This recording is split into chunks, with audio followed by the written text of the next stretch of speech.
Game of the World Tree Chapter 705 to Chapter 748. The Chosen One, Cyber felt as though he was on a roller coaster ride. At this moment, he had slipped out of the lowest point and reached the highest point. He glanced at the title on his equipment and gradually became excited. He knew it. Since the goddess had issued a mission, how could she not leave behind an item to complete the mission? He was afraid that to complete this mission, he would have to start from the identity of the Chosen One. Cyber felt that he had found a direction as his train of thought gradually opened. At this moment, the game system suddenly beeped with a notification. Cyber stopped his thoughts and looked at the source of the sound.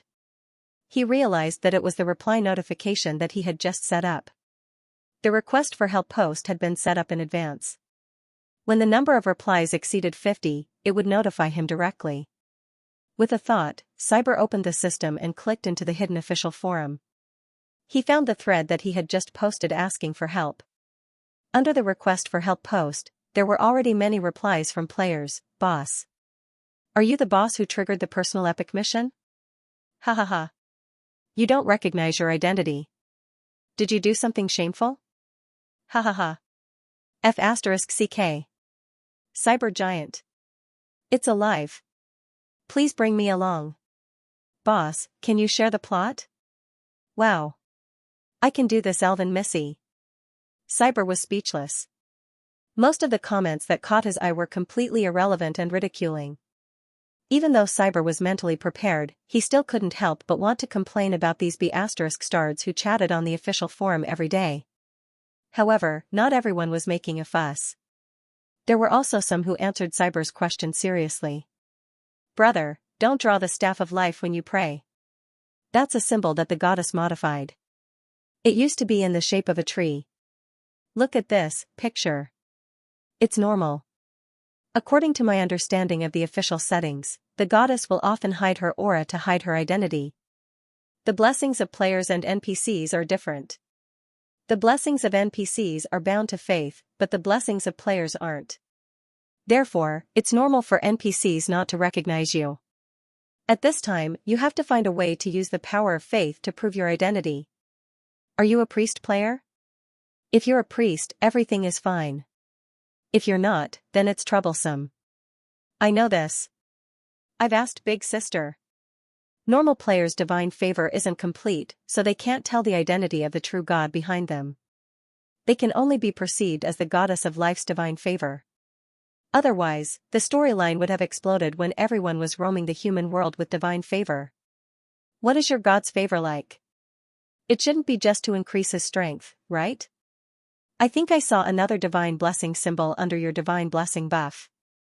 What is that? It's this screenshot that I circled. Bro, think of a way to trigger a miracle. Nothing can prove your identity better than a miracle from the goddess. You must believe that the goddess loves you. Cyber, post more information about the quest on the forums. We can also give you some advice. Everyone, work together and bring the elves back as soon as possible. Looking at the replies of the other players on the forum, Cyber's train of thought gradually became clearer. He glanced at the golden buff that was circled in the screenshots of other players below his profile picture and had some understanding in his heart. That buff was none other than the ability to borrow the power of faith. In the replies, Cyber learned that this ability was not available to the players who received divine favor during the battlefield mission. They only had the buff to increase their strength. Thinking of this, Cyber felt that he had found the answer. If he wanted to gain the approval of the Frost Elves, he would have to start with the power of faith. Estelle said that the Saintess could control the power of faith of the Mother Goddess, but he also had the ability to borrow the power of faith from the goddess's favor. The Frost Elves prayed to the goddess, so the power of faith they gathered was also from the goddess. If he could borrow the power of faith stored in the temple, wouldn't it mean that he was the goddess' divine favor? Once he could trigger the power of faith, it would naturally be a miracle in the eyes of ordinary people. Of course, the symbol of the scepter of life that he subconsciously drew when he saw Aurora might more or less have some influence. Thinking of this, Cyber's train of thought was completely clear. If he wanted to break out of this situation, he had to find a way to come into contact with the statue of the goddess and trigger the power of faith there to prove his identity. As his train of thought became clearer, Cyber's mood also became more relaxed. Estelle. What's wrong? Mr. Cyber? Thank you, I know what to do. Hmm? The elven girl tilted her head and looked at Cyber with a confused gaze. Looking at her dazed expression, Cyber grinned and laughed. Then, he reached out and ruffled her hair. Mr. Cyber. The girl dodged and pouted as she muttered, "You won't grow taller if you rub my head." Ha ha ha ha. Frost elves have such a saying too? Ha ha ha. You're so cute. Cyber laughed. The light in the room gradually dimmed, and the dull sound of a bell slowly came from the direction of the temple. Cyber was slightly stunned and looked out of the window. He saw that the dark clouds had started rolling again. The lightning stopped again. It's coming again. Estelle's voice was a little heavy. Cyber's eyes focused. He knew what the girl was talking about. The black tide formed by the abyssal demons and fallen creatures, and there might even be fallen elves among them. Is the black tide so frequent in this world? He asked. Estelle shook her head.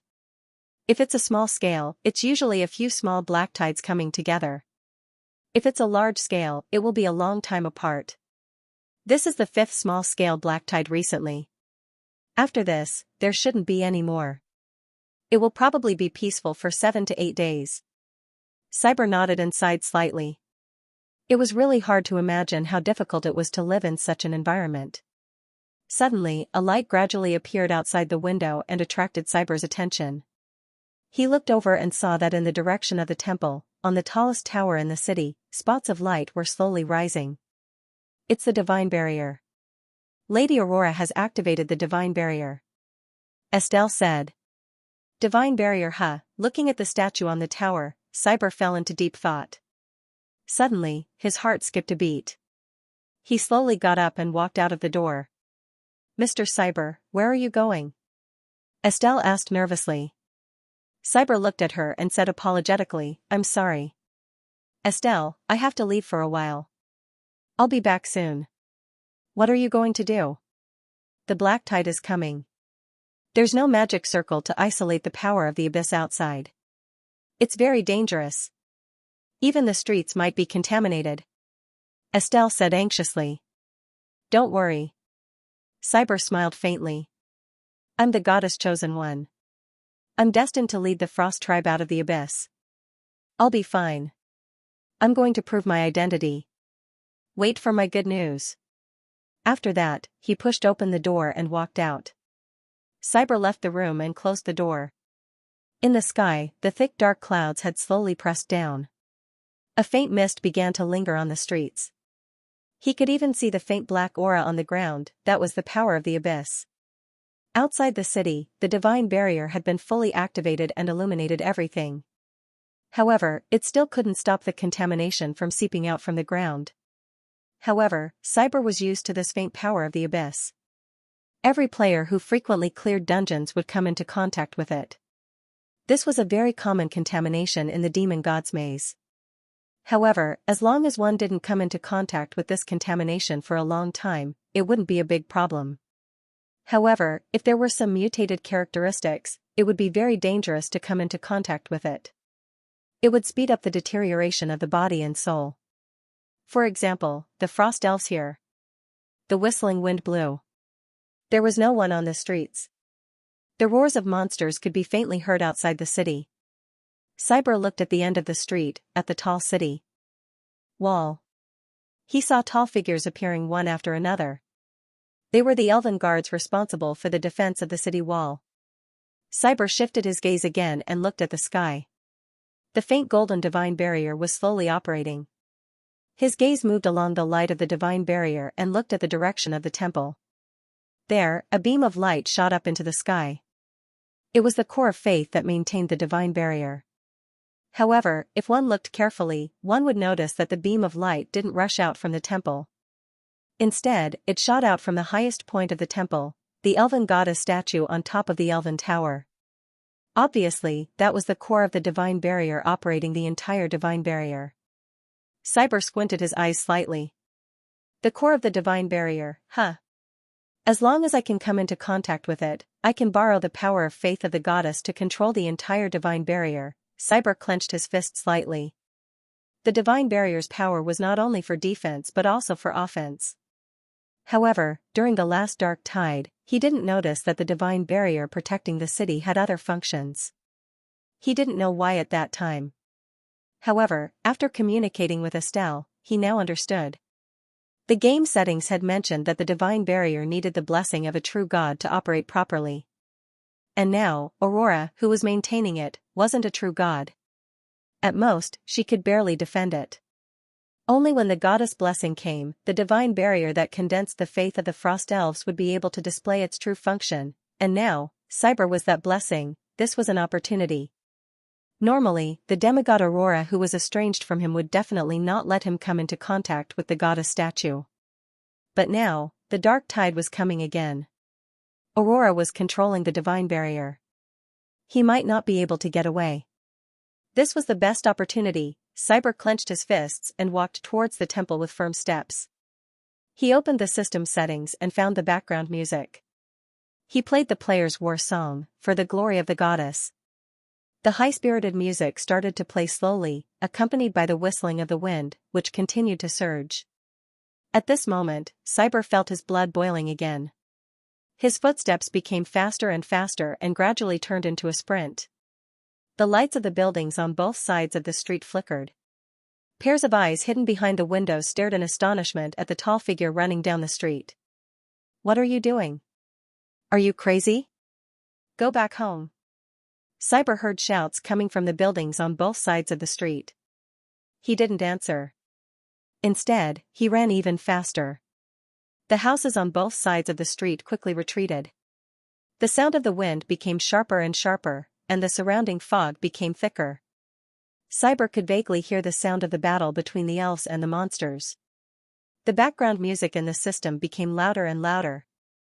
As he got closer to the temple area, Cyber's body began to emit a faint light. It seemed to be some kind of resonance between the divine barrier and the divine barrier. The golden light shrouded his body, making him look like the sun in the darkness.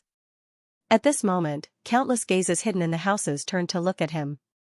Feeling the increasingly abundant power in his body, Cyber looked at the flickering portrait in his vision that resembled a burning flame. He took a deep breath and muttered in his heart, "Don't worry." Transform. His black eyes were dyed red in an instant. Huge bat wings spread out from his back. They weren't the usual black bat wings. They were actually bright gold, like light. Then, he jumped and flew towards the elven tower in the temple. The music in his ears gradually reached a climax. The buildings below became smaller and smaller. Cyber flapped his wings and flew higher and higher, like a firefly flying towards a flame. The flickering image of the goddess was getting closer and closer. The impulse in his heart grew stronger and stronger. "Non-believer? What are you doing?" An angry voice came from below. Cyber looked down and saw Gandalf's shocked and angry expression. He showed an apologetic expression and didn't answer. Instead, he continued to fly upwards. Finally, he reached the highest point of the city, the Elven Tower. The flickering image of the goddess connected to the divine barrier in the sky was right in front of him. "Cyber, come down." Another soft voice came, with an unquestionable tone. Cyber looked over. It was Aurora. She stood in the half-open temple below. Her body was surrounded by light. She looked up at him with a cold gaze. Cyber had already stopped at the top of the tower. He showed an apologetic expression to Aurora and shouted, "Lady Aurora, I'm sorry. I'll be at your disposal in the future. But now, please look carefully. Look at the blessing I brought. Look at the power I brought. Her Majesty the Goddess has awakened. Her Majesty the Goddess is waiting for you to return home." As he spoke, he reached out his hand and touched the flickering image of the goddess. The next moment, a dazzling light bloomed from his body.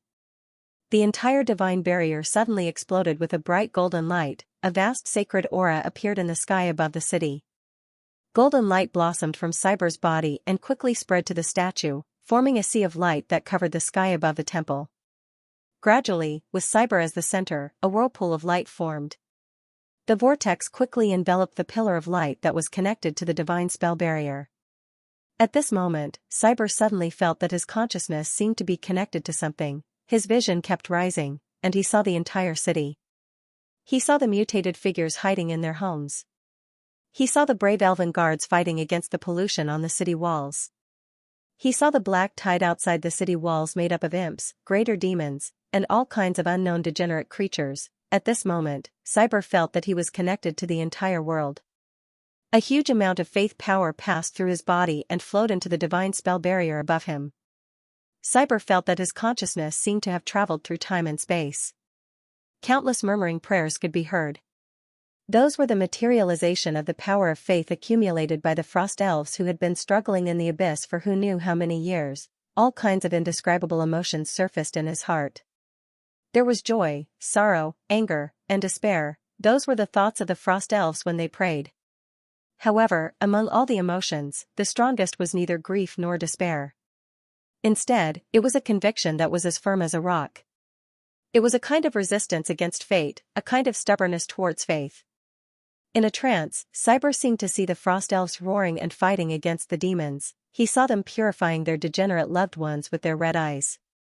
Even if their hearts were filled with sorrow, they held back their tears. He saw them facing the ravages of the abyss storm, crossing hills and mountains, following the hope in their hearts, moving towards the darkness, towards the distance, and constantly migrating. He saw them eating the rotting flesh of the demons, drinking the blood of the abyss worms, building their own city in this cruel world stone by stone, and erecting the statue of the goddess high up. The heart was in the darkness. However, the heart was in the light. This indestructible faith continued to condense, and finally turned into a rock-solid faith. Vast amounts of faith power flowed into Cyber's body. His strength actually broke through the limit of the silver rank in an instant and continued to soar until it reached the legend rank. Blazing power filled his entire body, shining brilliantly. The divine barrier that enveloped the entire city seemed to have become a part of his body. Cyber could even feel the power of Aurora, who was also connected to the barrier below the temple.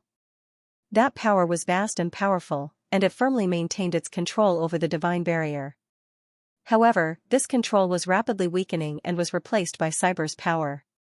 Even though Cyber's strength was so weak compared to Aurora's, the divine barrier that enveloped the sky opened its arms like a child meeting its mother. The vast power of faith connected the minds of the two controllers.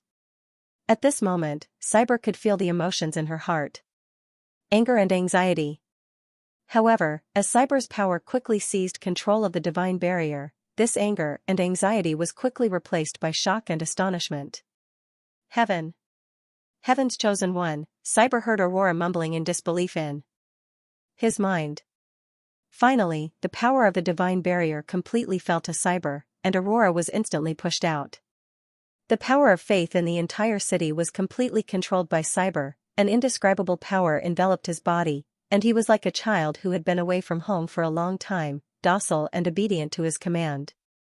Cyber's vision and consciousness were completely sublimated, and he became one with the city's divine barrier. At this moment, Cyber felt that he had turned into light. At this moment, he felt that he could do anything. Looking at the turbulent black tide outside the city, he gently raised his hand. A golden shadow slowly condensed above the city, connecting the entire divine barrier. The shadow transformed into a giant hand, and a golden sword of light appeared in the giant hand. It waved the radiant illusory sword and slashed it towards the black tide in the distance. The dazzling brilliance scattered, and a crescent-shaped golden sword radiance was swung out. It became bigger and more dazzling, until it hit the turbulent black tide. At this moment, the entire world seemed to have frozen. The dazzling brilliance exploded, and the earth trembled slightly. Golden ripples spread out in all directions from the center of the sword radiance. The monsters in the center of the brilliance were instantly purified into nothingness, and as the golden ripples spread out rapidly, all the abyssal creatures that were touched by the golden ripples began to rapidly collapse. They were purified and turned into golden photons, floating on the battlefield. Looking from the sky, with the crescent-shaped sword radiance as the center, the entire battlefield began to bloom with dazzling fireworks. The fireworks continued to spread, and bloomed, and soon, the black tide that surrounded the city was completely enveloped. The entire dark world was filled with dazzling brilliance. The dazzling brilliance illuminated everything, and the deep darkness was no longer there, replaced by a miracle that was as bright as day. Countless golden photons spread out, spinning and rising into the sky. At this moment, the entire elven city seemed to be shrouded in light. The golden photons continued to dance like elemental fairies. They danced, spun, and filled the entire world. It was as if they were welcoming the return of a great existence. On the city wall, the elven guards widened their eyes and looked at the miraculous scene in front of them in shock. In the city, the windows were opened one after another, and shocked figures peeked out one after another. The old elf Gando knelt on the ground, looking at the flying photons with a dazed expression. The anger on his face had long since disappeared, and it was replaced by an unprecedented shock. This is, he murmured in a trembling voice, and he stretched out his hands to welcome the flying photons. His vision was a little blurry. The dazzling brilliance slowly scattered down along with the dancing photons, and it was like a dream. The fog that permeated the city quickly receded. An ethereal hymn of praise slowly rose up, sacred and ethereal. The golden figure wielding the long sword in the sky above the city slowly changed, and it finally condensed into a somewhat illusory and beautiful figure. That blurry figure was no different from the statue worshipped by the frost elves. The next moment, an ethereal sigh sounded in the hearts of all the frost elves. Go home, wandering children. That voice carried traces of sorrow, gratification, and pity. Hearing this voice, the demigod Aurora sat on the ground, paralyzed. She looked at the illusory figure in the sky, and crystal ripples appeared in her eyes. Mother! Mother Goddess, she slowly stretched out her hand toward the light, and her voice trembled slightly. That movement was gentle and trembling. Sparkling tears streaked across her perfect cheeks and dripped onto the ground. Mother! Mother Goddess! It's Mother Goddess! Mother Goddess has awakened! Mother Goddess has awakened! Everywhere in the city, there were exclamations one after another. Then, it was gradually replaced by sobbing and crying. The frost elves who had stayed in the abyss world, facing the terrifying black tide, and facing the powerful demons had never shed a tear, but at this moment, they were crying like children, looking at the kneeling figures in the city and listening to the indistinct sobbing. Cyber heaved a sigh of relief. It's done. The glory of the goddess in the background came to an end. The bright light gradually faded. Cyber's consciousness was in a trance, and his whole body lost strength. He swayed slightly and fell from the tower. Damn, am I going to fall to my death? This was his last thought. Vaguely, he felt that he seemed to be caught by a warm force. The next second, he didn't know what happened, and he fell out of the game. When Cyber woke up again, he found himself lying on a soft bed. What greeted his eyes was a gorgeous palace. Of course, this was only the city of the frost elves in the abyss world. If compared to the elven forest, this level was not enough. It couldn't even be called grand. His level had returned to 70, and the wonderful feeling of controlling everything had disappeared. For a moment, Cyber felt a little regretful. He glanced at the time and made a rough estimation. He should have slept in the game for 2 hours. Of course, if converted to Blue Star time, it was only 10 minutes. The 10 minutes just now felt like a year to him outside the game cabin. He stretched lazily and slowly got up. Chosen One, you're awake. A soft voice came, and Cyber was startled. He turned his head and found Aurora, who was dressed to the nines, sitting beside him. Lady Aurora. Cyber hurriedly sat up, a little nervous. Although he felt the change in Aurora's emotions when he was controlling the divine barrier, he couldn't help but feel apprehensive when he saw this powerful demigod. However, he quickly suppressed the anxiety in his heart and showed a friendly expression. Now, do you believe my identity? Aurora looked at him with a complicated expression and didn't answer.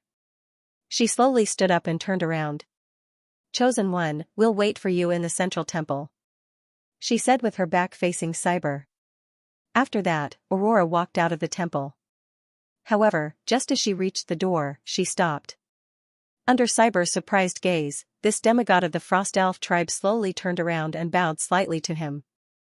Sorry, before. I was too impulsive. Without a doubt, you are the chosen one of the Mother Goddess, may the Mother Goddess be with you. As she spoke, she drew a tree symbol on her chest and slowly left the temple. Cyber stared blankly at Aurora's departing figure and excitedly clenched his fist. Yes. Cyber jumped up from the bed and put on his equipment. He couldn't wait to open the door. Outside the door, there were 2 frost elf guards in armor. They looked ugly and terrifying, but after seeing Cyber come out, they revealed horrified smiles. They bowed slightly to Cyber and said respectfully, "Sir, I'm sorry. Lord Cyber, Lord Aurora, Lord Gando, and the elders are waiting for you at the central godly palace." Looking at the respectful frost elves, Cyber sighed in his heart. He believed that if the Frost tribe had a reputation, then after that performance, his reputation would have risen from indifferent to full. "I understand." He nodded to the elves. Under the guidance of the elven guards, Cyber walked toward the central temple. The corridor of the temple was very long. Along the way, Cyber saw many figures coming and going. There were elven guards in armor, as well as elven priests in gray robes. Every time they saw Cyber, they would automatically stand to the side of the road and make way for him. They would also bend slightly and draw a tree symbol on their chest while paying their respects to Cyber. Cybo could feel the passion and excitement in their eyes. The feeling of being respected wasn't bad. Following the corridor, Cyber once again arrived at the temple that was rejected.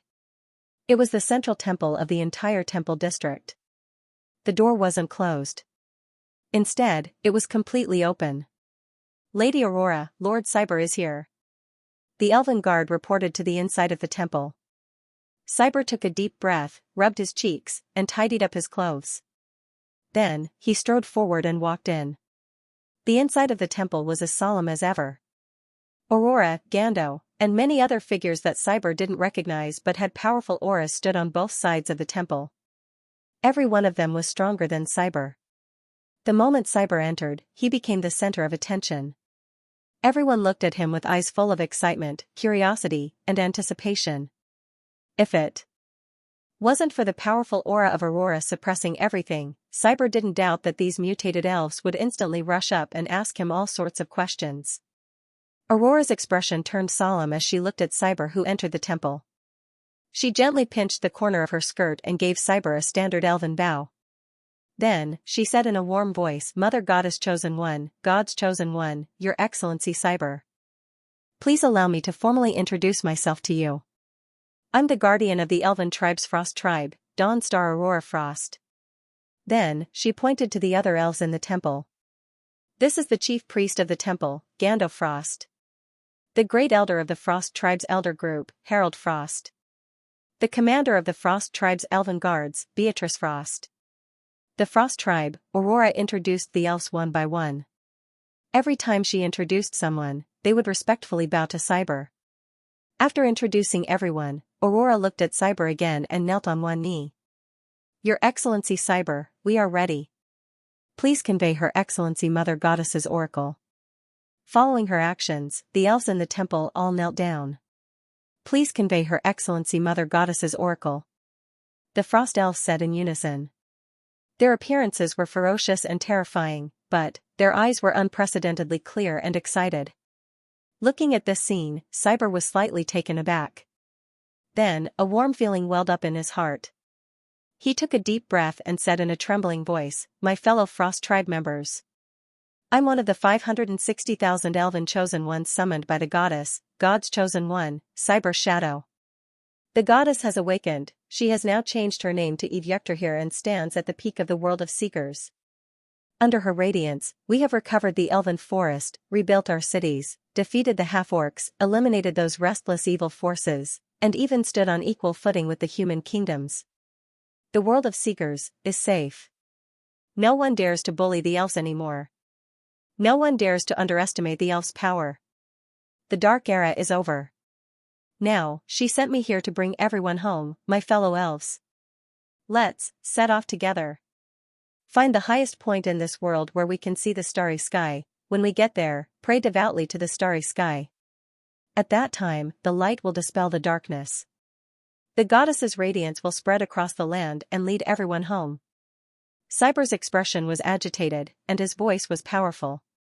He opened his arms, full of passion, and his blood was boiling. Of course, when he looked back at this plot later, Cyber realized that he had another extremely Chinibu dark history. Moreover, it was a dark history that the game officials directly hung in the opening animation of the game.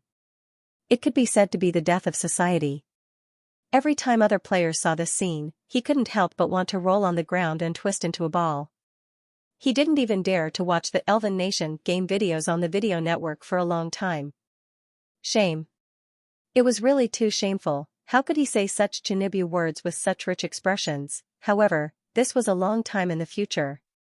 Now, standing in the temple and facing the excited and expectant expressions of the Frost Elves, Cyber was completely immersed in the plot. He only wanted to save now. After listening to Cyber's enthusiastic narration, the temple was silent.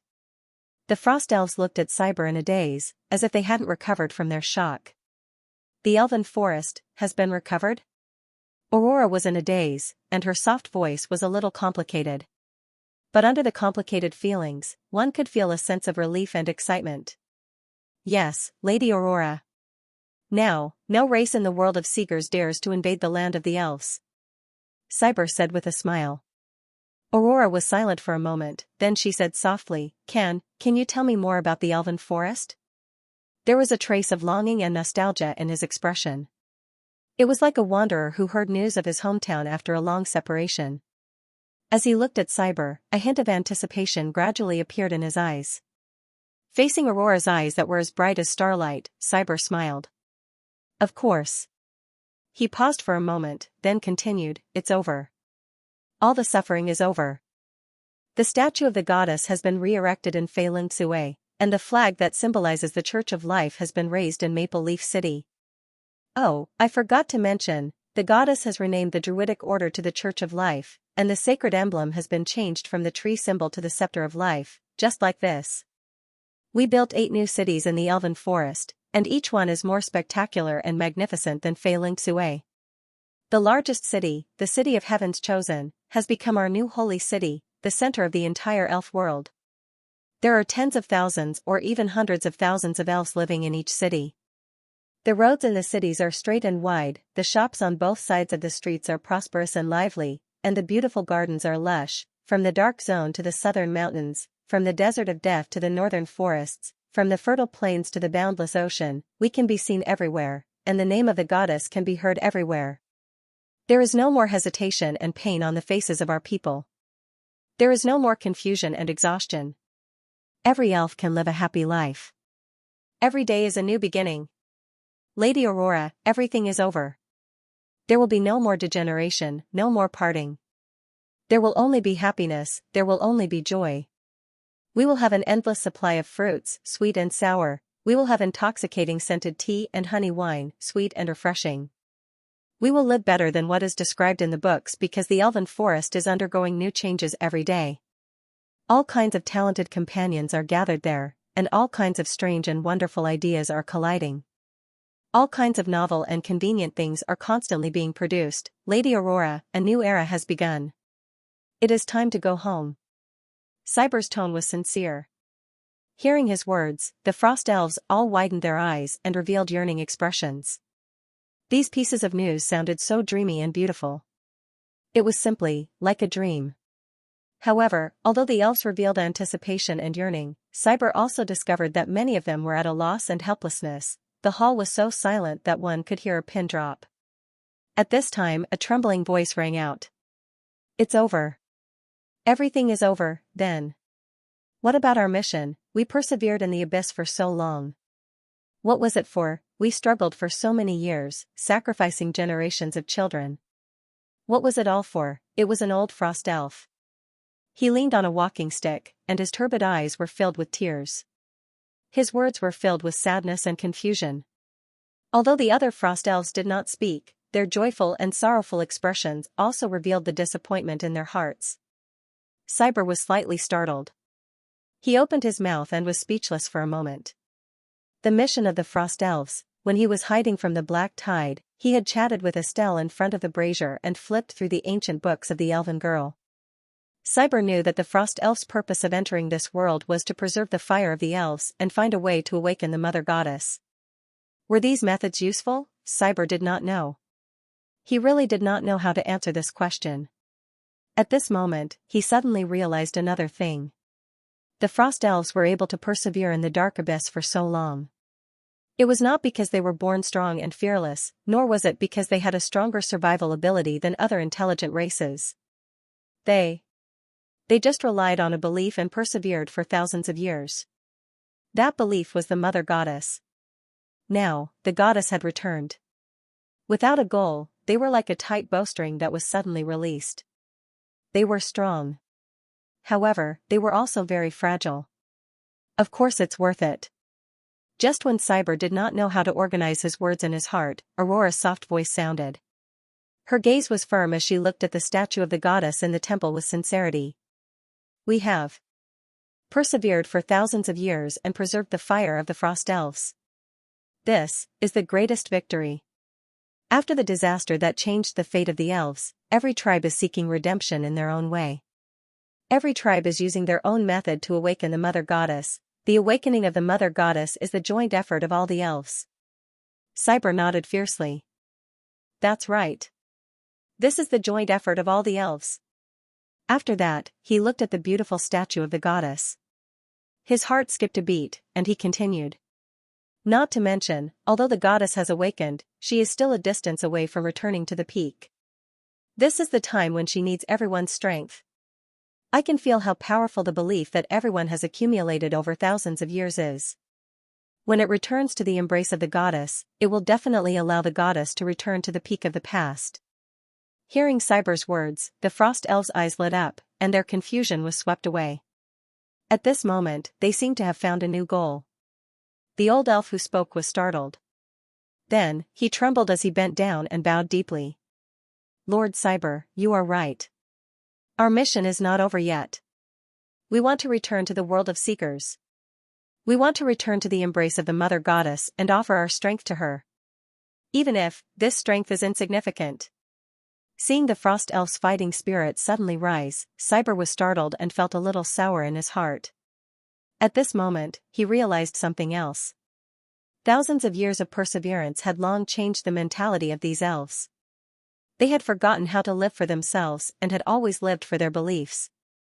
If they lost their goal, some elves might even lose the motivation to live, even if they heard the beautiful life that Cyber described. This was the psychological trauma left behind by thousands of years of torture within the race. Perhaps only when they reached the world of seekers and felt warmth and happiness would they gradually recover. The frost elf spirits had been tense for too long. Perseverance and collapse. In fact, it was only one step away. The fighting spirit of the elves was reignited. Demigod Aurora looked at the sky outside the window, deep in thought. Your Excellency Cyber. She suddenly spoke. Yes. Cyber hurriedly replied. Aurora slowly turned around and revealed a gentle smile. Her gaze gradually became solemn. You just said that if we find the highest point in this world where we can see the starry sky and pray to the mother goddess, she will respond and lead everyone home, right? Cyber's expression became solemn. Yes, and we need to go together. The mother goddess has sensed that there are still some powerful existences in this world. The movement of the mother goddess across planes to display her power is too great, so, if we want to lead everyone home, we have to do it all at once before they notice. Hearing Cyber's words, the frost elves looked at each other and suddenly fell into a commotion. They began to discuss spiritedly. Aurora's expression was very normal. She sighed slightly and her gaze gradually drifted into the distance. A place where we can see the starry sky, if it's this world, it should be there. As she spoke, she looked at Temple Priest Gando on the other side. Gando was slightly startled and sighed. That's right, Your Excellency Aurora. If there are no accidents, it should be there. Cyber was curious. His gaze wandered between the two of them for a moment before he asked, Your Excellency Aurora, Your Excellency Gando, the there you mentioned is. Gando glanced at him and said respectfully. Your Excellency Cyber, the only place in this world where we can see the starry sky is the Cliff of Sorrows. The Cliff of Sorrows? Cyber was startled. That's right, it's a cliff that's nearly 2,000 meters high. From there, we can see the bright starry sky. Gando said. See the starry sky? Cyber's spirit was lifted and he said in surprise. That's right, it must be there. The mother goddess said in the oracle that as long as we can see the starry sky, we can call out her name. However, when he finished speaking, he noticed that the frost elves seemed to have a complicated expression when they heard the name.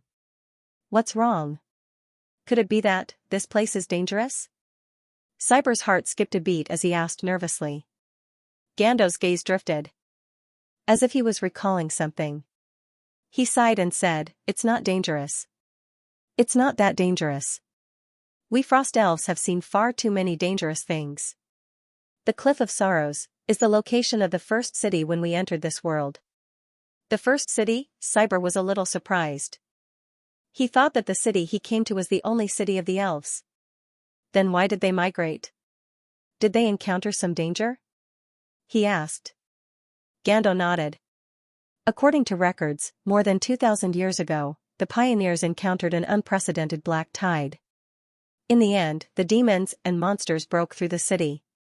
As he spoke, he glanced at Aurora and said with a little sadness. In the end, Your Excellency Aurora risked her life and led us frost elves to escape at the cost of serious injuries. That place, that name, to us frost elves, is an eternal pain. After listening to Gando's narration, Cyber couldn't help but look at Aurora, but he saw that this demigod also had a sad expression. She sighed slightly and said with some sadness, "I still remember the black tide. I still remember the dark tide.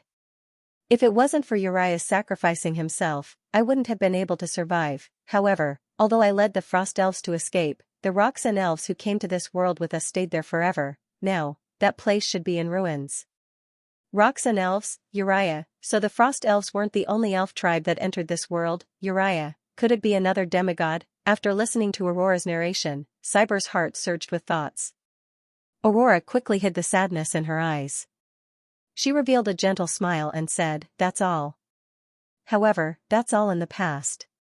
Her Holiness Mother Goddess has returned and summoned us back. Naturally, we have to return to her embrace. It's also time to leave this dark world and this place filled with sorrow." As she spoke, she looked at Cyber again, and her expression became gentler. "Your Excellency Cyber. I'm here." Cyber's expression was solemn. "Are you willing to lead the 253,782 people of the Frost Elves on a journey to the Cliff of Sorrow to accept the summons of Her Holiness Mother Goddess and return home?" "Of course, that's my mission here." Cyber smiled slightly, clenched his right fist, and placed it in front of his chest. Looking at his determined expression, Aurora's smile became even gentler. She gently stretched out her hand and drew a tree-shaped symbol on her chest. But halfway through, she stopped and drew a new symbol of the Scepter of Life.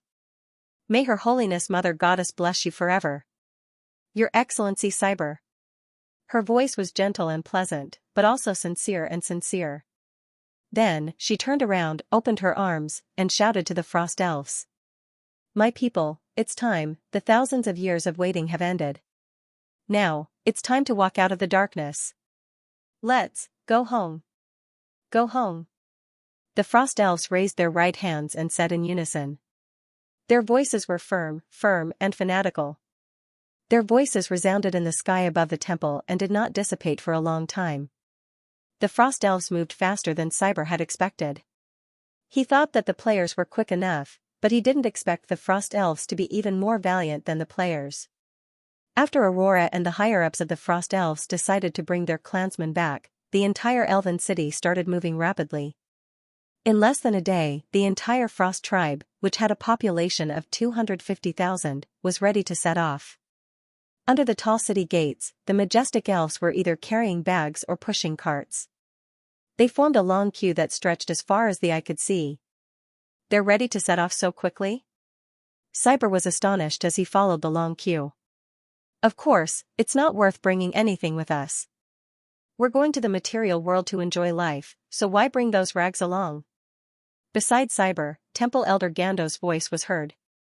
After the meeting ended, he and Cyber were responsible for organizing the items in the shrine. They chatted casually and gradually became more familiar with each other. There was a faint feeling of friendship between them despite the difference in their age. This seemingly taciturn old elf was actually quite talkative once he opened his mouth.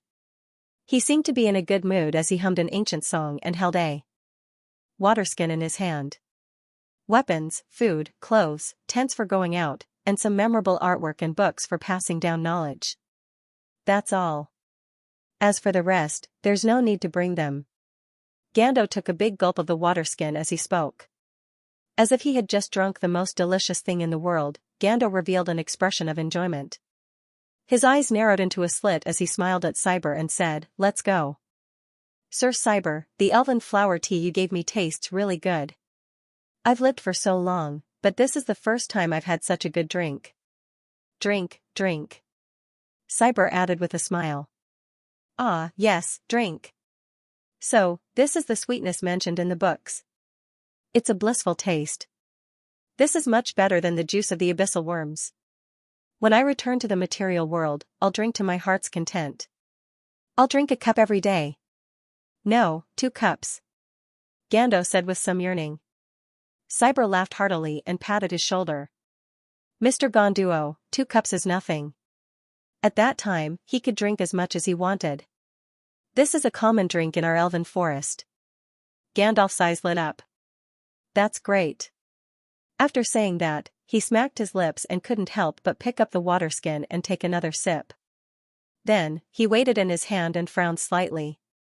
"No, I can't drink anymore. Otherwise, I'll drink it all before we even set off." Seeing how cautious he was, Cyber waved his hand. "Don't worry about it, I still have a lot here. I prepared a lot of delicious food for this trip to the Abyssal Plain." However, Gando shook his head.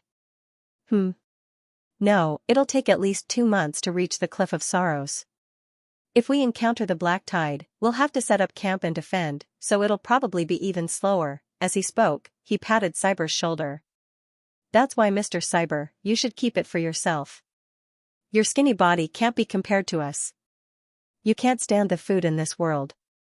I heard from Estelle that you had diarrhea after eating her jerky last time, right?" Cyber smiled bitterly. He turned around and glared at the elf girl Estelle who was following behind him. Estelle stuck out her tongue and made a face at him naughtily. "You little brat." Cyber reached out his hand and pretended to rub the girl's head, but the girl dodged like a jumping deer. She ran behind Gonduo like a gust of wind, grabbed the corner of the old elf's clothes, and pouted, "Grandpa Gando. Mr. Cyber bullied me." "Ha ha ha," Gando laughed. All right. I'll talk to Mr. Cyber for a while. Estelle, go find your friends and play," the old elf said. "Okay." The elven girl nodded obediently and ran towards the slow-moving elven team. Soon, she was playing with a few elves of similar age. They were at the center of the team. It was a place protected by layers of guards. It was a place where young elves who were slightly mutated gathered. Gando burped as he looked at the laughing figures of the young elves. His gaze became warmer. "When we return to the world of Seekers, Estelle and the others will be free and can grow up happily." He sighed with emotion. Hearing Gonduo's words, Cyber's heart was filled with emotions. He looked at the long team and sighed. "Everything will be fine." Gando nodded in agreement and fell into silence. After a while, he sighed. "Mr. Cyber. I would like to apologize to you. I didn't recognize you when you first arrived in the city." Cyber looked at the old elf in surprise and said, "Mr. Gando, you're too polite. Mr. Gonduo, you're too polite. If I were you, I wouldn't be able to recognize you either. After all, I don't have the light of faith on me." Hearing Cyber's words, Gando bitterly smiled and sighed. "In the end, my faith isn't devout enough. But I think I understand why you don't have the light of faith on you." "Why?" Cyber asked curiously. Gando thought for a while and said, "You mentioned that we elves are on par with the human kingdom. I think Mother Goddess is still hiding her identity, right? She changed the holy emblem and the name of the church. If that's the case, it's safer for you to enter the abyss without the light of faith. You won't attract the attention of the enemies." Hearing Gonduo's words, Cyber's expression was a little surprised. "Seems like I'm right?" Gando raised his eyebrows. How should I put it? It should be right." "What do you mean by should be?" "It means a little." "What do you mean by a little?" Cyber looked at Gando helplessly and the latter laughed. At this moment, a voice called out from behind them. Mr. Cyber, Mr. Cyber. Cyber turned around and saw a priest who was panting heavily. Behind him were two elven guards with powerful auras, each of them carrying a tall chest. Mr. Cyber. Lady Aurora asked me to pass this to you. He respectfully passed the box to Cyber. Cyber raised his eyebrows and looked at the box that was at least 1 meter tall. He felt a familiar energy coming from it and his heart skipped a beat. The statue on the tower? Yes, Lady Aurora said that this is the statue that gathered the power of faith of our entire tribe for thousands of years. Only by passing it to you can it maximize its effect. The shaman said. When Cyber heard this, he understood what was going on. Divine spell barrier? That's right. We'll have to trouble you. The journey won't be peaceful. The shaman nodded and said apologetically. Cyber waved his hand. It's fine. This is my responsibility. I'll make good use of it and protect everyone at the crucial moment. As he spoke, he took the box and carried it on his back. His body sank slightly, and Cyber felt that the responsibility on his shoulders had increased. Oh right, where's Lady Aurora? He asked again. Lady Aurora is still in the city.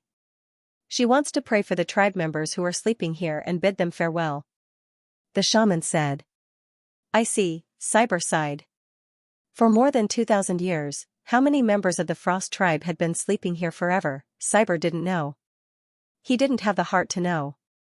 However, the darkness was about to pass and dawn was about to arrive. And he, along with the elves, would head towards a future full of hope. After the shaman left, Cyber and Gando continued to advance with the team. Although the team of Frost elves was very long, it was orderly. Obviously, the years of struggling in the abyss had formed an iron-like discipline. The entire team, from the inside to the outside, was made up of adult elves who had mutated more and more as they grew older. The elven guards at the outermost layer were wearing tattered armor. They were full of killing intent and looked majestic. They were older elves and experienced warriors who had fought many times. After further communication with Gando, Cyber found out that the armor on these elven guards were mostly passed down from generation to generation. The earliest ones were brought in from the world of Seekers by the first generation of Frost elves. The abyss was extremely barren.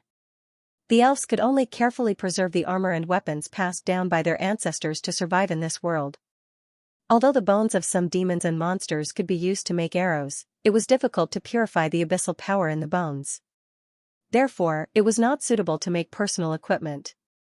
However, Cyber also noticed that there were very few elderly elves in the team, even at the outermost layer. Of course, although they were elderly, according to the growth and aging speed of Frost elves in the abyss, most of them were only 100 or 200 years old. If this age was in the world of Seekers, it would be the best age for the elves. But here, they were already old and weary. Where are the elders in the team? Cyber curiously looked at Gando when he couldn't find the elderly elves in the team. Gando was slightly startled, but his expression was calm. They went to scout ahead. Went to scout ahead? Yes, this journey is so long. We will definitely encounter demons or even the black tide. Someone has to scout ahead. If they can come back, it means that the front is safe. If they can't, then they will take a detour. Gonduo said naturally, as if he was talking about something very normal. As he spoke, he sighed again. Logically speaking, I should go too. But Lady Aurora didn't agree to it.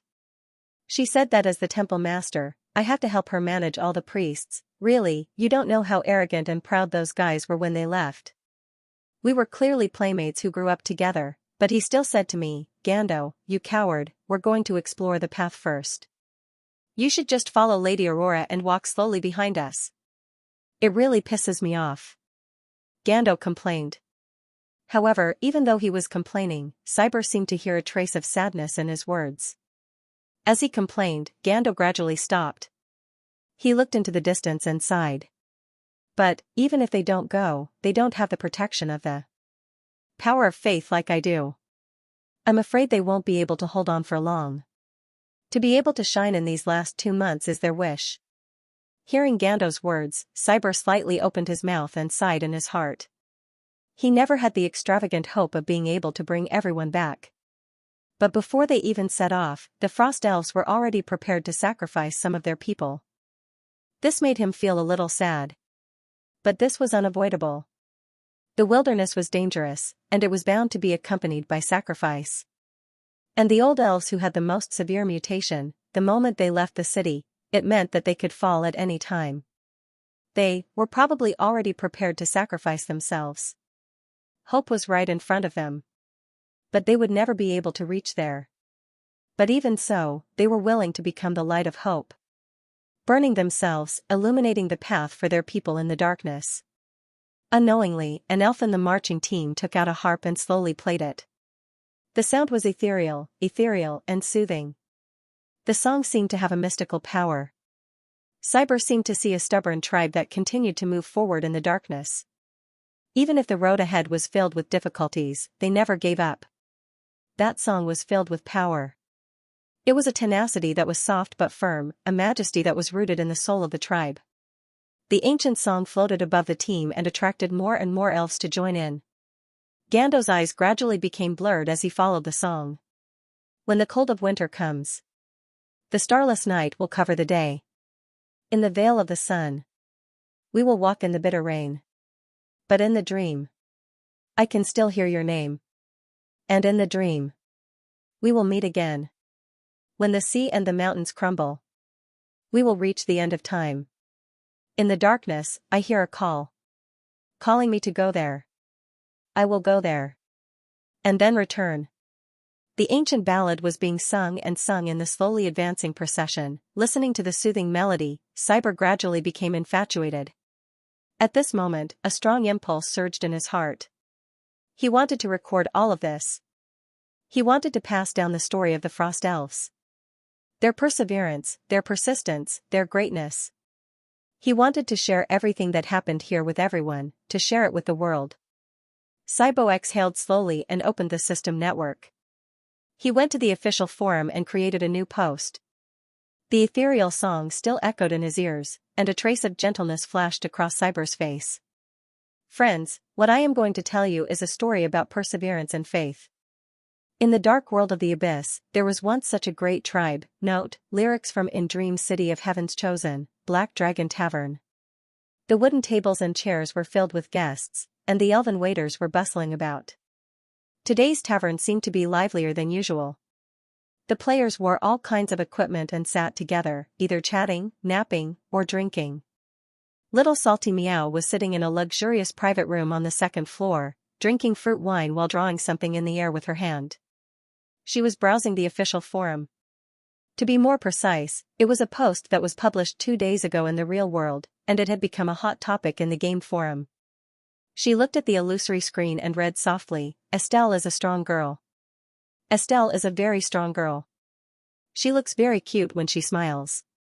Although she lost her parents at an early age, and her body was contaminated by the abyss from the moment she was born, she never bowed her head to fate. She told me that if she could meet the Mother Goddess, she would pray to the Mother Goddess and ask for her 3 wishes. I asked her what her 3 wishes were, and she told me that the first wish was for her dead people to obtain peace of mind. The second wish was for her to have a face that was not mutated. The third wish was for her to be able to see the shining stars in the sky every day. I told her that when she returned to her hometown, the Mother Goddess would definitely cure her of the contamination, and she would be able to see the stars in the sky every day in the elven forest, as well as the magnificent galaxy. Her expression was full of yearning, and her eyes were filled with pure longing. I think Leah and Leah will definitely become good friends with her. When I met them in the City of Heaven's Chosen last time, they complained that ever since their brother, became the chief priest, he had become busier and didn't have time to accompany them. However, when that time comes, I must warn Estelle not to be fooled by those 2 little cunning girls. They have learned a lot of strange knowledge from Selendil. In our words, everything is black once you cut it open. Gando is an old priest who seems to be quiet but actually has a lot to say. However, although he looks old, he is actually younger than Alice. However, if you communicate with him, you will find that he is far more mature and stable than elves of the same age in the world of seekers. Perhaps, this is the tempering of suffering. Gando really likes to drink the fairy flower tea that I bring him. Every time he drinks it, he has a dreamy expression on his face. What he liked the most was when we set up camp, he would sit on the ground and watch the lightning in the sky. He would listen to the songs played by his clansmen while shaking his head and drinking flower tea. I told him about the elven forest, and he told me that when he returned, he would open a small tea house in Milovia and gather dew and nectar every day. He would brew the most delicious elven flower tea and invite everyone to try it. I smiled and said that when the time comes, I must be the first guest. Lady Aurora is a very gentle person. After we set off, she has been protecting the entire Frost tribe. She is the demigod of the Frost tribe and is known as the Dawn Star. She is the messenger of the goddess. The elves in the team all respect her. In fact, if it wasn't for her silently protecting the tribe, perhaps the Frost elves would have already disappeared into the darkness. Lady Aurora doesn't talk much. When we rest, she will always stand alone on the hillside and silently look into the distance. I know, she is looking in the direction of the Cliff of Sorrow, looking in the direction of her home. She is very gentle, really gentle. Every time she sees fewer and fewer clansmen coming back from scouting, there is a faint sadness in her eyes. I can feel that she is deeply blaming herself. This journey is very long. Although hope is right in front of us, many old elves with severe mutations can no longer wait for that moment. They are destined to fall in the darkness before dawn. Lady Aurora doesn't say it, but she must be very sad in her heart. Although she is a demigod, her heart is very soft. On the 7th day after we set off, we encountered the black tide. It was the first time I felt such a horrifying scene up close. The endless sea of demons made my scalp tingle, but this is not the most uncomfortable thing. The most uncomfortable thing is that I can still see the figures of those fallen elves in the black tide. I even saw some old elves who were originally in charge of scouting, but they could not escape the erosion of the abyss. Fortunately, I have the goddess's divine blessing and can control the power of faith. With the support of the divine barrier, although it was difficult, we survived in the end. I am very happy to be able to do something for everyone. I know, this is the mission. I accepted this mission and the responsibility I shoulder. It has been a month. I don't know how long we have been walking, but it should be very, very far. We encountered 2 more black tides, but with the cooperation of Lady Aurora and I, we passed through it without any danger. Seriously, I've almost forgotten whether I'm a player or an elf who's trying to save her people. However, sitting by the fire outside the tent every night, looking at the flashing lightning and churning dark clouds in the night, I think it might be good if I am really an elf in a game. The Frost elves are versatile. I have learned a lot of new songs and recorded a lot of new elven songs. Every song is very nice. I think it is much better than those popular songs on the internet that are getting more and more superficial. The songs of the Frost elves are always sad and strong, full of strength. Ha ha ha, I think I can understand the elven language now even without a translator. I am really too strong. You know, I failed English when I was a freshman. I plan to hold a bonfire party in the tribe tomorrow. Everyone will sing and dance together to celebrate the 1-month journey. Everyone is too tired. I think we need to relax. It has been a month and a half. Most of the scouts who went out today did not return. Lady Aurora's mood is obviously a little disappointed. We have been on the road for too long. Without the protection of the isolation circle in the city, even with the protection of the divine barrier, it is difficult for the mutated elves to hold on. I asked Gando how many people were left in the team. Gando was silent for a moment and did not tell me in the end. However, when I activated the divine barrier, I paid special attention. I am afraid there are more than 20,000 elves left on the road forever. Most of them are elders. I don't know if this number is good or bad, but I really feel bad. Through Gando, I got to know a lot of old elves. Almost every day, there are familiar figures disappearing. I am a little regretful. I shouldn't have known them. If I did, there would be no parting. Damn it, I feel like crying again. Sometimes I think, can we let those old elves stay in the city and wait for us? When the goddess descends, we can take them back. But Lady Aurora told me that it is not possible.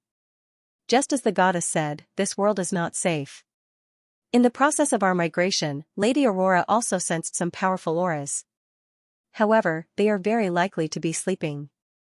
We have to be careful and not disturb them. If the power of the goddess descends, I am afraid that the terrifying existence of the entire plane will awaken, so, there is only one chance. It has been 2 months, there are already young elves who have volunteered to join the scouting team. Gando also wanted to sign up, but he was rejected by Lady Aurora. The casualty rate of the scouting team is also increasing.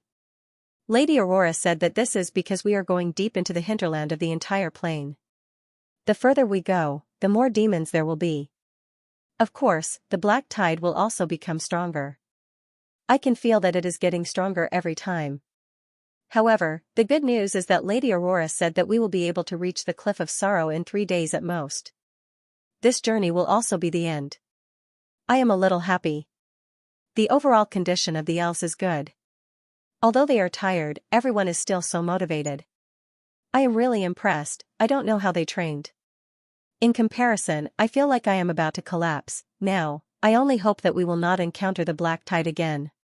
Fortunately, Lady Aurora saw the dark clouds in the sky and judged that it should be more stable in the next few days. Victory is at hand. Comrades, wait for us to welcome us. After softly reading the long post, Salty Meow let out a long sigh.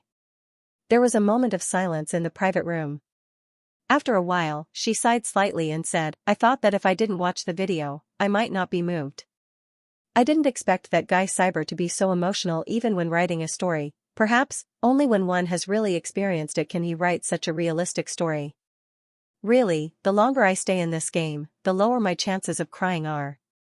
After saying that, she sniffed and looked at the cuckoo bird who had been writing and drawing in her notebook. Sister Cuckoo, how is it? How's the calculation? Cuckoo bird put down the paper and pen in her hand, pushed the self-made glasses on her nose, and said, it's almost done. The daily necessities that the frost elves need after their return should be solved if we cooperate with the other major guilds. However, the daily necessities are one thing. More importantly, after the frost elves return, we can integrate them into the current ecology of the elf forest as soon as possible. This is also the task that the temple gave us. Salty Meow nodded, I will discuss this with Brother Moo. The specifics will also depend on the wishes of the frost elves. I will first poll the leaders of a few guilds and have a private meeting first. The welcoming work of the frost elves must be done well. That's for sure. Cuckoo Bird pushed her glasses and agreed. However, the welcoming work is just the welcoming work. The post was posted 2 hours ago on the Blue Star. At this time, Cyber should be reaching the Cliff of Sorrow, right? Salty Meow looked at the time on the system and said. After saying that, she scratched her head with a yearning expression, I'm so envious of the 20 times speed. It'll be so convenient to do homework. Wake up. If it's you, even with the 20 times speed, you'll probably drag it out until the last moment. Salty Meow, Let's not talk about this. We have to get ready. The mission is probably about to start. Salty Meow coughed lightly and skipped the topic. She swiped out the friend interface and found the guild channel. There, only about 70% of the avatars were lit up, but at this moment, almost all of them were flashing with colorful lights. It's been a long time since so many people were online at the same time. She curled the corners of her mouth. After all. We can't let Cyber steal all the limelight. A sly voice was heard and instantly attracted Salty Meow's attention. She turned her head and saw 2 familiar figures. Salty Meow raised her eyebrows slightly and revealed a surprised expression. Brother Moo, you're here. Yes. Limu nodded and waved his hand. Demacia, hey. Don't ignore me. He came to Salty Meow's side and said angrily. Didn't you see the signboard outside the shop? Dogs and Demas are not allowed to enter. Salty Meow knocked on the table. Gosh. Boss Meow, you're too much. Someone was anxious. Let's change the signboard. Goblins and Demas are not allowed to enter. Is there a difference? After bickering with Demacia, Salty Meow looked at Limu. Brother Moo, is the heart of nature ready? Limu nodded. Of course. Nobody wants to miss out on this plot animation. I saw the fried tomatoes and the shapeshifter G gang. Everyone should be here. Everyone's here, Salty Meow sighed softly. With that, she stood up and walked to the window. She pushed open the window and looked outside. It was early summer, and the sun was shining brightly in the elven forest. The brilliant sunlight shone on the city and gave the buildings of various styles a layer of radiance. The streets of the city of Heaven's Chosen were filled with densely packed figures that stretched as far as the eye could see. Even many of the buildings were filled with tall figures.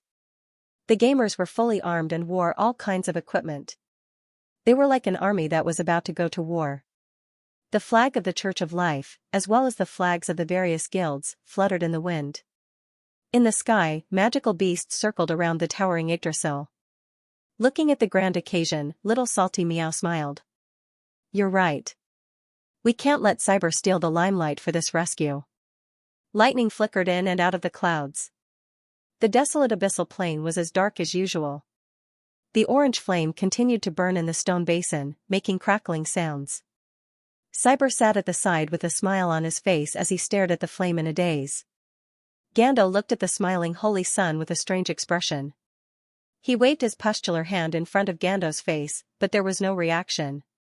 He shook his head and took out his water sack. He opened it, sniffed it, licked his lips, and carefully closed it. Why are you being so careful?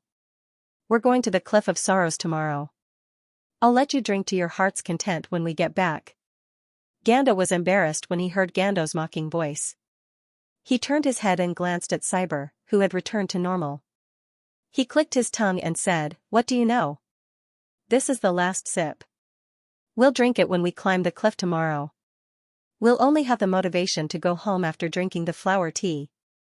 Looking at Gonduo who was glaring at him, Cyber laughed out loud. After 2 months of interaction, their relationship had gotten better and better. They didn't even address each other with respect now. Gando put away the water sack like it was a treasure and raised his eyebrows at Cyber. Why were you in a daze just now? Why do you come here every few days? I really want to draw that silly smile of yours. Hey, Gando, would you believe me if I said I was recording our journey and writing it for my companions in the Elven Forest? Cyber laughed. Gando curled his lips. You're fooling this old man again. Ha ha ha, it's fine if you don't believe me. Do you dare to make a bet with me? Why don't you introduce yourself when we get back? Let's see if everyone knows you. Cyber narrowed his eyes and laughed. Do they know me? Gando was stunned. He widened his eyes and looked at Cyber suspiciously. Do you really have a way to contact my people in the Elven Forest? Cyber smiled but didn't say anything. Humph, you must be lying to me again. You don't have the integrity of the elves. Why would the mother goddess give her favor to a little bastard like you? Gando snorted. He didn't realize that he had been led astray and learned to swear. The flames in the stone basin crackled, and in the distance, the laughter of the frost fairies could be faintly heard. Tonight was destined to be a sleepless night. Perhaps not many people in the entire camp would be able to sleep. The migration of more than 2 months was coming to an end, and the Cliff of Sorrow was right in front of them. Standing on the hillside and looking into the distance, one could already see the top of the cliff surrounded by lightning. In these 2 months of migration, there was sadness, parting, pain, and bitterness, and now, everything was coming to an end. Listening to the elven ballad, Cyber lifted his head to look at the sky. The lightning in the sky continued without any signs of dissipating. This meant that tomorrow would also be a safe day. If nothing unexpected happened, tomorrow night he would be able to drink a little wine in a tavern in the city of Heaven's Chosen. At that time, he would pull Gonduo and introduce him to his friends. By the way, where is Estelle? Also, where is the idol you brought with you? Didn't Lady Aurora ask you to carry it with you? Just as Cyber was lost in his thoughts, Gonduo's voice sounded again. Cyber retracted his gaze and said, The idol. Lady Aurora said that she wanted to use it tonight, so I returned it to her. As for Estelle, he pointed to the distance with his mouth. She's playing with her friends over there. Gonduo looked over and saw a group of young frost elves dancing around a bonfire. Estelle was like a cheerful little angel, running to and fro in the crowd, giggling. Looking at the girl's innocent and romantic figure, a smile flashed across Gonduo's eyes. He clicked his tongue and said, "Young people are still young. Young people are still the most energetic. Old bones like me can't jump anymore."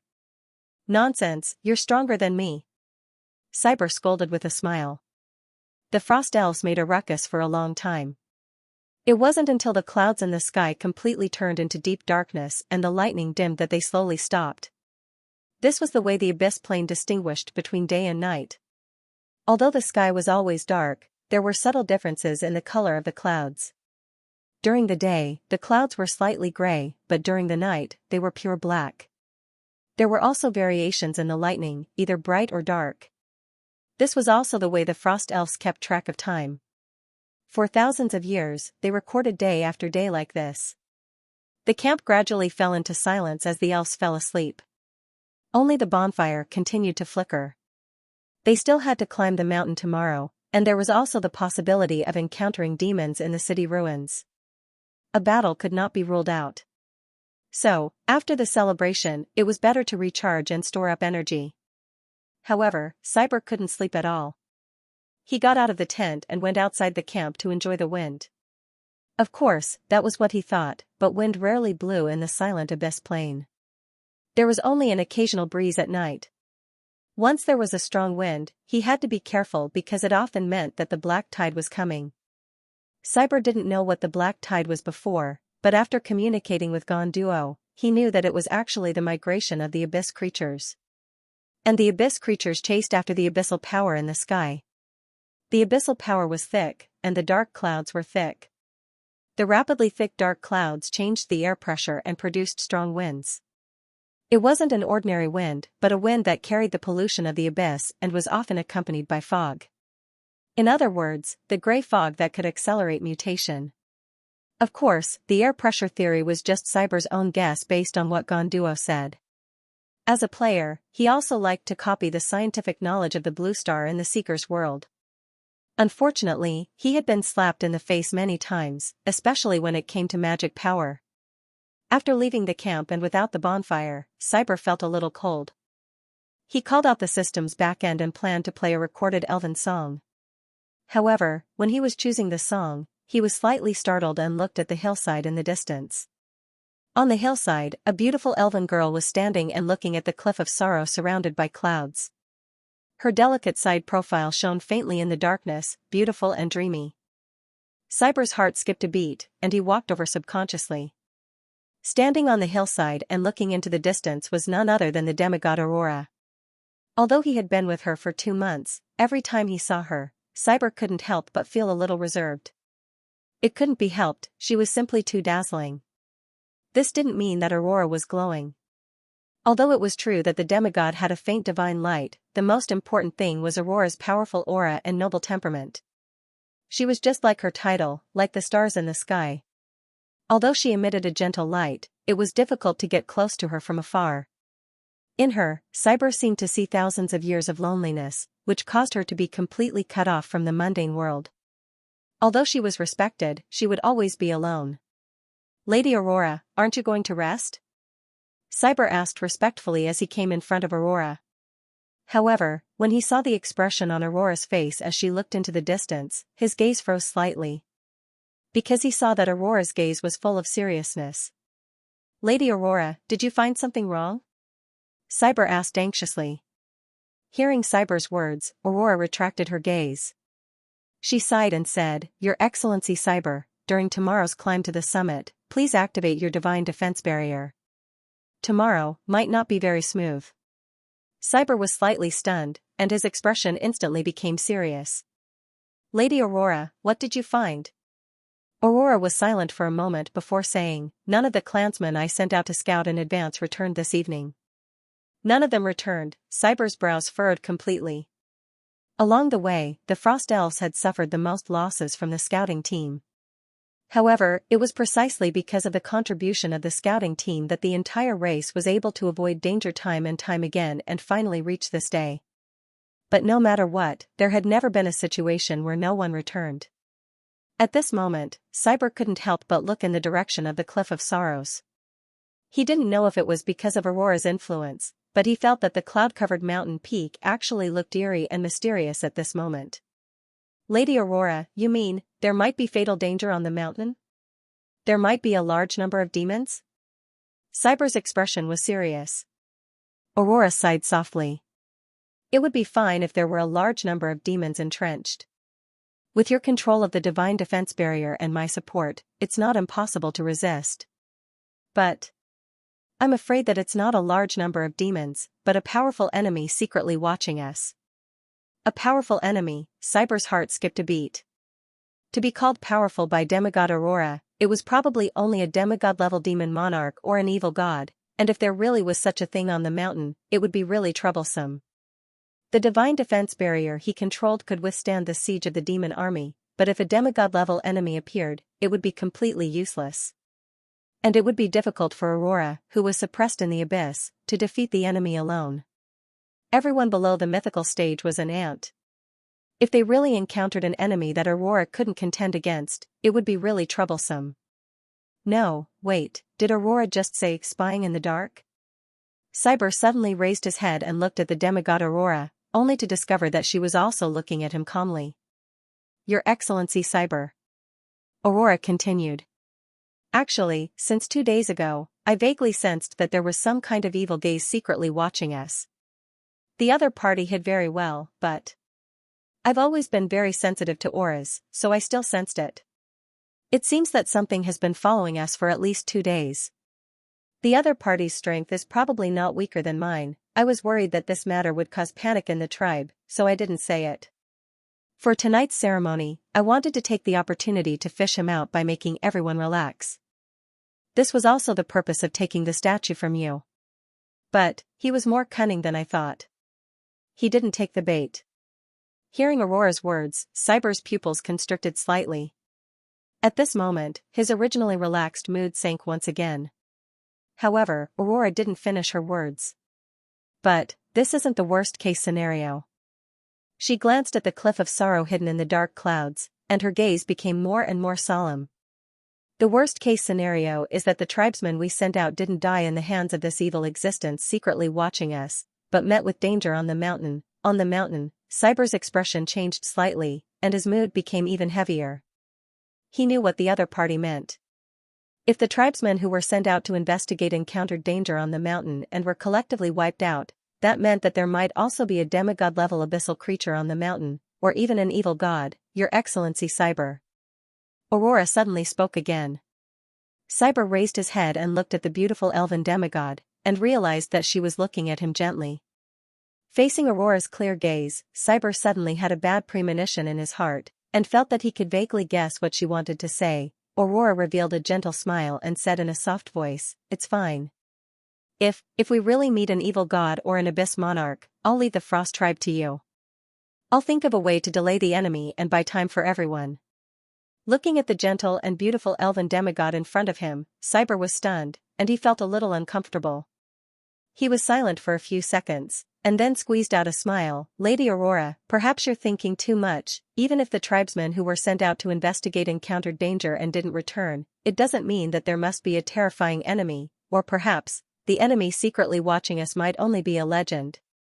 When he said this, even he himself felt that it wasn't convincing. Aurora heard this and slowly shook her head. He let out a deep sigh and said, "That's right. Your Excellency Cyber, I hope so too, but unfortunately, if it's really a legend, it won't be able to escape my senses. Don't look at me like this, I'm still considered a demigod." Saying this, she smiled faintly. "However, Mother Goddess has already recovered, and my greatest wish has already been fulfilled. The remaining mission is to protect the Frost tribe. Victory is right in front of us, and for the return of our children, I'm willing to give up everything. This is what I, as a guardian, must do, and it's also what I love to do. Your Excellency Cyber. If there's really a chance, by then, the tribesmen will be in your hands."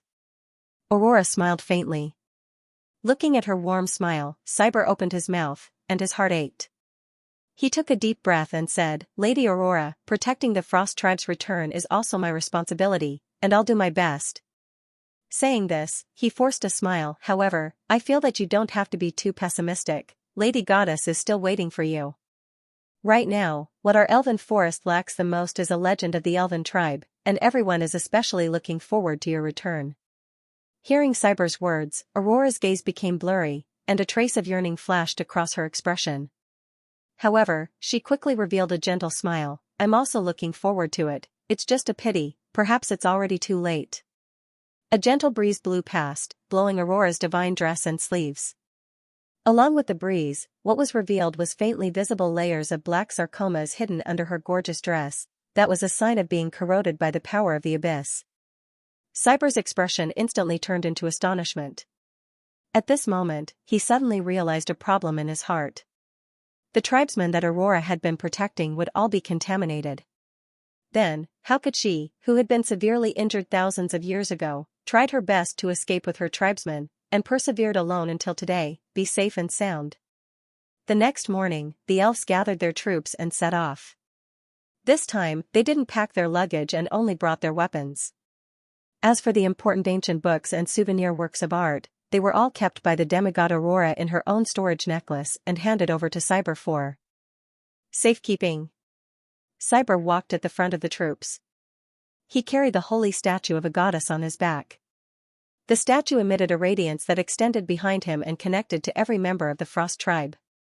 This was a high-level technique that Cyber had gradually figured out after 2 months of battle. It was to use the power of faith to form a protective layer that covered the protector's body. The advantage was that it was flexible and convenient. The disadvantage was that it consumed a lot of power of faith. In the 2 months of battle, Cyber rarely used it. But this time, even if it consumed a lot of power, he had to use it. If there was no more power of faith, it could be obtained again. But if there was no one left, then there was nothing left. The elves formed a long line and advanced in the wasteland. Around Cyber were the elves of the Frost tribe who had reached the gold rank. They were different from the elves of the Seeker's world.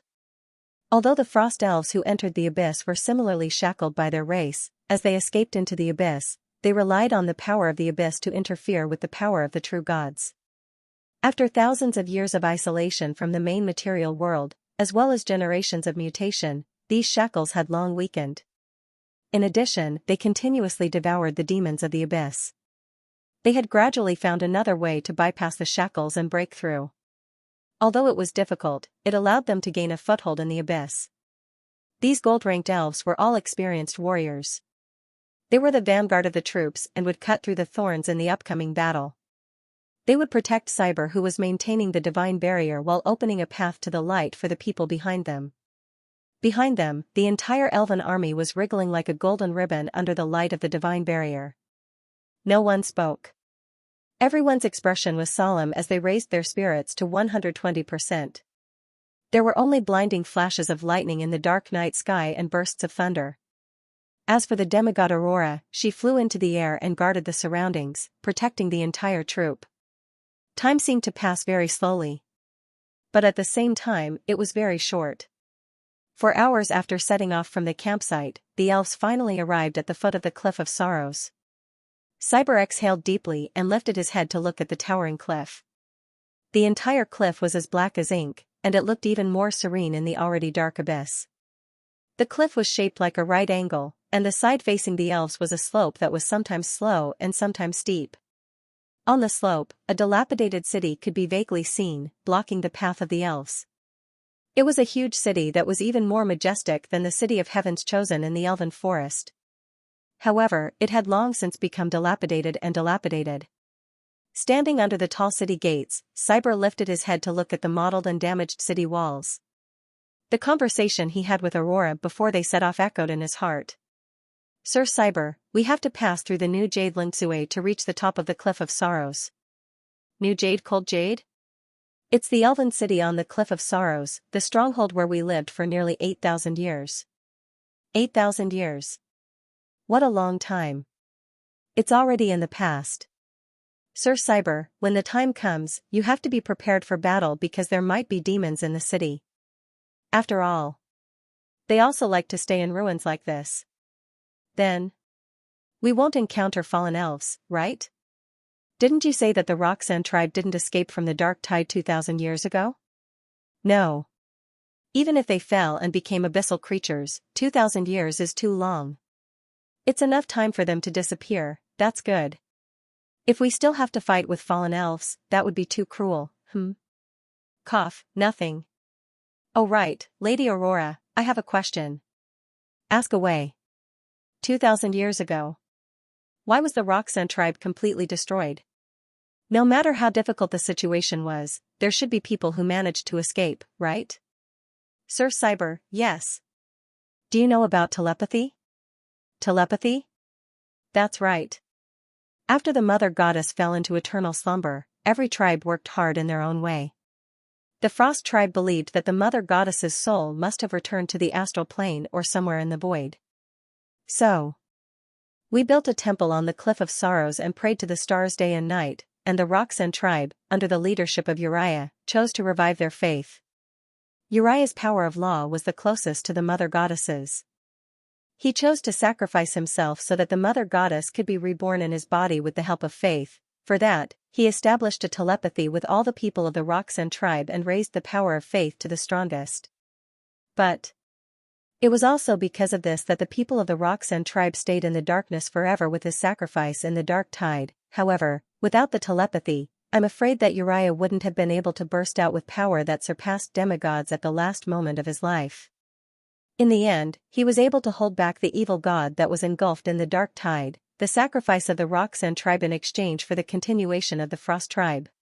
We carry their hopes on us, so we will continue to walk down this path. Sir Cyber, I'm here. The final journey is about to begin. You've worked hard along the way. No, compared to me, you're the one who has worked the hardest, you're too humble. Also, I'll leave the rest to you. I know. Taking a deep breath, Cyber gently closed his eyes. A few seconds later, he slowly opened his eyes. At this moment, his eyes were filled with determination. He raised the sword in his hand and pointed at the broken city gate in front of him. My people, let's go. Let's go home. His voice was filled with sincerity. Let's go home. The frost elves behind him also raised the rusty longswords in their hands. Then, they strode forward and walked into the dark and silent city. This elven city that commemorated Fei Lingsue had long been dilapidated. On the streets, traces of battle more than 2,000 years ago could still be seen. The buildings were full of mottled claw marks of the demons, which had long been eroded and blurred by the erosion of time. On the ground, there were also some weathered white bones, some of which belonged to elves and some of which belonged to demons. The entire city was dead silent. Only the sound of the frost elves' footsteps and heavy breathing could be heard. The light of the divine barrier illuminated the surroundings, replacing the illumination spells and torches. The long line continued to advance along the dilapidated streets. The warriors looked around vigilantly, ready to fight at any time. With the old elf Gando as the leader, several powerful frost elves clustered around Cyber in the middle. They were responsible for protecting him who was controlling the divine barrier. As for Cyber himself, he was controlling the divine barrier while cautiously observing the surroundings. He used all the detection skills of his hunter profession. Behind him, the elven girl Estelle followed. Although she was only 19 years old, her strength had reached the lower silver rank. She also pursed her lips and held her short sword tightly. It was quiet along the way. It was as if the entire world had died. However, the quieter it was, the stronger the sense of unease in Cyber's heart. This dilapidated elven city was filled with the remnants of abyssal pollution. The power of the abyssal abyss interfered with the aura. Cyber was unable to sense too far away and could only look around vigilantly with his naked eyes. Gradually, the vanguard team went deep into the city. They followed the main road around the cliff and continued to move forward. However, when the entire team was halfway through the journey, they suddenly stopped. In front of the team, in the middle of the dilapidated road, a tall figure wearing elven armor appeared out of nowhere. He stood there with his back to the team of frost elves, surrounded by a faint mist. Cyber recognized him. He was one of the elves that Aurora had sent out to scout. He was a lower gold rank frost elf. He had been sent out to scout the city a day ago. Abel? It's you? You're still alive? The surprised voices of the other frost elves came from beside Cyber. At this moment, the tall figure with her back facing the crowd slowly turned around. Cyber gripped his long sword tightly and raised his alertness to the highest level. In the next moment, his pupils shrank. The tall figure turned around. What entered Cyber's eyes was a face full of sarcomas and pustules. The sharp ears on the side of his face proved his identity. However, a small part of his skull had disappeared. A few ferocious abyssal worms were wriggling on the wound, tearing at the exposed bloody brain. His expression was pained. His eyes were bulging and filled with fear, as if he had seen an incomparably terrifying existence. Then, he stretched out his trembling hand and spat out a word with difficulty. Quick, run, run. Cyber's heart was filled with shock. In the next second, a ferocious black claw broke out of the ground and appeared under the elf named Abel, tearing him into pieces. Accompanied by a low roar, the entire ground trembled slightly. A ferocious demon with scales and claws that was close to 10 meters tall appeared in front of everyone. Demon Monarch, Gando's expression turned solemn. The demon that came out of the ground roared towards the sky. His low voice echoed in the city. The pressure of a legend continued to spread, evil and crazy. However, in the next moment, accompanied by the sound of something breaking through the air, an arrow that flickered with starlight flew down from the sky like a meteor. In the blink of an eye, it hit the roaring demon monarch. Accompanied by a loud explosion and a bright light, the upper half of the demon's body disappeared. Black blood continued to spurt out. He twitched a few times and slowly fell to the ground. In the air, Aurora was expressionless as she slowly put away the longbow formed by divine power. However, at this moment, more roars came from all over the city. Pairs of crimson eyes suddenly lit up in the windows on both sides of the road and at the doorways. Those eyes were densely packed and innumerable, making one's scalp tingle. Then, accompanied by a series of crazy and bloodthirsty roars, large and small black figures rushed out from the buildings on both sides of the road and rushed toward the elves like a tide. Inferior demons, great demons. Not good, I'm afraid an abyssal nest has formed here. Quick! Prepare for battle. Seeing the figures rushing out, Gando's expression changed slightly and he roared an order. The frost elves raised their weapons and their bodies flickered with the radiance of skills. In the next moment, they fought with the demons that rushed up. In an instant, the battle completely erupted. Looking at the sea of demons that looked like a black tide, Cyber's expression turned solemn. He took a deep breath and his eyes flashed. Praise life, praise nature, praise the great Eve. Then, he gently opened his hands. The goddess statue behind him bloomed with dazzling light and a golden shadow slowly formed above Cyber. The shadow raised the giant sword formed by the power of faith and fiercely slashed down at the demons that rushed up. In an instant, the brilliance was boundless. The sword energy formed by the power of faith spread out and formed a golden ripple. The demons that came into contact with it instantly fell down like wheat and turned into ashes under the brilliant light. Beautiful. Gando couldn't help but praise. Then, he shouted again, you're right. Quick! Everyone, seize the opportunity and charge forward together. The frost elves were invigorated. They followed Cyber's footsteps and continued to slash the demons that rushed up as they rushed forward.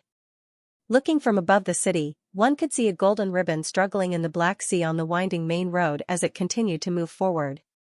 The roars of the demons and the shouts of the elves intertwined. Sword light flashed and light flashed. Dazzling magic began to blossom everywhere in the team, like fireworks in the dark. In the sky above the team, dazzling light would occasionally slash down and create an empty space. Then, the golden ribbon would quickly fill the space and move forward. Although it was slow, the surging demons didn't stop the elves' footsteps. Battles broke out everywhere, but the elves had the upper hand. Gradually, the frost elves' vanguard saw the other side of the city gate that led to the top of the cliff. Excited expressions appeared on their wart-filled faces. However, Cyber, who was at the front of the team and controlling the divine barrier, felt more and more uneasy, too weak. These demons were too weak, although there were many. Of them, the inferior demons were only at the dark iron rank. Even the greater demons were mostly at the lower silver rank. Not to mention the golden shadow that he controlled with legendary strength, the Frost Elf's vanguard could kill them like cutting vegetables. Such strength wasn't enough to make the Frost Elf able who died in the hands of the scaly claw demon, warned them. And as if responding to his uneasiness, when the elves were about to approach the other side of the city gate, the whole earth suddenly trembled slightly. Then, a deafening roar resounded in the sky above the city. The next second, grey fog filled the city. The earth trembled, and grey fog filled the air. The entire world gradually darkened and was covered with a layer of shadow. Even with the brilliance of the divine spell defensive barrier, it was unable to disperse the grey fog. Accompanied by a loud rumbling sound, the world trembled. It was as if something terrifying was climbing along the mountain. The dark clouds in the sky suddenly rolled, and lightning flashed and thunder rumbled. Suddenly, a bolt of lightning struck down like a tongue of fire, illuminating the grey fog. Vaguely, it seemed as if a huge shadow had appeared in the sky above the city. The next moment, the last bit of light brought by the lightning was completely covered. The frost elves slowly raised their heads, and their excited expressions froze on their faces because they were about to reach the end. In their field of vision, a pair of stars flickering with scarlet light appeared. No. That was not a star. It was a pair of eyes as huge as stars, the needle-shaped pupils flickered with a cold light, and a vicissitude, boundless, evil, and crazy aura slowly rose. Looking at these terrifying eyes, the frost elves gradually quieted down. Their faces quickly turned pale, and even the ferocious sarcomas could not hide it. Cyber, who was controlling the divine spell defensive barrier, felt it even more strongly. He only felt an irresistible and despairing force pressing down on him. That horrifying pressure made the blood in his body seem to freeze in an instant. The grey fog gradually spread, and the black shadow slowly solidified. What the elves saw was a triangular head covered in black scales, and there were ferocious barbs on its back. The ferocious huge mouth with spikes on its back spat out a dark red snake tongue like lightning. Every time the deep nostrils breathed, a faint grey fog would spurt out. This was a huge snake with an astonishing size. The entire towering city was as small as a block of building blocks in front of it. With every move it made, the entire cliff would tremble slightly. The huge slender body could not even be seen clearly as it was faintly discernible in the grey fog. It looked indifferently at the elves below, and its scarlet eyes were full of playfulness as if it had seen an interesting toy. Intense palpitations surged into the hearts of every frost elf. They felt the weapons in their hands become unprecedentedly heavy, and even breathing became incomparably difficult. Their bodies couldn't help but tremble. It was a natural spiritual deterrence formed by the aura of an existence with a higher level of life when facing an ant. This is, Gando's eyes were filled with shock as he looked at the gigantic creature in the sky. Esther's face was pale. She clutched the corner of Cyber's shirt tightly and her thin body couldn't help but tremble. The entire world seemed to have fallen into a deathly silence at this moment. As a player who had participated in large-scale war missions more than once, Cyber roared inwardly. Evil god, this was definitely an evil god, damn it, why was the evil god the one who stopped them in the end? Apophis, in the sky, the demigod Aurora, whose body was shining with holy light, had a serious look on her face. His voice was no longer gentle. Instead, it was unprecedentedly solemn and filled with deep fear. At the same time, there was a hint of indistinct anger and hatred. Hearing his voice, the giant black snake slowly stopped sizing up the elves and glanced at the beautiful figure in the sky. A hint of interest flashed in his huge star-like vertical pupils as if he had seen a fun toy. Then, a deep and weathered voice slowly sounded in the sky. That voice was full of mockery. Look who I saw. A cute little mouse that ran away pathetically? I thought, it was another fellow who dared to disturb my sleep. I didn't expect it to be you. What's wrong, Aurora? After not seeing each other for 2,000 years, you've finally fallen into despair. Are you planning to die? 2,000 years, Cyber's pupils constricted. At this moment, he felt that he already knew who this giant snake named Apophis was. Along the way, he had a lot of exchanges with Gonduo. As the chief priest of the temple, Gonduo was very familiar with the history of the frost elves in the abyss. 2,000 years ago, it was a mythical giant snake of the abyss that carried a huge black tide and destroyed the elf city, leading to the destruction of the Roxanne tribe and the sacrifice of the demigod Uriah. He was the mythical giant snake from 2,000 years ago. He had not left all this time, the giant snake of the abyss mocked. However, Aurora did not talk to him. This elven demigod had a serious look on her face. She glanced at Cyber on the ground and said softly, "Cyber, take everyone and leave quickly." At the same time, she waved her hand gently. The frost elves felt that the irresistible pressure on their bodies was instantly reduced by half. However, Cyber's heart sank. He looked up at the beautiful elven demigod and saw a calm and beautiful face. However, the calmer she was, the more uncomfortable Cyber felt. It was obvious that Aurora had made her choice. She was going to risk her life again. Looking at the elven demigod in the sky, Cyber could not bear it. However, there was nothing he could do. They were too weak. If they stayed here, they would not be of any help at all. Moreover, they would be a burden to Aurora. Rather than that, he might as well lead everyone out of the city, climb to the top of the cliff, and pray to the goddess. As long as he could summon the power of the goddess, everything would end. With this thought, Cyber took a deep breath and nodded slowly. He maximized the power of the divine spell defensive barrier. "Let's go!" he shouted at the elves. As he spoke, he continued to control the phantom and led the elves forward towards the city gate. In the darkness, the golden ribbon struggled to move forward again. The giant snake of the abyss looked at the elves on the ground in surprise. A hint of mockery flashed in his eyes. Then, he spat out a black smoke that surged towards the ground. The black smoke continued to spread, bringing with it a deep evil and depraved aura. Soon, it covered the sky. The buildings on both sides were swept by the black smoke and instantly began to corrode. In the blink of an eye, they were reduced to ashes. However, before the smoke covered the elves' team, Aurora's figure moved to the top of the team. She stretched out her hands and raised them slightly, forming a dazzling divine spell shield in front of her. The black smoke fell but was blocked by the dazzling divine spell. It could not move forward at all. Finally, it slowly dissipated.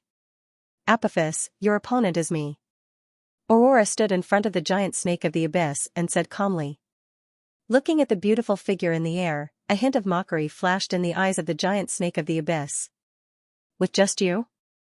"That's right," Aurora said softly. "With just me, against an evil god of the abyss like you who can't even simulate a divine domain, it's enough." As she spoke, a bright light bloomed from her body. A star-like flame began to burn slowly. Her aura began to climb rapidly.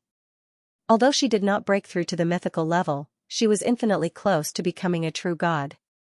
A set of silver armor slowly condensed on his body, covering his entire body, and a silver elven rapier appeared in his hand. Then, Aurora leaped and charged towards the ferocious giant snake of the abyss. "Divine power burning? Looks like you really want to die." The giant snake of the abyss sounded surprised. Then, it chuckled and bit at the elven demigod.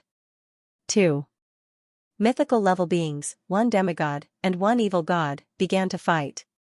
Terrifying power erupted above the city, creating a doomsday-like energy tide that began to spread to the surroundings. In the sky, dark clouds churned like stirred waves, creating a huge vortex. On the ground, as the energy waves spread, the wind howled, and the buildings collapsed. It was a doomsday-like scene. Under this turbulent power, Cyber struggled to support the divine spell defensive barrier, protecting the frost elves that were constantly moving forward. The entire defensive barrier was on the verge of collapse. It flickered with a faint light as if it would break at any time. Silver light wandered around the giant snake's body. The dazzling sword light slashed the giant snake's body again and again. The giant snake let out a painful groan. Then, it angrily flung the silver light away. However, the figure wrapped in the silver light did not give up. Soon, it rushed up again and continued to entangle with the giant black snake. In the gray fog, the figures of both sides could not be seen clearly. One could only see the light constantly flickering and the aura that was as vast as the sea constantly erupting. In the darkness, the silver light was so weak. It was sent flying again and again, falling to the ground like a meteor, smashing huge craters one after another. The city on the ground had long been reduced to ruins. However, every time, the light would stubbornly rush out and face the black figure in the gray fog, continuing to fight. Again and again, the team of frost elves was still moving slowly. With the appearance of the giant snake of the abyss, the number of demons around the city increased. However, this still could not stop them from going home. Under the aftermath of the mythical level battle, Cyber, who was supporting the divine spell defensive barrier, was already pale. His body trembled, but he still persevered. The battle became more and more intense, and the elves' casualties began to increase. The frost elves around Cyber were falling more and more frequently as well. However, every time one of them fell, another would immediately rush up to fill the empty space. Everyone's gaze was unprecedentedly firm. They looked at the cliff in front of them that was hidden in the dark clouds. There was only one thought in their minds. Charge out, charge to the top of the cliff, charge up and summon the power of the Mother Goddess. It was unknown who started it, but they began to sing the elven ballad. Gradually, more and more frost elves joined in. The vicissitudes of life and the tragic ballad kept reverberating in the mountains. May the stars twinkle in the night sky, endless starlight guides the journey ahead. The journey is lonely, traveling together. Oh, home is already close at hand. Darkness has arrived. I firmly believe in my faith. Although darkness has arrived, the faith in my heart will never be forgotten. May the evil shadow call, fall here. May the long road ahead be filled with joy. Ignite the starry sky. The city gate in front of them was getting closer and closer. The number of frost elves that fell was also increasing. The pervasive fog eroded the bodies of the elves. Even with the divine spell defensive barrier, it was unable to eliminate the increasing fatigue. Finally, the elves at the front rushed out of the heavy encirclement. Seeing the path to the top of the cliff, Cyber's spirit was lifted. There, the clouds were close at hand. Everyone, do your best. We're almost there. He shouted loudly. Behind him, the frost elves also showed an excited expression. Even the ballad gradually became cheerful. However, at this moment, bloodthirsty roars suddenly sounded from both sides of the road leading to the top of the cliff. Countless demons with auras that were far more powerful than those in the city walked out from both sides of the road. They grinned hideously and blocked in front of the elves. Each of them had the strength of an upper silver-level demon. The song came to an abrupt end. The excited expressions of the elves were fixed on their faces. In the sky, the giant black snake once again swept the dimming silver figure to the ground. It glanced at the elves on the ground with a mocking expression. Aurora. Do you know? What I like the most is to admire the expressions of ants who suddenly fall from hope to despair. As it spoke, it retracted its gaze and looked at Aurora on the ground with a cold gaze. And you? Fall here, don't worry, I'll soon let your people accompany you. The beautiful elf demigod climbed up from the ruins with difficulty. The armor on her body had been shattered, and pale golden blood kept flowing. The layers of pollution on her body had also spread to her neck. She bit her lips and looked at the giant beast in the sky whose aura was still terrifying. Her eyes were full of anger. No, it's not over yet. Her voice was firm, with an unprecedented determination. She suddenly stretched out her right hand and placed it on her chest, pointing at the black sarcoma that was constantly spreading. Silver light erupted from her body again, but this time, it quickly turned into deep darkness. The pollution of the abyss quickly spread on her body, and black scales began to grow on her body. At the same time, the aura on her body also turned from virtual to real and continued to rise. Demonization, the giant black snake's gaze suddenly became solemn. Aurora flew into the sky again. Half of her body had already demonized. Her gaze was sometimes clear and sometimes crazy. The aura on her body actually rose again, breaking through the level of a demigod and temporarily reaching the true mythical level. Apophis, I've said it before, everything is not over yet. As she spoke, Aurora waved the slender elf sword that was already surrounded by black fog and pointed the tip of the sword at the giant abyss snake. Let's perish together, she said calmly. However, after saying this, the two mythical figures suddenly paused in unison. Below the cliff, a new and powerful aura suddenly rose. That aura was restless. Compared to the giant black snake, it was even crazier and more evil. This was another abyss mythical figure. The giant black snake Apophis was slightly stunned. Then, it laughed sinisterly. Aurora, your luck really isn't that good, I've said it a long, long time ago. If you cause such a big commotion in the abyss world, be careful not to attract other evil gods. Look. Aren't they here now? Feeling the evil aura getting closer and closer, Aurora's eyes flashed with a trace of sadness. She raised her head, looked at the churning dark clouds in the sky, and gently closed her eyes. Mother Goddess, I'm going to disappoint you again. Her voice carried a trace of despair and sadness. The evil aura behind her was getting faster and faster. Apophis's laughter also became louder and louder. That was until an arrow with a dark glow flew out from behind Aurora, dragging a long black trail behind it. Under Apophis' stunned gaze, the arrow hit his body. Aurora was slightly startled. She slowly turned her head and saw a strange yet familiar figure appear behind her. It was a figure that was difficult to describe with words. Most of his body had already rotted. He was wearing a tattered robe, and there was a demon's barbed tail behind him.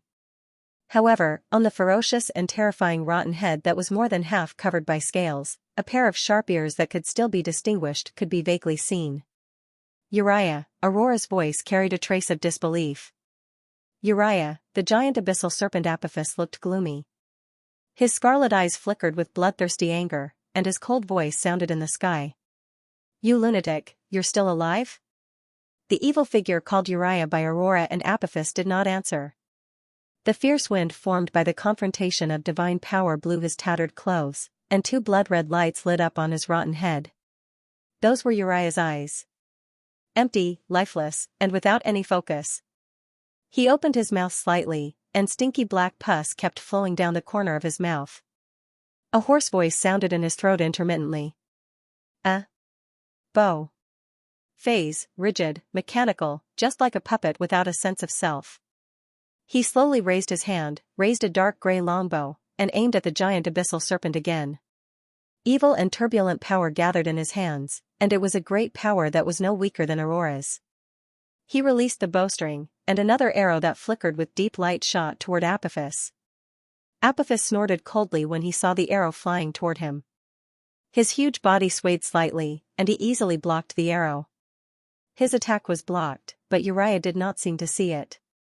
His two empty eyes were still looking ahead mechanically. Bow. Phase, his rigid voice sounded intermittently again. Seeing him like this, Apophis' gaze paused slightly. Then, the vicissitudes of life had a hint of mockery. So it's a corpse that's not completely dead, what, Uriah, instead of waiting for death in the cemetery, you want me to send you on your way? After saying that, he suddenly swung his huge snake tail from behind him. A terrifying aura locked onto Aurora and Uriah, and the black shadow quickly enlarged. The ferocious snake tail was like a huge whip, lashing toward the two tiny figures at an extremely fast speed.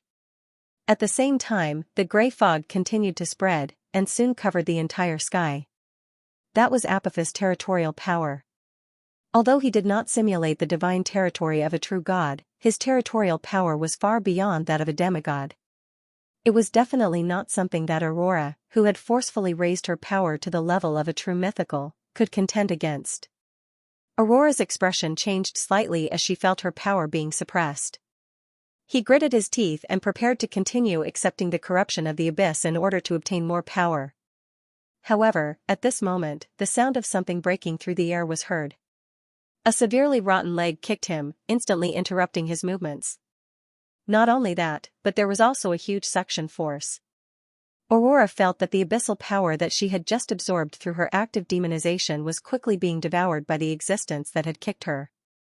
It was Uriah. A huge force came and Aurora, who had lost her strength, was sent flying. At the same time, Apophis's serpent tail struck Uriah in the sky. With a loud crash, Uriah's body fell like a broken sack and crashed into the ruins of the city on the ground. He slid for several kilometers before coming to a stop, his aura instantly disappeared. Aurora climbed up from the ruins. Her eyes, which were sometimes crazy and sometimes clear, became clear again. He looked in the direction of the figure that was hit by the snake tail and called out anxiously, "Uriah! Stop shouting, it's just a corpse that hasn't died yet." In the sky, the voice of the abyss serpent Apophis came again. He looked at Aurora on the ground, his words full of disdain. He was just lucky to use the power of the abyss and the chaotic consciousness to maintain the last bit of vitality of his body. "I've already sent him to see your mother goddess." As he spoke, he looked at the elven demigod with a ferocious gaze. Now, it's your turn. After saying that, he opened his bloody mouth as deep power continued to gather.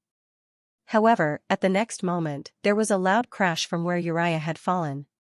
That evil and crazy aura reappeared. Not only that, this aura was stronger and more chaotic than before. Apophis paused for a moment. He temporarily put away the abyssal forbidden spell that he had been brewing and looked in the direction where Uriah had fallen in bewilderment. The messy ruins suddenly exploded, and Uriah's figure appeared once again.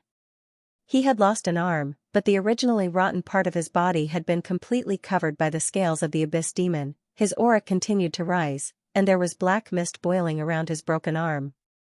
Gradually, a ferocious demon claw slowly grew out. Bo. Fei. See, his voice sounded again. It was as stiff and mechanical as ever. Apophis' pupils constricted, and his weathered voice was filled with disbelief. Impossible. You're already dead. Uriah did not answer. His staccato voice continued to ring out, Bo. Fei. See, Fei. Fei. Not only that, as he mechanically repeated the name of the giant abyss snake, more hollow and stiff voices slowly sounded from all over the Cliff of Sorrows, Bo. Fei. See, Bo. Fei. See, in the ruins of the city, on the battlefield of the demons and frost elves. In the pile of corpses left behind from the earth-shattering battle 2,000 years ago, faint blue lights slowly lit up. Those were faint blue flames, like pairs of eyes burning with anger. No, those were eyes, those were the soul flames of the undead. Those rock and sand elves that had long turned into bones sat up from the ground. The deep blue light slowly burned in the eye sockets of the skeletons. Their bones made creaking sounds as they slowly stood up from the ground. Bo. Fei. See. Their upper and lower jaws kept trembling. Countless mechanical and stiff voices came from all over the Cliff of Sorrows. They picked up the rusty weapons that had been buried in the ruins for an unknown period of time and moved slowly. Looking at these undead elves that had suddenly revived, Aurora's face was filled with shock. Mind connection, she stared blankly at Uriah in the distance and muttered with complicated feelings. Uriah slowly rose into the air. The black power of the abyss kept gathering on his body. His body expanded rapidly. His sarcomas wriggled and his scales churned. A moment later, he turned into a huge creature made of black flesh and barbed scales. One could only vaguely make out his human form. His body kept expanding and expanding, until it expanded to a height of hundreds of meters, then it slowly stopped. Although it was still not as huge as the giant abyss snake, it had a faint feeling of being on par with it. Bo. Fei. See. Neat and stiff whispers slowly sounded. Behind Uriah, countless faint blue lights appeared. That was the undead army formed by the awakened rock and sand elves. Uriah, who had long been unrecognizable as an elf, raised his bloated right hand high and raised a huge sword formed by the power of the abyss. He panted heavily, and his hoarse voice slowly sounded. This time, it was different from before. Cover. Frost. Behind him, endless, tens of thousands or even hundreds of thousands of rock and sand elves also raised their white bone right hands holding weapons. Cover. Frost. Hearing this sentence, Aurora trembled slightly. Her eyes were instantly filled with fog. 2 lines of crystal tears slowly flowed down her cheeks.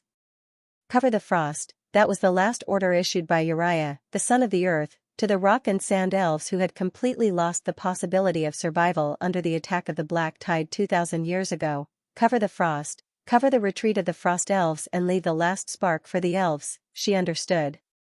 She understood everything. Since 2 days ago, the one who had been secretly observing her was none other than Uriah. No.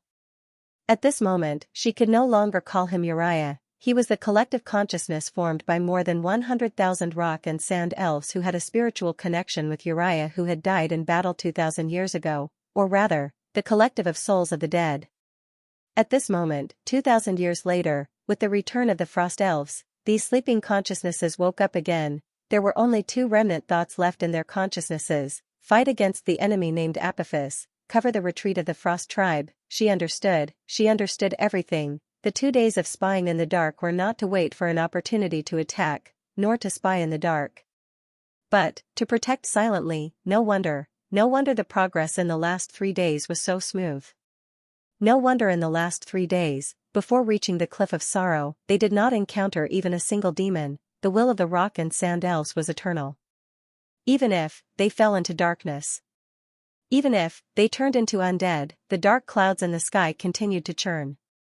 The lightning that danced like tongues of fire pierced through the darkness and illuminated the entire Cliff of Sorrow. Uriah roared at the sky and then rushed toward the ferocious abyss snake. Following his actions, the revived rock and sand undead on the ground also roared angrily. They waved the weapons that had been sleeping for more than 2,000 years and rushed toward the demons that were besieging the frost elves. "You're courting death." In midair, the abyss snake Apophis, who was entrenched on the Cliff of Sorrow, let out a furious roar. His gaze was fierce. He twisted his huge body and bit toward Uriah. However, Uriah stretched out his swollen and ferocious huge hand and grabbed his head. He roared and pried open Apophis's huge upper and lower jaw, tearing it to both sides. That terrifying strength made Apophis's pupils constrict. He hissed and spat out extremely corrosive venom. However, Uriah did not dodge at all. He allowed the venom to corrode his body and still tore his jaws. Apophis let out a painful groan, and a fierce light flashed in his eyes. He twisted his body, swung his snake tail, and slapped Uriah's body. With a loud noise, he finally broke free from Uriah's control. However, at this moment, his jaws were slightly deformed. He was actually injured. "Uriah, I admit that you are stronger now. However, if you think that you can defeat me like this, then it's too ridiculous. An ant will always be an ant." As he spoke, Apophis roared again and rushed toward Uriah. At this moment, an arrow that shone with starlight suddenly shot out from the ground and hit his eye. Roar! Black blood splattered everywhere. Apophis let out a painful and angry howl. He turned his head. His other blood-red star-like eye looked at Aurora, who was slowly putting down her bow. His eyes were full of anger. "Oh, Rua, la." His voice was filled with monstrous anger. Aurora's expression was calm. She put away the longbow, and a long sword appeared in her hand again. She pointed it at the giant snake. "Apophis, your opponent is still me." Apophis's eyes were spitting fire. He opened his bloody mouth and rushed toward Aurora. However, at this moment, Uriah's figure reappeared. He directly hugged his huge body and delayed his movements. Seeing this scene, Aurora's eyes flickered slightly. She shouted softly, and light bloomed on her body. She flew up again and rushed toward the struggling giant snake. The three myths were fighting together. In the sky, the battle of the myths was hidden in the gray fog. On the ground, it was more and more difficult for Cyber and the Frost Elves to move forward. One after another, the Frost Elves fell, but the number of demons did not decrease at all. The feeling of despair gradually spread among the team. Gando's voice was already hoarse, and he no longer spoke. Looking at the decreasing number of elves, Cyber looked anxious. The cliff that was close at hand seemed so far away. However, at this moment, a burst of exclamations suddenly came from the back of the team. A roar that was like a tsunami resounded behind the Frost Elves. Cyber subconsciously turned his head and instantly widened his eyes. He saw that at the back of the team, from all over the city, a tide of skeletons suddenly emerged. Their eyes were burning with blue flames. Wearing broken elven armor, they charged toward the demons that were besieging the Frost Elves like an army charging forward. "Cover, Frost," the ancient elven language slowly sounded, neat and heavy. For a moment, the demon army that surrounded the elves was swallowed by the sea of undead like bubbles. Estelle stared blankly at the undead that were helping her tribesmen kill the demons. Her mouth was slightly agape. Looking at the vaguely discernible symbol of the rock-sand tribe on the undead armor, her vision gradually blurred. Her expression was filled with surprise and sadness. "It's the rock-sand, it's the tribesmen of the rock-sand tribe, they're here to help us." When she said the last sentence, the girl was already sobbing. The Frost Elves were energized. Looking at the undead that rushed into the demon army, a little flame of hope burned in the team again. Cyber raised the elven longsword in his hand and roared. "Tribesmen, charge! Charge!" The Frost Elves roared angrily.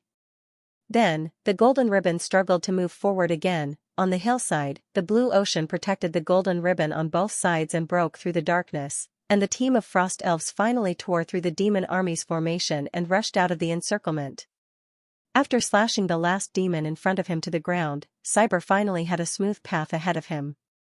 His features were sinister as he charged forward with a hoarse roar. Golden light blossomed from his body, making him look like a burning torch, leading the vanguard of the frost elves forward. The elves were like a golden tide, surpassing the darkness as they charged forward. Looking from the sky, one could see a golden torrent following the spiraling mountain path, going up, up. Finally, that dazzling golden color, like an eagle spreading its wings, leaped up in the radiance and rushed into the dark clouds surrounding the cliff top. Cyber's vision suddenly dimmed, and a misty fog started to spread around his body. The light of lightning seemed to revolve around him, and the rumbling of thunder had never been so close before. However, he was getting more and more excited in his heart. The black fog continued to attack. That was the power of the abyss within the dark clouds. However, this fog was unable to break through the frost elves who were surrounded by the golden light. At this moment, Cyber had already activated the divine spell barrier to the maximum. He gave up on all offensive methods and focused on protecting the sprinting elves.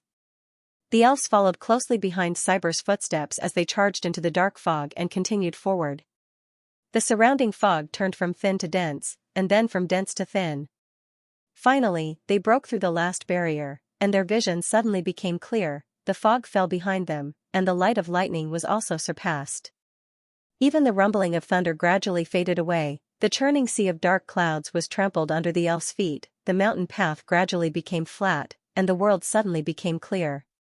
What entered the eyes of the frost elves was a majestic shrine. The temple was situated at the highest point of the cliff, and behind it was a deep starry sky. Large and small planes turned into stars, shining brightly and filling the sky. The colorful stars in the sky flickered with radiance, embellishing the tranquil night sky with a resplendent river of stars. Vast and magnificent. Standing under this resplendent starry sky, the elves' gazes gradually became sluggish. Their heavy breathing due to the extreme sprint gradually stopped, and a trace of infatuation appeared on their sinister faces. Starry sky. This was the starry sky. A starry sky without pollution and darkness. Standing under this starry sky, anyone would involuntarily feel their own insignificance, and a sense of peace and tranquility would arise in their hearts. Estelle raised her delicate little face and stared blankly at the starry sky. Her eyes widened, and her pure eyes gradually moistened. Tears slowly flowed down her cheeks, and she blossomed into an intoxicated and sorrowful smile. "Father, I see the stars. They are really beautiful," Cyber panted as he looked at the familiar sky. His heart was filled with unprecedented joy and relief. He couldn't help but laugh, and his laughter became louder and louder. "Ha ha ha. Ha ha ha. We did it. We did it. Comrades, we did it." He raised his sword and shouted. "We did it." The frost elves also let out earth-shattering cheers. However, everyone's cheering did not last time. Because everything was of the world, there were more than 200,000 frost elves, and the ones that rushed into the clouds were only the vanguard. They were of the elves and praying to the starry sky. Ha ha ha ha. Guard of command everyone to pray to the starry sky. As long as the goddess hears our voices, the door to our home will descend. Cyber said excitedly. However, no one answered. He was slightly startled, and slowly turned his head, only to see Guard, who had followed him, sitting in front of a huge rock. The old elf held a water skin in his hand, slightly raised his head, and looked at the starry sky in a daze. A satisfied smile appeared on his wart-filled face. "The starry sky is really beautiful," he sighed. After sighing, he picked up the water skin, raised his head, and opened his mouth slightly. However, not a single drop of water fell. "There's no more," a trace of regret flashed across Guard's face. "All right. We'll drink when we get back. When the time comes, we'll drink the flower tea while looking at the starry sky. I'll let you see as much as you want. You're the temple leader, stand up and command everyone to pray. It's not the time to relax yet." Looking at the relaxed old elf, Cyber scolded with a smile. However, Guard didn't stand up immediately after hearing his words. He tilted his head slightly and revealed an apologetic smile. Sorry, Cyber, maybe, you'll need to command everyone to pray to the Mother Goddess. I'm afraid I can't treat you to elven flower tea. Cyber was slightly startled. His gaze gradually moved downwards, and he saw a dark red color rapidly spreading under Guard's body. His expression changed greatly, and he hurriedly went over to help Guard up. At this time, he noticed that there was a fatal wound on the old elf's chest. No, it wasn't just his chest. His entire body was covered in wounds, but the one on his chest was the most vicious. That wound had almost completely cut open Guard's abdomen, and it seemed to have been caused by the sharp claws of a demon. One could even see the shattered internal organs inside. However, the most serious wound was his chest, where his beating heart had been turned into minced meat at some point in time. The black power of the abyss contaminated the wound, preventing the healing power of the divine spell barrier. That was a curse left behind by the power of a high-level demon. At this time, Cyber suddenly realized that the frost elves who were responsible for protecting him had all died in battle. As the leader of the elves, how could Guard be unharmed? He was already heavily injured, but he had persevered until now by relying on his conviction and one last breath. Now that he saw the starry sky, he had finally fallen. Dark red blood continued to gush out, and soon, Cyber's body was dyed red. He trembled as he looked at the bloody wound on Guard's body, and his lips trembled. No, Guard. Hang in there. My friends are about to arrive, they're about to arrive. They have the best healers among them, they'll definitely be able to heal you. Cyber choked with sobs as tears flowed down his face. Looking at his flustered appearance, Gonduo smiled shakily. Don't cry, you're the chosen one. The hero who's going to bring everyone home. I'm just going to return to Mother's embrace ahead of time. As he spoke, he slowly raised his head and looked at the starry sky with hazy eyes. Cyber, you said, in Mother's divine kingdom, do you have some nice, scented tea? Cyber's eyes were blurry, and tears flowed down his face. There is. The flower tea in the goddess place is definitely better than anywhere else in the elven forest. He frantically tried to stop the blood from spreading as tears and snot flowed down his face. However, he couldn't stop the blood from gushing out of the wound. That's good. A satisfied smile appeared on Guard's face. Then, his hand that was holding the water bag slowly lowered. Guard. Cyber roared in grief. However, there was no response. Under the starry sky, Cyber's cries continued to echo. The cheers of the frost elves gradually stopped. They gradually gathered around the old elf, kneeled on one knee, and lowered their heads. Gently closing Guard's eyes that were looking at the starry sky, Cyber sobbed and stood up from the ground.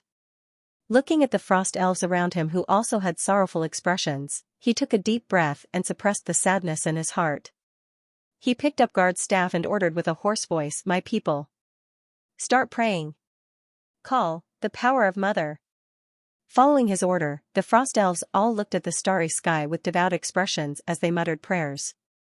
They began to recite the true name of Mother. The light of faith gathered on their bodies and continued to sublimate until it finally converged on the towering temple that had stood for thousands of years at the highest point. A faint radiance began to gather above the temple. More and more frost elves rushed up the cliff.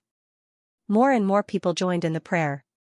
The prayers became louder, more and more orderly, and louder. Great world tree, merciful Mother Nature, the goddess who controls life.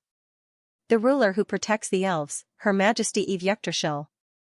Your most devout child calls for your arrival.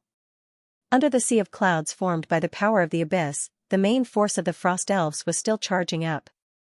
The blue undead army had completely merged with the demons. In the grey fog, the collision between the myths caused terrifying aftershocks again and again. Lightning flashed and thunder rumbled. From time to time, Apophis' angry roar could be heard. Aurora. Uriah. Stalling for time. Do you think you can defeat me like this? You underestimate a true myth too much. After saying that, he looked up to the sky and let out a loud and clear roar. That roar kept echoing in the sky and spread far and wide. Gradually, the lightning in the sky began to disappear one by one, and the thick dark clouds slowly rolled. The whistling wind sounded everywhere, and the earth trembled slightly. The frequency of the trembling became higher and higher, and the vibration became stronger and stronger. Gradually, a black tide appeared on the horizon in all directions. This was the black tide. Every evil god of the abyss could summon a giant black tide. Demons and abyssal monsters of all sizes roared and roared. Like an endless tsunami, they gathered from all directions and surged toward the Cliff of Sorrows. At the same time, several evil and deep auras slowly emerged in the distance and rapidly approached the Cliff of Sorrows.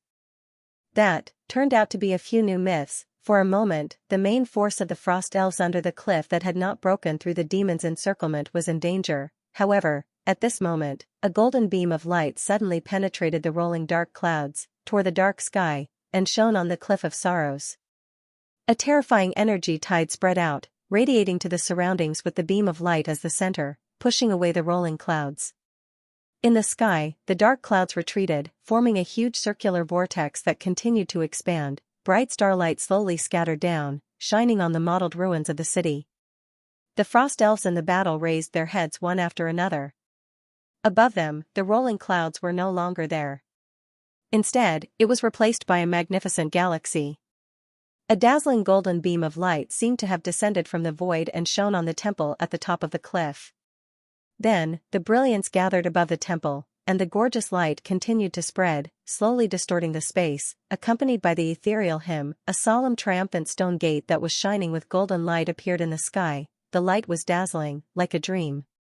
The next second, the stone gate emitted a dense brilliance, and spatial ripples emerged, accompanied by 3 loud dragon roars. Countless golden figures leaped out from it, under the shocked gazes of the frost elves. 3 majestic megalosaurus that were hundreds of meters in size, 1 gold and 1 silver, appeared in the sky. They were elegant, and their bodies were shrouded in holy light. Their magnificent eyes that flickered with the light of divine power indifferently looked at the abyss serpent Apophis, who was entrenched on the Cliff of Sorrows with a shocked expression. Myth. Megalosaurus. His voice was filled with deep fear. Then, waves of crazy shouts came from behind the Megalosaurus. Brothers! Charge! Kill! Rescue the frost elves! For the glory of the goddess! For the glory of the elves! Hurrah! Behind the Megalosaurus, countless dazzling figures slowly appeared. They were elves riding flying magic beasts. They wore gorgeous armor and held all kinds of weapons in their hands. They were like oracles that descended from the sky, pouring down like meteors and appearing on the battlefield. Then, more spatial ripples bloomed around them. Countless dazzling golden magic arrays appeared on the battlefield. Amidst the light, tall and heavily armed figures slowly emerged from the array. Looking at the figures that were slowly solidifying, the frost elves widened their eyes.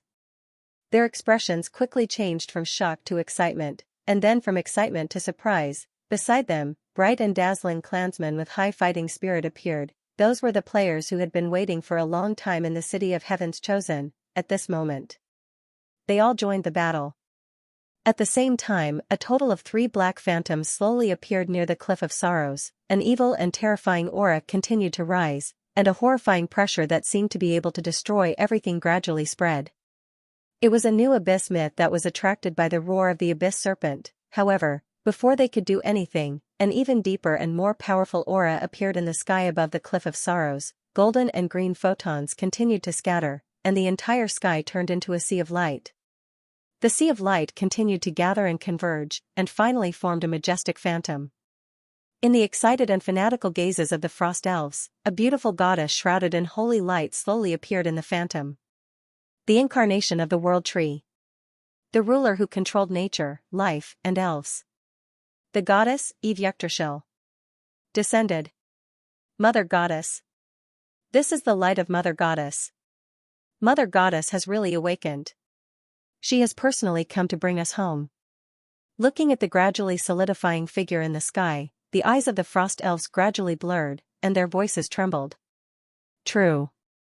God, the gaze of the giant abyssal serpent Apophis became completely solemn, and its expression became more and more unpleasant. Even the aura of the 3 mythical abyssals who had just appeared in the distance stagnated slightly. As for the demigod Aurora, she stared blankly at the familiar holy figure, and her gaze gradually blurred. Mother Goddess. Her holiness, her voice was full of excitement, sincerity, and fanaticism. Under that excitement and fanaticism, there was a faint hint of weakness and trembling. It was a mixed emotion of grievance and uneasiness. It was like a child who had been bullied after being away from home for a long time, and finally saw the mother whom he missed day and night. Uriah, who had been clinging on to the giant abyssal serpent without caring about his injuries, had unknowingly stopped moving. His eyes were empty and lifeless, and his rotting head trembled as he looked in the direction of the light. He slowly stretched out his huge, abscessed hand that had been corroded beyond recognition by the venom of the giant abyssal serpent. He faced the light, as if he wanted to grab something. A dull, mechanical voice sounded intermittently in his throat. "Mother." "Goddess." There was still no emotion in the voice. However, compared to the previous low roar, it was much softer. 2 lines of black tears of blood flowed down from his empty eyes, leaving 2 long traces on his rotting face. "Mother Goddess." Hearing the 2 elven demigods calling out to the holy figure, the giant abyssal serpent Apophis widened his eyes. Looking at the devastatingly beautiful figure in the sky, looking at the long silver hair that had solidified, looking at the purple eyes that were deeper than the starry sky, and the gorgeous and wholly divine dress, a figure that had already belonged to a legend in his memory slowly overlapped with the other party. In the next second, a trace of disbelief flashed through Apophis' remaining scarlet pupil. His expression, which was already quite ugly, quickly became even uglier, and was covered with a layer of deep shock. "This is impossible." The beautiful and holy figure slowly cast her gaze over. That dignified and calm gaze seemed to be able to see through everything in the world. Being stared at quietly by the other party, the originally arrogant Apophis actually showed a hint of fear and trepidation. Under the pressure as vast as the starry sky, he, who had always proudly looked down on the abyss, actually felt a sense of humility and insignificance at this moment. A sacred and mighty aura filled the darkness. Accompanied by the ethereal and sacred hymn, the beautiful and holy figure slowly extended her right hand. Then, he gently pressed down. That seemed to be an order. Following his movements, in the next moment, a resplendent radiance bloomed on the cliff of sorrow, on the dark cliff. The rainbow-colored tide was like a river of light descending from the sky, pouring down. Those were the players who joined the battle. They were like knights summoned by the goddess. Their bodies flashed with the light of magic and divine spells, and under the command of the goddess, they charged toward the demons in the ruins. As for the people in the lead, their bodies emitted a dazzling golden light, and their auras continued to rise. Kami, at this moment, the power of gods favored also appeared on the battlefield. The auras of the players in the vanguard soared, and their strength skyrocketed, reaching the advanced level. They had become the chosen of the goddess. The radiance continued to spread. Gradually, even the other players were gradually covered with a layer of dense light. Their 5 senses became sharper, their strength became stronger, and the magic power in their bodies continued to boil. That was the blessing from the goddess, sacred and mighty. Feeling the surging power in their bodies, the players' spirits were lifted. For the glory of the goddess echoed passionately in their ears, teasing their nerves and stimulating their already burning adrenaline. Their breathing became heavier, the sharp light in their eyes became brighter, and the blood in their bodies became hotter and hotter. In a sea of we are strengthened, and Kami. Kami is here, and kill. It's time to charge. Amidst the surprised cheers, they grinned, roared, and further increased their speed. Then, with an even more swift and violent momentum, they rushed toward the army of demons, on the slope of the cliff. A dazzling radiance illuminated half of the sky, constantly tearing apart the deep darkness. That was the light that descended upon the darkness, that was the dawn that broke through the night. The players were like a rainbow-colored torrent, surging down with unstoppable momentum. The galaxy-like torrent kept going down the black cliff, and down. They tore apart the demons, crushed the monsters, and pressed forward with indomitable will. Amidst the deafening roars, the demon army that was in a stalemate with the blue undead army and the golden frost elves was suddenly crushed by the torrent that resembled 10,000 galloping horses. The darkness that had been in a stalemate for a long time was slowly pushed out by the rainbow-colored torrent. Then, the darkness was completely dispersed after 1,000 miles. However, the rainbow-colored torrent formed by the players did not stop. Like blazing lava surging after a volcanic eruption, they continued to burn with dazzling radiance and went down the cliff, and down. Soon, they connected with the gigantic black tide summoned by the abyss serpent Apophis. The gigantic black tide that was surging toward the cliff of sorrows like a tsunami completely stopped under the impact of the rainbow-colored torrent. The next moment, an even more intense battle broke out on the battlefield. With the blessing of the goddess, the players were like fearless knights, waving their weapons, casting divine spells, and roaring as they rushed into the black tide, fighting the demons and monsters. Looking at this shocking scene, the frost elves widened their eyes. At this moment, they felt their blood gradually boiling, looking at the surging black tide, looking at the ferocious and evil demons and abyssal monsters. A trace of hatred appeared on their faces that had yet to be wiped away from their tears of excitement. My people! Follow our compatriots. Tear these evils apart. Then go home together. Someone shouted angrily. Tear them apart. Go home together.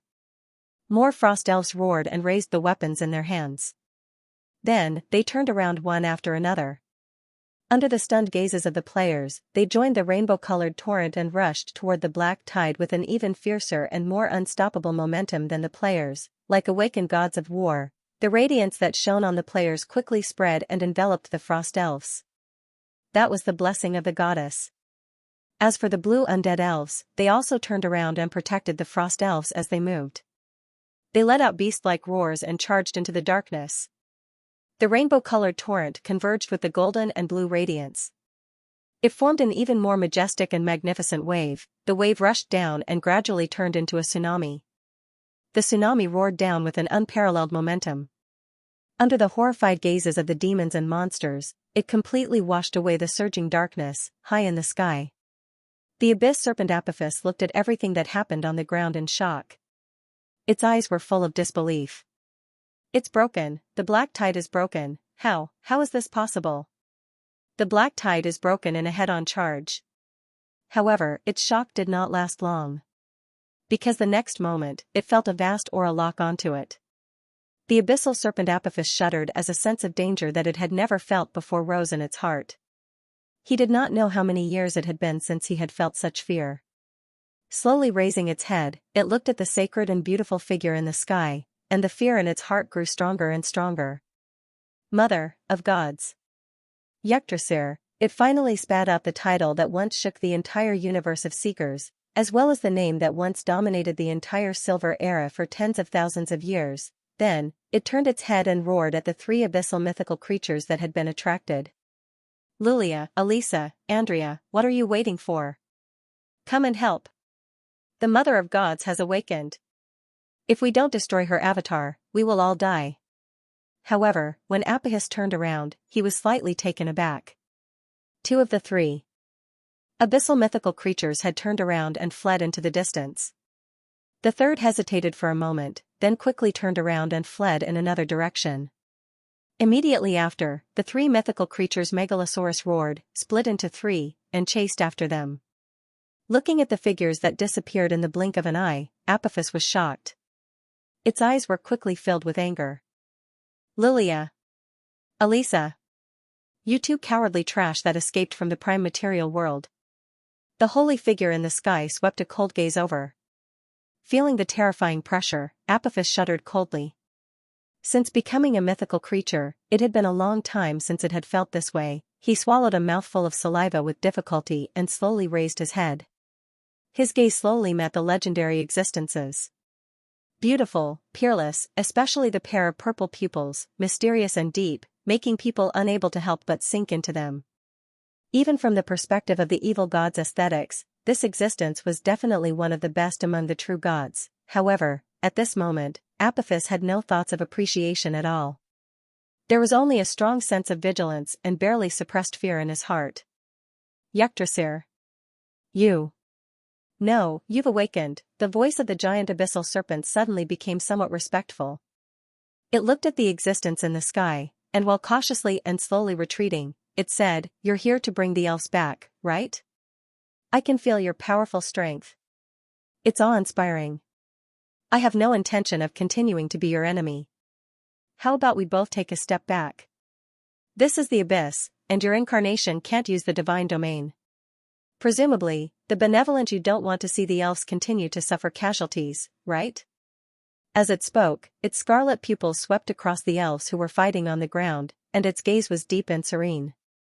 Although its posture was respectful, the threat in its words was almost undisguised. The holy figure in the sky swept its cold gaze down again. Facing the pair of emotionless purple pupils, Apophis' heart became more and more uneasy. However, at this moment, Aurora's firm voice rang out. Mother Goddess! You can't let it leave. It already knows your identity. The three mythical creatures who escaped also know your identity. You can't let them leave. Hearing Aurora's voice, Apophis' eyes flashed with anger. He was about to say something, but a pair of rotting giant hands once again hugged his slender body. Phase, the old-fashioned mechanical voice sounded again. Uriah's eyes were dull, and his hands were tightly confining the giant abyssal serpent. Apophis struggled for a while and was shocked to find that he couldn't break free from the other party's control. He turned his head and saw that the rotting flesh on Uriah's body was cracking continuously, and there was a faint deep flame burning on his body. His breath grew stronger again, but his body was gradually collapsing. Uriah! You lunatic! Don't bring me along if you want to die! Apophis roared angrily. In the next second, he suddenly sensed an even more frightening energy fluctuation coming from the sky. Apophis slowly raised his head and saw the holy figure in the sky gently raise its hand again. A white gold divine sword burning with flames appeared in his hand. Accept your judgment. This is the anger of the elves. He looked indifferently at the terrified giant abyssal serpent, and his ethereal voice resounded through the sky. Then, he gently waved the divine sword in his hand. A dazzling sword light bloomed on the divine sword, and it turned into a white gold sword energy that was 1,000 meters long, rushing toward the giant abyssal serpent Apophis. No. Looking at the horrifying sword energy coming toward it, Apophis let out a cry of despair. The sword energy arrived in the blink of an eye and passed through his body. However, it didn't hurt Uriah, who was hugging him, or the countless elves and players on the ground. Apophis' gigantic body trembled slightly and stiffened. There was still fear in his eyes, but they were fixed there forever. The next second, his huge body gradually dissipated from the bottom to the top, as if being erased by an eraser. There was no blood, no wounds. There was no loud noise, no light, and no energy tide formed by the battle between the myths. At that moment, the whole world seemed to be quiet for a moment. The figure of the giant abyssal serpent Apophis disappeared completely, as if it had never appeared. Even the air couldn't feel his breath, his existence was cut off. His existence disappeared, and the myth that had occupied the cliff of sorrow for thousands of years, the evil god of the abyss, Apophis, fell. Then, the giant black tide that was summoned by him completely collapsed, the grey fog that condensed above the cliff of sorrow slowly dissipated, and the bright golden light shone down from the sky, emitting a dreamy brilliance. The holy light shone, and the holy and beautiful figure in the air became the center of the whole world. Dazzling brilliance bloomed and sprinkled all over the earth. At this moment, the goddess in the sky was like a golden sun. The brilliance of divine power sprinkled down diagonally from the sky. The brilliance was boundless. The light seemed to have magical power as it shone on the earth, slowly spreading from the center to the surroundings. Golden photons began to dance and spin on the cliff of sorrow. In the ethereal hymn, the holy brilliance slowly swept through the vicissitudes of the undead legion, the ugly frost elves, the high-spirited mission players, and the evil abyssal creatures. All the demons and monsters that were shown on twitched in pain. Under the excited gazes of the elves and the regretful gazes of the players, the abyssal creatures stopped attacking, and black mist kept rising from their bodies. Gradually, the mist was replaced by golden photons. With a soft sound, the demons and monsters exploded into golden fireworks one after another.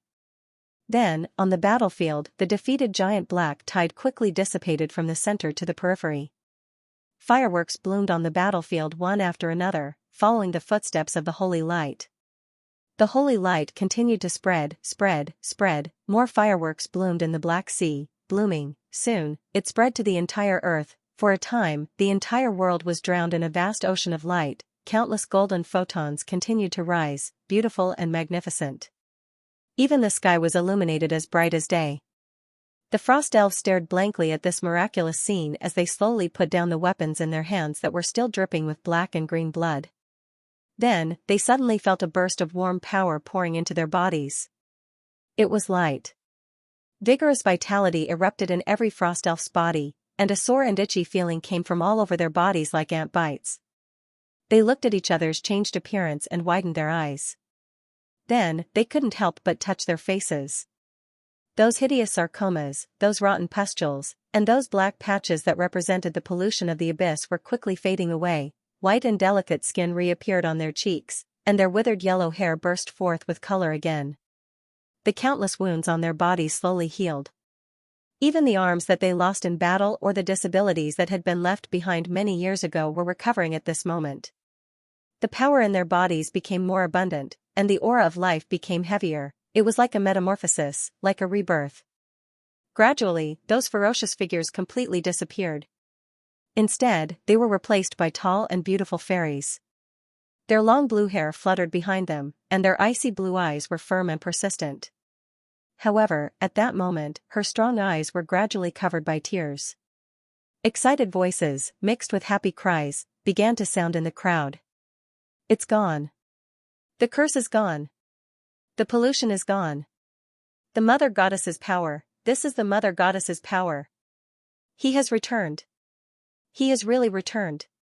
The frost elves turned around in unison and looked at the dazzling figure in the sky. The light shone on him, warm and gentle. It was as if he had returned to his mother's embrace. Their expressions became even more pious and excited. Tears filled his eyes. It wasn't sadness or pain, but happiness and surprise. They slowly knelt down and worshipped the figure in the sky. Aurora was pleasantly surprised. Looking at his clansmen who had returned to normal, his eyes were filled with excitement. But soon, he saw countless golden photons surging toward him. At that moment, Aurora suddenly felt a blazing divine power of life pouring into his body. That divine power repaired his body and purified the pollution on his body. The ferocious scales on his body began to fall off on their own, and the layers of sarcoma slowly disappeared. After a while, the holy body that emitted a soft halo was brand new. She stretched out her hands and looked at her body that was once again filled with pure divine power. Feeling the abundant power, Aurora opened her mouth and raised her head to look at the great figure in the sky. That beautiful figure faintly cast his gaze and revealed a faint smile. Seeing that gentle smile, Aurora felt that she was instantly filled with happiness and satisfaction. At that moment, the thousands of years of difficult persistence and lonely waiting seemed to be all worth it. At that moment, the sadness and pain of thousands of years had all disappeared. He lowered his head respectfully, and his gentle voice was filled with unprecedented excitement and sincerity. Great and merciful Mother Goddess, your loyal servant, Aurora, the Dawn Star, welcomes your return. The frost elves also lowered their heads one after another, and their orderly and excited voices slowly sounded. Great and merciful Mother Goddess, welcome your return. That voice was mighty and loud. The echo did not stop for a long time, and at this moment, countless creaking sounds of bones colliding slowly came from all over the battlefield. The frost elves looked back and saw that the tattered skeletons and undead had also come to their side. The undead army formed by the undead elves also stopped their movements. They raised their skull-like heads mechanically and looked at the majestic figure in the sky. The soul fire in their eye sockets pulsed violently.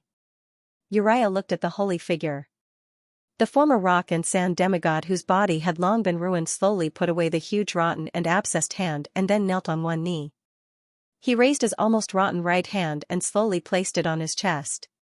Following his actions, the undead on the ground threw away their broken weapons one after another. They also knelt on one knee and faced the holy goddess in the sky. There were no words. There was no sound.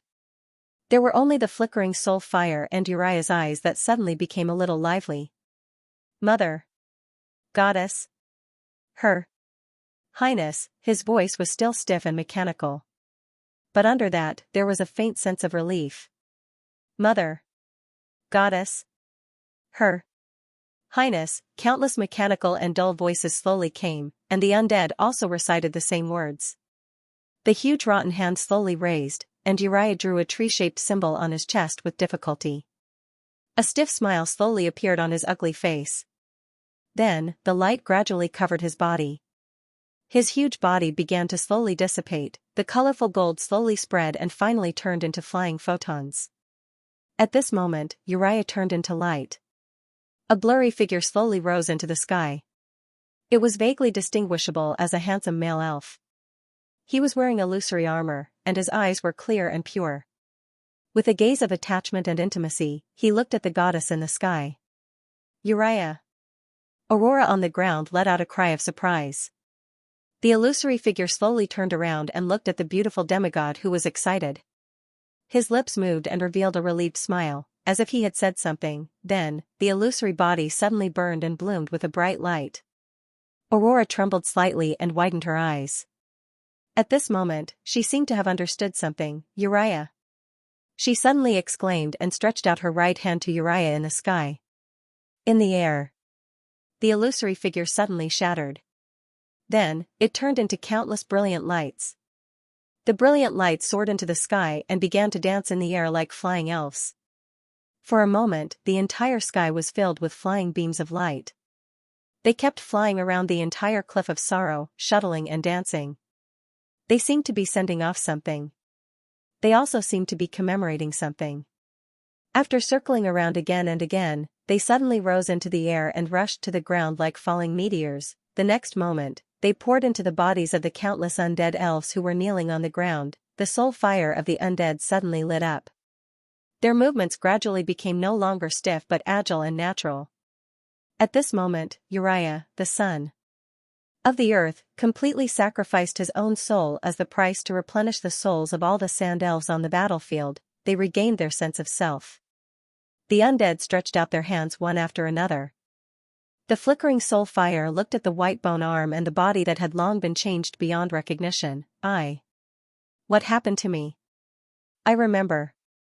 I seem to have died. A dazed voice sounded among the undead. They looked around blankly and saw the frost elves and the players. The soul fire flickered even brighter. A joyful voice sounded among the undead. My companions from the Frost clan, I see my companions from the Frost clan.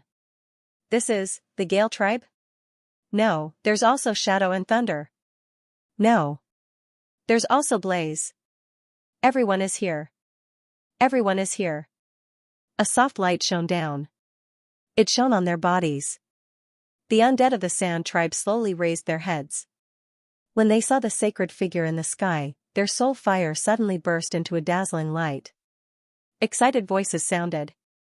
Her Holiness the Mother Goddess, it's Her Holiness the Mother Goddess. Her Holiness the Mother Goddess has returned. Her Holiness the Mother Goddess has returned. The sound of bones trembling was no longer mechanical. Instead, it was full of sincerity and fanaticism. Then, like the Frost elves, they all knelt down and said excitedly, Her Holiness the Mother Goddess, we welcome your return. Looking at the undead skeletons who were kneeling down devoutly, the holy goddess in the sky opened her arms slightly. Go home, children. You have worked hard, an ethereal voice sounded in the consciousness of the undead. Hearing this voice, their bodies trembled slightly and then slowly raised their heads. A faint halo bloomed on their bodies. Illusory figures slowly rose from the white bones. Those were the souls of the elves. There were men and women, old and young.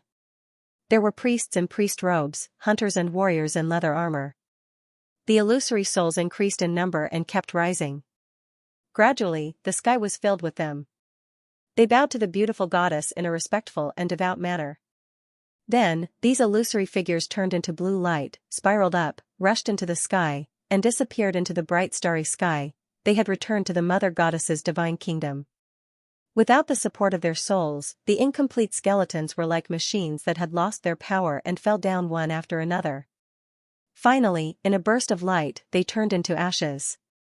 On the entire battlefield, only the Frost elves who were worshipping the goddess with tears in their eyes, as well as the players who were affected by the atmosphere and under the control of some mysterious force, also worshipped the goddess. At the same time, a staircase formed by light poured down, from the light gate in the sky to the top of the cliff.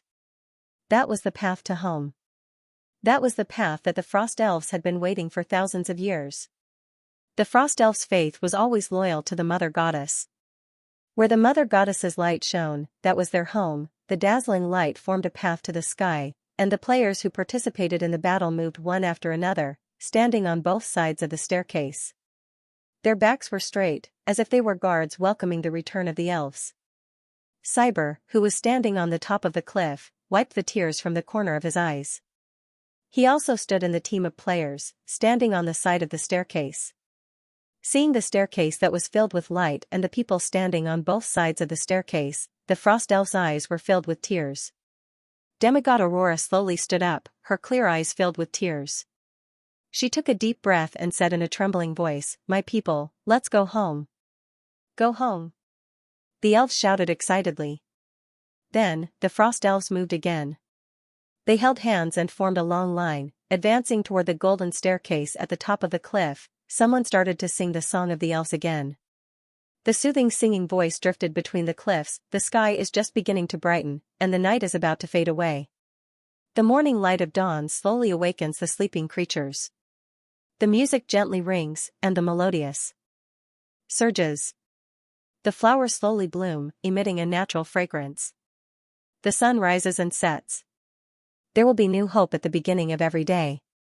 It was still morning of the cold jade. It was still the familiar and moving melody. However, this time, there was no sorrow or sadness. There was only hope and joy. The song was vicissitudes of life, high and loud. Amidst the moving song, the long line moved slowly.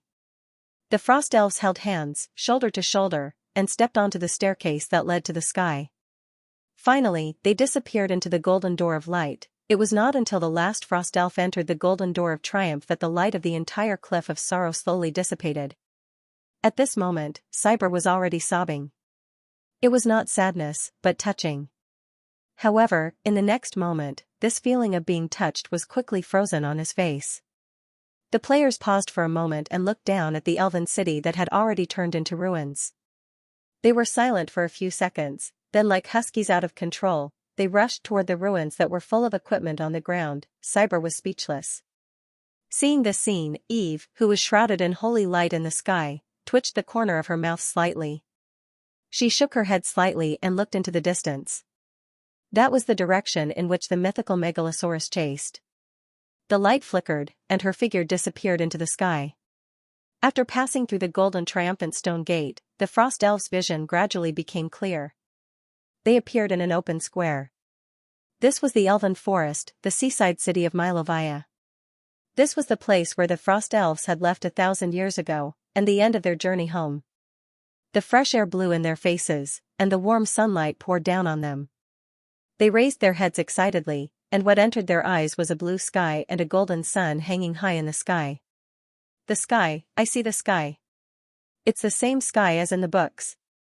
Mother Goddess above, is that golden ball of light the legendary sun? Their voices were full of excitement. Curiously looking at the sky that was completely different from the abyss, the elves closed their eyes, intoxicated, and deeply breathed in the pure and sweet air. That pure and rich magic power, with the fragrance of nature, cleansed their souls. As natural magic creatures, this was the most suitable place for the elves to live. The soft cries of birds could be heard from afar. Between the elegant white buildings, the lush trees were tall and straight, and the fragrance of the beautiful flowers filled their nostrils. Early summer was the season of vitality, and it was also the season when everything in the Elven Forest was flourishing. Although the 4 seasons of the Elven Forest were beautiful in their own way, for the elves who loved nature, spring and summer were definitely their favorite periods. The naughty and cute elemental fairies danced among the flowers, giggling as they chased beautiful butterflies. The bright sunlight penetrated the lush branches and leaves of the trees, sprinkling golden light through the gaps, and casting a colorful light on the ground. This beautiful fairy tale-like scenery made the Frost Elves somewhat infatuated. Thinking that they would live in such a fantasy world in the future, their expressions gradually became excited, and that excitement gradually turned into piety. The Frost Elves knelt down, kissed the ground, and shouted fervently, "Praise you! The great goddess of life, the benevolent Mother Nature, the supreme ruler who blesses the elves. We're back." Along with the elves' praise, a faint light of faith bloomed on their bodies. Somehow, the Frost Elves seemed to have heard a soft metallic sound in their consciousness. The next moment, a large amount of unfamiliar information surged into their minds and appeared in their memories. Divine blessing? Mission system? Sensing the unfamiliar information in their memories, the Frost Elves were slightly stunned. They looked at each other and saw a trace of confusion in each other's eyes. You. Do you feel anything? I feel it. I. I seem to hear the voice of Mother Goddess. Anne. I seem to have received divine blessing from Mother Goddess. No, this isn't divine blessing, it's more like an ability given to us by Mother Goddess. Mother Goddess. Ability? Is it Mother Goddess of Her Majesty's blessing? Mission system? Chosen one? Contribution points? What do you mean blue NPC? Blue NPC? Their eyes were full, their eyes, elves, and fairies. The illusory scene seemed to be able to appear and disappear according to their will. It also seemed to be able to change into all kinds of information. However, in the next moment, their attention was quickly attracted by the noise and the unfamiliar aura that was surging toward the square. The elves raised their heads and saw many tall figures. They were dressed like shining magic lamps. Their hair was of different colors, and they had strange shapes. Apart from the Moonshine tribe, there were also elven tribes. There were even quite a few frost elves. They jumped between the buildings, leaping onto roofs and vaulting over walls. They were so agile that they didn't seem like elves, but like agile monkeys. More and more of them gathered on the buildings in front of the square and in front of the street, jumping here and there. It was like a group of grasshoppers. Looking at their strange walking posture and jumping steps, the frost elves were slightly taken aback.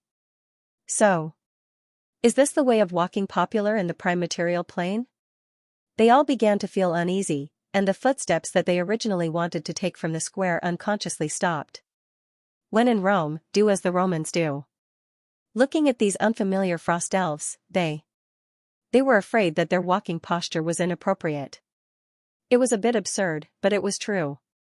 Thousands of years of living in the abyss, generation after generation of pollution and mutation, and with the passage of time, more and more serious gaps in their inheritance, naturally made the frost elves feel inferior when facing their kin in the main material world. Even if the pollution on their bodies had been purified by Mother Goddess, even if they had received the enthusiastic help of their elves in the prime material plane, the frost elves still couldn't help but feel nervous when they saw these unfamiliar frost elves. In particular, they knew that the elves were a long-lived species. Although many of them looked older than the elves, due to the catalysis of the power of the abyss, their actual ages were probably much younger than the elves of various colors. Therefore, when they saw their frost elves, they couldn't help but become solemn. The elves had always been a race that respected their elders. Facing these frost elves, who were likely to be several times or even 10 times older than them, they would unconsciously be a little reserved.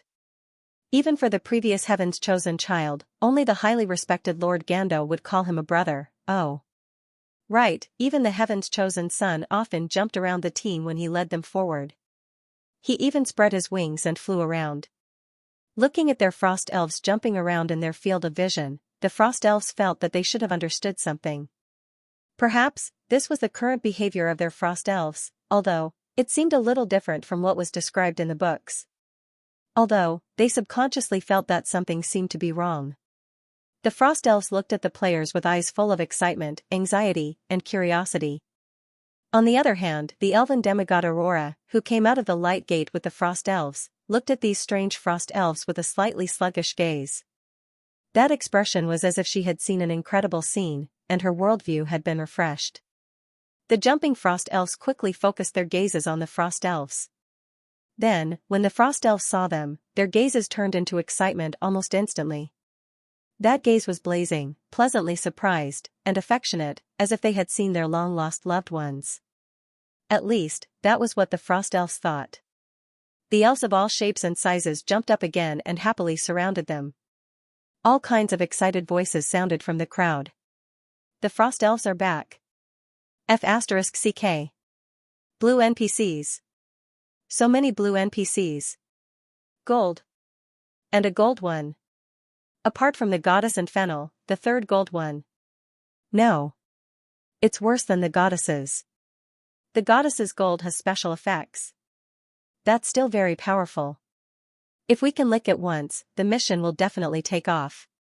They said strange words and quickly rushed toward the frost elves. Most of them flocked to Aurora.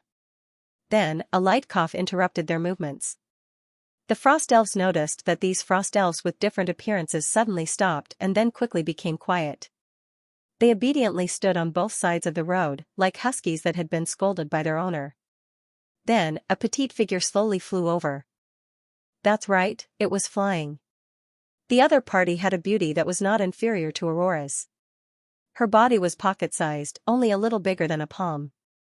Her body bloomed with a soft light, which was the unique symbol of energy life.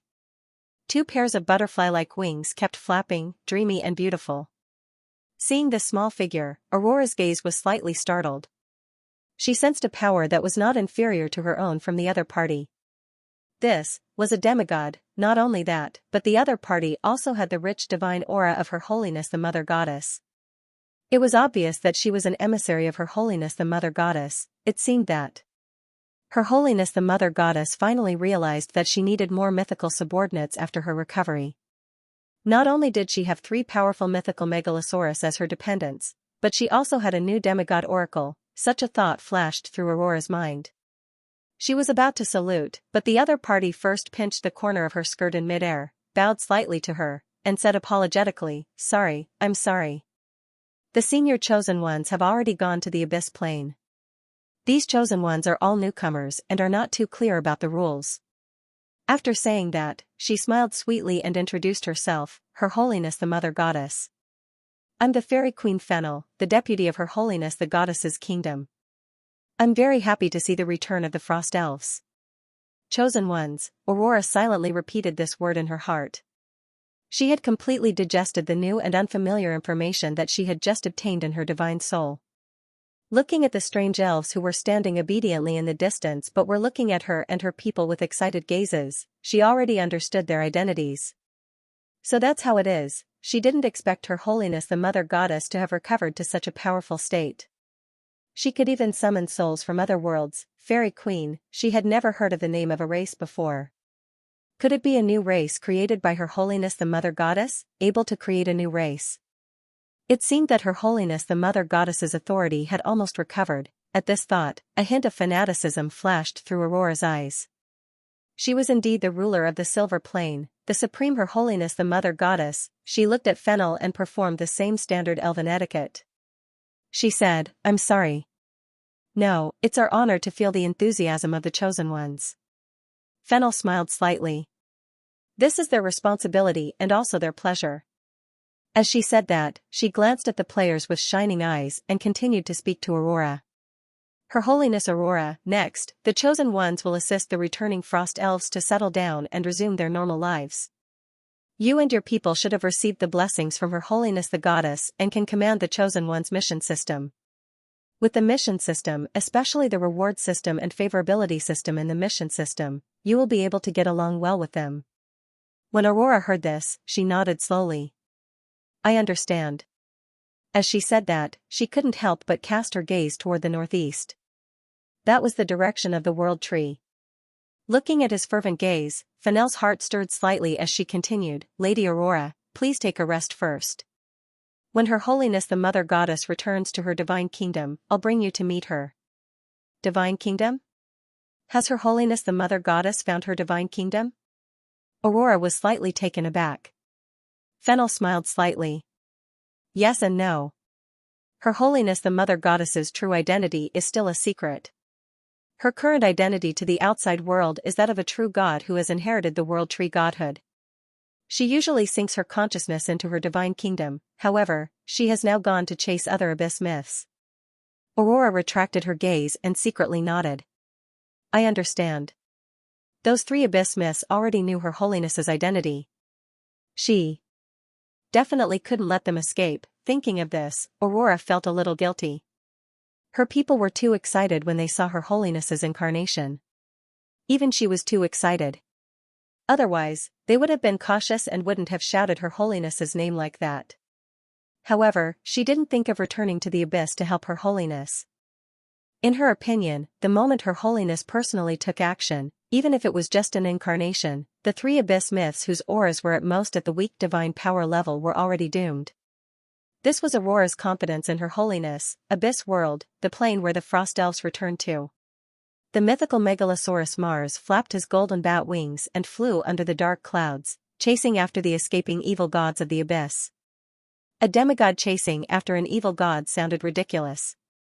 But for Megalosaurus, they were born with the ability to fight beyond their level. And after becoming a demigod, Megalosaurus could even develop a certain resistance to the divine domain of a true god. Therefore, an evil god that could only simulate the oracle of a true god would not make Mars feel fear. The abyss world was dark and dead silent.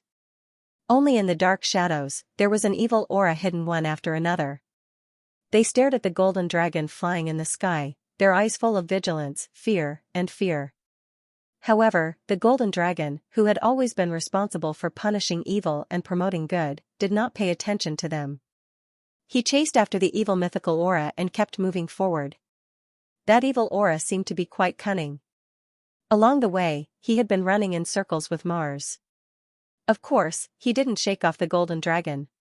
Finally, after flying to a desolate hillside, the evil aura disappeared. And at this moment, 2 other dragon roars were heard.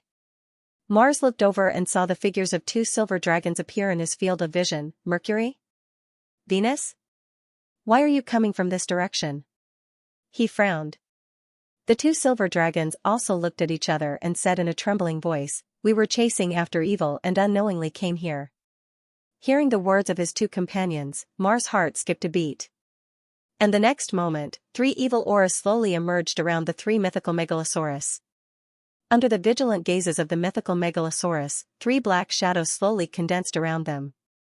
One was an androgynous 12-winged fallen angel king, wearing silver armor and holding a long spear. Another was an enchanting demoness with long dark purple hair, with a coquettish appearance and revealing clothes. The last one was a unicorn, covered in demon-like scales, with a beast's head and a human's body. More powerful pressure than the 3 mythical Megalosaurus, Mars, and mystic Megalosaurus were constantly released, and black mist rose on the hill. Above the sky, the power of the abyss turned into dark clouds and kept pressing down. The rich power of the abyss spread, suppressing the power of the 3 Megalosaurus, and constantly eroding their shining dragon scales. What was more serious was that the spreading evil aura filled the entire area, causing the 3 mythical Megalosaurus, who were ancient gods, to temporarily lose the ability to replenish their power from the void. At this moment, they had lost contact with the starry sky. The mythical Megalosaurus belonged to the ancient gods, and they could draw power from the void to replenish themselves. This was also their capital to fight against the true gods of faith and the evil gods. However, at this moment, their greatest advantage had been erased. There was even a dark red mist that kept churning, shrouding the 3 mythical Megalosaurus. That was the divine realm simulated by the evil gods. This divine realm was chaotic and evil, suppressing the divine power of the 3 Megalosaurus, eroding their bodies. Under the solemn gaze of the 3 mythical Megalosaurus, the unicorn with a beast's head and a human's body sneered, and an arrogant and rough voice slowly sounded. "Hee, Lulia, Elisa, although I know that you 2 bastards have always been timid and weak, this proposal is really good. Luring these mythical Megalosaurus to the depths of the abyss and cutting off their channel to obtain power from the main material world is indeed a good way to keep them here. It's a pity that idiot Apophis, I don't know if he's still alive now. He's actually counting on the support of the evil gods. How stupid. It's best if he dies. In that case, his territory will all be mine. I haven't tasted Megalosaurus for a long time. I wonder if the dragon blood of the mythical Megalosaurus would be more delicious." The unicorn was talking nonstop. Its voice was bold and coarse, like a chatterbox that would never run out of words. However, the expressions of Mars and the other 2 Megalosaurus gradually became serious. They could feel the powerful strength of the other party. This evil god of the abyss had been feigning weakness all this time. At this time, the knowledgeable golden dragon Mars recognized the other party. One-horned Duke Andrea, he squinted his golden vertical pupils slightly. The information about the other party in the Megalosaurus inherited memories slowly surfaced. The one-horned Duke Andrea was a fallen abyssal mythological creature. His true form was originally a war behemoth of the main material world. He also had the bloodline of the Titans. This abyssal mythological creature had become famous as early as 200,000 years ago. At his peak, he had the power close to mid-level divine power. He was arrogant, paranoid, and chaotic.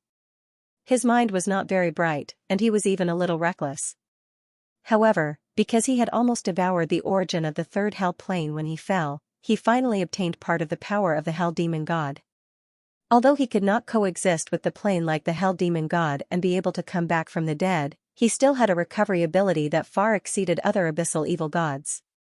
He had once wreaked havoc in the main material world for a long time. He had also tried to lure other war behemoths of the world of seekers into the abyss, but in the end, because it was easier to understand, he was still designed and sealed in the underground world of seekers by the ancient gods. But, how did he appear in the abyss now? When did he break the seal? Mars was puzzled. As for the other two, they should be new evil gods that appeared later. He did not know them. However, just as he looked at the other two evil gods warily, he was suddenly startled. His gaze became strange. Andrea did not pay attention to the golden dragon's gaze. He looked greedily at the three mythical megalosaurus and licked his dark lips slightly. Right, I'm the one maintaining the divine realm this time. I have to take more of the spoils of war later. Even if you need to recover your strength. After all, my strength is now much stronger than yours. Speaking of which, how do you know that the true God won't come after us? Is she really the revived mother of gods? Andrea asked the other two abyssal mythical gods. However, after Andrea asked, the other two abyssal mythical gods did not answer his question. They were still surrounded by the black fog, standing in the other two directions of the mythical megalosaurus. Even their expressions did not change. At this moment, the unicorn suddenly realized something. He was slightly startled. Then, the pressure on his body swept across, and the dark red simulated divine realm boiled further. As he moved, the figures of the other two abyssal mythical gods suddenly trembled slightly, and then suddenly shattered. That was actually just two projections. The unicorn Andrea was stunned. He suddenly looked behind him and saw that the two figures shrouded in darkness had slipped further and further away. Faintly, they were about to disappear. Andrea was speechless. Lilia. Elisa. You two bastards. Don't let me see you next time. He roared angrily. In the next second, a vast aura appeared behind the three mythical megalosaurus. Andrea's body stiffened and slowly turned around. He saw that beside the three mythical megalosaurus, a holy figure shrouded in light appeared. Looking at the beautiful figure, Andrea's eyes suddenly widened. It was not because of the other party's appearance, but because of the monstrous pressure on the other party's body. I should have known. I can't believe a word of the abyssal mythical gods, and Dulia swallowed his saliva and muttered to himself. Then, without saying a word, he withdrew the simulated divine realm, turned around, and fled. His brain was not very bright. But he was not really stupid. A true god who could easily kill the giant abyssal serpent Apophis, even if it was an incarnation, would definitely have the ability to keep him here. However, before he could run too far, a thick root wrapped around his body. In an instant, a huge suction force came. He felt that the little bit of abyssal divine power that he had accumulated with great difficulty was quickly drained. Then, with a pull of the root, accompanied by a wail, he was pulled into a triumphal stone gate that shone with golden light. The abyssal world regained its silence. Only the three mythical megalosaurus looked at the figure in front of them, who stood there as if nothing had happened from the beginning to the end, and could not help but gulp. You guys go back first. This place is too deep into the abyssal world. Eve said calmly. The three megalosaurus looked at each other, and then respectfully bowed to Eve. As you wish. After that, they flapped their bat wings, turned around, and left. Eve looked in the direction where Lilia and Elisa had fled. A hint of playfulness appeared on her expression. With a flash of light, she chased after them. In a deep abyssal canyon, two figures with imposing auras were flashing by at high speed, fleeing for their lives. It was the fallen angel, Lilia, and the queen of pain, Elisa. They were like two deep meteors, gliding in the abyssal world. Your Holiness Elisa. While escaping gracefully, Lilia smiled and said, I can sense that the aura of that person is still far behind us. It seems that it won't be easy to leave this time. Elisa turned her head and glanced at her companion who was fleeing with her. She smiled enchantingly and said, Your Holiness Lilia, you're too worried. There are many fallen mythical creatures in this abyssal plane. As long as we can find a new mythical creature, we can turn this situation around. Hearing the Queen of Pain's words, Lilia looked at her in surprise. You actually have the heart to involve more mythical creatures?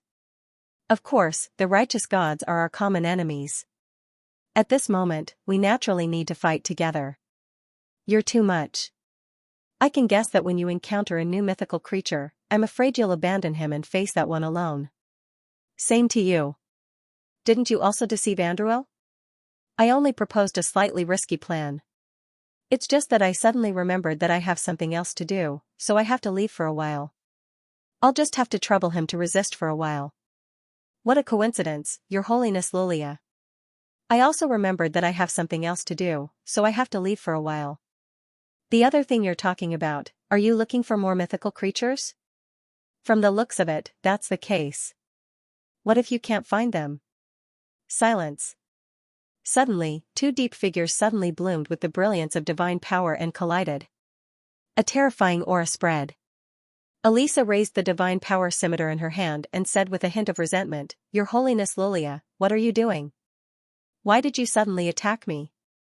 Lilia elegantly put away the magic spear in his hand and said apologetically, Sorry, I was mistaken. I'm sorry, I was mistaken. I thought you were going to attack me. Why would I attack you? Do you think I can leave safely if I keep you here and divert that one's attention? Silence. Then, there was another series of loud bangs. The weapons of the two abyssal mythical creatures clashed again. Your Holiness Lilia, what are you doing? That's my question as well, Your Holiness Elisa. Sorry, I thought about it and felt that you're too tired from the journey. It's better for you to rest here. I think so too. You seem to be even more tired, so I wanted to help you. With your magic spear? Same to you. The two abyssal mythical creatures fled while fighting.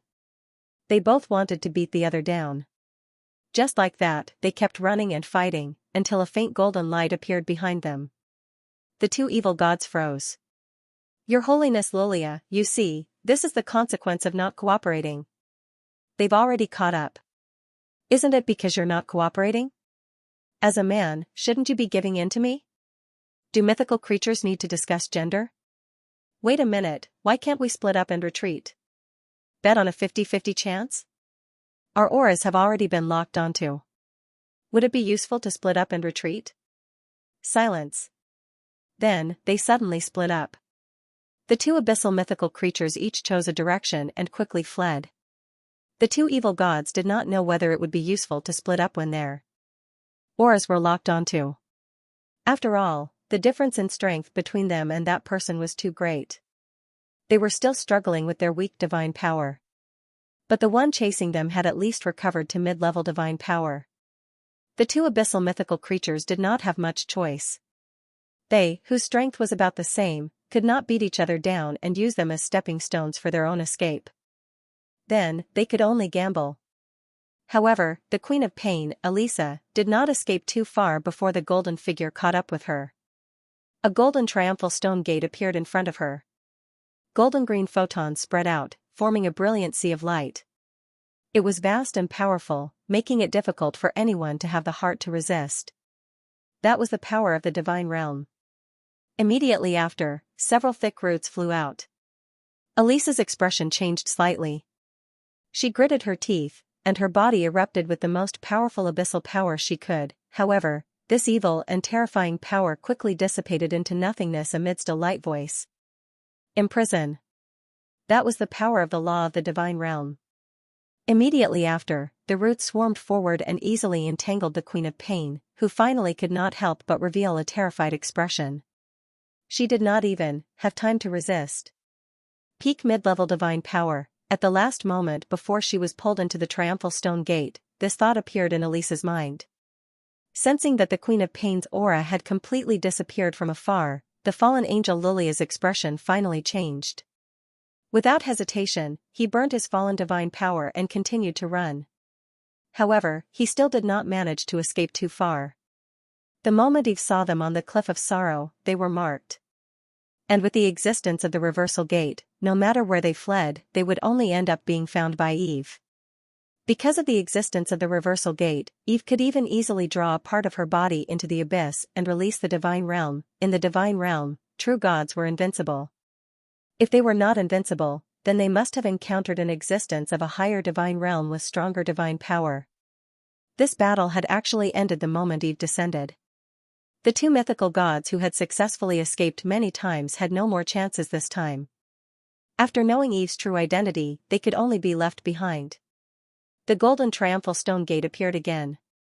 This time, it appeared in front of the fallen angel Lilia.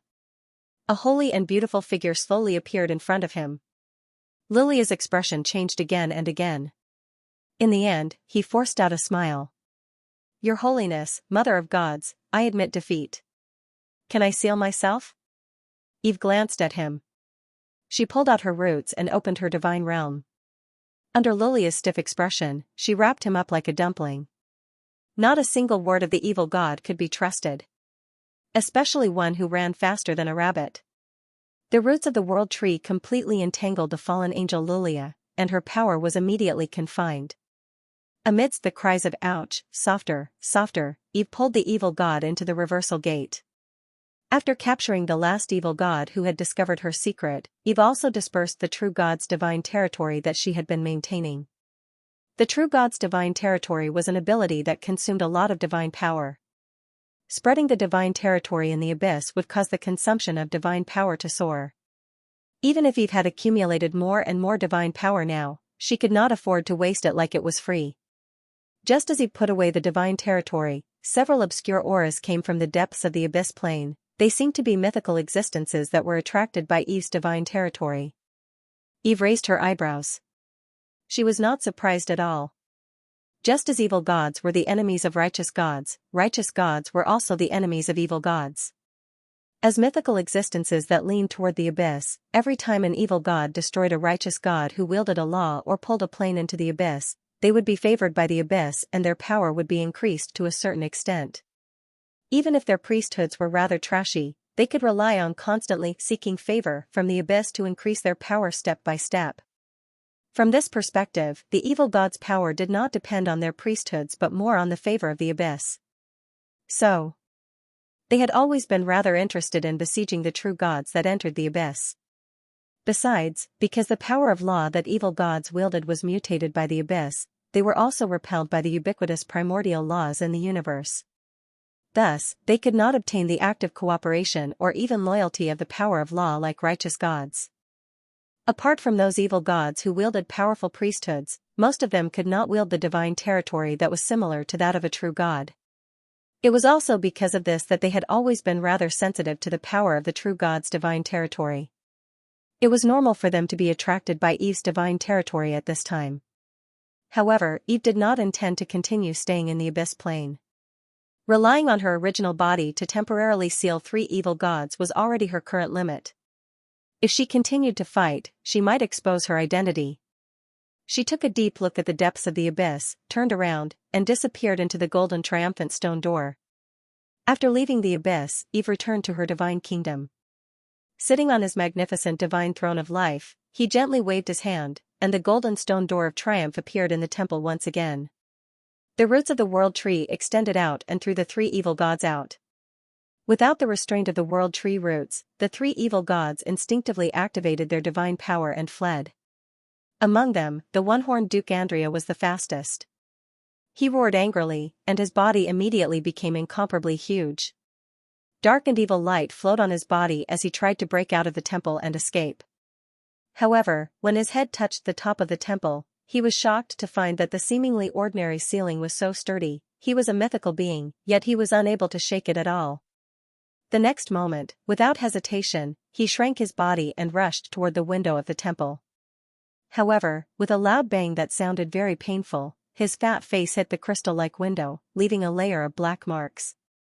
That was not filth, but fallen divine power that had been slapped out. Then, this abyss mythical being slowly slid down with a dumbfounded expression.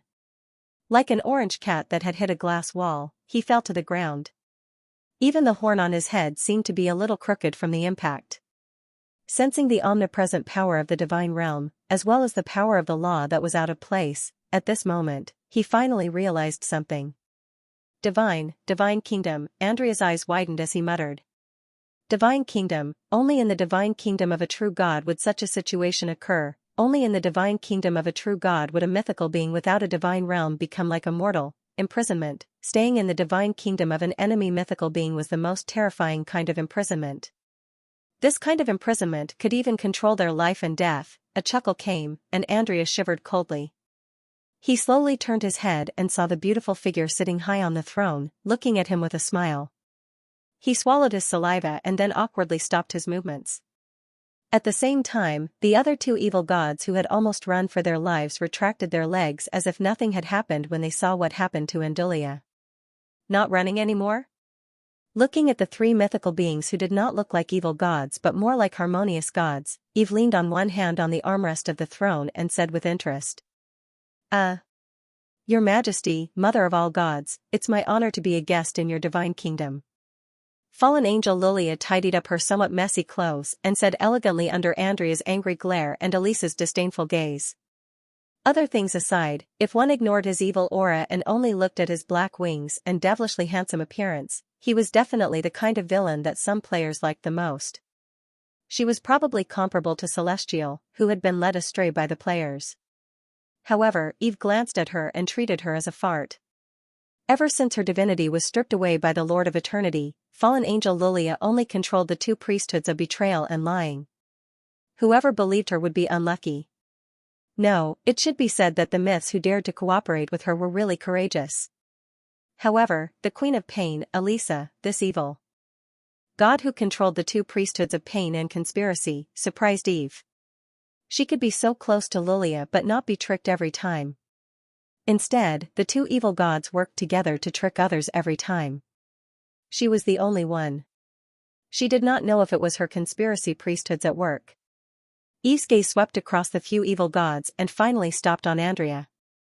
Seeing Eve's gaze, the Abyss myth shivered coldly. Andrea, right? I remember that you should be sealed in the world of Seekers. Tell me, when did you break free from the seal and how did you enter the world of Abyss? Eve asked the question that was most important to him. The plain channel of the world of Seekers was still sealed. In theory, it was impossible to allow myths to enter. Even the sealed channel that the player Cyber discovered only allowed silver-level power to enter at most. Andrea opened his mouth and snorted coldly. Humph, Mother of Gods, even you won't know the secrets of the Abyss from me. However, his slightly trembling body showed how terrified he was in his heart. He was completely forcing himself to hold on. It was like a ferocious dog whose fur was standing on end, but it was actually panicking inside.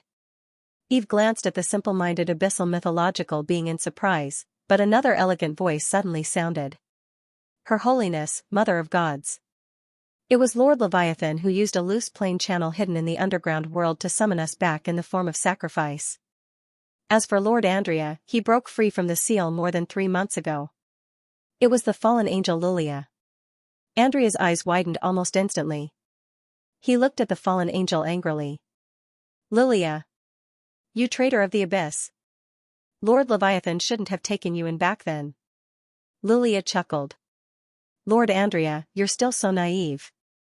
You volunteered to become Lord Leviathan's minion, but don't drag me along. You. Andrea's eyes were full of anger. Looking at the two evil gods arguing, Eve was a little surprised. She knew the name Leviathan. One of the 7 lords of hell, the ruler of the 3rd layer of hell, a demon god who controlled the 3 divine domains of envy, ocean, and storm. Because the ocean divine domain was occupied by him, even the depths of the ocean of the world of Seekers were always filled with storm and destruction. The intelligent creatures of the world of Seekers often called the giant beasts in the ocean that worshipped him as Leviathan beasts. This was the only demon god with many believers in the world of Seekers.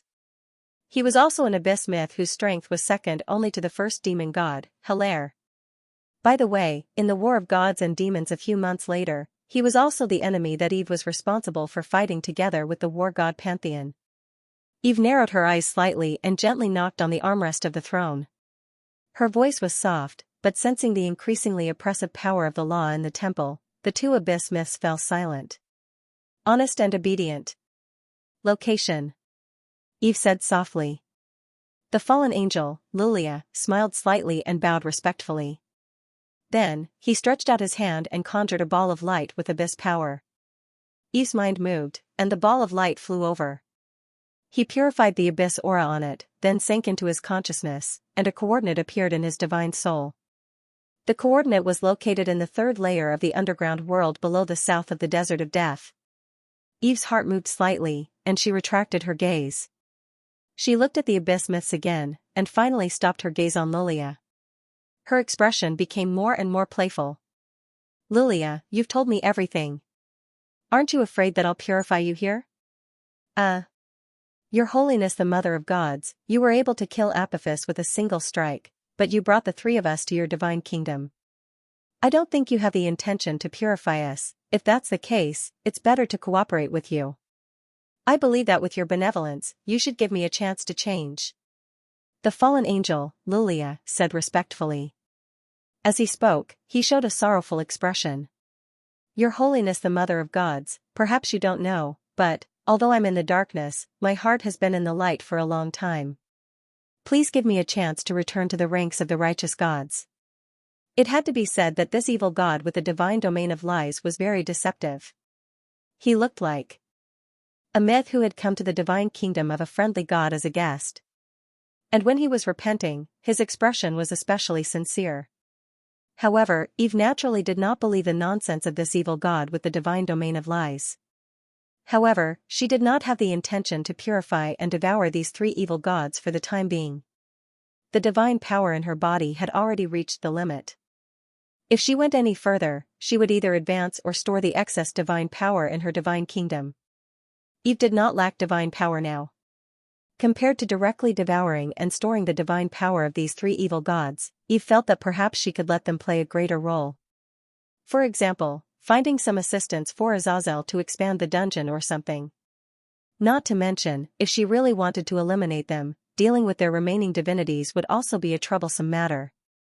This had to be mentioned. The divinities of many evil gods of the abyss had been deeply eroded by the power of the abyss. It was quite troublesome to purify them. And because the laws of most evil gods of the abyss tended to be negative, even after being purified, it was very easy for them to slide back into depravity and give birth to new evil gods. In addition, many evil gods had the abyss to rely on and had all kinds of trump cards to recover. It was even more of a headache. So, when dealing with evil gods, the true gods would choose to seal them in most cases. Even if they eliminated the evil gods, the true gods would seal the divinities of the evil gods and wait for them to dissipate on their own. In fact, since he began to target the evil gods, she had only directly or indirectly eliminated three evil gods until now. They were the dragon of despair Nidhogg, the god of dusk and sunset Anos, and the giant abyssal serpent Apophis. Nidhogg's black dragon divinity had not been eroded by the abyss. Eve had given it to Meryl to fuse. Anos, on the other hand, had directly detonated his own divinity, leaving only a little divine power for Eve. As for Apophis, all of his existence had completely dissipated under Eve's sword. Eve had no intention of leaving this evil god who had a deep hatred for the elves. She did not even intend to take back the less than 1,000 points of divine power on him. Apart from worrying that he would self-destruct in despair and hurt the elves on the Cliff of Sorrow, his divinity was very trashy, and his divine power was very vague and chaotic. If Eve really wanted to absorb it, the efficiency would not be high. Even two elven demigods could not be quickly eliminated, and even a simulated divine realm could not be used. One could easily imagine the level of an abyssal myth. As for the other evil gods that were casually killed and devoured by Eve in the players' war missions, they were all fallen demigods who were called evil gods by the mortals. While thinking, Eve narrowed her eyes and looked at the three myths. Although Eve could sense Lilia and Elisa's fear of her, she was keenly aware that the fear of the two myths was far from the level of fear of death. This made Eve even more certain that they had left a trump card for revival in the abyss after escaping from the prime material plane. She felt even more strongly that she should seal these two fellows. As for the divine power on them, she could slowly extract it. With this thought, she smiled slightly. I really have no intention of purifying you. The three abyssal myths' breaths paused almost at the same time, and their spirits were lifted. However, I want you to accompany an old friend. I think he will like you, and you will definitely like your new residence in the future. Looking at the three abyssal myths, Eve said with a smile. Facing her gentle smile, for some reason, the three evil gods felt a chill in their hearts. They shivered coldly. The core palace of the demon god's maze. The seventh demon god, Azazel, sat on his throne with a sad face. While enjoying the delicious food, he sighed and looked at the huge crystal ball in front of him. Since a few months ago, for some reason, more and more elves had broken into the maze. The number of elves had increased explosively. As for their strength, it was as if heaven and earth had been turned upside down compared to before. Under the high-intensity attacks of the elves, the cost of maintaining the balance of the maze, which could be defended leisurely, became higher and higher. The speed at which he summoned demons could not even keep up with the speed at which the elves destroyed the demons. It was not that he did not have enough divine power, but even as a myth, his energy was limited in a sealed state. If this continued, it would not be long before the leisurely days from before would be completely gone. Although he, Azazel, would not be reduced to a dungeon boss that was farmed every day like before, he would become a tool that could not do anything else while constantly summoning demons. Well, he had learned these words from the elves. However, the good thing was that there were still some demon subordinates who could share the pressure of the boss battle, so he did not have to go personally. But even so, as the number of elves increased, a few demon lords completely collapsed and finally went crazy. Azazel did not care much about these unlucky demon lords. They were just some demon subordinates. If they went crazy, so be it. When they were in the infernal plane, they also thought about how to betray him every day. But as the situation gradually worsened, Azazel finally could not sit still. Just a few days ago, there was a demon lord whose strength had reached the legendary level. After many battles, he finally could not bear the burden and directly died of exhaustion. Azazel had long foreseen that there would be demon lords who would die of exhaustion under the attacks of the elves. After all, these guys had their strength restricted and had almost no time to rest. Even if they were legends, their physical strength was limited. But in his original plan, even if he died of exhaustion, he would probably have to hold on for more than 10 years first. If a demon lord could hold on for more than 10 years, he would have the opportunity to constantly summon new demon lords. And if the demon lords died so quickly, then, it would not be easy to handle in the future. There were many demon lords in the third level of hell, but they should not be consumed like this. Sigh. If only there were guys with more patience to replace them. Azazel sighed. Azazel could not help but shudder at the thought of the day when the demon monarch was completely insufficient and he was designated as the only boss of the labyrinth by Yggdrasil. He didn't want to live such a horrible life anymore. After taking a bite of the melon grown in the elven forest, Azazel felt that the melon in his mouth was not sweet at all. Can't these elves bring more meat? You only know how to bring these tasteless things into the maze every day. Azazel threw the melon peel to the ground in dissatisfaction. Then, a few more demon servants immediately put away the melon skin. Of course, Azazel naturally didn't know that it was precisely because he would send hordes of demons to snatch the meat that the players gradually became vigilant. Don't bring delicious food into the demon god's maze, or you'll be targeted by the demons. This was included in the players' guides. However, just as Azazel picked up a new melon and was about to slowly put it into his mouth, a familiar voice suddenly sounded in the palace. You're living a good life, Azazel. Hearing the ethereal voice with a hint of playfulness, Azazel shuddered violently, and the melon in his hand fell to the ground with a clatter. He turned his head stiffly, his scalp tingling. You Yggdrasil, I've obediently done as you asked. You. What are you still doing here? Eve smiled and looked at the seventh demon god who suddenly became vigilant. Even his ferocious demon tail shrank behind him and said, nothing much. Seeing that you've been working hard recently, I found a few subordinates for you. Subordinates? Azazel frowned and looked a little puzzled. Eve did not say much. She snapped her fingers, and the golden triumphant stone gate appeared in the palace. Then, 3 figures tied up like dumplings by God's lock were thrown in. They are your subordinates. I've given you part of the authority of the demon god's maze. Let them play their role here. When they run out of divine power, remember to replenish them. Eve said. After that, she did not explain much. She directly dispersed her incarnation and the reversal gate and left the maze. Only Azazel was left curiously looking at the three figures who suddenly appeared in the palace. The one-horned Duke Andrea with a blank face. The fallen angel Lilia with messy clothes but a smile on her face. And the Queen of Pain Elisa with an enchanting figure and a resentful face. At this moment, the strength of the three evil gods had been completely sealed. No, even if they were not sealed, being in the demon god's maze that Eve had strengthened time and time again, they had completely lost their freedom. And suddenly appearing in a solemn and gorgeous palace with a style that was extremely in line with the demon's aesthetic, it could even be said that it was the demon's dream palace. The three evil gods had different expressions. Andrea was a little stunned. He looked at the decorations in the palace with a burning gaze and a face full of envy. But when the other two evil gods and Azazel who was sitting on the throne made eye contact, their expressions suddenly froze. For a moment, the entire palace fell into silence. The atmosphere was strange. Azazel narrowed his eyes and looked at Lilia and Elisa who had stiff expressions. He suddenly laughed. Ha ha ha ha ha. Look at who this is? Isn't this the great fallen angel and the charming Queen of Pain? Then, his expression suddenly became ferocious as he laughed sinisterly. You didn't expect this, right? We meet again. Why? You two fellows actually have such a day. Your Holiness Azazel, that, long time no see. You seem to be looking good, Lilia laughed dryly. Not bad, you second uncle. Hearing Lilia's words, Azazel cursed angrily, his facial features becoming distorted. As he spoke, he couldn't help but reach out with a face full of grief and indignation.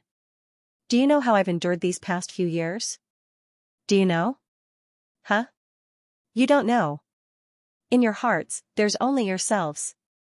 Sensing that the other party's power was even stronger than theirs after being sealed, Lilia and Elisa's expressions changed slightly.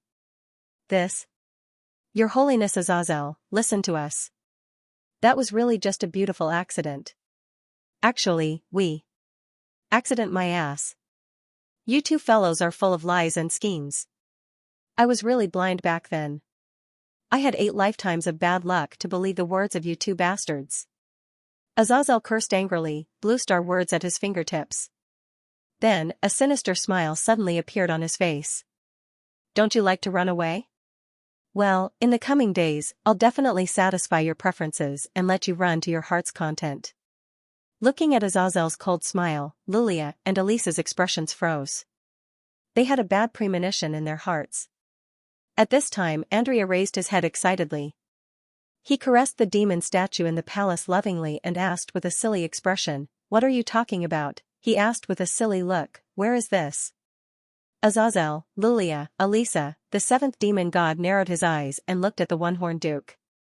He chuckled and said meaningfully, "Don't be anxious. Don't worry, this will be the place where your dreams begin. He, welcome, to the demon god's maze." After throwing the 3 abyssal myths to Azazel, Eve did not ask any more questions. It had been a few years, and Azazel had completely become a dungeon boss and lousy game producer. As long as Eve still had the final control and sealing ability of the demon god's maze, he could not leave this place and could only work honestly. With the recent influx of players, the demon god's maze was stretched thin. Eve also knew that this was the right time for the 3 evil gods to join. Perhaps the 3 of them could not last as long as Azazel when facing the players, but they were evil gods after all. With Azazel's continuous supply of abyssal power, they could indirectly become semi-perpetual motion machines. Entertaining the players was one thing, but continuously providing divine power was another. Returning to the kingdom again, Eve did not enter the temple this time. She came to the projection of the world tree in the center of the kingdom. A dazzling light flickered, and a majestic figure descended. Eve appeared here in the appearance of a descending incarnation. And after she appeared, on the ground, in the dense forest, there were immediately illusory figures slowly walking out. They had a faint halo on their bodies, and they wore all kinds of clothes. Their outstanding appearance and pointed ears proved their identity. They gathered densely and came to the feet of Eve's incarnation, worshipping her. From afar, there were probably more than 100,000 people. They were elven petitioners. Looking at these illusory figures, Eve's eyes flashed with a hint of complexity. The pious and excellent believers in life would return to their respective kingdom after death to be reborn and obtain eternity in the kingdom. These were the petitioners. They prayed day and night in the kingdom, providing faith for the true gods. In the war of gods, they would also fight as the army of the true gods. It could be said that the petitioners were one of the final trump cards of the true gods of faith in the war of gods, and they were also the main force of the war of gods in the kingdom. It was also the existence of a large number of petitioners, coupled with the divine power stored in the gods' kingdom, that allowed some weak or even weak divine power to barely hold on for a very long time in the face of an enemy with medium or even great divine power. Ever since Eve had awakened, there had been a few petitioners in her kingdom, but their numbers had never exceeded 1,000. And these were none other than the undead of the Roxanne tribe, as well as the frost elves who had died in battle on the Cliff of Sorrows. At this moment, Eve once again thought of the figure who had sacrificed himself. The child of the earth, Uriah, he was the same as Orlas. In the end, he had chosen to sacrifice his life to help his tribe. Thinking back to how he had mechanically called out to her on the Cliff of Sorrows, Eve's emotions became more and more complicated. She, who had inherited the world tree's inheritance, had also inherited some of its emotions. Although she didn't know much about this demigod in her fragmented memories, Eve also felt a bit sad. Unfortunately, just like Orlas, Uriah did not leave behind a single bit of his divine soul. He had completely turned into nothingness. Everything about him had completely merged with these petitioners. Looking at these petitioners who were worshipping her, Eve had a myriad of thoughts.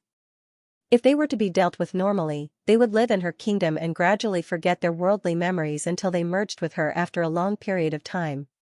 At the same time, they would also become part of her army in her future battles with other mythical gods, and even in the upcoming war between gods and demons.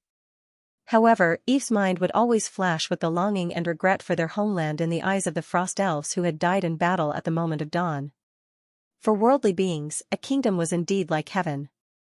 However, it was ultimately not their homeland. Her gaze slowly swept across the petitioners, and Eve fell into silence. As the goddess of life, she actually had more than one choice.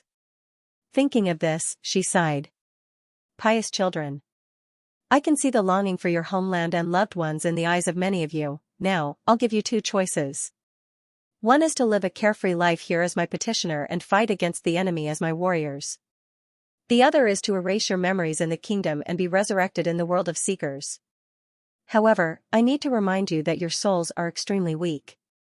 After being resurrected, you will definitely suffer a certain degree of damage.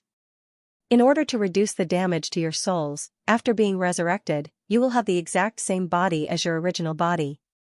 There won't be any major changes to your remaining lifespan. And when you die again and become a petitioner, your time of existence will be shorter than other petitioners. Now, children who want to continue staying in the kingdom, stay where you are. Those who want to return to the world of seekers, take a step forward. Hearing Eve's words, the petitioners fell into an uproar. A moment later, they piously bowed to Eve, and about 1/8 of the petitioners took a step forward. Most of them were frost elves who had died in battle, and very few were rock and sand elves. In fact, it was understandable. The rock and sand elves had been dead for more than 2,000 years, and they had long since lost their attachments. But the frost elves were different. Although almost 30,000 people had died in battle on the Cliff of Sorrow, most of them eventually returned to the world of seekers. They still had many regrets in their hearts. Looking at the petitioners who had made their choice, Eve smiled gently. I understand. With that, she gently waved her hand, and the petitioners who chose to be resurrected disappeared from the kingdom. After erasing the memories of the resurrected petitioners, Eve sent them back to the world tree. There were about 20,000 of them, and their average strength was at the upper silver rank. A few of them had reached the gold rank. Eve estimated that it would cost about 500 divine power points to resurrect them. It was still within an acceptable range. After all, the faith power stored in the statue brought back by the frost elves was far more than that after being converted into divine power. Not to mention the moment when Eve descended into the abyss, the instant she killed Apophis, and the contamination of the essence frost elves, a large amount of divine power erupted among the elves.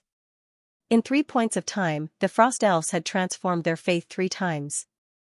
By the time they returned to the world of seekers, all the Frost Elves' faith had at least reached the level of senior devout believers, and more than 1/5 of them had directly become fanatics.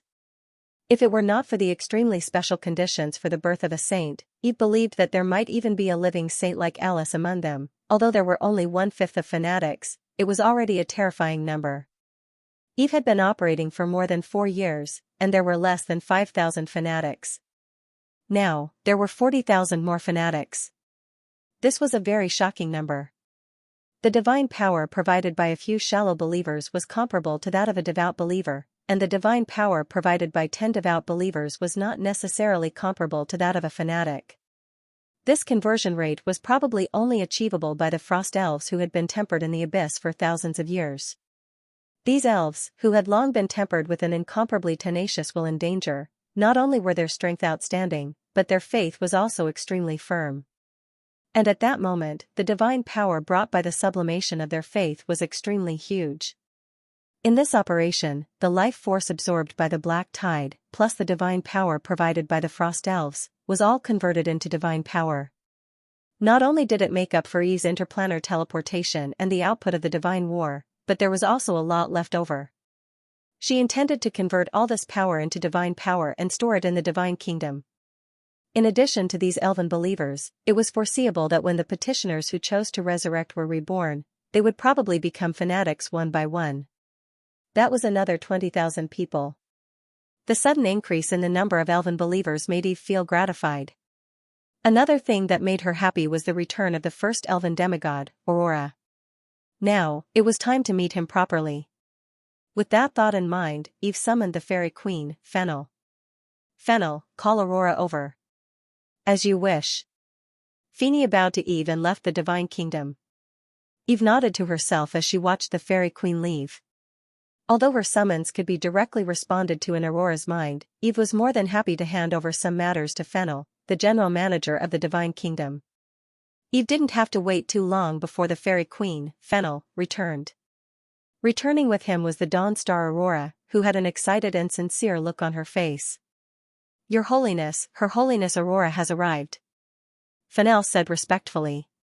Eve nodded slightly and looked at the beautiful demigod who had arrived at the divine kingdom's temple. The two pairs of eyes met, and Eve saw that Aurora's eyes were immediately filled with tears. She knelt down on one knee and said with a choked voice, Mother. Your Holiness, I finally meet you. Get up. It's been a long journey. Eve waved her hand gently, and a gentle force lifted Aurora up slowly. Thank you, Your Holiness. Aurora got up gratefully. Looking at Aurora who had gotten up again, Eve thought for a while and decided to get straight to the point. Aurora, as the Oracle of the World Tree, I think you should be able to vaguely sense some differences from me. There's something I have to tell you first. I'm still somewhat different from the Mother Goddess, you know. Aurora didn't look surprised at all after hearing Eve's words. She nodded slightly, and under Eve's surprised gaze, she said sincerely, Your Holiness, no matter what you were before, you are now the Mother Goddess we have been waiting for a long time. Your Holiness. Can Aurora still continue to serve you and become your strength? Facing Aurora's pure, fanatical, and expectant gaze, Eve sighed and nodded slowly. Of course. As the demigod who protects the Frost Elves and a follower of the World Tree, you are naturally my oracle. Welcome home, Dawn Star. Aurora's eyes were filled with tears of excitement after being acknowledged. Thank you, Your Holiness. Just call me Your Holiness. My recovery is still a secret. Okay, Your Holiness. Looking at the elven demigods who were looking at her with excitement and admiration, Eve was not used to it. She felt that the elven oracle's fanaticism toward the World Tree was much stronger than she had imagined. After pausing for a moment, Eve asked the first question she was concerned about. Aurora, since you have returned, I would like to know some information about the elves from you. Apart from Darkwalker Orlos and Child of the Earth Uriah, do you know the whereabouts of the other demigods? This was something Eve had always wanted to know. After the World Tree fell, the elves still had 8 demigod oracles. Relying on the power of the demigod oracles, the elves even managed to survive in the elven forest for a period of time. However, after Eve's recovery, there was no longer a single demigod who was loyal to her. Eve vaguely knew that some elven demigods had fallen in the hands of Allur's oracles in the past few hundred years, but the half-beastmen weren't good at keeping records. The murals were all the same, so she wasn't sure who it was. The elves also didn't record the whereabouts of the demigods. It was obvious that they had deliberately erased it. Of course, Eve already knew that this was probably done by the surviving elven demigods. They had embarked on different paths. That was the path of reviving the mother goddess. Hearing Eve's words, a hint of sadness flashed in Aurora's eyes. She said, "Mother goddess. After you fell into eternal slumber, Vulcan, the fire of civilization, and Agnamai, the nature saint, fell in the war between the demigods. Diana, the Moonlight Queen, decided to stay in the world of Seekers with Dark Walker Orlos to find a way to revive the Mother Goddess. Donal, the Sword of Judgment, and Eris, the Shadow of the Night, chose to lead some of their people to other planes before the plane passage was completely closed. They wanted to preserve the fire of the elves. As for Uriah and I, you already know." Hearing Aurora's words, Eve's heart skipped a beat. Figures appeared in her mind one after another. They were the 8 demigods of the elves. According to their ranking, they were Diana, the Moonlight Queen, the guardian of the Moonlight Tribe and the Elven Court. Aurora, the Dawn Star, the guardian of the Frost Tribe. Nature Saint, Agnamai, the guardian of the Gale Tribe. Donal, the Sword of Judgment, the guardian of the Thunder Tribe. Uriah, the Son of the Earth, the guardian of the Rocky Sand Tribe. Eris, the Shadow of the Night, the guardian of the Shadow Tribe. Vulcan, the Fire of Civilization, the guardian of the Inferno Tribe. Dark Walker Orlos, the guardian of the Half-Elves. Among them, Diana, the Moonlight Queen, was the first queen of the Elven Kingdom. She was respected by the other 8 demigods and was often addressed as Her Majesty. She was also the leader of the 8 demigods.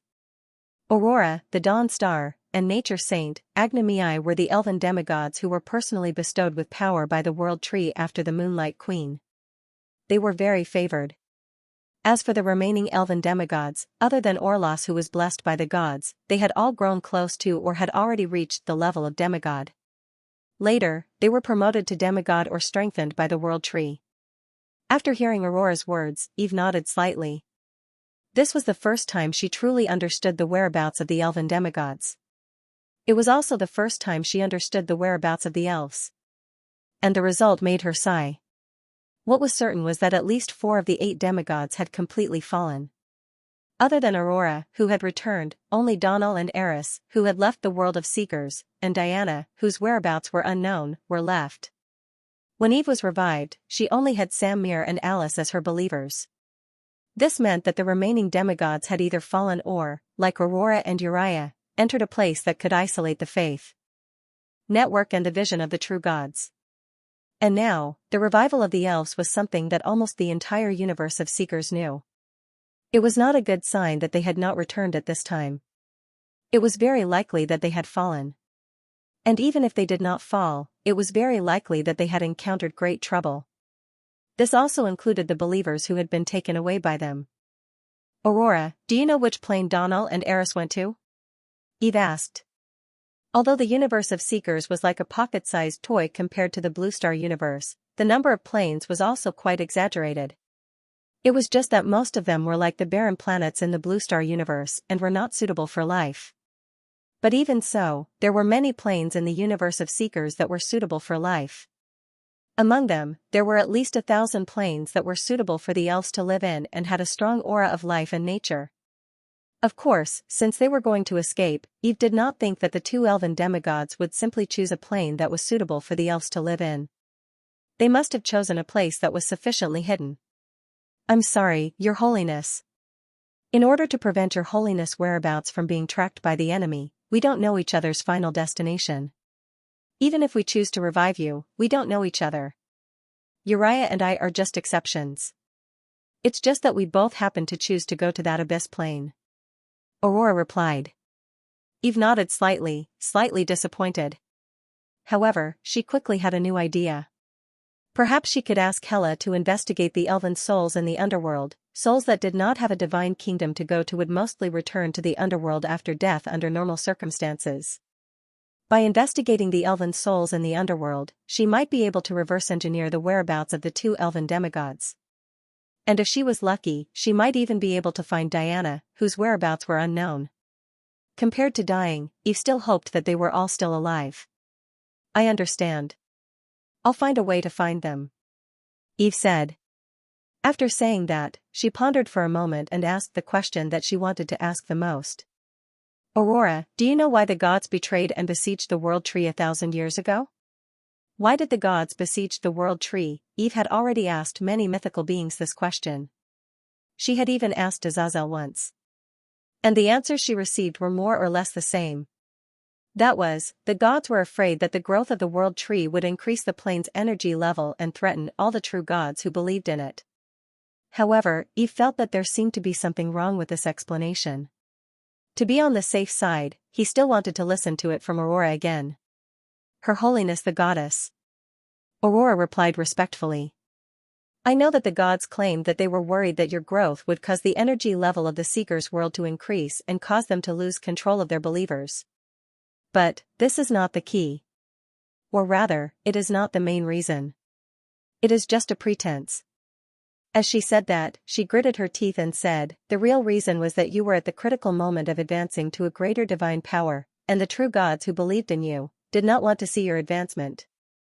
Her predecessor was advancing to a greater divine power 1,000 years ago. Eve was slightly startled. She had such a guess before, but there was no evidence, so she just thought about it casually. She did not expect it to be true. Aurora did not finish her sentence. Her expression became even more furious. No, the Eternal Masters wanted to steal your key to greatness, so they joined forces with the other true gods of the human race to go against you. Before you advanced, you told me a few words. You already had a premonition that when the Creator created the universe, he had already stipulated that in this small universe, there could only be one greatness. Under greatness, all were ants. They could not truly control fate and could only be reincarnated continuously. And now, that position has been vacated. You told us that you had already obtained the key to greatness and met all the requirements for achieving greatness. You only needed to take the last step, and you would be able to transform and have the ability to change the universe. You would also have the power to help all living beings change their fate. You said that you wanted to become a true world tree. You also said that the world was far bigger than we imagined. After achieving greatness, you would take us to a bigger world to have a look. It was also at this time that the true gods who believed in you betrayed you. Her Holiness the Mother Goddess, the Eternal Master, was ambitious. His purpose was not to stop your influence on the plane from the beginning and thus maintain control of your believers. He wanted to replace you and become the only greatness. He wanted to become another His Holiness Neo, the true master of another Seeker's universe. Eve talked with Aurora for a whole day in the God's kingdom.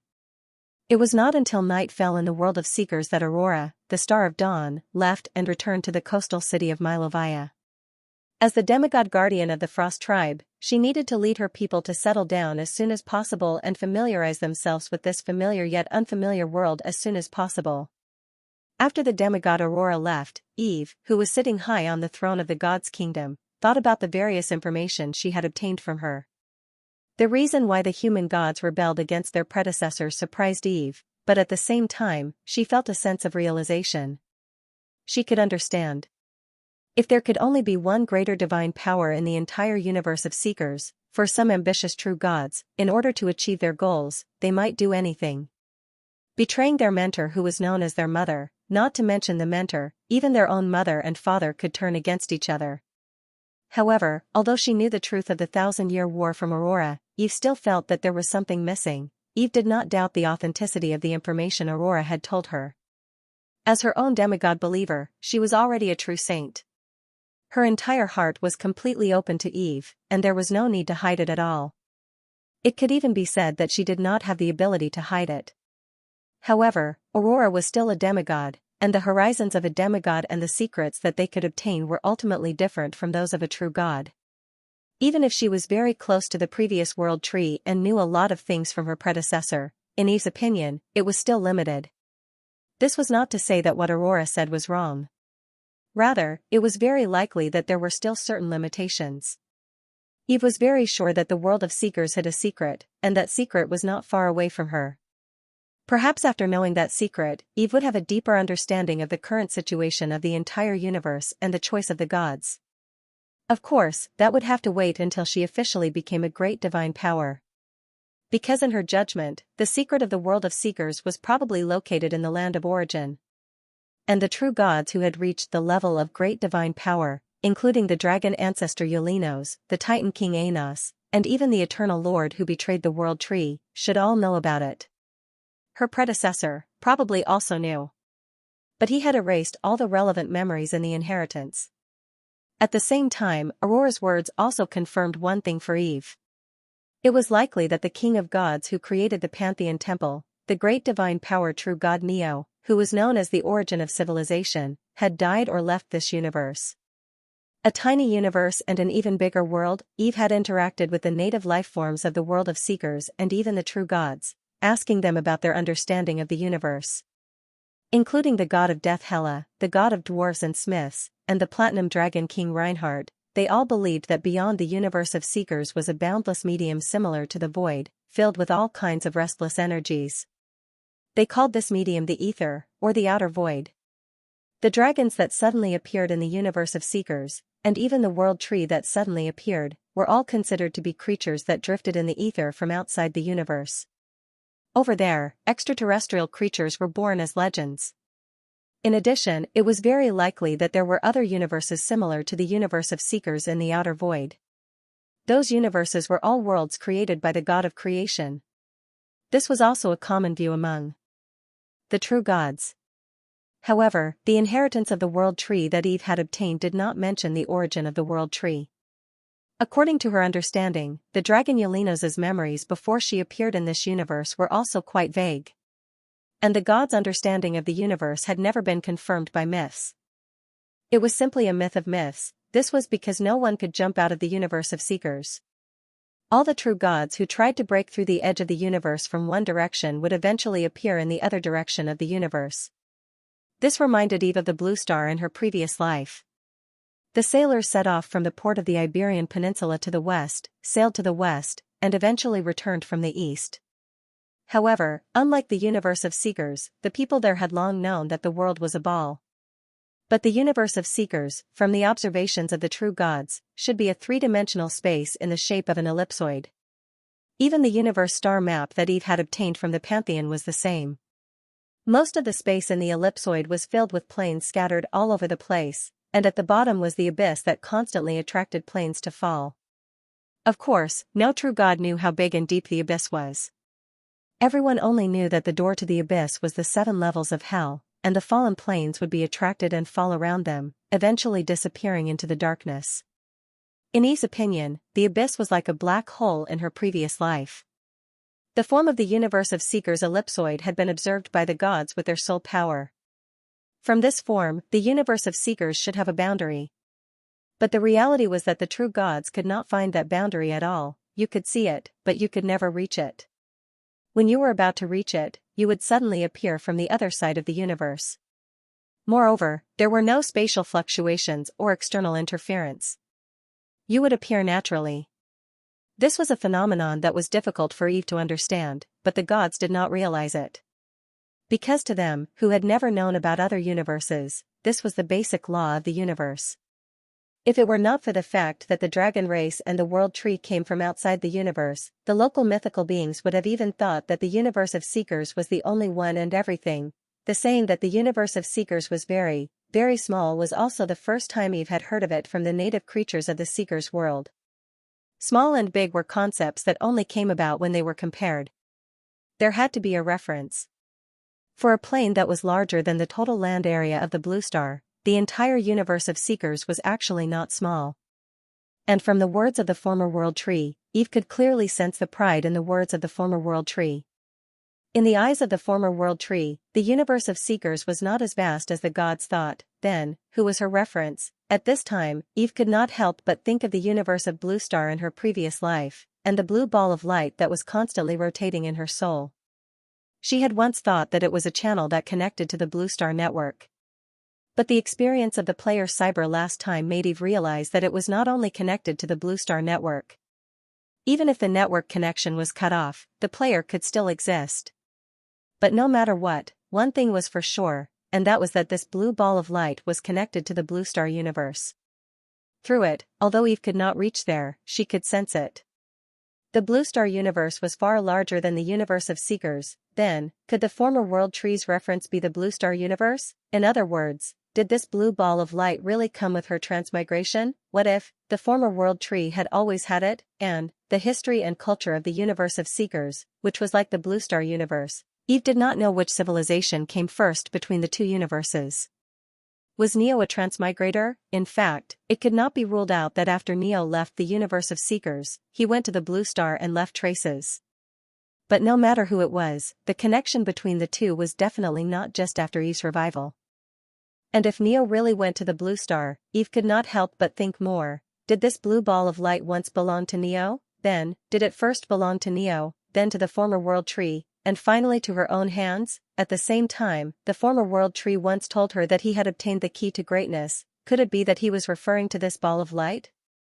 Eve could not help but think of the ball of light in her soul because she was sure that this was definitely the only one in the entire universe of Seekers.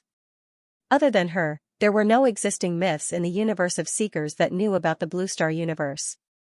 Even if Eve summoned the players here, the alternate world that she thought of was completely different from the alternate world that the creatures of the universe of Seekers knew. Here, the world and the plane were equivalent. Until now, Alice still thought that the players came from other planes in the universe of Seekers. Even Death Hella thought the same. She always thought that Eve secretly hid a plane, which was the home of the players, but if the blue ball of light was really some kind of key, how could it be used? Greatness. How was it created? Eve still did not know. Apart from this, Eve also discovered another thing that made her scalp tingle after thinking deeply. That was, it was not the first time that she heard the prayers of the Frost Elves on the Cliff of Sorrow. The first time she heard it was before she was revived. At that time, it was because she heard those vague prayers, and the sadness and despair in the prayers that Eve changed her mind. She no longer touched the blue ball of light and chose the green one instead. After Eve was revived, the green ball of light in her mind completely disappeared, leaving only the blue one. Of course, Eve now understood that the green ball of light probably represented the World Tree. But at this time, knowing the source of the prayers she heard at that time and the way she led her people to revive the Mother Goddess, Eve could not help but have a thought. Could it be the backup plan of her predecessor's revival? Also, the system-like voice that she heard before her revival, captured souls, welcome back. Who was it from? Was it left by her predecessor? Could it be that he also liked systematization in a bad way, just like Lucian? All of this made Eve feel that her revival was more and more not a coincidence. She was not the lucky transmigrator she once thought of. In particular, the call led to another problem. That was, the Frost Elves had left the Cliff of Sorrow for more than 2,000 years. Time and space in the Abyss Plane were distorted, and the flow of time was too fast. But even so, it was still 200 years in Blue Star time. In other words, what Eve heard was the call from 200 years ago on the Blue Star scale. But from the death of her previous life to her revival in this life, it was only a few days in Blue Star time. After her death, she ran to 200 years ago in the Seeker's universe, time and space backtracking, or, the other way around. Eve did not dare to think about it anymore. She was afraid that if she continued to think about it, she would doubt her own existence. She was afraid that if she continued to think about it, she would be afraid of her predecessor's purpose. Taking a deep breath, Eve's gaze gradually became firm. No matter what, whether she was the backup plan of her predecessor or not, no matter where she came from, she was her. She was not her predecessor, but Eve. She would never become her predecessor. Her basic memory was the short but beautiful life on the Blue Star. She once had a warm family and was carefree. She was her. The former Eva, now Evactor here. The incarnation of the World Tree, the ruler of nature and life, the protector of the elves, and no matter what kind of secrets were buried in the Seeker's universe, she must walk on unswervingly. Great divine power, she must achieve it, the goal that the predecessor of the World Tree could not achieve. Let her complete it. What was outside the world, whether it was the vast Blue Star universe, she also wanted to see it. She didn't want to be trapped in this small cage. Of course, if one day she really had the power to change everything, then, completing the predecessor's last wish would also be her promise. Gradually, Eve's thoughts became clear, and the goal in her heart became clearer. Living was no longer just a goal. Her goal, as well as walking out, persevere and walk out on her own. Previously, it was just a thought. But now, this had become her new goal, and at this moment, Eve suddenly felt her soul tremble slightly. An indescribable feeling came to her heart, and Eve's soul gradually bloomed with a faint halo. At this moment, the entire divine kingdom suddenly erupted with specks of light, surging toward Eve's soul incarnation. Faintly, she found that her soul, which had long fused with the inheritance of the world tree, had become solid again. Her aura suddenly changed again, and changed, until it was the same as the aura of the predecessor of the world tree in the inheritance. Feeling the change in her aura, Eve was slightly stunned. Then, she fell into silence. Aura was the only criterion to distinguish the identity of a true god. Now, even if death Hela came, she would not be able to distinguish the difference between Eve and the predecessor of the world tree. It was not until a moment later that she sighed slightly. So that's how it is. Is this an opportunity? The highest law of life is the soul. The soul can be torn apart, but it can also be fused. However, only you know that you, who has accepted external soul power and transformed the cornerstone of your soul, is you, but also not you. Is this your choice? Ukter here. The resurrection of other myths is the self, your resurrection is the inheritance of life. You are kind-hearted. Even if you are resurrected, you will not choose to devour external consciousness, and what you want to inherit is actually the kind of will that must go on. You want to change everything. You desire to change everything, but you know that your personality determines that it will be difficult to change everything in the end, so, you want to choose an inheritor who will completely replace your consciousness. Eve's expression was a little complicated.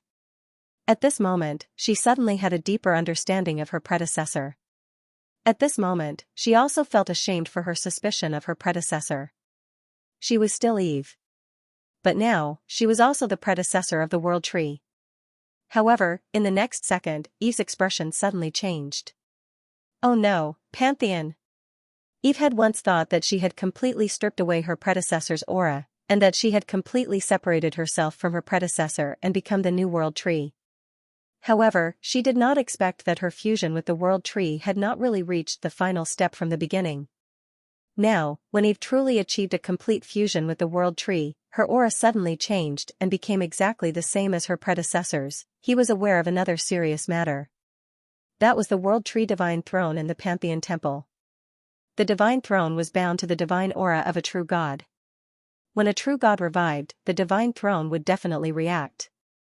In the worst-case scenario, the divine throne that Eve left in the Pantheon temple would directly attract the previous divine throne and completely merge into one. That would be a huge problem. Thinking of this, she hurriedly changed her aura and restored it to its original state. However, it was too late. Somehow, Eve felt that she was connected to a new divine throne. That divine throne was ancient and solemn, as if it came from ancient times. It was the world tree divine throne of the Pantheon temple. At that moment, Eve sensed that the entire Pantheon temple lit up, shining with golden light as if welcoming the return of some great being, and in the center of the light was the previous divine throne of the Pantheon temple. The divine throne kept trembling, and the light on it became brighter and brighter. The dilapidated aura was gradually replaced by exuberant vitality. And the divine throne that Eve had condensed later also trembled slightly, faintly showing signs of flying toward the world tree divine throne. Without a doubt, if the two divine thrones came into contact with each other, the outcome would definitely be the fusion of the divine thrones. The next moment, the entire Pantheon temple trembled, and many auras began to slowly condense on the divine thrones. Those were the true gods that had been attracted by the commotion in the Pantheon temple. Feeling the changes in the Pantheon temple, Eve's heart beat wildly. She was caught off guard, really caught off guard. Who would have thought that her aura could become the same as her predecessors and directly trigger the thing that she did not want to trigger the most? Who would have thought that the time bomb in the Pantheon temple, which she thought had been removed, would suddenly explode at this time? However, even though it was a critical moment, for some reason, Eve's mood calmed down instead. Time seemed to slow down as one thought after another flashed through Eve's mind.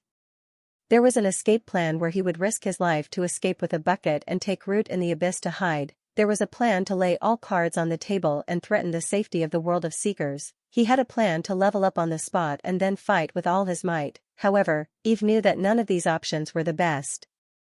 The first choice would cause him to be severely injured, because he had yet to completely separate his origin from the world of seekers. It would take at least another 4 to 5 months to separate the origin source. And entering the abyss with serious injuries was very dangerous. To be honest, Eve did not think that the second option would be effective after knowing the ambitions of the eternal overlords. Deterrence was a matter of balance to begin with. And now, Eve knew that the balance could no longer be maintained. As for the third option, that was no different from suicide. However, he seemed to have no time to hesitate. The fluctuations in the Pantheon temple were becoming more and more intense. Even if Eve suppressed her aura, she could not stop the recovery of the divine throne of the world tree. However, at this moment, Eve suddenly had an idea. She gritted her teeth and suddenly accepted the summons of the divine throne. She descended into the Pantheon temple faster than the other true gods. This time was very short. However, with the recovery power of the divine throne, it was only for an instant. At this moment, including the eternal overlord's divine throne, all the true gods' divine thrones were still not lit up. Without hesitation, Eve drew the sword of Damocles and slashed at the divine throne of the world tree. At this moment, she wanted to use the absolute cut of this divine sword to completely cut off her connection with the divine throne of the world tree. Eve slashed out a platinum-colored sword light, which sank into the divine throne. Somehow, Eve felt that her connection with the divine throne had been cut off. A dazzling light bloomed on the divine throne. However, it only flickered for an instant. The next moment, as if it had lost some kind of support, the aura of the basilica of the world tree suddenly fell. Then, it slowly dimmed. Seeing this scene, Eve breathed a sigh of relief. As she had guessed, even the divine thrones of the Pantheon temple, which were closely connected to the true gods, could be cut off through this abnormal divine sword. After that slash, she had cut off her connection with the divine throne and erased the connection between the aura of the divine throne and herself. From now on, as long as she did not rashly approach the divine throne of the world tree and directly sat on this chair, she should not trigger the other party's response. This was the power of the law of absolute cut. The only drawback was that it consumed a lot of divine power. Looking at the divine power flowing like water, it would be a lie to say that she did not feel heartache. At this moment, the light on the divine thrones of the Pantheon temple had not finished condensing. Without hesitation, Eve swung her sword at the Pantheon temple and cut off her remaining aura in the Pantheon temple. Then, she slowly disappeared from the Pantheon temple. Just as Eve left, several imposing figures appeared in the Pantheon temple. The eternal overlord, Ideo. The god of war and destruction, Lord. The guardian of the stars, Rigdal. These three main gods of the Pantheon temple were among them. The fluctuations in the Pantheon temple had faded away. It seemed that nothing had changed. The other true gods stayed for a while before dispersing their clones. However, the few mythical gods with great divine power who came here clearly knew that something had indeed happened in the Pantheon temple just now. The fluctuations just now should be the awakening of a mythical god, and at least the existence of a mid-level divine power. The god of war and destruction, Lord, said in a deep voice. As he spoke, he looked at the eternal overlord, as if waiting for his judgment.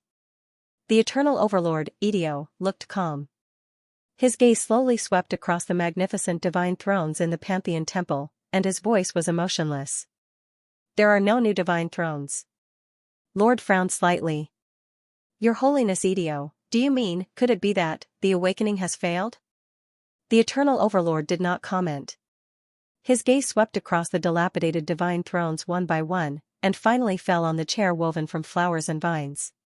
His line of sight stopped. But after a moment, he did not see anything and slowly moved away. His gaze was fixed on another brand new divine throne woven from flowers and plants. After pausing for a while, he slowly put it away. Indeed, a mythical god has awakened, but he should have cut off his connection with the divine thrones. The eternal overlord said. Cut off his connection with the divine thrones? Other than falling, can the connection with the divine thrones be cut off? The god of war and destruction, Lord, frowned slightly. Of course, Your Holiness Lord, the only things that maintain the connection between the divine thrones and the true gods are the aura of divine power and the imprint of the soul. As long as there is a connection, there is a way to cut it off. The Eternal Overlord said. As he spoke, he suddenly smiled slightly. This makes me curious. Awakening is just awakening, why cut off the connection and hide the identity? In an instant, his gaze became deep and serene. Your Holiness Rigdal. The Eternal Overlord, Idio, suddenly turned around and looked at the Guardian of the Stars. What do you think? Rigdal smiled gently, like a kind old man. Your Holiness Eternal Overlord, I am just a recorder and prophet of ages. Other than maintaining the contract between the true gods and recording the operation of the entire world, I am not too interested in other things. The Eternal Overlord looked away and did not answer. He paused for a moment, then continued. The war of gods and devils is coming, I hope nothing goes wrong. Also, Your Holiness Lord, during the war of gods and devils, please pay more attention to the movements of the goddess of life. With that, his figure slowly dissipated and left the Pantheon temple. Lord raised his eyebrows slightly, but did not say anything.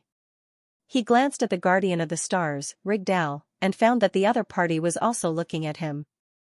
This true god who held the divine title of prophecy, at this moment, his gaze suddenly became incomparably deep. The god of war and destruction, Lord, had a thought. Your Holiness Rigdal, do you have anything to say to me? The Guardian of the Stars, Rigdal, did not answer immediately. He stared silently at Lord, and there seemed to be starlight flowing in his eyes. Lord vaguely realized something, and his expression gradually became solemn. Your Holiness Rigdal, are you prophesying? Rigdal still did not answer. Only when Lord became impatient did the Guardian of the Stars slowly look away. Your Holiness Lord. He suddenly opened his mouth, like a kind old man, but also like a long-winded charlatan. Let me give you a piece of advice, in the next few years, please be wary of Red. Red? Lord was slightly taken aback. He frowned and asked. Your Holiness Rigdal, what do you mean? Rigdal sighed. I suddenly felt something, and saw you falling into madness in a sea of red, and around you was endless evil, madness? Ridiculous, I didn't even go crazy when I saw those things back then, what else in this world can make me go crazy? Evil? Do you think I will be swallowed by the abyss? It couldn't do it back then, and it can't do it now. Lord sneered. I can't say more, but, please pay attention. Rigdal said gently. With that, he slowly turned around and disappeared from the Pantheon temple.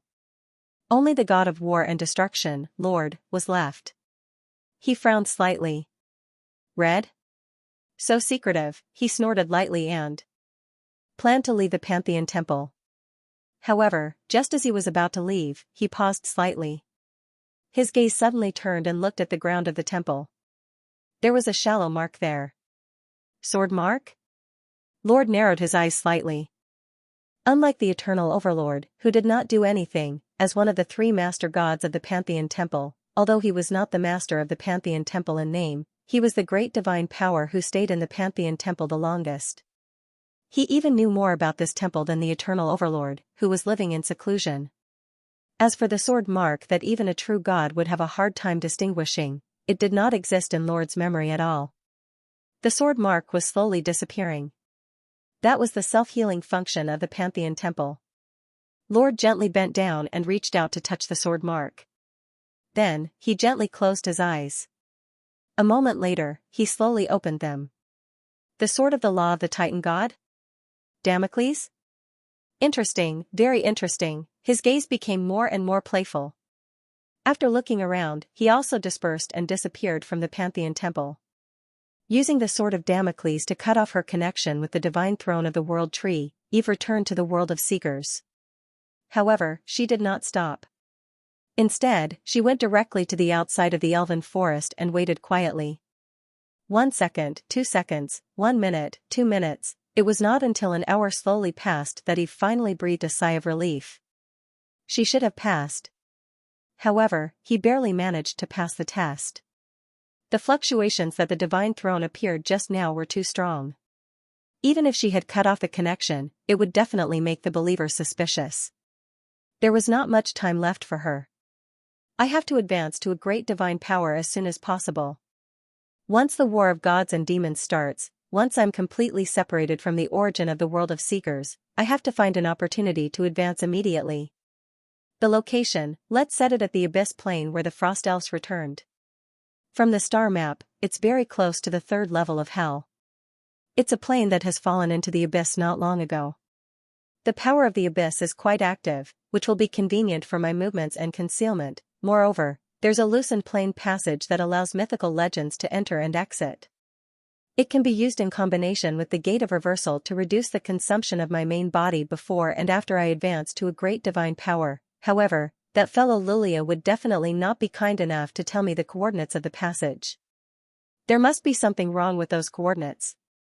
I have to be careful and investigate it in advance. Right, there's still the remaining elves and demigods. Their departure is definitely not without reason. I can't stop looking for them. It can be carried out during the war of gods and demons.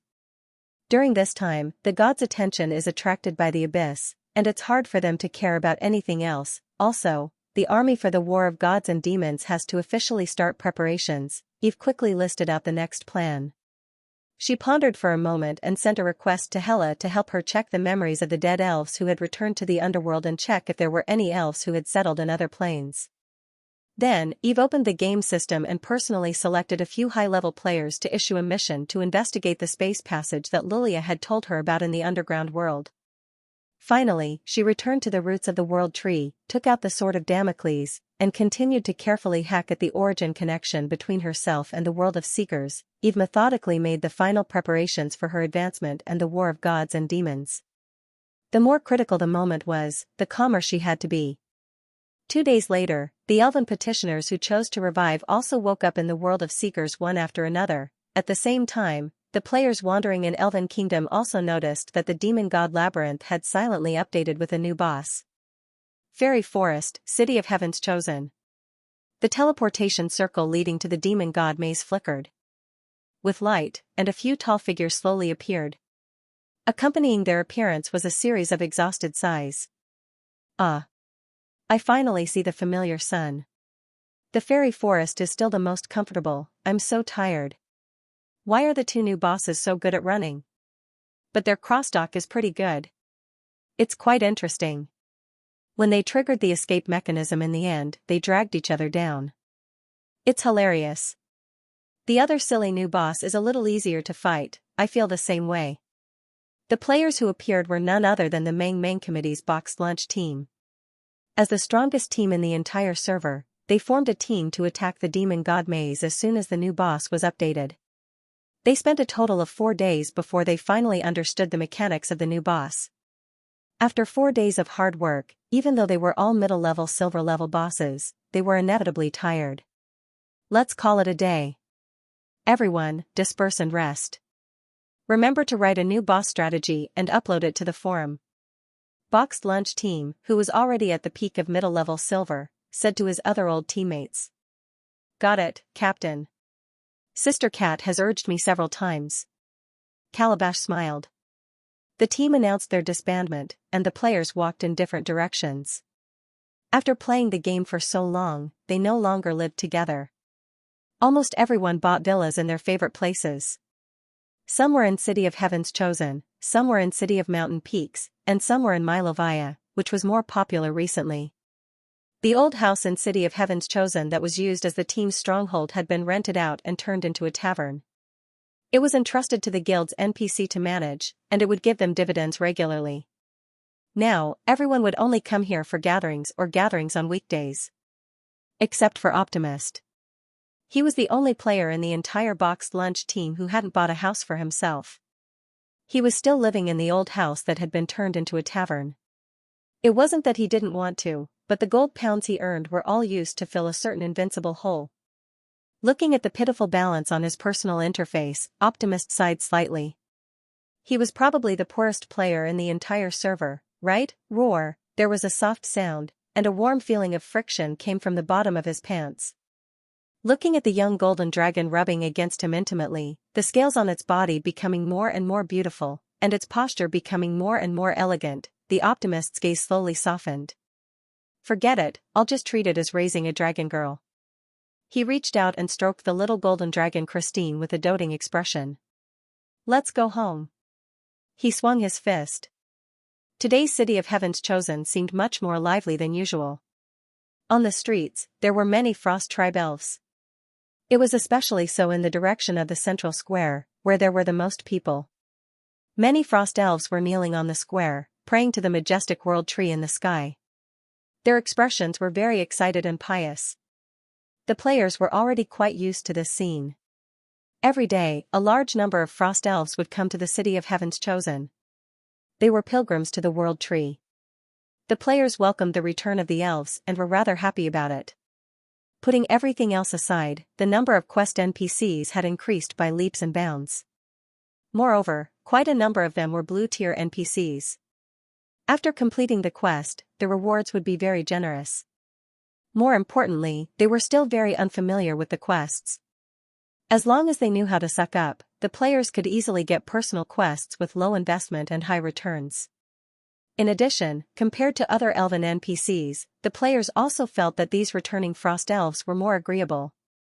They had high favorability at the beginning, and they all had an indescribable valiance. When they were of the same level, their combat power was off the charts. They were especially suitable as teammates for quests. Not only that, these Frost elves were not as resistant to meat as the other returning elves, and they could quickly get along with the players. Drinking and eating skewers with the elven NPCs had become a kind of daily life in the tavern in Milovia. Almost no players had encountered a situation where the returning elves' favorability dropped when they saw them eating meat. And it was said that there were more than 100,000 such elves in Milovia. It was simply explosive. With so many new NPCs, there was no need to worry about people snatching quests.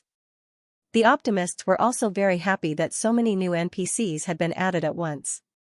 The official website, which had been cold for thousands of years, finally listened to the players' complaints. After all, the opinions of the new NPCs had been raised countless times. However, the optimists felt that there seemed to be too many Frost elves on the pilgrimage today, and many of them were wearing the same clothes. The optimists felt that it was a bit like the players' initial equipment, but it seemed to be more high-end. At the same time, in addition to the Frost elves, he also saw many elves from the Rock Sand tribe. They were also NPCs. Not only that, but he also saw some NPCs who seemed to be the higher-ups of the Frost elves excitedly saying something to the elves. Some elves were even crying and hugging. What's going on? The optimists felt a little strange. He was about to go over to see what was going on when the little golden dragon under him rubbed against his trousers again. Oh woo, the optimists lowered his head and then smiled foolishly. Hungry? Oh woo, okay, I'll get you something delicious when we get back. Oh woo.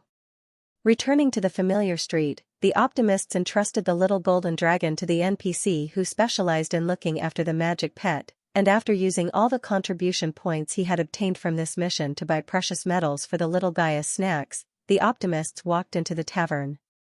The tavern was as lively as ever, and a crystal screen in the hall was still playing the broadcast of the attack on the demon god's labyrinth.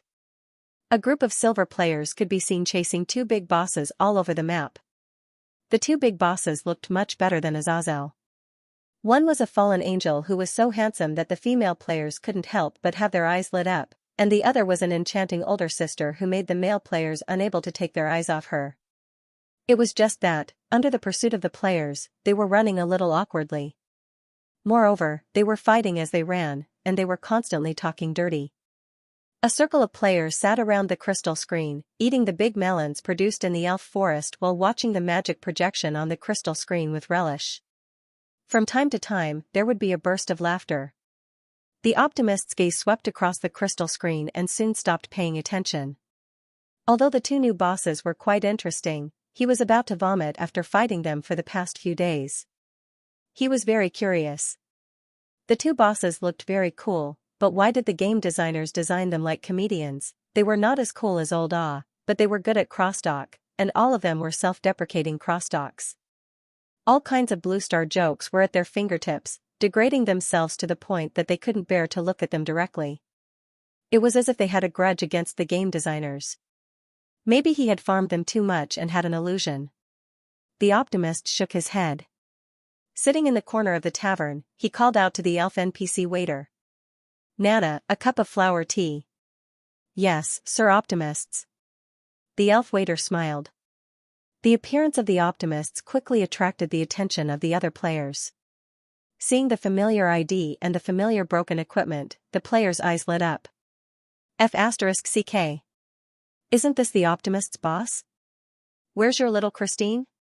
Has she learned how to transform? I think Kong Kong Golden Dragon Loli. Optimist's boss, have you completed the Demon God's Labyrinth strategy? Tell us. Tell us. How do we clear the fallen angel and the Queen of Pain? Yes, yes. I feel that it's very difficult when we're fighting solo. Sometimes, only one boss will be triggered, and that's easier. We just have to beat it to death.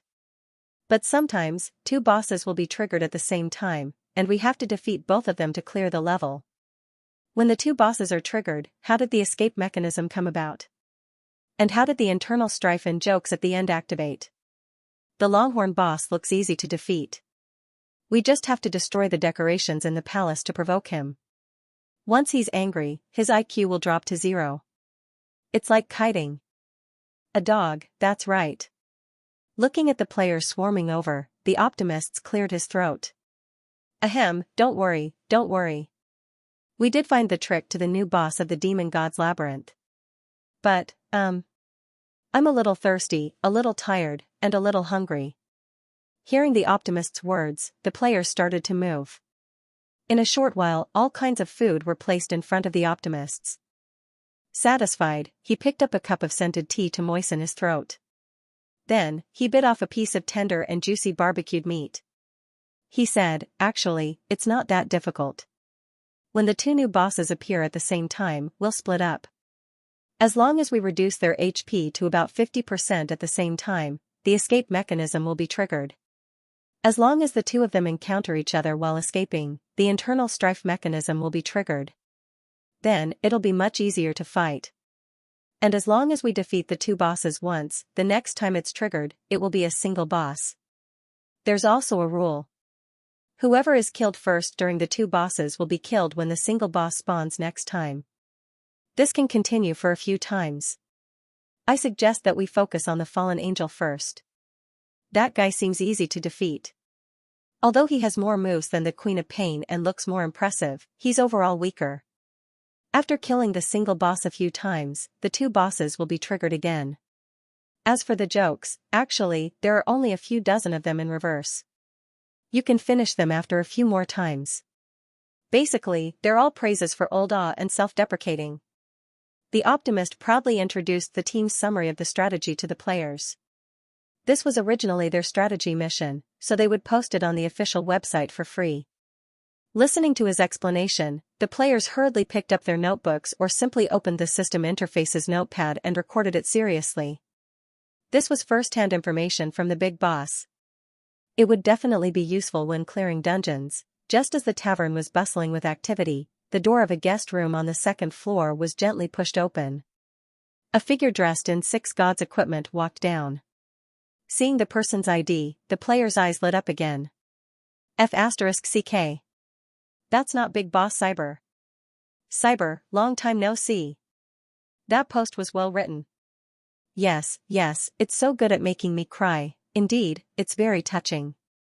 I didn't intend to accept the plot mission, but in the end, I still did it. Let's not talk about this, Cyber. How does it feel to accelerate your thinking speed by 10 times? Where's the frost elf loli that follows you around?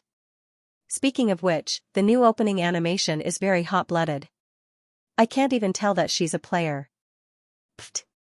Don't mention the opening animation. Give me back my feelings of gratitude, haha, Cyber Giant, can you perform that again? Hearing the players' discussion, the optimist curiously turned his gaze and saw a black-haired, black-eyed hunter player. It was Cyber, the individual who triggered the epic mission previously. He seemed to have just woken up and was still in a daze. He had probably slept for a long time. The optimist remembered how tired he looked when he went to the City of Heaven's Chosen to submit the mission a few days ago. After submitting the mission, he went to their tavern and fell asleep immediately. 80%. He probably didn't go offline and went offline to rest. Now, it seemed like he had rested well. Actually, it made sense. He had stayed in the instance dungeon for more than 2 months, which was 3 days in real life. To be honest, the optimist was quite impressed with him. Cyber was stunned for a while before he realized where he was. Then, the optimist noticed that his face turned red almost instantly. It seemed like the players were discussing the opening animation. Speaking of the opening animation, the returning Frost Elves had to be mentioned. After they returned, the CGs of Elven Nation changed again. It became the story of the return of the Frost Elves. Demigod Aurora and Cyber were the main characters. The plot wasn't long, but it explained the cause and effect clearly. Coupled with the music, it was quite touching. Cyber's performance was also remarkable. He was very engrossed. It just felt a little Chunibyo.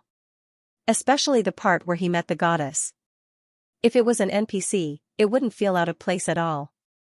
It would even make people's blood boil. But once they knew that it was a player, how to put it, it felt a little out of place. That feeling was like asking a special actor who often acted as a rogue villain to suddenly act as a righteous person. Surrounded by the players, Cyber's expression became more and more awkward. Don't talk about the opening animation. Really don't talk about it. It's too dark of a history. Cyber covered his face. Then, he fled to the counter, looking a little disheveled. Behind him, the mocking laughter of the other players could be heard. The tavern was filled with a joyful atmosphere. Standing in front of the counter, Cyber took out a water bag from his chest. Help me fill it with elven flower tea. I want the best. The optimist heard him say that. At that moment, he noticed that the awkwardness on Cyber's face disappeared and was replaced by a trace of sadness. The elven waiter quickly filled Cyber's water bag.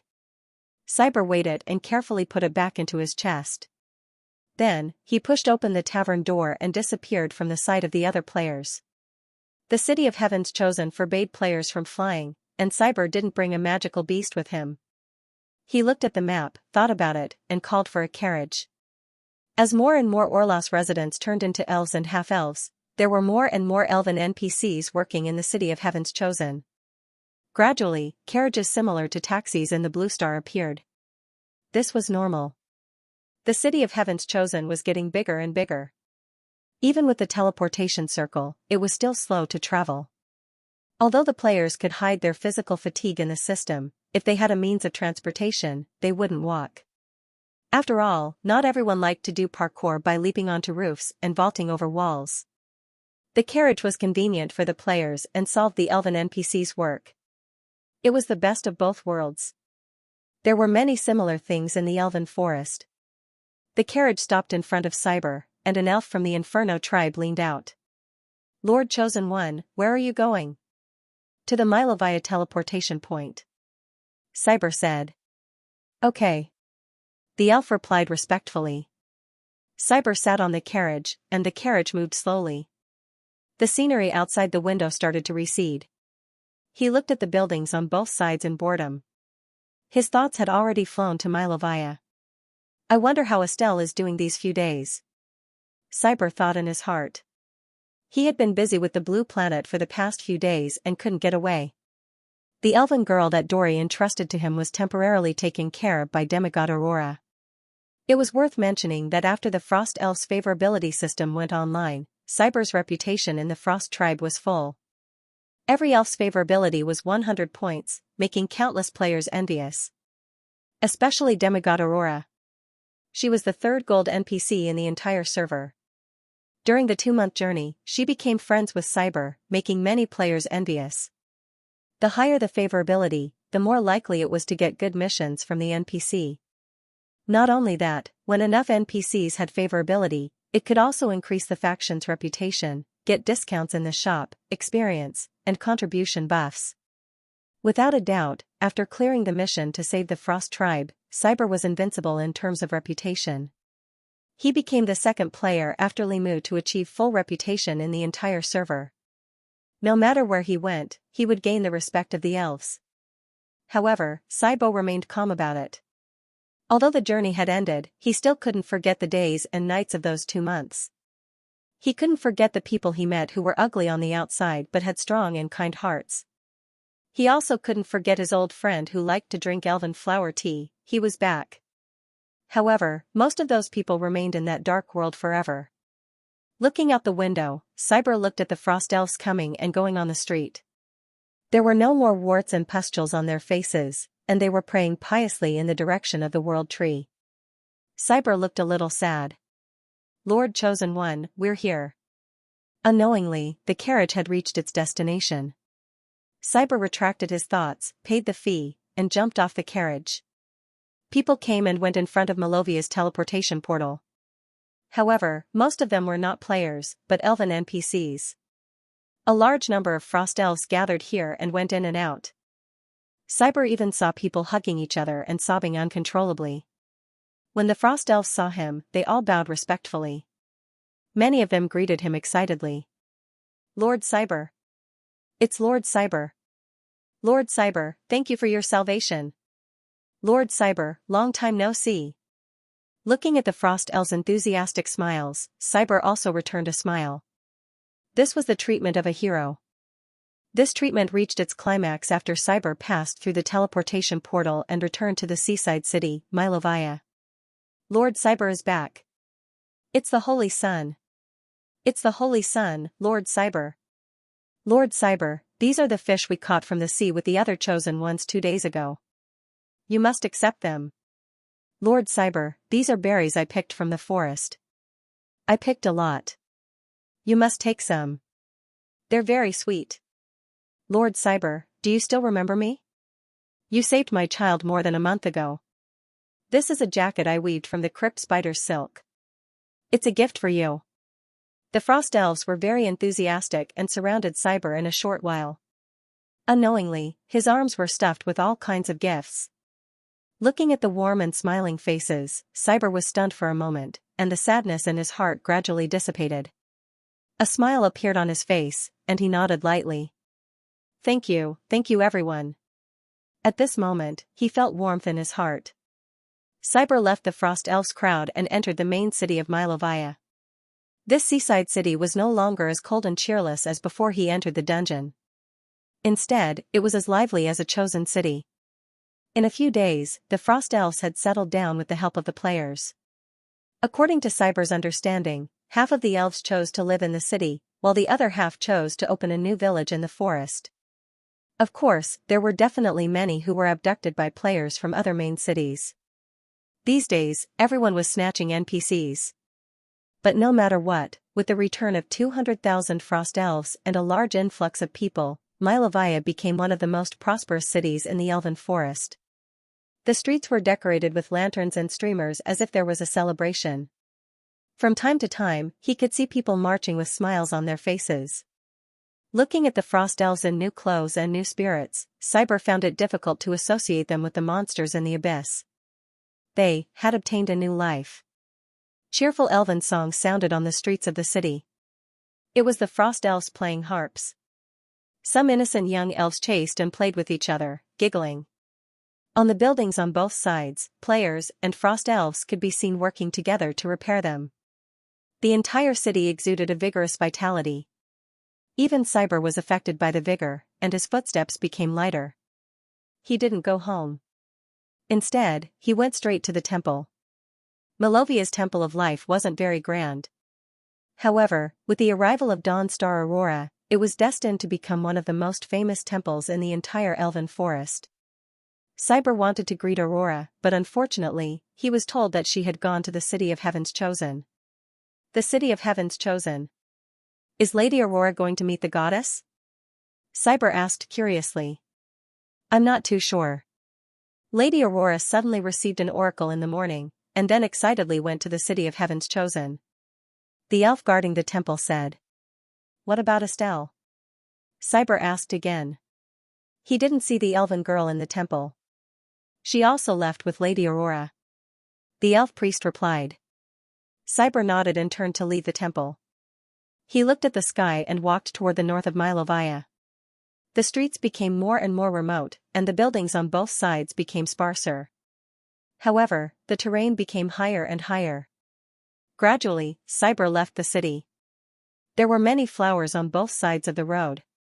They were naturally growing flowers, and they were colorful. Cyber stopped in front of a white flower, squatted down, and plucked the flower along with its stem. Just as he was about to get up, he suddenly heard a familiar voice. "Mr. Cyber." Cyber's heart skipped a beat. Just as he was about to turn around, he felt a soft body suddenly pouncing on him. She even raised her hand to cover his eyes. "Guess who I am?" The voice had the unique innocence of a young girl, as well as an indescribable happiness. Cyber curled his lips and said, "Estelle. You guessed right. But there's no reward." The elven girl giggled. Then, she squinted her pure eyes and looked at Cyber. "Mr. Cyber, I have great news for you. Can you guess what it is?" "What? Did Lady Aurora agree to let you become a priest?" Cyber raised his eyebrows. "No. It's more exciting than this." The elven girl clenched her fist. Cyber was a little surprised. He pondered for a moment and was about to change his answer, but the girl's gaze stopped on the flowers and the familiar water bag in his hand. In an instant, a strange look flashed across Estelle's eyes. "Mr. Cyber, cough cough, what are you planning to do?" she asked. Noticing the girl's gaze, Cyber didn't hide it. "I'm going to the cliff behind the mountain." The cliff behind the mountain, the elven girl muttered the name of the place and suddenly lowered her head. Looking at the girl who suddenly became silent, Cyber's heart turned gloomy. "Do you want to go together?" he asked gently. "Yes." Estelle nodded obediently. Cyber continued to head north with the elven girl. Gradually, the two of them left the city and arrived at a cliff by the coast. There was a brand new tombstone on the cliff. It belonged to the old elf, Gando. Cyber personally collected his body and brought it back. Together with Estelle, they buried him here. He wanted to let Gando's soul return to his hometown. The cool sea breeze blew on his face, bringing with it the unique smell of the sea. Standing on the cliff, Cyber could hear the sound of waves crashing against the rocks. Occasionally, the long cries of seagulls could be heard, mixed with the sound of the waves, spreading further and further. The sun was setting in the west. In the sky, the clouds were like smoke. Red, yellow, blue, white, all kinds of colors were intertwined, like a gorgeous oil painting slowly unfolding in the sunset. The orange-red sun slowly sank into the sea level, coating the sky and the sea with an intoxicating layer of golden red. Looking at this enchanting scenery, Cyber's gaze gradually blurred. After a while, he retracted his gaze with a long sigh. Standing in front of the tombstone, Cyber bent down slightly and put down a bouquet of flowers that he had just picked on the way. Then, he slowly got up. He spoke softly, his voice carrying a hint of sadness. "Gando, back, everyone is back. The pollution of the abyss has been purified by the goddess. Milovia is full of vitality again. The people's faces are no longer filled with sadness and despair. You should have seen all of this in the goddess kingdom, right? This is the place that Estelle and I chose for you. Here, you can see the lights of Milovia's homes under the cliff. The scenery of the sea is not bad, right? I still clearly remember that night last month when I chatted with you by the bonfire. When we talked about my seaside villa, your longing for the sea, the sky is getting dark, and the stars are coming out. Here, you will always be able to see the bright starry sky." Cyber's voice was soothing. The elven girl standing beside him also lowered her head silently. Her shoulders trembled uncontrollably as if she was crying. Looking at the girl's trembling body, Cyber let out a long sigh. He reached out his hand and rubbed Estelle's head. "Estelle, don't be too sad. Gando doesn't want to see you like this." However, after hearing his words, the girl's body trembled even more violently. Cyber sighed slightly and took out a water bag filled with flower tea. He opened the water bag and poured the flower tea on the ground. "Gando, this is your favorite elven flower tea. Although I can't drink the flower tea that you collected and brewed, I will come every year to give you your favorite flower tea. May you be happy in the kingdom of God forever." With that, Cyber closed his eyes and drew a tree symbol on his chest. In the silence, the girl at the side finally couldn't help but laugh. Cyber was slightly stunned. He looked at Estelle in confusion, but he suddenly heard a familiar voice from behind him. "Hey, who said I can't treat you to flower tea?" The voice sounded a little old, but it was full of energy. Cyber trembled slightly. He widened his eyes and turned around abruptly. Behind him stood a frost elf who looked like he was in his 40s or 50s. He wore a simple elven robe and had a smile on his face. Although he wasn't young, he was still handsome. "Yo. Cyber. Long time no see." He greeted Cyber. Cyber opened his mouth and tilted his head slightly. "May I ask, who are you?" The frost elf's smile froze on his face. "Ha ha ha ha ha. He didn't recognize you." "I told you, he definitely can't recognize you." "Ha ha ha ha ha." Besides Cyber, Estelle's laughter could be heard. She only stopped when she burped as if she was choking on her laughter. The frost elf stared at the laughing elven girl and grabbed the water bag in Cyber's hand. Then, he gulped down a big mouthful. He said angrily, "Lord Saint, you can't recognize this old man after purifying the filth?" Hearing his words, Cyber's eyes widened. "Gone. Gando? You're still alive?" The frost elf nodded happily. "Her Majesty said that I still have a few hundred years to live, so I came back." The revival of Gando and the other frost elves naturally set off waves in the elf forest. Even in the world of seekers with extraordinary powers, resurrection from the dead was enough to be called a miracle. Even though the infinite resurrection of players faintly made this miracle seem less valuable in the elf forest, a miracle was still a miracle. Especially when the elves who had lost their loved ones saw those faces that they missed reappear in front of them, that kind of excitement was indescribable with words. The praise of the frost elves for the goddess rose to a new height, and even the number of fanatics increased a lot because of this. The celebration that was originally to celebrate the return became even more grand because of this. Demigod Aurora personally announced that from now on, this day would be a celebration day for the frost elves every year. In order to express their gratitude to the goddess and commemorate the return of their race and the beginning of a new era, this celebration was named New Birth Festival by Aurora. In the future, at this time every year, the frost elves would hold celebrations and sacrificial activities that were no less than the Harvest Festival, to celebrate their return. They would sing and dance in praise of the great goddess and offer the elven sacrifices to the goddess. Of course, Eve was in full support of this. With the Harvest Festival before, Eve had long realized that this kind of celebration that was combined with religion could actually easily increase the cohesion and strength of the believer's faith. Holding some appropriate celebrations was also very beneficial to strengthening the unity of the elf forest and could also strengthen her elven divinity. After all, celebrations were also part of the elven culture. For this reason, Eve even asked the fairy queen, Xianxia, to record the festival and planned to show a miracle during the celebration every year in the future. Performing miracles was the best way to increase the number of believers.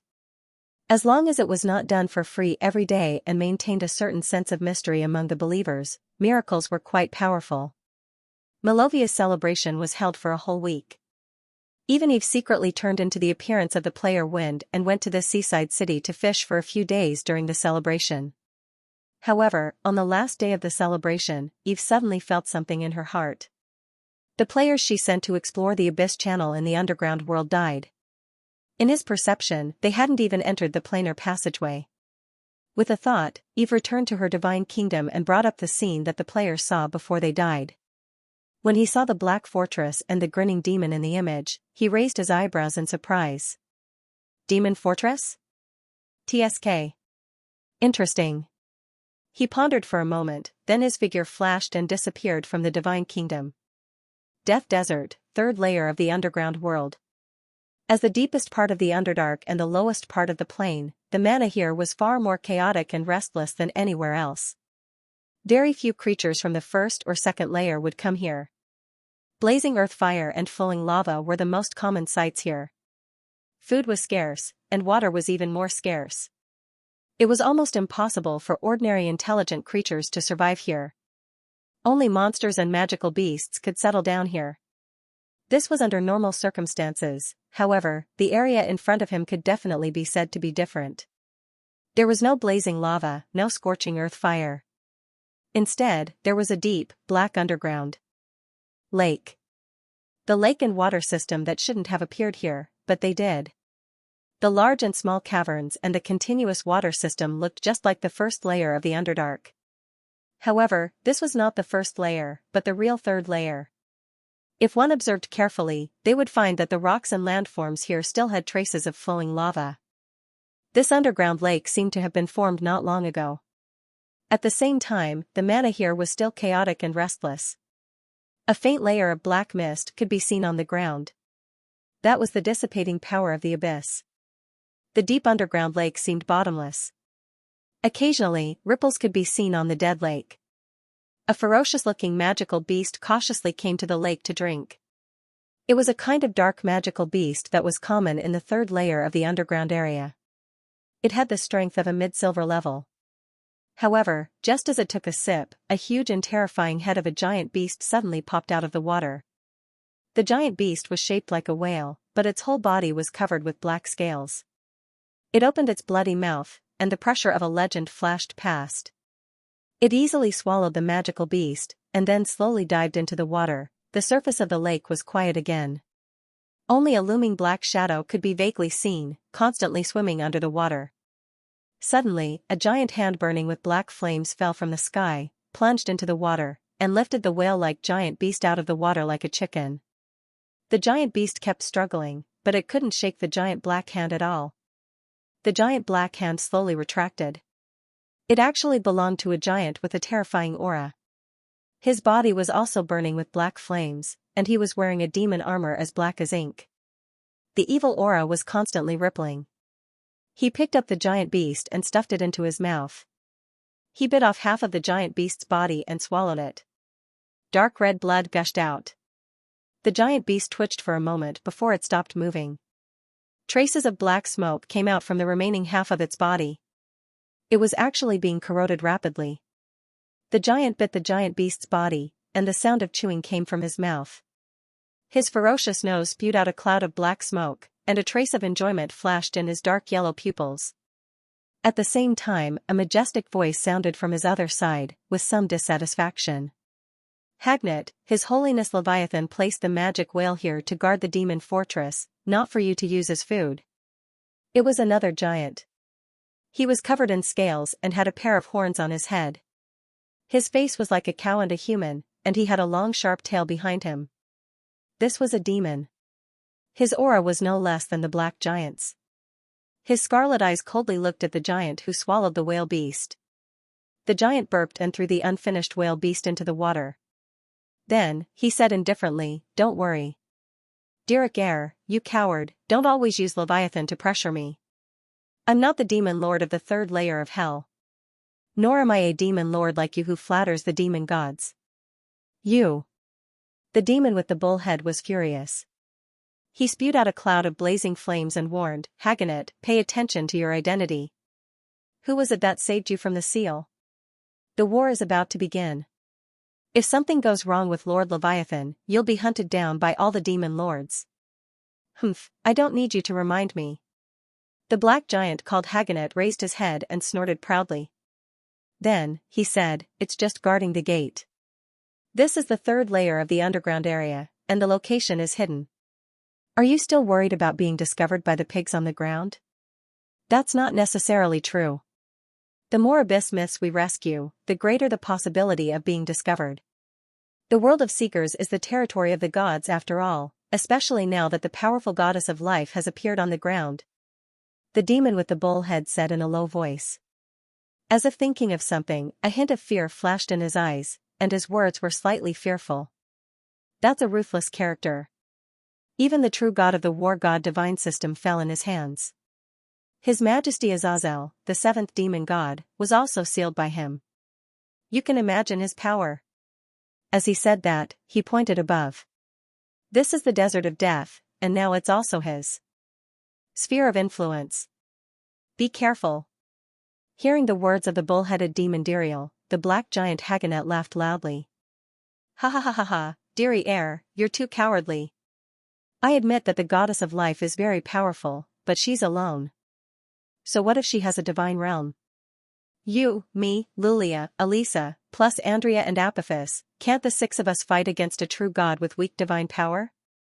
Lilia is even more cowardly than you, a dog that can't be tamed, but after all, he was once a king of angels.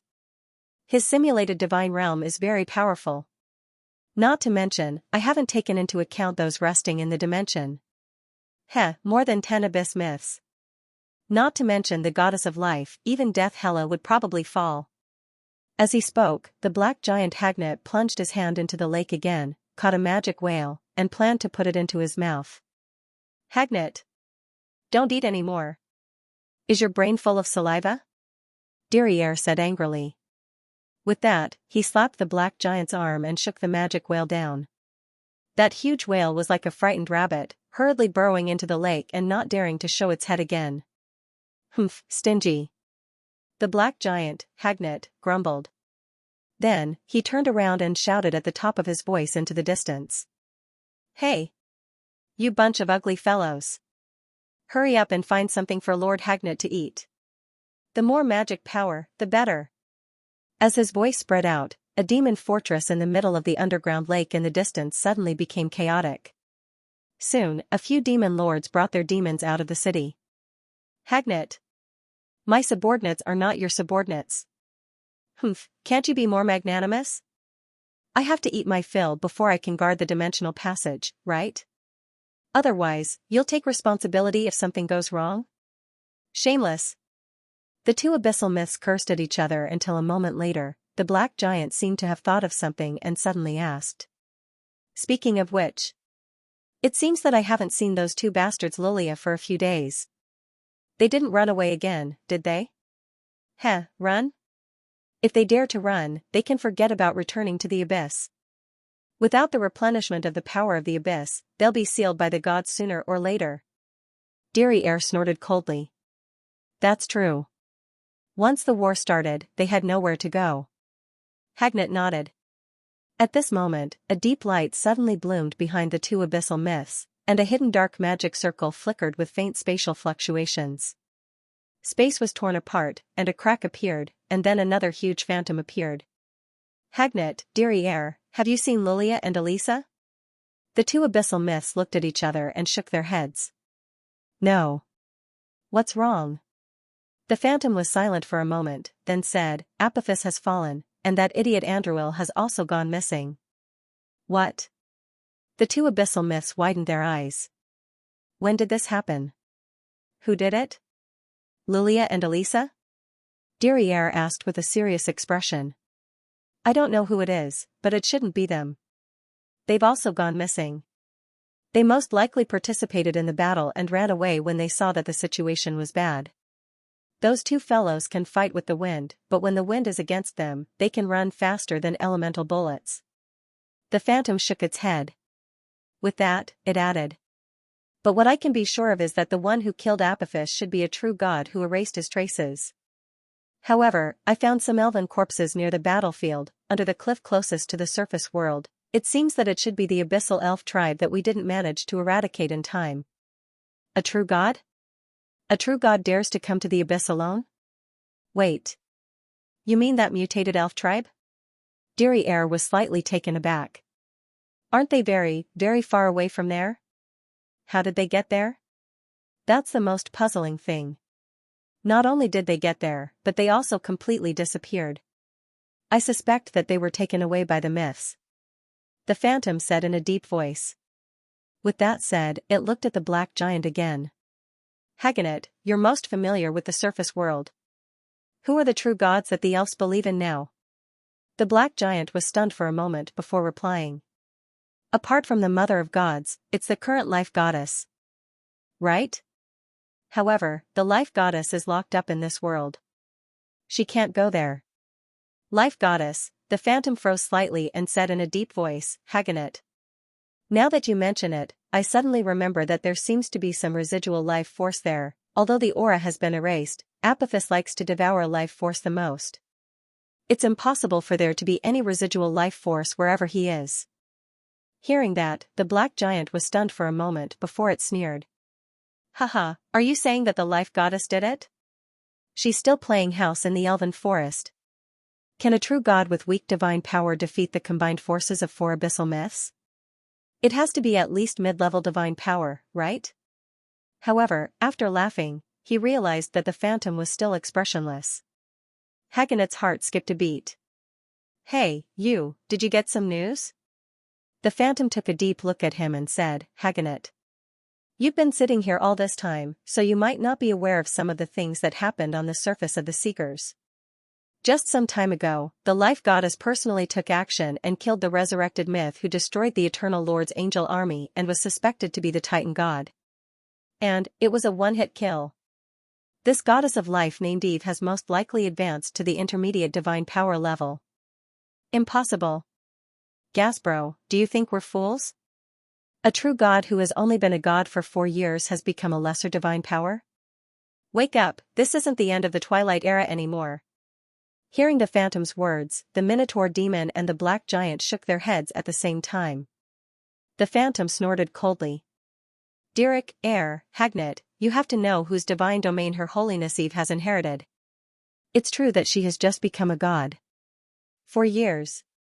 To us, it's just a nap. But out of the 3 divine domains she has, 2 of them are main divine domains. Nature. Life. Any one of these is enough to make a greater divine power, but she has 2 at the same time. Moreover, the 2 are complementary to each other. Not to mention, who knows what the fallen mother of gods left behind for her. She was an elf before. Didn't Death Hela use the legacy of the first death to become a mid-level divine power in just over 10 years? If not for the matters in the underworld, Hela might have become a greater divine power long ago. In comparison, the Mother of Gods is much stronger than the first death. Plus, the Goddess of Life has completely let go of the restrictions of the power of faith, and her divine power has soared. In 4 years, who knows how much power she has? Mid-level divine power. In my opinion, it's not impossible. Hearing the phantom's words, the smiles on the Minotaur demon and the black giant's faces slowly disappeared. What replaced it was a trace of seriousness. There was no doubt that the phantom's words had indeed awakened them, and the 2 abyss myths had no choice but to think deeply. The Minotaur demon's eyes flickered a few times. If you say so, it's not impossible. But even if she's a mid-level divine power, the world of Seekers is still sealed. How did the Goddess of Life get out? The black giant echoed. That's right, that's right. The war hasn't completely begun, and the Pantheon won't be fully activated. Even if she leaves the world of Seekers, she's at most a demigod-level clone, not to mention that although the Nirvana wasteland hasn't sunk into the abyss for long, it still belongs to the abyss plane. How did she get in? Could it be that the elven forest has an open planar passage to the abyss? But as they spoke, the 2 abyssal myths suddenly fell silent. Their eyes were dim and uncertain, as if they had thought of something. The seal of the world of Seekers is getting weaker and weaker.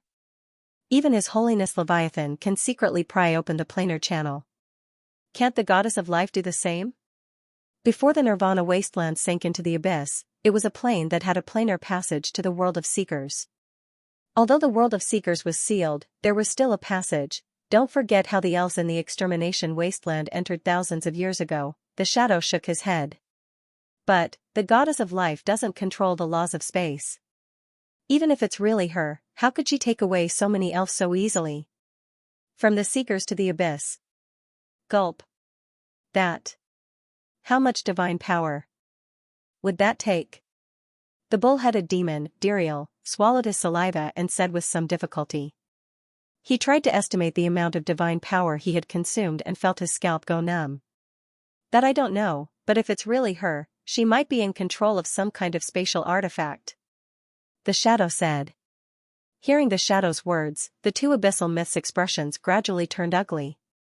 They looked at each other and saw a deep sense of fear in each other's eyes. Seeing the 2 abyssal myths tense up, the shadow comforted them again. But you don't have to worry too much. This is the 3rd level of the underground world. As long as you're careful and don't cause too much disturbance above, the Goddess of Life won't notice this place. After the war starts, His Holiness Leviathan will naturally project the power of his divine domain here. At that time, everyone's strength will be limited to the demigod level. Even if the Goddess of Life comes, she won't be able to gain any advantage. The main reason I'm here this time is to remind you to keep a low profile, the two of you. This is an unprecedented opportunity. Don't let anything go wrong. Once we succeed, you'll be the greatest contributors to the abyss. Hearing the shadow's words, the two abyssal myths' eyes flickered. They seemed to be quite tempted. Alright, let's not talk about this anymore. I'm going to look for Lilia and those two guys. You two be careful. Seeing that the two abyssal myths listened to his words, the shadow said again. After saying that, his figure dissipated into a wisp of black mist and entered the spatial rift. After he disappeared, the magic circle hidden in the darkness emitted a dim light again, and the spatial rift in midair slowly closed. Only the Minotaur demon and the black giant were left, staring at each other. The black giant swallowed his saliva and put his hand deep into the lake area next to him. Then, he was hit by the angry Minotaur demon. Enough. Hagonite. If you continue eating, the magic whale will be gone. You bastard who only knows how to eat and eat. Humph, it's your fault for not sending food over after so long. I'm a little hungry again. The black giant muttered. The two abyssal myths bickered again, causing the demons in the distant fortress to tremble. At this moment, suddenly, there was a commotion in the distance of the underground lake. Faintly, there seemed to be magic fluctuations, accompanied by swords and the screams of demons. What's going on? The two abyssal myths immediately stopped their quarrel and looked in the direction of the sound. Their souls spread out, and their consciousness immediately spread over there, on the other side of the fortress, on the secret path that led to the second level of the underground area. A group of demons were gathered in a circle. In the middle of them, there were a few piles of scattered demon armor, and there were bloodstains on them. It gave the feeling that the demons wearing the armor had disappeared into thin air. On the ground, there were several traces of battle. There were also burn marks of magic and arrows stuck diagonally in the ground. What happened? The black giant Hagonite's heavy voice sounded in midair. Feeling the terrifying pressure, the demons trembled. A gold-ranked demon lord swallowed his saliva and lowered his head, respectfully and fearfully saying, I'm sorry, but I'm sorry. Lord Hagonite, just now, a few suspected surface creatures tried to sneak into our fortress, but we discovered and killed them. Surface creatures? The two abyssal myths were slightly stunned. They frowned and sensed carefully. Indeed, they sensed some unfamiliar aura in the air. What creatures? Where are their corpses? The beast-headed demon asked. The demon lord replied in a slightly confused manner, yes. Lord Air, this is what I wanted to say. After they were killed by us, their corpses all disappeared. Not only that, after our soldiers were killed by them, their corpses also disappeared. The corpses disappeared, Hagonite's heart skipped a beat. He seemed to have thought of something, and his expression turned serious. What did they look like? Their armor was very nice, their skin was very white, and their appearance was comparable to a succubus, but their ears were pointed. The demon lord replied. Clearly, this was a demon lord who came to the prime material plane for the first time and did not know much about the intelligent life of the prime material plane. However, after hearing his words, the black giant Hagonite's expression instantly froze. Nice appearance, pointed ears, they would mysteriously disappear after death. Faintly, a name appeared in his mind. Elf. Chosen One. Hagonite's eyes widened, and he lost his voice. Elven Chosen One? Air was slightly taken aback, and then his expression suddenly changed. At this moment, he remembered some terrifying legends he had heard. Dilly, the black giant suddenly spoke. Dilly turned his head and looked at his companion, noticing a trace of fear in the black giant's eyes. I don't intend to participate in the war. I'll leave the matter of guarding the planar passage to you. I suddenly remembered that I have something to do, so I'll make a trip back to the abyss. Saying so, he did not hesitate to turn and run in the direction of the planar passage. But soon, he was pulled back by the bull-headed demon Diriel. Hagonite. Don't panic. It's just a few elves. It might not be what you think it is.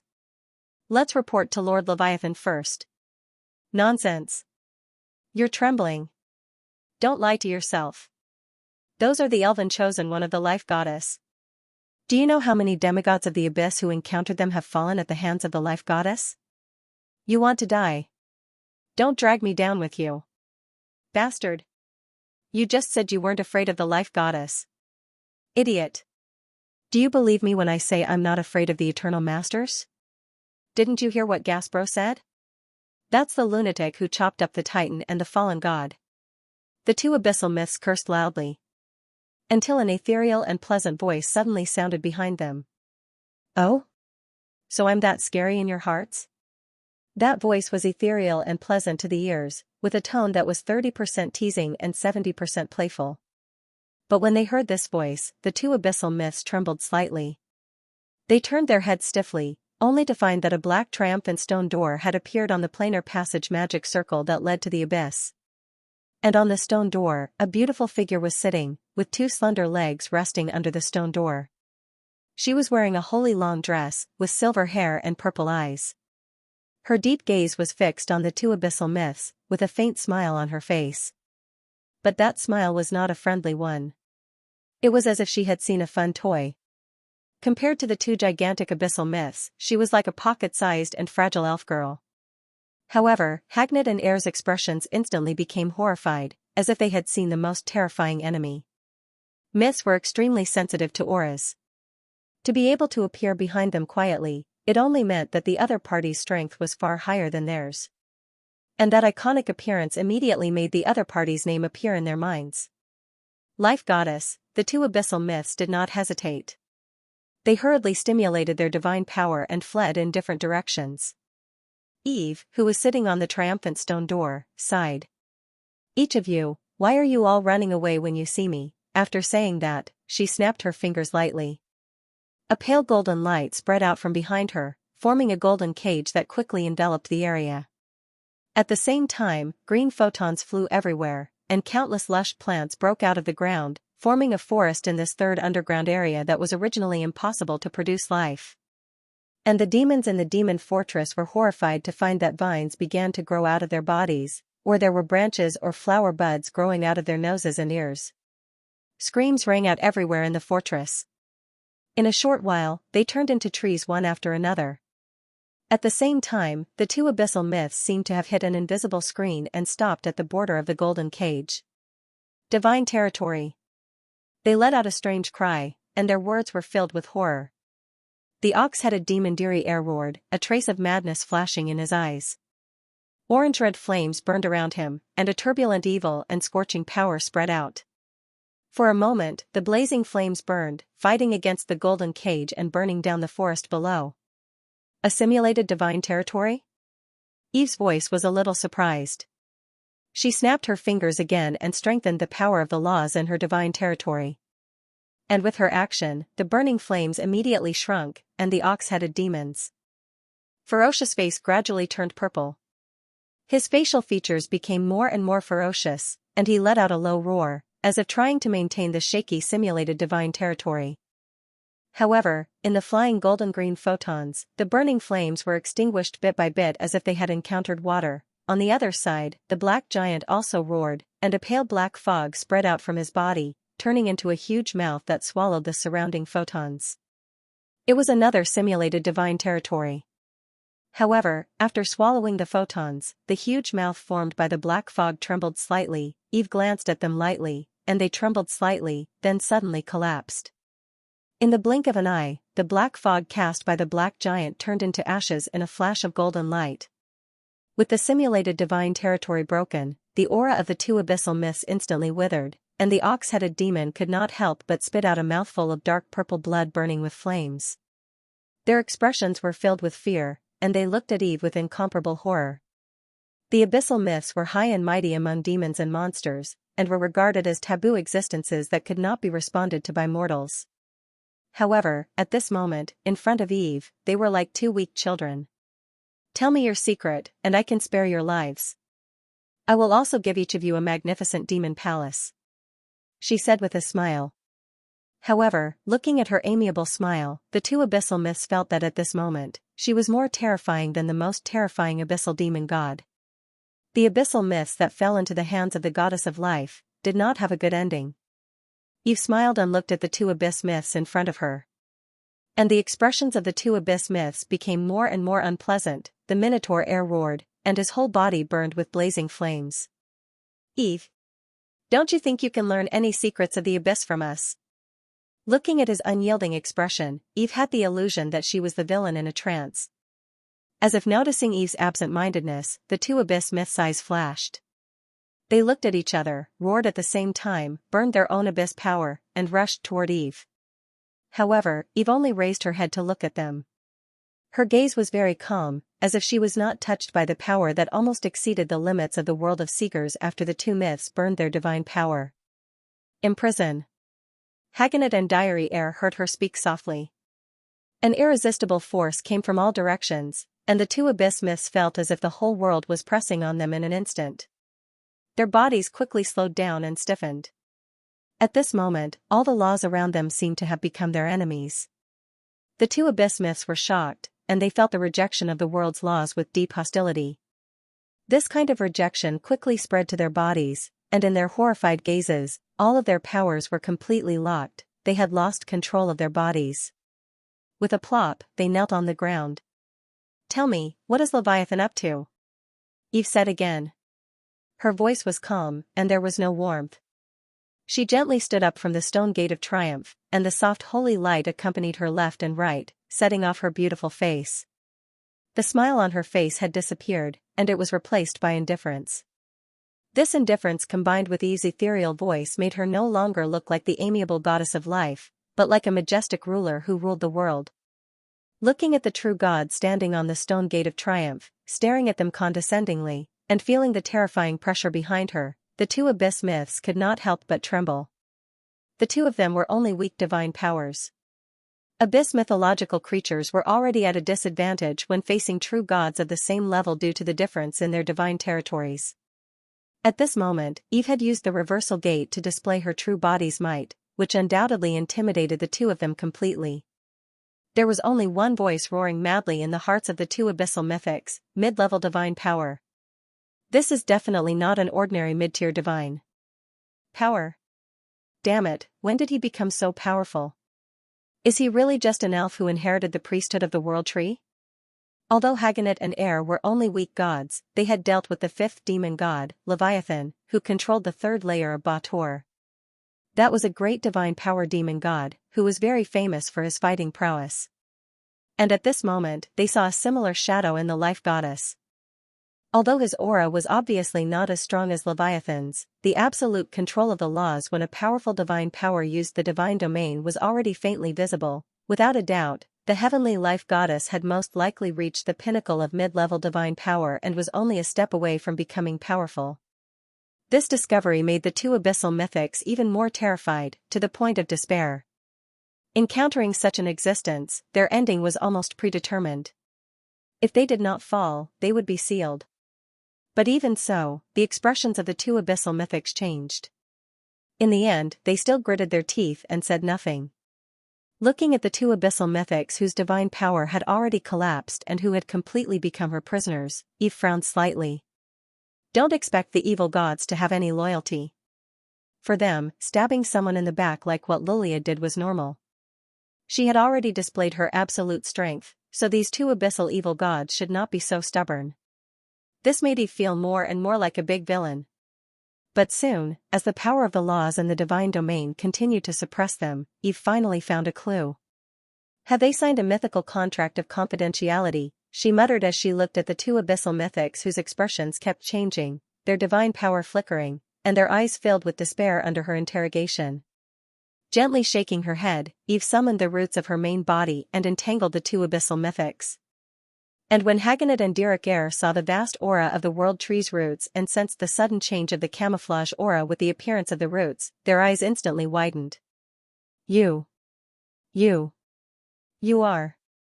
Their voices became a little shaky. Eve didn't let them finish their words, and she had completely imprisoned them. This was the disadvantage of the appearance of the world tree's main body. Once she used her divine power, she could not hide her aura completely. Fortunately, as long as she did not use her main body, Eve could still switch to the aura before she completely integrated with the world tree in terms of incarnation and divine power projection. This was also the reason why she could still wear a disguise. Eve tied up the two abyssal mythics and then skillfully pulled them into the reversal gate. Azazel's demon monarchs were still too weak and could not withstand the ravages of the players again and again. The abyssal evil gods were still better. For example, the three mythics that were captured last time were not bad. Among them, fallen angel Lilia and Queen of Pain Elisa still had the leisure to drag each other down when they were fighting with the players. Although Azazel used the game's mechanism to force them to know, it also reflected that the two of them were at ease. And the one-horned Duke Andrea, who was even more simple-minded than Allure, had characteristics similar to the abyssal demons. His recovery was amazing. Even if he was beaten down by the players again and again, he still stood strong. Of course, Eve also understood that this was also because the three mythics had just entered the demon god's maze. If this went on for too long, he might just break down like Azazel did back then. But mythics were mythics after all. They were more resistant than legends. If one was not enough, then two. If two were not enough, then three. She could just capture more and throw them into the demon god's maze and let Azazel raise them with the abyssal power. They were all good candidates for the maze's boss, huh? No, she clearly planned to devour the evil god's abyssal power at first. Why did she slowly capture all of them and raise them? Eve was slightly startled. But soon, she shook her head again. What kind of raising was this? This was a long-term plan and a reserve of divine power. Well, she was becoming more and more like an evil god, at the same time, in the demon god's maze. Azazel was sitting leisurely in his palace, eating a melon as he watched Lilia and Elisa flee in a sorry state in the crystal ball. He chuckled coldly. Run, run faster. You also have a day like this. Hey! His words were full of joy.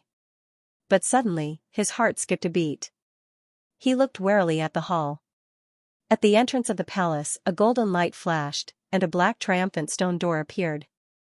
A familiar aura came. Azazel could not help but tremble. The melon in his hand almost fell to the ground again. However, that beautiful and terrifying figure did not appear. On the contrary, two figures wrapped like dumplings were thrown in. At the same time, Eve's pleasant voice came. Azazel, I caught 2 new employees for you. Next time, don't use the demon monarch's death as an excuse to say that there are not enough bosses. Otherwise, you will continue to play. The familiar aura slowly disappeared. Azazel breathed a sigh of relief. He looked at the 2 dumplings that were tied up and made eye contact with 2 pairs of big blank eyes. Then, the 2 pairs of big eyes were filled with shock. Lord Azazel? Azazel narrowed his eyes and looked at the dispirited aura of the 2 and raised his eyebrows slightly. So it's the 2 of you? Why? Did you also fall into the hands of Yggdrasil? He, don't be afraid, be good. He, welcome 2 new friends to the demon god's maze, he laughed mischievously, like a human trafficker who was trying to trick a child. At this moment, Azazel suddenly felt that the demon god's maze that sealed him was getting more and more interesting. After throwing the 2 abyss mythics to Azazel, Eve focused her attention on the plain passage again. This plain passage was similar to the one in the elf forest. It was also sealed under a magic circle. But the difference was that the passage in the ruins of the Titans was not stable enough. It only allowed the existence of the silver rank to pass through. But this passage was obviously blessed by divine power and could barely allow mythics to pass through. Eve's figure flashed, intending to absorb the divine power above and seize control of the plain passage. However, just as he touched the sealing array, the divine power on top of it suddenly boiled. In that instant, Eve seemed to sense a vast and evil aura, which seemed to have locked onto her from the unseen world. That aura was tyrannical and crazy, like a ruthless king overlooking everything in the world. It was very strong. If she rashly fought with it, she might expose her identity. For a moment, such a thought flashed through Eve's mind. She looked serious and quickly left the magic circle. As she retreated, the whole magic circle suddenly burst into a dazzling light. There was a violent explosion, and the entire underground area nearby began to collapse. Countless caves were destroyed, and rocks were falling down. Hot lava rolled out from the ground, and flames shot in all directions, swallowing everything. Feeling the chaotic and violent magic power, Eve frowned and reached out her hand to press down slightly. Following her movements, the trembling of the ground slowly stopped, and the rolling lava also gradually stopped. Soon, the entire underground area regained its peace. However, the landscape had completely changed, and it was beyond recognition. At the same time, Eve discovered that the plain passage that connected to the abyss had also been destroyed. How decisive, to actually use the divine power of the abyss to blow up the plain passage, much stronger than me, it should be a great divine power. Could it be Leviathan? He's not in the infernal plane, but in the abyss plane that the frost elves evacuated? If that's the case, the powerful aura that I vaguely sensed after Cyber entered the abyss was him? Roping in the awakened evil god, strengthening the plain passage, and even changing the landscape of the underground area to build a demon fortress, does he also want to invade the world of seekers? Thoughts swirled in Eve's mind, and she had some guesses. At this time, she was somewhat regretful that she had wiped out all the demons at once. Otherwise, if there were any survivors, she would be able to read their memories. Unlike the creatures of the main material world, except for some special demons and demon monarchs whose strength surpassed legends, most demons' souls would be destroyed along with their bodies. Therefore, after killing them, she would not be able to know their secrets. Originally, Eve thought that with the existence of the abyss myths, it would be easy to wipe out the demons.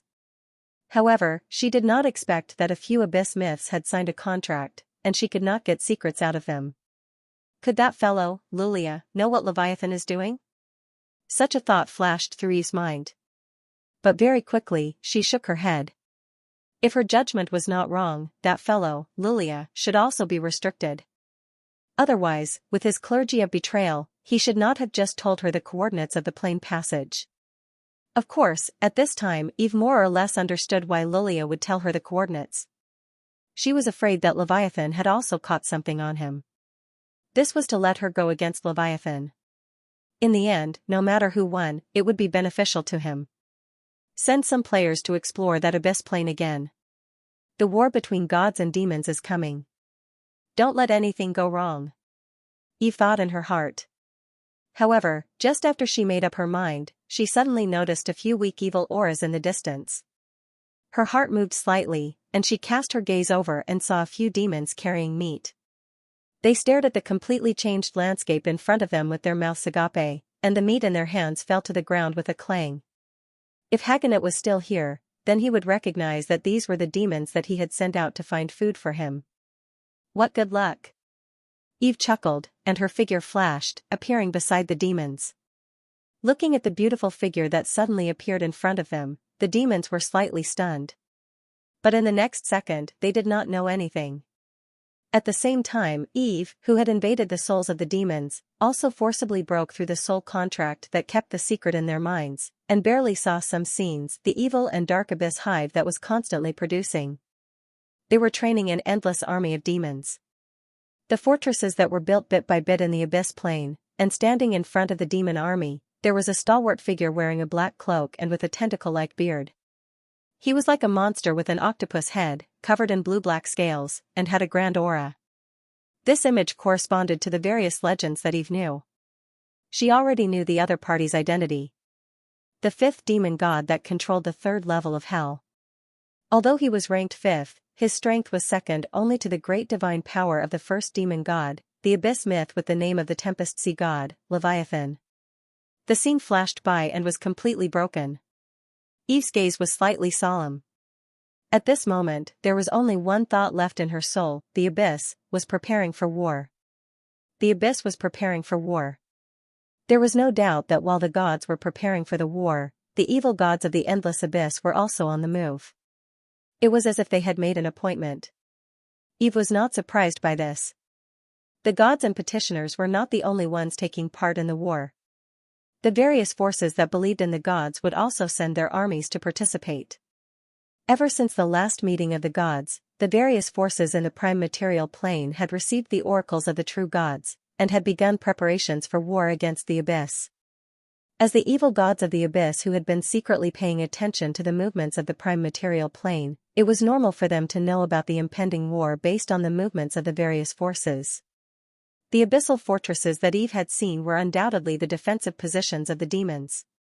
However, Eve had also seen something else in that fleeting image. giant siege towers and battering rams in the style of hell, as well as fallen war behemoths that could be called siege weapons. These were not troops that were needed for passive defense, but rather for active attack and siege. There was no doubt that while the gods were preparing for war against the Abyss was also planning to attack the prime material plane. Coupled with the evil gods and demons that had signed a contract, as well as the planar passage in the subterranean world, the target of the evil gods of the Abyss was self-evident. The world of Seekers, Eve said softly. This was an easy answer to come up with. As the plane of origin that gave birth to the ancient gods and gods of faith, the world of Seekers was not considered large, but its energy level was the highest in the universe of Seekers. In the millennia of divine wars, even before the Twilight Era, even greater gods could exert all their power on this plane. However, with the repeated wars of the gods and the repeated devastation, the energy level of the world of Seekers was no longer what it used to be. Now, it could only maintain the power of a demigod at the highest level. However, the plane of origin was still the plane of origin. The mana and stability of the world of Seekers had been recovering rapidly since Eve's revival.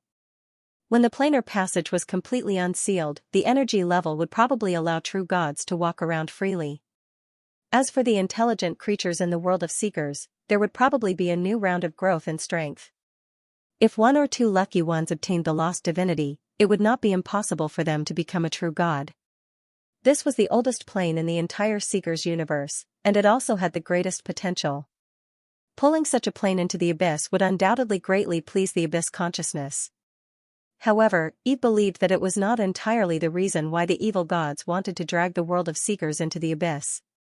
Another important reason was probably the status of the world of Seekers in the entire universe. As the center of the universe, the plane of Seekers had countless planar passageways hidden within it. Most of these planar passageways had been opened by the ancient gods, leading to many prime material planes in the universe that were suitable for life. With the rise of the gods and the closure of the planar passage, the status of the world of Seekers had declined slightly. However, with the unsealing of the planar passage, there was no doubt that this place would once again become the transportation hub of the entire universe. With the world of Seekers, they would have the ability to launch attacks on countless upper planes. Otherwise, the Eternal Lord would not have suppressed the pantheon on the planar origin of the world of Seekers. Leviathan's decisiveness in closing this planar passage is definitely not a good sign. I'm afraid that the Abyss still has other passageways ready to attack in other parts of the world of Seekers, Eve pondered in her heart. At this moment, Eve thought of the endless incidents of the evil gods reviving in various parts of the world of Seekers over the past few years, as well as the demons wreaking havoc. She had more guesses in her heart. Perhaps it was not just the loosening of the seal that caused the evil gods to revive, but also the prelude to the invasion of the Abyss. There was no doubt that the gods represented by the Eternal Lord had long predicted the invasion of the Abyss, which was why they had called for a meeting of the gods to start a war against the Abyss. However, the Abyss's movements were likely to be faster than they had imagined. In the fragmented image that Eve had seen, the demons were almost ready for war. The reason why they had not started the war yet was probably because they were still waiting for something, and what they were waiting for, Eve could more or less guess. I'm afraid, they're waiting for the gods to attack. There are countless planes in the Abyss. Even the core plane has a total of 7 layers. Attacking the Abyss will undoubtedly greatly delay the main forces of the gods. And that will be the best time for the Abyss to invade the world of Seekers. Thinking of this, Eve's expression gradually became serious. The world of Seekers was not only important to the gods. It was even more important to her. Under the premise that her identity was not exposed, this was the headquarters of her forces. Everything about Eve was here. Although she was now an almost invincible existence in the world of Seekers, since the Abyss planned to invade this place, her strength had probably been taken into account. And after the war between gods and devils began, she would definitely need to go to the Abyss to advance to a great divine power. There would also be a gap in defense in the world of Seekers. If it was not handled well, the world of Seekers would welcome a full-scale invasion from the Abyss. If she could not rush back in time, then it would be very dangerous. That's right, as the players of the fourth calamity, they were very strong and could resurrect infinitely. But when faced with the endless army of the Abyss that was like a tide, would a mere few 100,000 players still be able to hold on? Eve's brows furrowed deeply. but soon, they relaxed again. What am I thinking? Why is the premise set that I'm alone against the forces of the abyss invading the world of seekers? The war between gods and devils. The war between gods and devils is naturally a war between true gods and devils. Since we know the movements of the abyss, then the best choice is naturally to drag all the gods into the water, and everyone will defend the world of seekers together. I have some grudges with true gods like the Eternal Lord, and I'm afraid there will be a war in the future. But now, at least we have the same interests in fighting against the abyss. Thinking of this, Eve decisively returned to the kingdom of God. She used her divine power to condense a crystal ball and injected the images she had just seen into it. Then, she summoned the fairy king, Fennel. Your Holiness, what orders do you have? The fairy king, Fennel, came before Eve and asked respectfully. Fennel, gather all the elemental fairies and show the images here to the various churches in the world of seekers, as well as the rulers of the various forces. Tell them that the abyss is about to invade the world of seekers. I'll give you my divine blessing so that you can show your miracles. Eve sat high up on the divine throne and gently waved her hand, sending the crystal ball in front of Fennel. Her voice was ethereal and majestic. Hearing Eve's words, Fennel's expression changed slightly. Your Holiness, the abyss is about to invade the world of seekers? Eve nodded slightly. You'll know when you see the images in the crystal ball. Fennel's gaze focused slightly. She took the crystal ball and gently closed her eyes. At the same time, the crystal ball emitted a gentle halo. A few seconds later, Fennel slowly opened her eyes. Her delicate little face had turned solemn. She put away the crystal ball, sighed softly, and knelt on one knee. Fennel understands, as you wish, Your Holiness the great goddess. Then, she bowed to Eve, flapped her wings, and flew out. Seeing Fennel leave the temple, Eve retracted her gaze. She did not think of directly telling the other true gods about this through the channels of the pantheon. Firstly, she was not the master of the pantheon and did not have the ability to gather the true gods. Secondly, telling the true gods was far less effective than telling the various forces in the world of seekers. The true gods were far away, and the various forces in the world of seekers were the ones most worried about the invasion of the abyss. Only by telling them would she be able to mobilize the enthusiasm of the various forces more quickly. At the same time, telling them meant telling the true gods behind them. As for whether the various forces would believe the words of the elemental fairies, Eve was not worried about this. In the past few years, she had already established an image in the world of seekers as an irreconcilable enemy of the abyss through the war missions of the players, as well as the sealing and pursuit of the evil gods. As the god of life's messenger, the elemental fairies were also gradually known by the world as the players communicated with various intelligent races. The warning from Eve, the goddess of life, would definitely be taken seriously by the various forces. At the same time, she could also gain a wave of favorability. Who knew when it would come in handy? After giving the oracle, Eve turned her attention to the players. Originally, she had not planned to expand the number of players before advancing to a great divine power. But considering the threat of the abyss, as well as the local defense forces when she left the world of seekers for the abyss to advance, she thought about it and decided to open up another wave of player quotas. Not only that, but the quotas for silver profession change and silver promotion would also be further opened up. Let's start making a new opening animation. The new expansion pack will be called The War of Gods and Demons. This is likely to be an unprecedented war. We have to mobilize the enthusiasm of the players completely, Eve pondered. With this thought, Eve immediately contacted the game system and began preparing. At the same time, the elemental fairies, who had received Fennel's orders and obtained the goddess's divine favor, flew out of the God's kingdom and flew in all directions, north of the fertile plains, Mania City. As the capital of Holy Mania, the most powerful empire in the world of seekers, this metropolis known as the Eternal Holy City could be said to be the center of the entire human world. The headquarters of the Eternal Church was located here.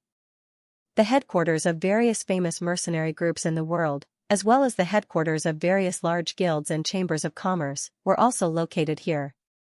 This city with a population of more than 3 million was the pride of all Manians and the Holy Land in the hearts of all eternal believers.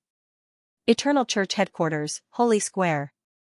This huge square with an area of more than 2 million square meters welcomed countless worshippers every day. They prayed to the statue of the Lord of Eternity erected in the center of the square.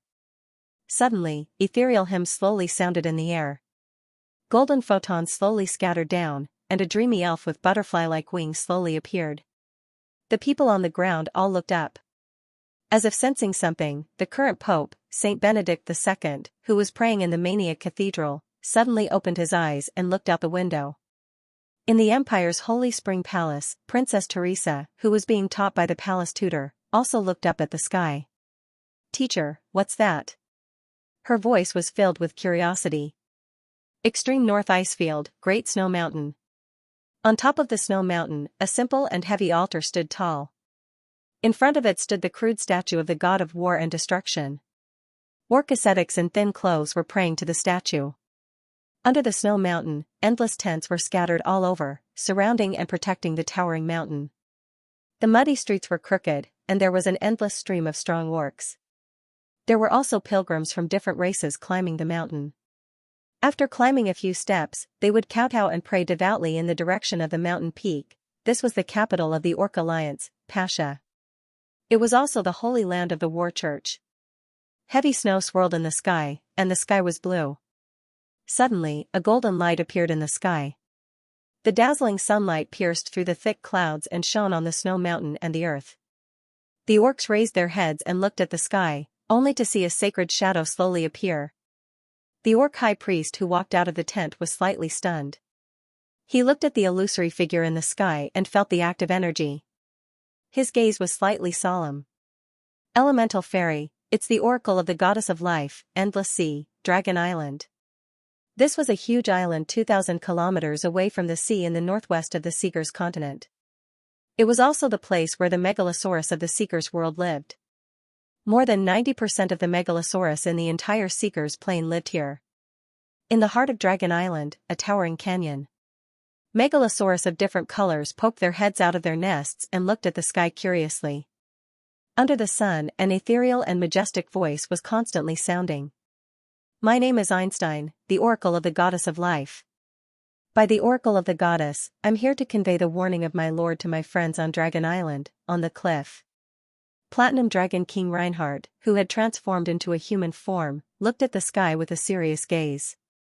Behind him, there were several mythical megalosaurus that were more than 200 meters in size. "Abyss invasion," Reinhardt murmured as he listened to the voice of the elemental fairy. "Underground world, Underdark City Alliance. Holy City of Death, Itkazar." A huge demonic wolf slowly appeared, revealing a majestic figure. Faint blue flames burned at his feet. His gaze was deep and solemn. It was the demigod in the Underdark, demonic wolf Fenrir. He looked at the shining figure in the air, nodded slowly, and said in a deep voice, "I understand. I understand. Thank you for your reminder. I'll immediately inform His Holiness Death of this." Boundless darkness shrouded the sky.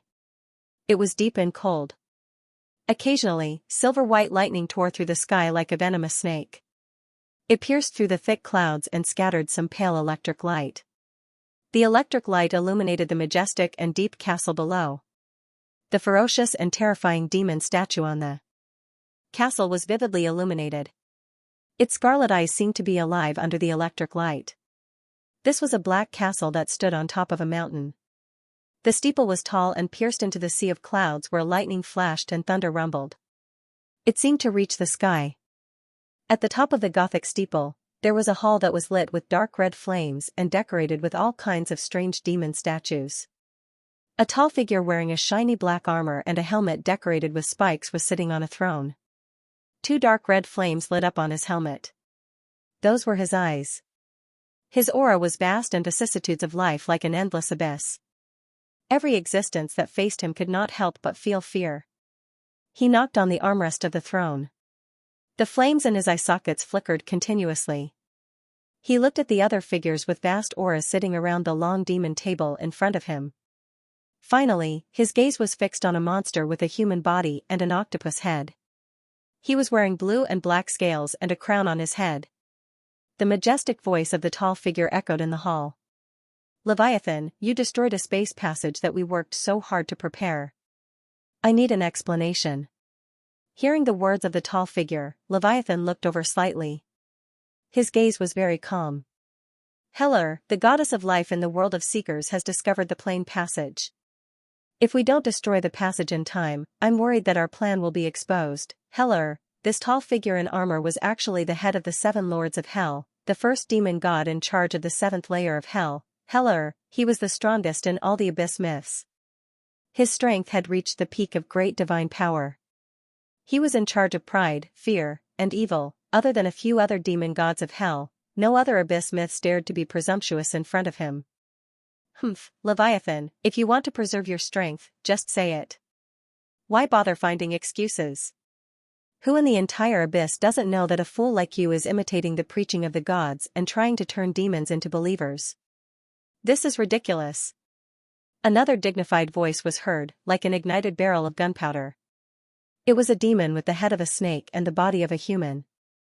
It had 3 pairs of large black bat wings on its back and a long snake tail on its back.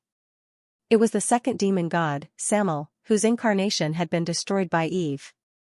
He was one of the 3 greater gods among the 7 lords of hell, and his strength was second only to the first demon god, Heller, and the 5th demon god, Leviathan. Leviathan glanced at him and sneered. Samuel, you're just a hell demon god who was sent back to the abyss by a weak divine power. You don't have the right to talk about me. You. Samuel was furious. Enough. Hellier said in a trembling voice. A monstrous pressure spread out, and a trace of imperceptible fear flashed in the eyes of the other 2 demon gods. They all snorted and stopped talking. Beside them, the other 3 figures with terrifying auras cast indifferent, mocking, or playful gazes. They were the other 3 hell-fiend gods. They were the 3rd demon god, Mammon, who was in charge of the 5th layer of hell, the 4th demon god, Burial, who was in charge of the 4th layer of hell, and the 6th demon god, Beelzebub, who was in charge of the 2nd layer of hell. Although their strength was weaker than the 3 greater gods, they had reached the peak of mid-level divine power. Beside the few hell-fiend gods, there was a lonely empty seat. It belonged to the 7th demon god, Azazel. Seeing that the 2 hell-fiend gods were no longer arguing, Hellier retracted his pressure. He looked around and finally stopped on Leviathan. Leviathan, continue. Leviathan glanced at him and said expressionlessly, I have reason to believe that the goddess of life will soon know about the life goddess. I have reason to believe that the life goddess already knows that we are about to attack the Surg's world. Not only that, she might even know that we control the plane channel that allows mythical creatures to enter and exit. It's also because of this that I destroyed that passageway at the first opportunity. Everyone, your army is moving too slowly. The mythical creatures of the abyss are also gathering too slowly. The goddess of life is powerful. The mythical creatures of the abyss near the passageway are no match for her at all. And that Nirvana wasteland has only sunk into the abyss for 1,500 seekers' years. There aren't many demons either. If the goddess of life controls the plane passageway, it'll be troublesome. I'm sure everyone here has heard of her army of chosen ones. A seeker's year referred to a year in the seeker's world. This was the symbol of the seeker's universe. In the abyss, time and space were distorted. Except for the flow of time in the 7 layers of hell, which was the same as the upper planes, before completely sinking into the abyss, the flow of time in the various sunken planes would be disrupted. It would either accelerate or decelerate until it merged with the abyss. And the symbol of completely merging with the abyss was that no starry sky could be seen anywhere in this plane. Therefore, when timing in the abyss, the hell-fiend gods were also inclined to use the calendar of the seeker's world. Hearing Leviathan mention the chosen ones of the goddess of life, the eyes of the 6 hell-fiend gods turned cold. Samuel sneered and said, That's right.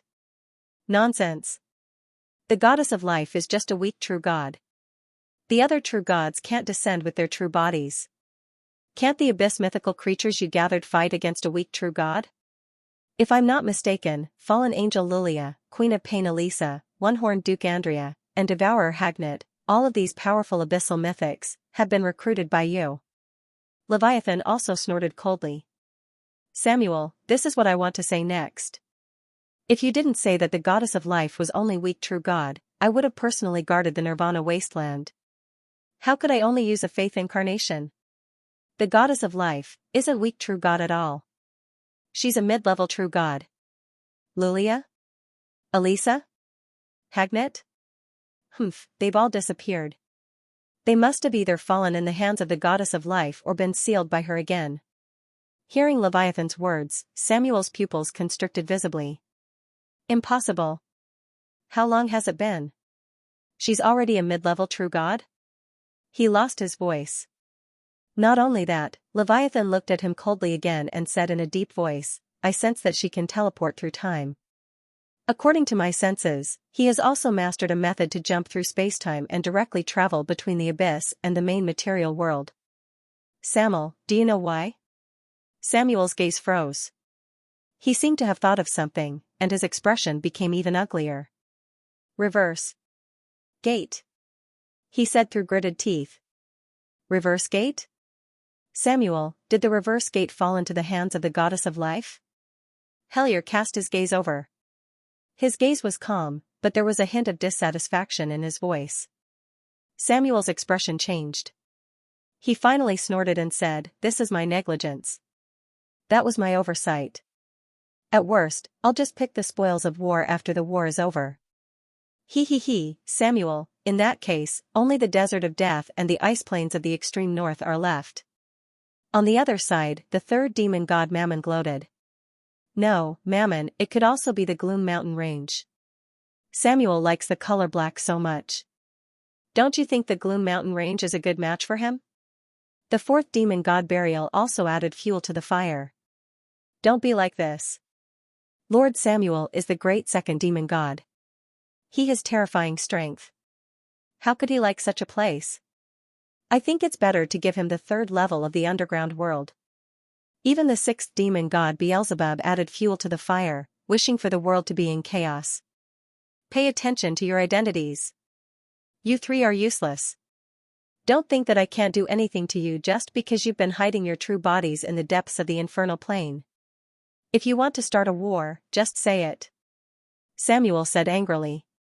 Enough. Silence. Hellier said sternly. The pressure swept across the entire place once again. The demon gods snorted and turned their faces away. As the darling of the abyss, immortal demon gods who had merged with the 7 levels of hell, even if there was a difference in strength, they would at most be wary of each other. This was because they could barely kill each other. As demon gods, each of them disliked each other. Usually, they would launch planar wars against each other's abyssal plane and even the infernal plane. Now that they were able to sit together and discuss problems without fighting, it was already a great miracle. Seeing that the few demon gods had quietened down, Hellier exhaled softly and said, Everyone, no matter how we quarrel or resist each other usually, at this critical moment, I hope that everyone can unite. The world of Seekers is about to be unsealed, and the planar passageways are loosening. This is a once-in-a-lifetime opportunity for us. The gods are temporarily unable to descend from the heavenly realm in their complete form. Only we can use the power of the abyss to pry open the planar passageways and import mythical and demonic armies almost without any cost. This is the best time for us to attack the world of Seekers.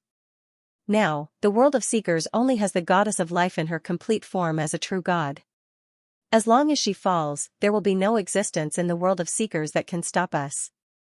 Hearing Hellier's words, the eyes of the few abyssal demon gods flickered, and they were all tempted. However, in our original plan, the goddess of life was only a low-level divine power. Now, not only is she a mid-level divine power, but she also has the divine artifact reversal gate that can allow her to escape. The world of Seekers restricts the power of demigods. How can we kill her? Not to mention, it's not like the gods can't descend mythical creatures. Although the price is a little high, it can still be done. Besides, what if the goddess of life gives the reversal gate to the gods? Also, if the gods all descend the petitioner army into the world of Seekers, our actions will be extremely difficult. I heard that the goddess of life has already warned the various churches in the world of Seekers. I'm afraid that the gods also know that we're about to launch a large-scale attack on the world of Seekers, demon god Mammon asked with a frown. Hearing his words, for a moment, the few demon gods turned their gazes to Hellier, who was in the lead. Hellier's expression was calm. He knocked on the armrest of the throne and said in a deep voice, don't worry about the armies of the gods. As he spoke, he glanced at the empty seat beside the table. There's been no news of Azazel. I'm afraid that he's been completely sealed somewhere. Since he can't participate, then let his plane participate in his place. The first hell plane, as well as Azazel's subsidiary planes, are enough to entangle most of the petitioner armies of the gods. Apart from that, all you need to do is guard your peripheral subsidiary planes. As for the goddess of life, I would like to introduce a new friend to all of you. She will help us fight against her together. New friend. The few demon gods were slightly taken aback. At this moment, the door of the hall slowly opened. Accompanied by the clattering of a walking stick, a stooped figure in a grayish-black robe appeared in the vision of the demon gods. "It's you?" Seeing the figure enter the palace, Leviathan, who often descended his will incarnation to preach faith in the main material world, narrowed his eyes. The stooped figure in the grayish-black robe stopped. He looked at Leviathan, and an old and gentle voice sounded in the hall. "Your Holiness Leviathan, long time no see. Your aura seems to have changed a lot. It seems that your control of the power of faith has become more perfect." Leviathan narrowed his eyes and sneered. "You haven't changed much. It seems that, in the end, the gods of the heavens still aren't on your side." "What? Are you ready to give up on the heavens and turn to the embrace of the abyss? Don't forget, we're the enemies of the primordial." The stooped figure smiled slightly. "I just want to cooperate. My interests and yours are not in conflict at the moment. Not to mention, the primordial didn't choose me. Then, the friendship between me and her was broken when her perished." After saying that, he looked at the other demon gods. "Everyone. I just heard your conversation. First of all, I can tell you one thing. That is, you don't have to worry about the goddess of life getting closer to the gods of the heavens. She is actually very wary of the gods of the heavens. Her only ally in essence is Hela. At most, there's the platinum dragon king Reinhard of the dragon race. Even the god of war has a conflict with her. Even the Lord of Eternity is probably unhappy with her because of the expansion of her faith. I have a plan that can lure the goddess of life out, then take the opportunity to seal her, or even kill her. However, I need the help of your Holiness Leviathan." Leviathan's eyes flashed. "What are you trying to say?" The stooped figure smiled and continued. "Your Holiness Leviathan, if I remember correctly, you seem to have sealed a main material plane 1,000 years ago and planned to secretly expand it into your own land of faith." Leviathan narrowed his eyes, and his aura became dangerous. "How did you know?" The stooped figure said cheerfully, "It doesn't matter. It doesn't matter how I found out, but I would like to borrow your plane. To be more precise, those creatures that you haven't subdued yet." The crisp chirping of birds echoed in the forest, and the dense forest rustled in the cool breeze. A gust of wind blew over, and the golden leaves trembled slightly. They broke away from the branches and danced in the wind. They swayed and swayed, as if it was a golden rain. It wasn't until the wind died down that the leaves that danced in the wind slowly lost their momentum and slid down, like children who had had enough fun. Finally, the leaf fell into the crystal-clear stream. The stream flowed continuously, and the round pebbles could be seen clearly. Small fish could also be seen nimbly shuttling through the water. The leaves that fell into the water created ripples, attracting a few fat trout that swam over curiously. Suddenly, a fair arm plunged into the water, causing a splash. The fish fled in panic, and the arm successfully caught the fattest one of them, raising it high. The trout struggled continuously, and its excited voice sounded by the stream, "Master! Master! I caught a fish! Haha, we can make fish soup tonight." It was an elf youth wearing black iron high-ranking hunter equipment. He raised the trout high with a smug look on his face.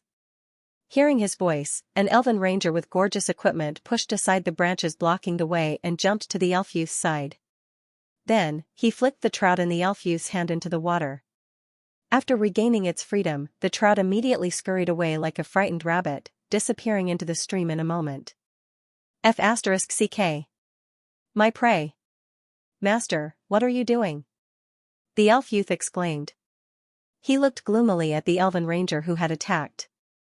The elven ranger smiled and said, "Elven Nation has a built-in ecosystem. Every autumn is the season for the trout to return to spawn. At this time, it's better not to catch them. If you want to obtain more aquatic products in the coming year. Hearing the Elven Ranger's words, the elf youth was slightly stunned. Then, he asked with some surprise, "What's the matter?" "So, what's said on the internet is true. The resources in Elven Nation aren't refreshed, but are freely updated in the simulation of reality? Of course, resources and monsters outside of the dungeon aren't refreshed." The Elven Ranger nodded and continued. "If it weren't for this reason, the beasts in the core wouldn't have been wiped out. Some guilds wouldn't have set up breeding farms either. Isn't this a little too realistic? It's so realistic that it's perverted." The young elf scratched his head and widened his eyes. "Of course it's real. You've been in the game for 2 months. Haven't you gotten used to the style of Elf Nation?" The Elven Ranger raised his eyebrows. It's okay. He. I only registered because I heard from the internet that this game is especially immersive, comparable to transmigrating to another world." "You don't say, it's really great." The elf youth smiled foolishly. Hearing his words, the Elven Ranger couldn't help but smile. Then, his expression turned solemn. "Oh right, how's your training going? If you feel like it's about time, I'll make an appointment with a dungeon team in a few days." The young elf's eyes lit up. "Are we going to the Demon God Maze?" The Elven Ranger nodded. "Of course, you're already level 40.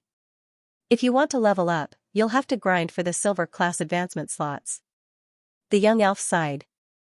"But the maximum level is level 60. I still have to grind for advancement. I don't know when I'll be free, what's the hurry? I've only just reached level 60. By the time you reach level 60, you won't be a graduate anymore. You'll be an elite. There are less than 10,000 level 60 players in the entire server right now. That's less than 1% of all players." The Elven Ranger scolded with a smile. "The drop rate of the maze is very high now. The sooner you advance to silver, the sooner you can participate in the expansion pack war. Who knows when the mythical battlefield will start? Is it the expansion pack that the officials announced earlier?" The young elf's eyes lit up. Then, he said excitedly. "That expansion pack is so great. Endless darkness, tide-like demons, and the impassioned soundtrack. It's so great. It's like watching a movie. Oh right, there's also the opening animation of the game. It's awesome. The officials are so awesome. They actually edited all the players' efforts into the story. The feeling of watching the elves grow bit by bit is so exciting. I'm going to plant grass immediately." Looking at the young elf's excited look, the Elven Ranger's smile became even brighter. For a player who regarded Elven Nation as his second home, he couldn't be happier with a newbie player's recognition of the game. That feeling was like finding a bosom friend in the vast sea of people, finding a like-minded partner. The elves grew bit by bit, building one city after another, and gradually spreading their name across the continent. It was also the pride of every player of Elven Nation. Looking at the ranger's smiling expression, the young elf's eyes flashed with a hint of mischief. He suddenly chuckled. "Also, Master, the part where you talked to the goddess in the plot animation was also great." The Elven Ranger's smile froze on his face. The blush gradually spread. "Schubert, I'm here. Your silver gift is gone. F***CK. Master, I was wrong." The Elven Ranger snorted softly, turned into a cloud of black smoke, and floated away.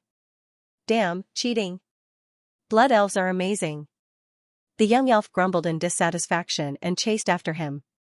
The two elves crossed the stream, jumped in the forest, glided on the grass, and ran by the lake.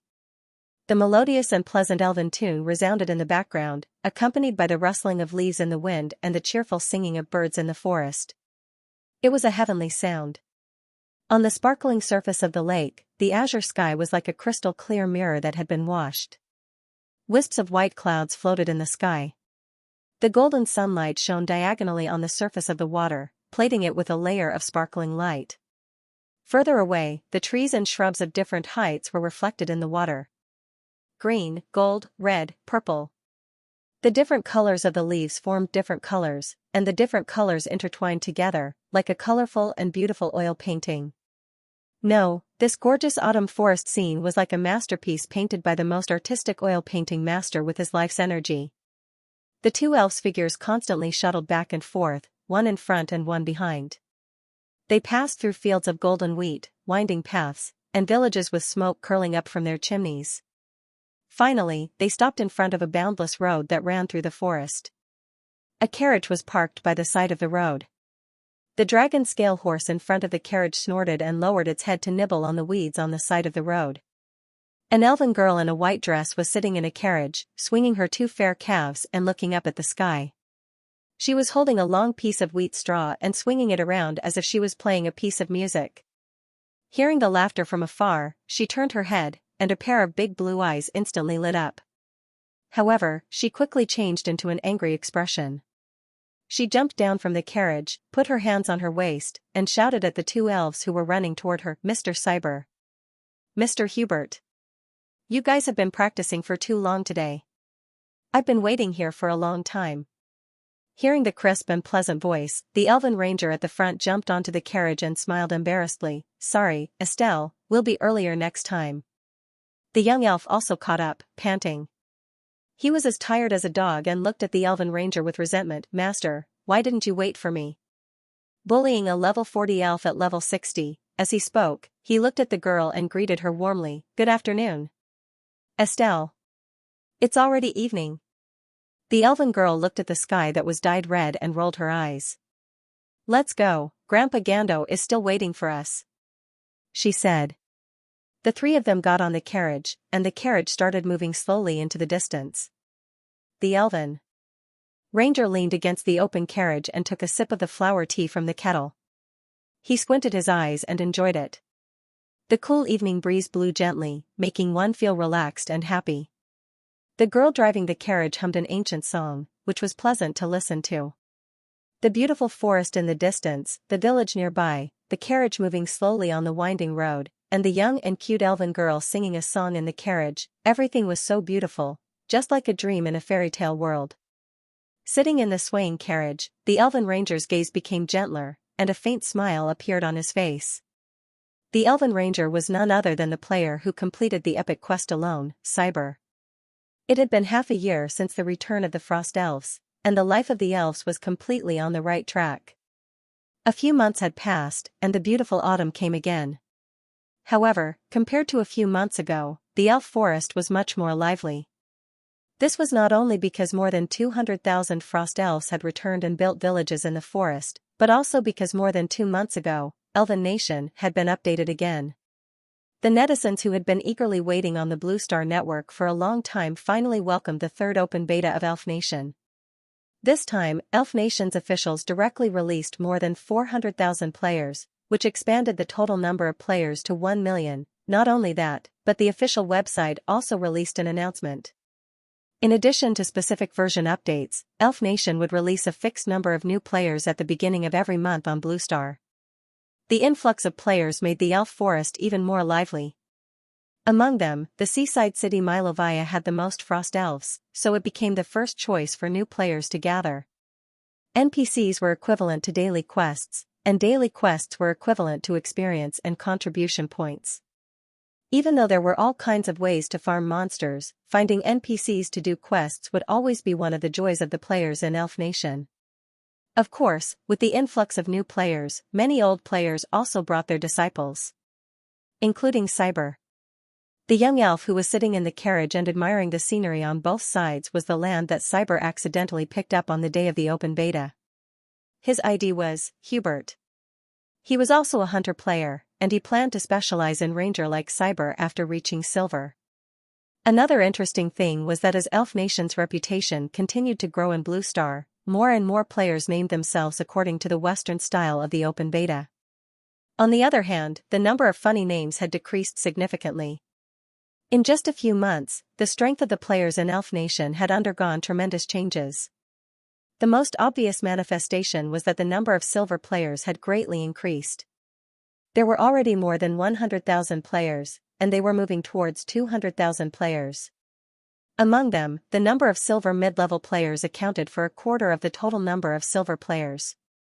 On the other hand, Cyber, who had completed his personal epic mission, naturally received the silver class advancement slot and became a max-level player a week ago. He was a real big boss. The carriage moved slowly, and Cyber's thoughts flew. There were fewer trees on both sides of the road, and there were more fields.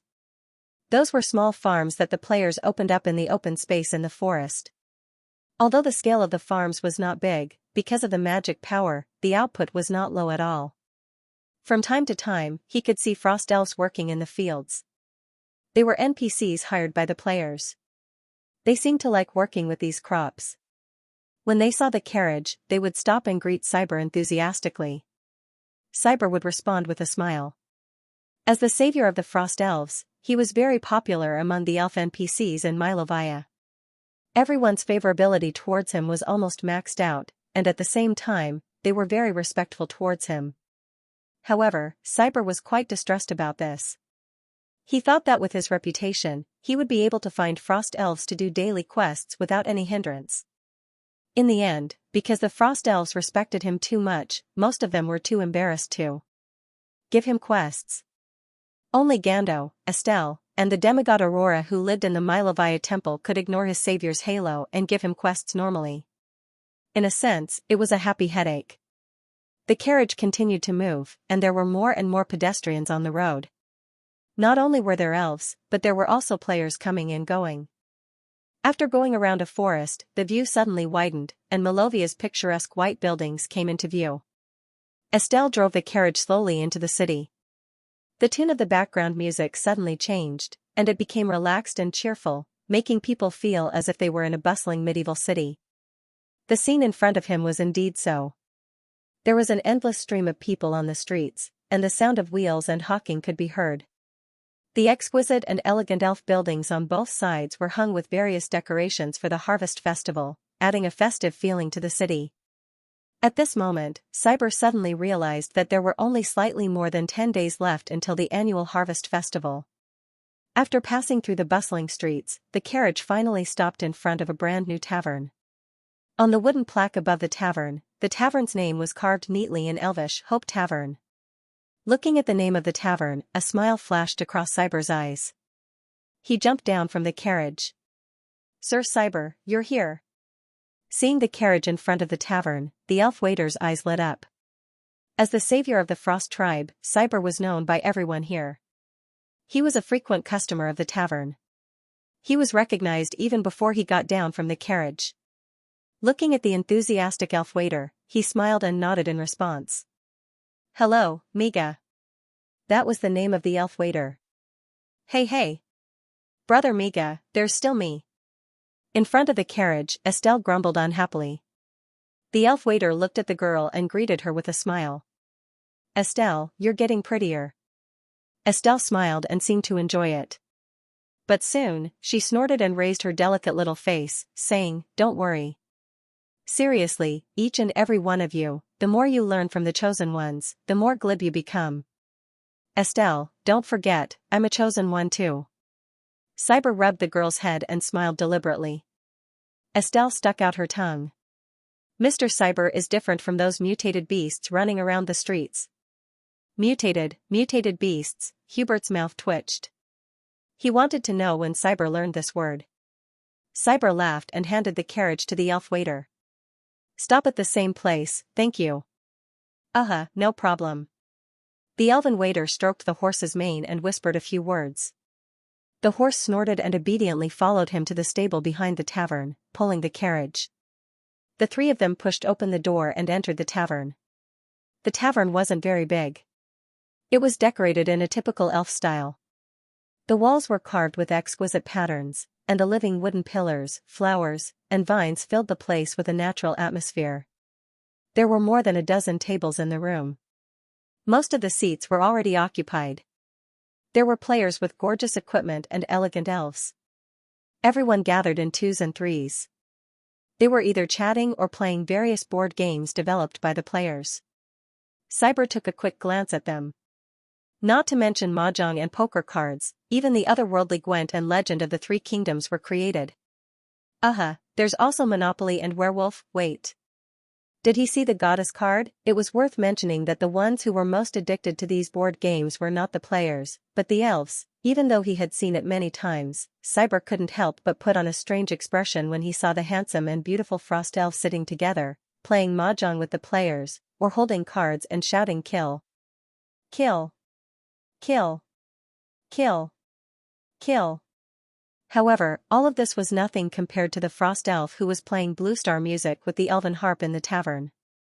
Looking at the frost elf swaying its head and playing the familiar melody, Cyber couldn't help but twitch the corner of his mouth.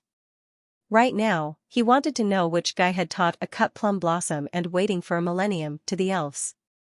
She must be a genius to be able to translate these old songs into the elvish language. However, it had to be said that the elves were indeed very talented in art. Cyber was very sure that the players had a mischievous attitude when they taught these songs. However, no one would have thought that after the elves adjusted the melody, these songs that were supposed to be out of character instantly became ethereal. However, no matter how ethereal, Cyber still liked to listen to elvish songs. Soothing and moving. It gave him a dreamy feeling that he was really living in a different world, especially when he was drinking in the tavern. The elves in the tavern were addicted to board games, but the players sitting here were polarized. Quite a few of them were sitting at the table in a daze.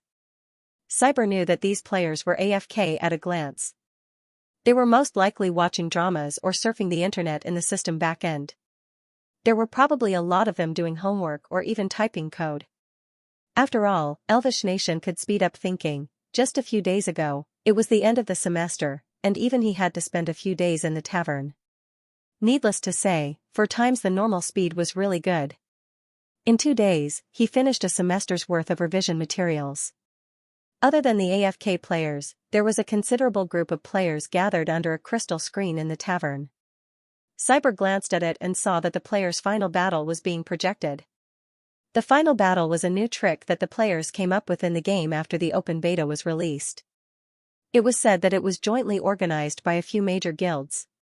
For this, the adorable committee had also obtained the approval of the church to take the lead in building a circular arena that was modeled after ancient Rome in the city of Heaven's Chosen. The 7-player main cities also had plans to build sub-arenas in the city.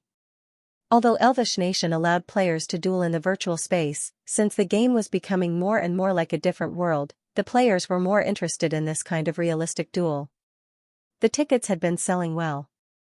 Even in the tavern where the broadcast was being broadcast, there was no lack of audience. For the final battle, the players even opened a bet. Cyber had participated in it once before and earned 3,000 contribution points. There were duels almost every day. There were duels between individuals and groups of all levels, and most of them did not care about life and death. As it used the contribution points application system in the PK mechanism, killing someone in the arena would not result in a red name. Only the contribution points used to activate the PK would be deducted. The contribution points used to activate the PK would be shared by the organizers of the final battle and the participants. Of course, players would drop resurrection tokens after death. If there were not enough resurrection tokens, there was even the risk of losing a level. Even equipment could be damaged or even completely destroyed during the battle. However, after winning the competition, the major guilds would provide very high rewards. Talented solo players would also be recruited by the major guilds. Therefore, ever since the final battle was launched, even if the risk was not small, there had been a continuous stream of players participating. It was said that a few major guilds were preparing to create a ladder competition and were applying to the church. As long as the church approved it, or more precisely, as long as the big sister in the church who could communicate directly with the goddess approved it, it meant that the official website recognized it. There was even a chance that it would be added to the game's ranking system. This was the pattern that the players had gradually discovered over the years. Elven Nation was a growth game.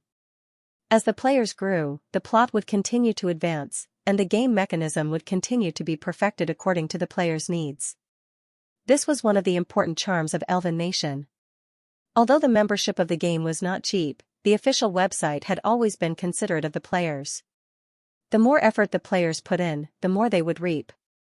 As long as they worked hard enough, they could even receive the official website's bonuses. The bonuses were real money. If they devoted themselves to the game, the money they received would be enough to solve their daily needs. From Cyber's point of view, there were not many game companies with a conscience like the World Tree Black Technology Company on the Blue Star. With the appearance of the final battle, there were more and more players who focused on personal combat. This was especially so for the majority of newcomers who showed a strong interest in the arena. Although fighting with demons and magical beasts could accumulate experience, most of the former had a low IQ, while the latter did not even have one. To the players, fighting with others was more exciting and allowed them to grow faster. Cyber could clearly feel that with the appearance of the arena, the overall combat power of the players was slightly affected, and their skills became better and better. Yo! Cyber! You're here! Just as Cyber was engrossed in the battle on the crystal screen, an energetic voice drifted into his ears. Cyber's heart skipped a beat, and a smile appeared on his face. He slowly turned around and looked at the middle-aged frost elf who walked over from the bar counter. The other party was wearing a Blue Star-style deacon uniform. His water-blue hair mixed with white hair was combed to the back, and he looked old and handsome. When he saw Cyber, a smile appeared on his faintly wrinkled face. The two of them walked together and reached out their right hands at the same time. They clenched their fists and bumped them slightly. "May the goddess be with you, my old friend."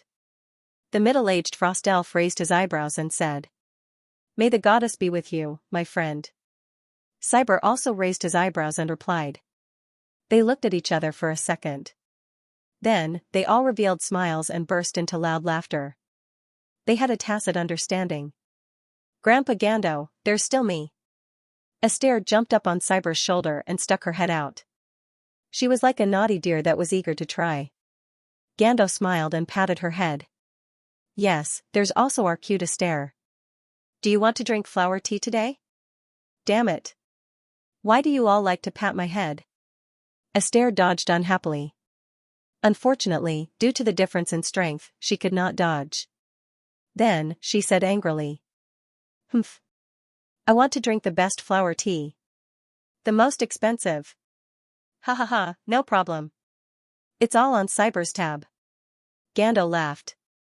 "Damn, what happened to the permanent free service?" Cyber's eyes widened. "I've changed my mind." Gando teased. Schubert looked enviously at Cyber, who was talking and laughing with the Frost Elf NPC, with a face full of admiration. Gonduo quickly looked at him and said with a smile, "Don't worry. Good evening, Mr. Schubert. Your aura is getting stronger." Good evening. Gando. Lord Gando." Schubert was flattered and said excitedly. Players who were active in Milovia knew that the Frost Elf Gando was a powerful gold NPC. Not only that, but he was also a rare blue quest NPC. He also had a touching game story recorded by Cyber, so he was quite famous among the players. To be acquainted with such a gold class was indeed a joyous occasion for the players. Under the guidance of the Frost Elf waiter, the few of them sat at a table in the corner of the tavern. Cyber picked up the elven flower tea served by the waiter and took a sip before smiling. "Gando, your tavern's business has been good recently." Gando nodded. "After the goddess summoned the Chosen One again, it's become more and more lively." "You resigned from your position as the high priest of the temple?" "Of course. Everyone is back, and my mission is completed. I have to give the young elves a chance. Also, there are many Chosen One who want to become a high priest. Not to mention, I'm getting on in years. It's time for me to retire." "Nonsense, you look much younger now than when you were in the abyss." "Who said he still had a few hundred years to live?" That's all thanks to the goddess' blessing. But I've been fighting and killing my entire life. Now, I want to open a tavern, listen to tunes every day, play Gwent cards, and drink flower tea under the setting sun. Sounds like a good life. Call me next time. I haven't played Gwent in a long time." "No, your skills are too good. It's boring to play with you. You need me to help you improve your skills. I have a lot of tricks here." It doesn't matter if I win or not. It's just a pastime for me." The two old friends chatted as they drank and ate snacks. It was hard to Imagine that one was a player and the other was an NPC. They were really like old friends. Of course, Gando changed the topic and looked at the staff hanging on the wall with a serious expression. If the goddess needs it, I'm always ready to pick up my weapon and defend our homeland. Cyber froze when he heard Gando's words. The teacup in his hand froze in midair. He looked at Gando's determined gaze and was slightly moved. You heard about it too? Ganduo nodded and drained the fairy flower tea in one gulp. Yeah, don't forget that this is a tavern. It's the best place to get news. If the chosen ones know about it, then I know about it too. The goddess has already sent a divine warning to all the factions. It's no longer a secret. Then, he looked at Cyber and said, You're right. When will the war start? Cyber shook his head. We don't know the specific information. We only know that we have to wait for the notification. But, the main battlefield should be in the abyss. The world of Seekers has been so peaceful for the past few months. Even the battlefield missions have decreased a lot. I think the abyss is waiting for us to start the war first. Gando nodded. Very likely. But don't worry too much. We have 1,000,000 chosen ones. Even if we exclude those who are going to the abyss, the rest are enough to defend the elven forest. Cyber smiled. Hearing this, Ganduo sighed softly. But the elven forest isn't the only elven forest in the world of Seekers, Cyber. According to Lady Aurora, when our frost tribe first entered the Nirvana wasteland, a small part of the entire plain hadn't sunk into the abyss. We've been carefully protecting that area and resisting the black tide. Until the evil god of the abyss appeared, we didn't let the devil step into our territory.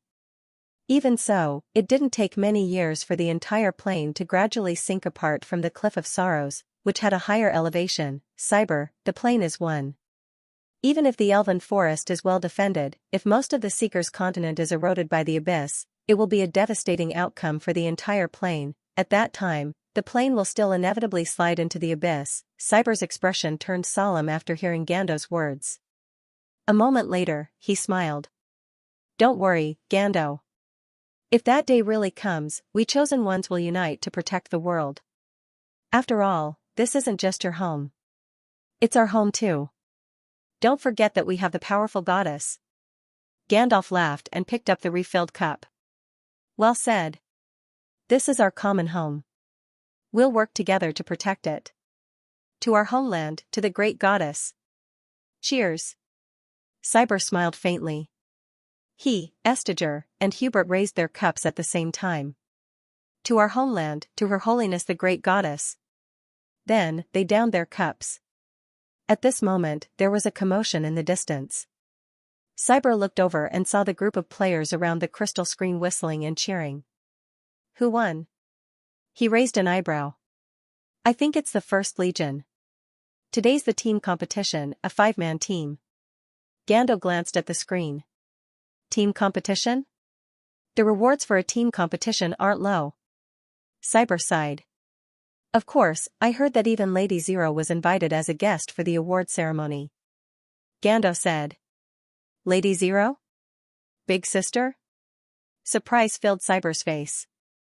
Gando nodded. Then, he rolled up his sleeves again.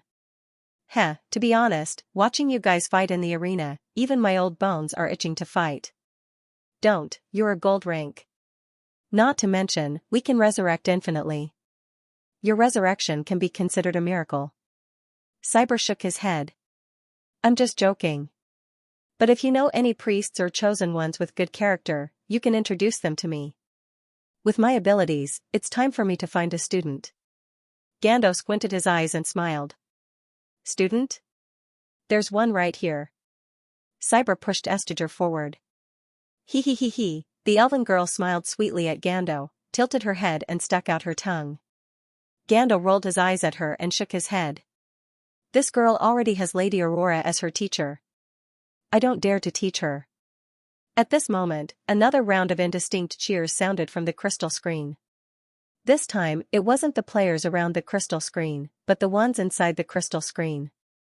The two subconsciously looked at the screen and saw that the winning team had ascended the podium. The spectator seats in the arena were filled with elves, players, and NPCs. The Award ceremony is starting. Gando raised an eyebrow. Cyber looked over and saw a valiant figure enter the arena amidst the cheers of the players. She wore a black skirt armor and a cold and beautiful face.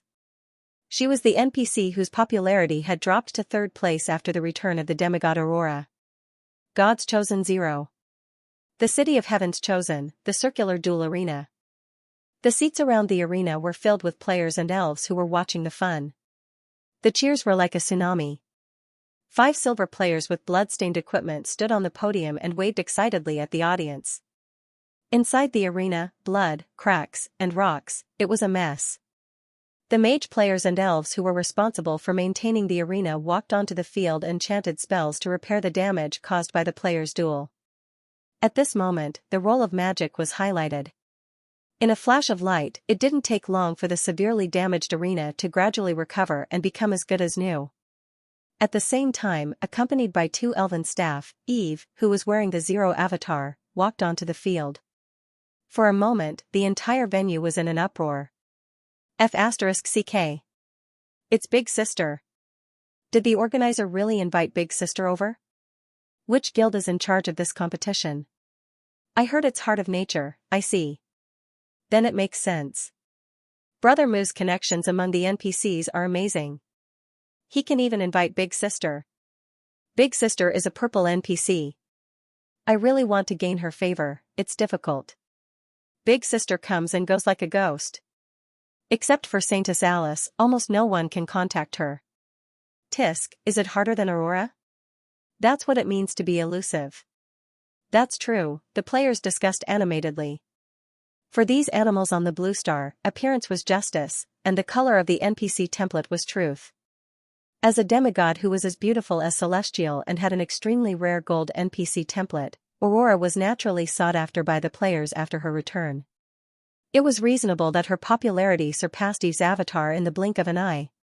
As a gentle elven demigod, Aurora was naturally very friendly to the players and was happy to communicate with them. Therefore, she further exploded in popularity a few days after her return. For a moment, a large number of players flooded into Milovia and began the path of licking her boots. But she was gentle in both success and failure. Perhaps even Aurora herself didn't realize how thick-skinned the players were. Give them a little sunshine and they would shine brightly. Give them a little river and they would flood. This was the most appropriate way to describe them. It was the nature of the players to push their luck. Seeing how friendly and approachable Aurora was, more and more people swarmed into Milovia, trying to get close to her. She looked for him during the day, at night, when she prayed, and when she rested. When the first person left, the next person came in. Before the last person left, the next person was already waiting outside the door. In the end, even Aurora, who had always been gentle, could not take it anymore. She simply used the power of a demigod to seal off part of the temple and live in seclusion. She would only show herself when necessary, becoming an existence that was even more low-key than Zero. In comparison, although Zero was always elusive, at least she often appeared in the story and always gave out quests to the players. There was a reason why he could remain as the second most popular NPC after the goddess. Of course, Aurora's Chosen had now lost to her. But just like when the elemental fairies had first appeared, it was probably only temporary. At the end of the day, other than looking good, how much benefit she could bring to the players was also an important criterion to evaluate her popularity. And in this aspect, the only one who could do better than Zero was probably the incarnation of the World Tree, the goddess Eve. As the core character of the game's story, Goddess Eve had an appearance that no NPC could surpass. She was also powerful enough to sweep away everything. She was worthy of being the most popular NPC in Elven Nation. His name and image on the Blue Planet's network were even more widely spread than the game Elven Kingdom for various reasons, especially after the release of the open beta slots. It exploded again and reached a new peak. Although it was not to the point where everyone knew about it, for young people, it was definitely the most classic and popular element in recent years. I'm going to protect the goddess. Sorry, I don't have the money to protect the World Tree. Praise nature, praise life, praise the great Eve. For the glory of the goddess and the elves. Long live the goddess. Similar phrases were commonly seen in chat groups, bullet screen websites, and posts on major forums. As for the goddess's emoji packs, gifs, and other things, let's not talk about this.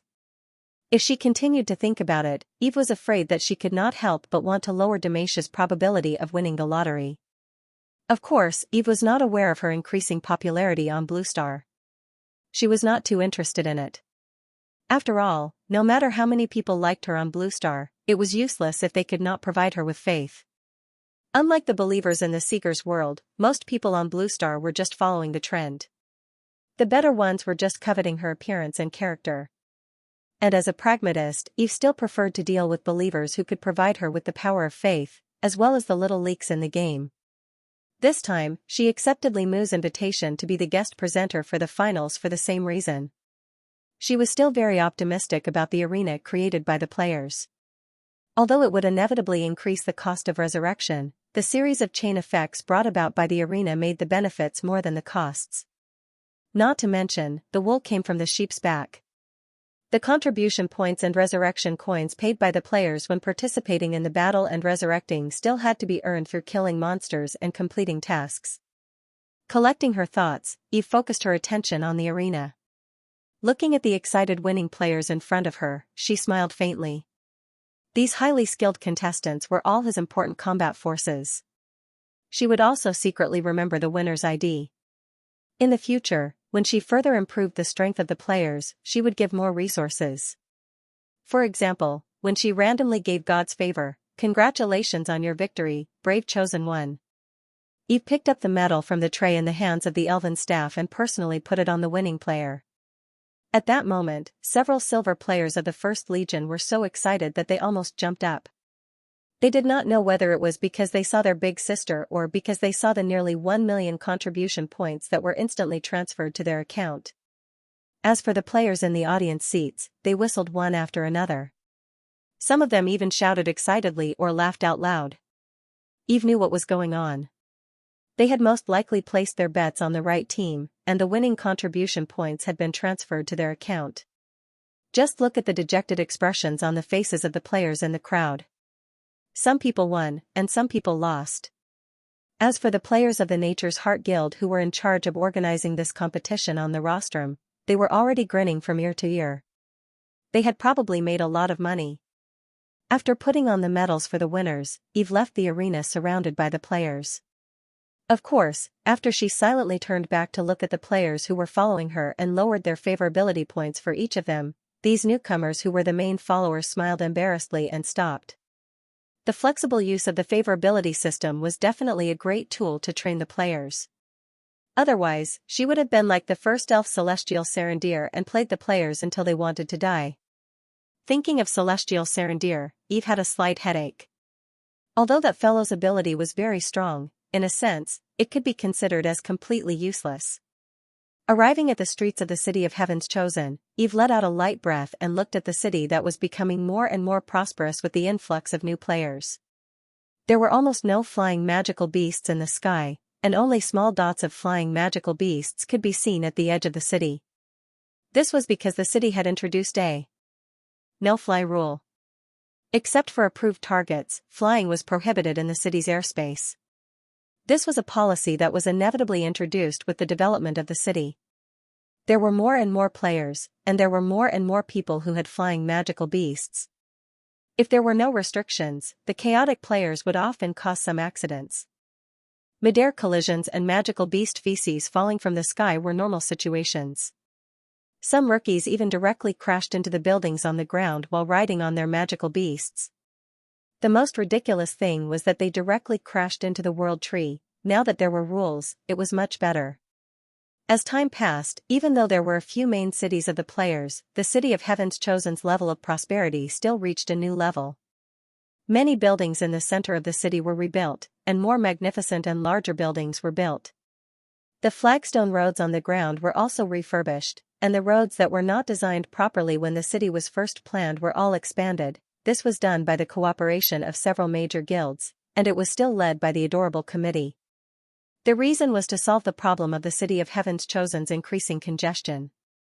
This was a huge amount of work, but the player's strength was no longer the same as before, and the mages were proficient in more and more magic. With the help of extraordinary powers, the progress of the entire project was faster than that of the Celestial Empire on Blue Star. Of course, after the reconstruction, the land price in the city's core area naturally soared. The entire city's resident population had exceeded 200,000 people, and a small portion of them were elves and half-elf believers. This was normal. As the number of players increased, the division of labor in the elven forest became more and more detailed. Many time-consuming or uninteresting jobs in the eyes of the players were taken by the elves. For example, carriage drivers, shop assistants, tavern waiters, family servants, and city guards. Many players hired elves at home as housekeepers. On this basis, it was normal for the ratio of elves and half-elves in the City of Heaven's Chosen to increase. Apart from the City of Heaven's Chosen, the population of the 7-player main cities had theoretically exceeded 100,000 people. The easternmost Grey Harbor had directly exceeded 150,000 people. Similarly, a considerable portion of the residents were elves and half-elves. Of course, the players were not always active in the main cities. Most of the time, they were actually wandering in the wilderness. Only at night would the number of people in the main cities rise. During celebrations or plot missions, the number of people in the main cities would suddenly soar, especially in the City of Heaven's Chosen. As for Fei-Lungsue, Rivendell, Milovia, and Kynoran, the number of residents was also much greater than before. Rivendell, the smallest city, had more than 50,000 residents. Many of them were half-orc miners. Because of the return of the Frost Elves, Milovia, which had caught up, had close to 200,000 people, second only to the City of Heaven's Chosen. In addition, the number of people in Sandstorm City in the Death Desert had gradually risen to 100,000. However, the races there were more mixed, but the Life Church had become the mainstream religion. The entire population of the Elven forces, including players and natives, was close to 5 million. Among them, there were 1 million players and close to 4 million natives. Of course, the majority of the natives were still Elven mixed-blood humans from the Orlos demiplane. There were about 2,700,000 of them. In the past half a year, tens of thousands of them passed the test and became half-elves. However, the purification speed would be much slower in the future, because most of the devout and fanatical believers had already left. The remaining devout believers and fanatics could only continue to develop slowly. Eve was not in a hurry. The Elven mixed-blood humans reproduced faster than the elves and half-elves. Keeping the demiplane would be able to replenish the sparse population of the Elven race. Excluding the other races in the Death Desert, just looking at the Elven forest alone, there were about 1 million natives. Among them, there were 350,000 elves and 700,000 half-elves. More than half of the Elven population were Frost Elves who had returned. The rest were Orlos's purified elves, as well as elves who had returned from various parts of the world. As for the half-elves, most of them were purified from the Orlos demiplane. Only a few of them had returned.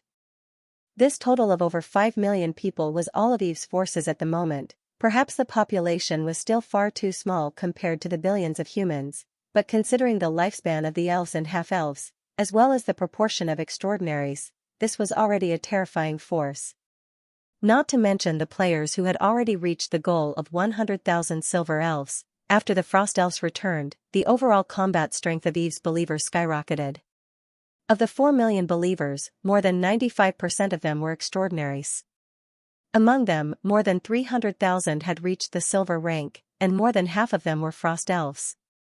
In addition, perhaps due to the increase in magic power in the Seeker's world, the originally rare gold professions had also increased in numbers. There were now more than 2,000 of them. If this had happened 4 years ago, just the gold professions alone would have been enough to wipe out the entire Death Desert. Of course, most of the gold professions were still Frost Elves who had returned. Only a few of them had advanced in the Elven forest. It could be said that the Frost Elves' return was of great help to Eve. It was just that their deeds could not be replicated. It was a tribe of iron that had been forged after thousands of years of constant struggle and tempering in the darkness. After thousands of years of perseverance, generations of elves had been sacrificed. As for Eve's chosen and saintess, Alice, Air, and even those fanatical priests and chief priests in the church, Eve had also generously increased their strength. They were all in the gold rank. As for her own avatar, Eve did not leave it behind. Naturally, she had made Zero, the Chosen, become a legend. If it weren't for the increase in magic power in the entire world and the exponential increase in the combat strength of all races, Eve's current strength alone was enough to challenge the whole world 4 years ago without the gods, legends, and demigods taking action.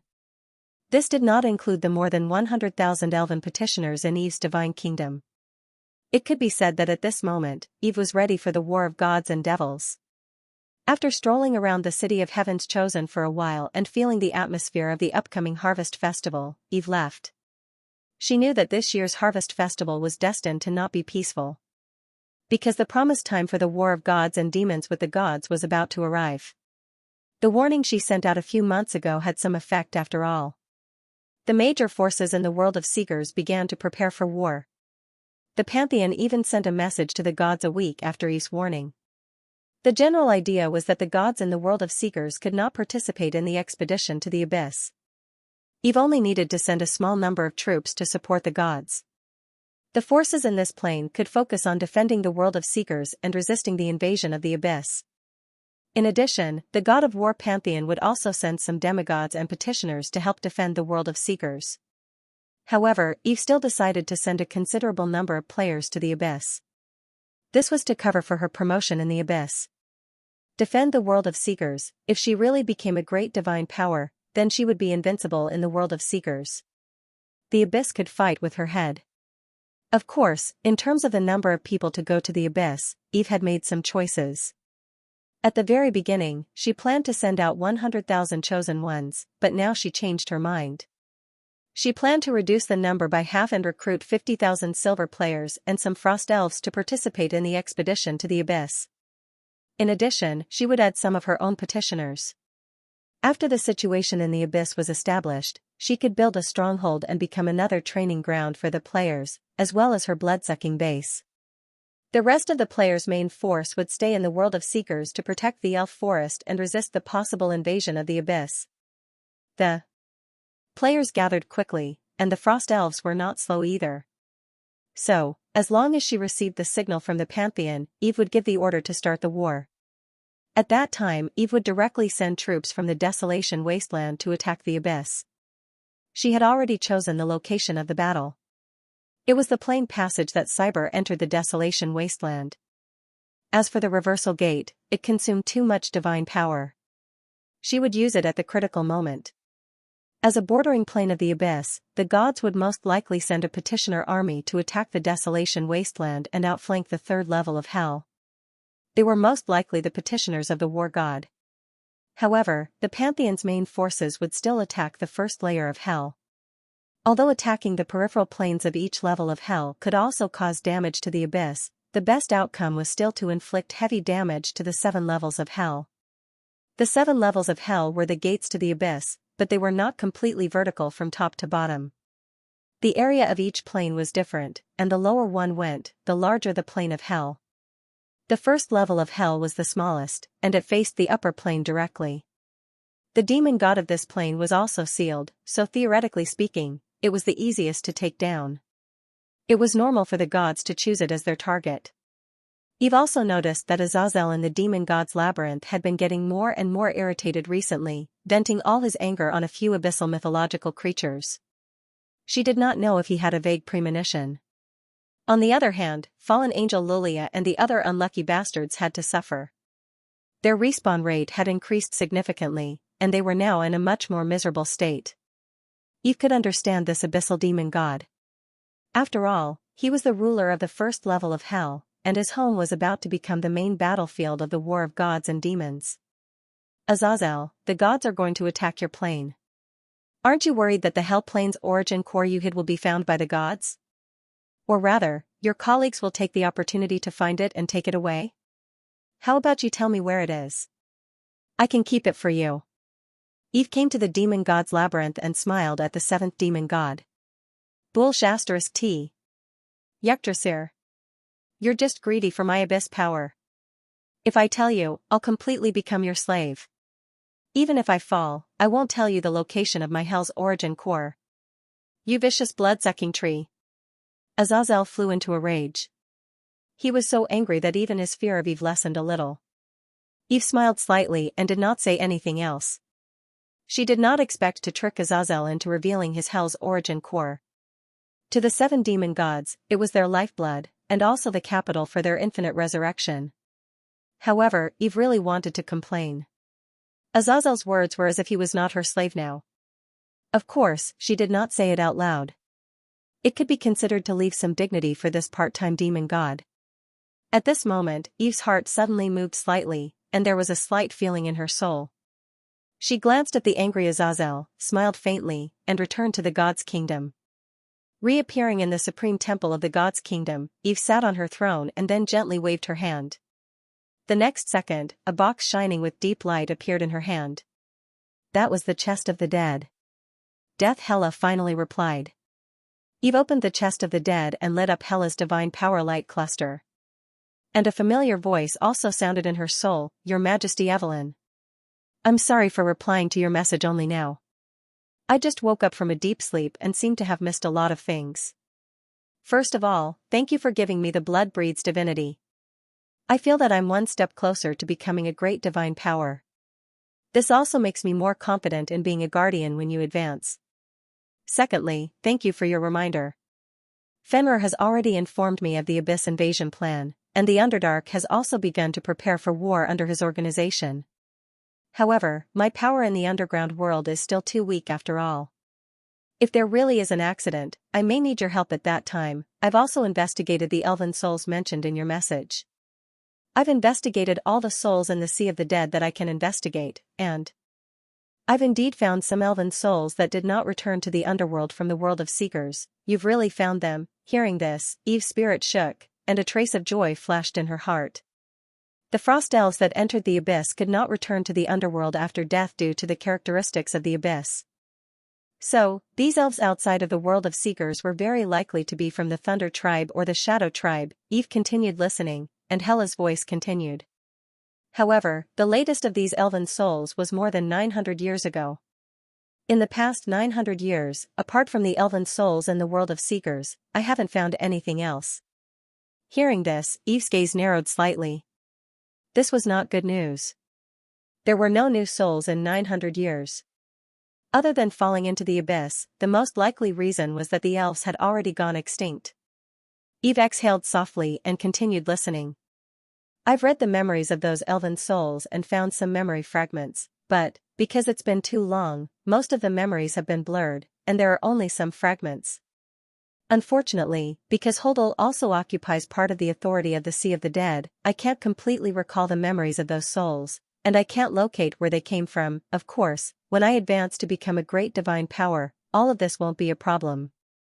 At this point, Eve sensed that some memory fragments had appeared in her divine soul. Her heart moved slightly, and she chose to accept it. And with Eve's thoughts, her vision suddenly changed, and she vaguely saw some fragmented images. At first, it was an endless sea. Huge ships sailed in the sea, with elves riding on them. They had black hair and black eyes, and they chanted ancient songs, controlling the ships to sail in the storm. The waves kept rolling, and huge waterspouts wreaked havoc on the surface of the water in the distance. The elven ships moved forward with difficulty, but they were indomitable. Later, it was a fertile land. Dense forests, towering mountains, golden beaches, and waves that kept crashing on the shore. The elves knelt by the shore, kissing the earth. Not far away, there was a huge ship that was stranded, and more elves were jumping off the ship. A female elf in a black dress stood on the shore, looking at the sky with a deep gaze. Later, there was a magnificent elven temple. A huge jar was enshrined in the temple, and the jar was filled with dark brown soil. The elves knelt in the temple, praying to the jar. Outside the temple, there was a square. In the square, there were also creatures praying in the direction of the temple. But it was not just elves. Half-elves, humans, and even some strange creatures with fish scales on their bodies. They were densely packed, and there were many of them. Further away, there was a prosperous city. A fiery red sun was slowly rising. The scene changed again, and it suddenly turned dark. Lightning tore through the sky, and monstrous waves surged in the sea. Shouts rang out, and the elves led half-elves, humans, and some other races to fight with the human-shaped sea monsters that jumped from the sea to the shore. Behind them, there was a city burning in flames. The fire lit up half the sky. A female elf in a black dress raised her staff high, controlling a pale golden barrier. Then, the whole world lit up slightly, and the scene was destroyed. Faintly, Eve seemed to see complicated and mysterious patterns flashing across the sky. The scene ended here. Seeing this, Eve already had a rough guess of what happened to these elves. They were part of the shadow elves that left the world of seekers, and the female elf who looked at the sky and controlled the divine barrier was the guardian demigod of the shadow tribe, Shadow of the Night Heiress. They should have entered a plain full of rich water, rooted and developed their faith there, and finally had a conflict with other forces, which developed into a war. However, the scene ended here. The final result of the war was not shown at all.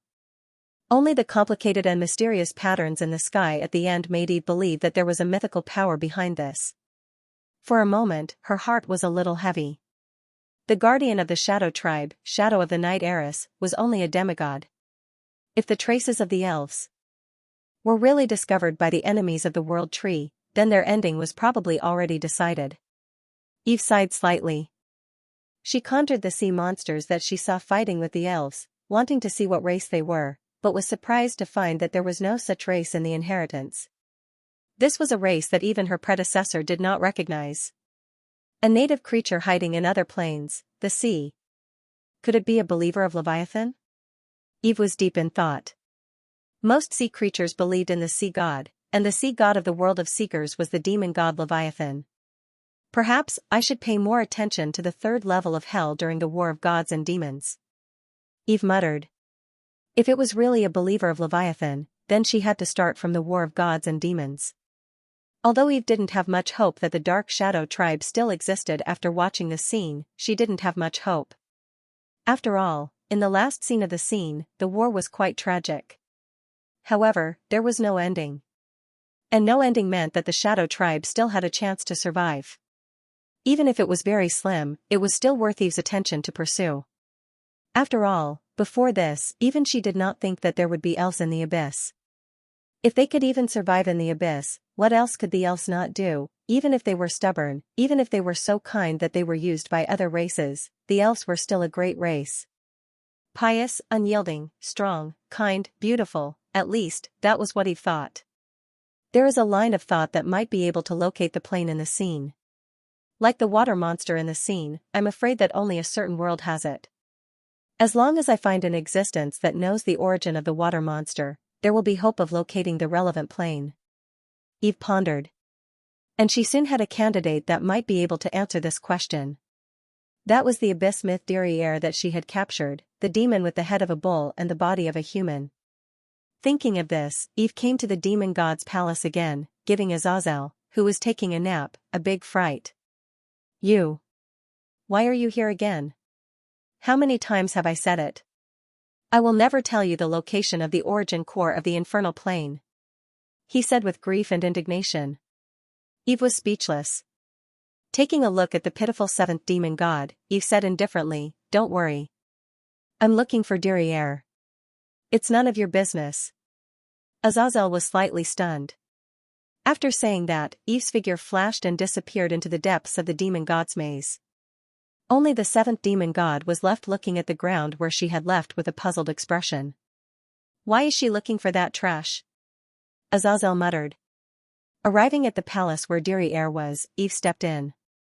Derriere seemed to have just finished fighting with the players and was sitting on the throne, panting heavily. Seeing Eve appear in the palace, he jumped up almost instantly with a frightened expression. Mother! Mother of gods! Eve smiled slightly and used her divine power to transform into the appearance of a sea monster. Derriere, do you know the origin of this creature? Tell me, and I can exempt you from a week of boss battles. Derriere's spirit was lifted and seemed to be quite happy, as if he had heard that he was going to be pardoned. However, when he saw the creature that Eve had transformed into, his gaze was a little blank. Seeing his expression, Eve already knew the answer. She sighed and planned to leave the palace. However, at this moment, derriere suddenly spoke. Please wait a moment. Her Majesty Mother of Gods. Her Majesty Yggdrasil. Please wait a moment. I don't recognize the origin of this creature, but I know that someone must recognize it. Let's talk about something else. But this month's update was explosive. The data for this month was not bad. The high order for a single chapter increased by more than 1,000 points. However, when I looked at the average order, I found that it only increased by less than 50 points. This is a very embarrassing number. It means that at least 19 out of 20 readers turned to pirated copies after reading the chapters on the shelves. There are probably even more who did not read the chapters and turned to pirated copies. Even taking into account that many people have not yet caught up to the latest chapters, it is still too low. Generally speaking, close to 2 to 1 is normal. I also know that many readers will subconsciously turn to pirated copies when the word count increases. After all, the price of the full order is high. However, it is not easy to write. I still hope that readers who like this book and have the financial ability to support the original subscription appropriately. After all, your support is my greatest motivation. This paragraph was added later and does not count as a subscription. I don't recognize the origin of this creature, but I know that someone must recognize it. Seeing that Eve was about to turn around and leave, Air hurriedly said. Eve stopped in her tracks. Who? She turned around and asked. Gaspro. An abyssal myth who is loyal to His Holiness Leviathan. No, loyal to the demon god Leviathan. Air said. Loyal. Hearing this word, Eve felt a little surprised. She had always felt that there should be no such word as loyalty in the dictionary of the evil gods. Even the subordinates of the demon god were completely subdued by strength. Demons were all traitors, and there was no such thing as loyalty. Seeing Eve's playful expression, Air seemed to realize something. He hurriedly explained. The demon god Leviathan controls the priesthood of the sea and has been trying to develop faith. Those abyssal myths who are loyal to him are actually trying to take this path. So, to the other demon gods, pledging loyalty might be a joke, but it's possible that it exists among Leviathan's subordinates. Hearing Air's words, Eve was a little surprised. Forget about Leviathan, demons are also interested in developing faith? Air nodded. The demon god Leviathan believes that as long as he has the power of faith, even if he is rejected by the origin of the universe's laws, he can use the power of faith to ease his relationship with the origin of the universe. Then, he can control the power of laws and use the divine territory. It is also because of this theory that he has many supporters among the demons. From this perspective, many demons are not completely loyal to him, but gathered by his side for the power of faith. Eve nodded slightly. The biggest difference between abyssal myths and true gods was that although abyssal myths also controlled the laws, they were rejected by the universe of seekers because of the mutation of the abyss, because they could not use divine territory. Although a simulated divine territory with the help of fallen divine power could simulate most of the effects of a real divine territory, it was ultimately incomparable to the original divine territory recognized by the universe. On the other hand, many of the evil gods with cultists in the material world could easily use simulated divine territories that were not inferior to the original divine territory. Now it seemed that the power of faith was at work. So, you mean to say that this abyssal myth named Gaspro has also shared Leviathan's faith network and is very clear about the types and distribution of Leviathan's believers? Eve pondered for a moment and asked. That's right. Her Holiness the Mother of Gods. You must have conjured intelligent sea creatures. Although I didn't recognize their race, I saw the totem patterns of Leviathan on them. They must be believers of Leviathan. Gaspro is very close to Leviathan. There's a high chance that he knows the identity and coordinates of those sea monsters. Air said. After he finished speaking, he created a black shadow in front of Eve. Her Holiness the Mother of Gods. This is the image of Gaspro. Eve glanced at the shadow created by him and memorized his appearance. Then do you know where he usually moves around? Eve asked again. In order to protect the safety of the soul core that had fused with the infernal plane's origin, the 7 demon gods of hell would never allow other abyssal myths to set foot on their infernal plane. Such abyssal myths that were loyal to the demon gods would usually occupy or hide in the subsidiary abyssal planes around the infernal plane.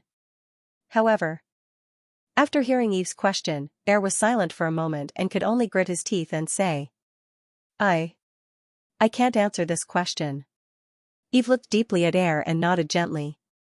I understand. After she finished speaking, she walked out of the palace. Seeing Eve's departing figure, Air looked a little disappointed. However, just as Eve walked to the door of the palace, she stopped in her tracks. You have a holiday, she said. After saying that, under Air's joyful gaze, Eve left the demon god's maze. Only the abyssal demon was left agitated. Burning tears flowed down his cheeks uncontrollably. That's great, I can finally get rid of those crazy long ears for a while. After leaving the demon god's palace, Eve returned to her divine kingdom. Although Air did not directly tell him where Gaspro was, the other party's lack of answer was already an answer. Leviathan had signed a confidentiality contract with these abyssal myths that Eve had captured. Since Air could not answer, it meant that Gaspro's location was also confidential. Confidential. Naturally, it was related to the invasion of the abyss. In the past few months, Eve had also learned from Aurora that the Nirvana Wasteland was the closest subsidiary plane to the world of Seekers from the third level of the abyss. There were definitely more than one or two planar passages. Not only was it the target of Eve's expedition to the abyss, but it was also highly likely that it was the bridgehead for the abyss to invade the world of Seekers. Otherwise, Leviathan would not have destroyed the planar passage so decisively. Thus, the most likely location of Gaspro was very obvious. He was probably in the Nirvana Wasteland.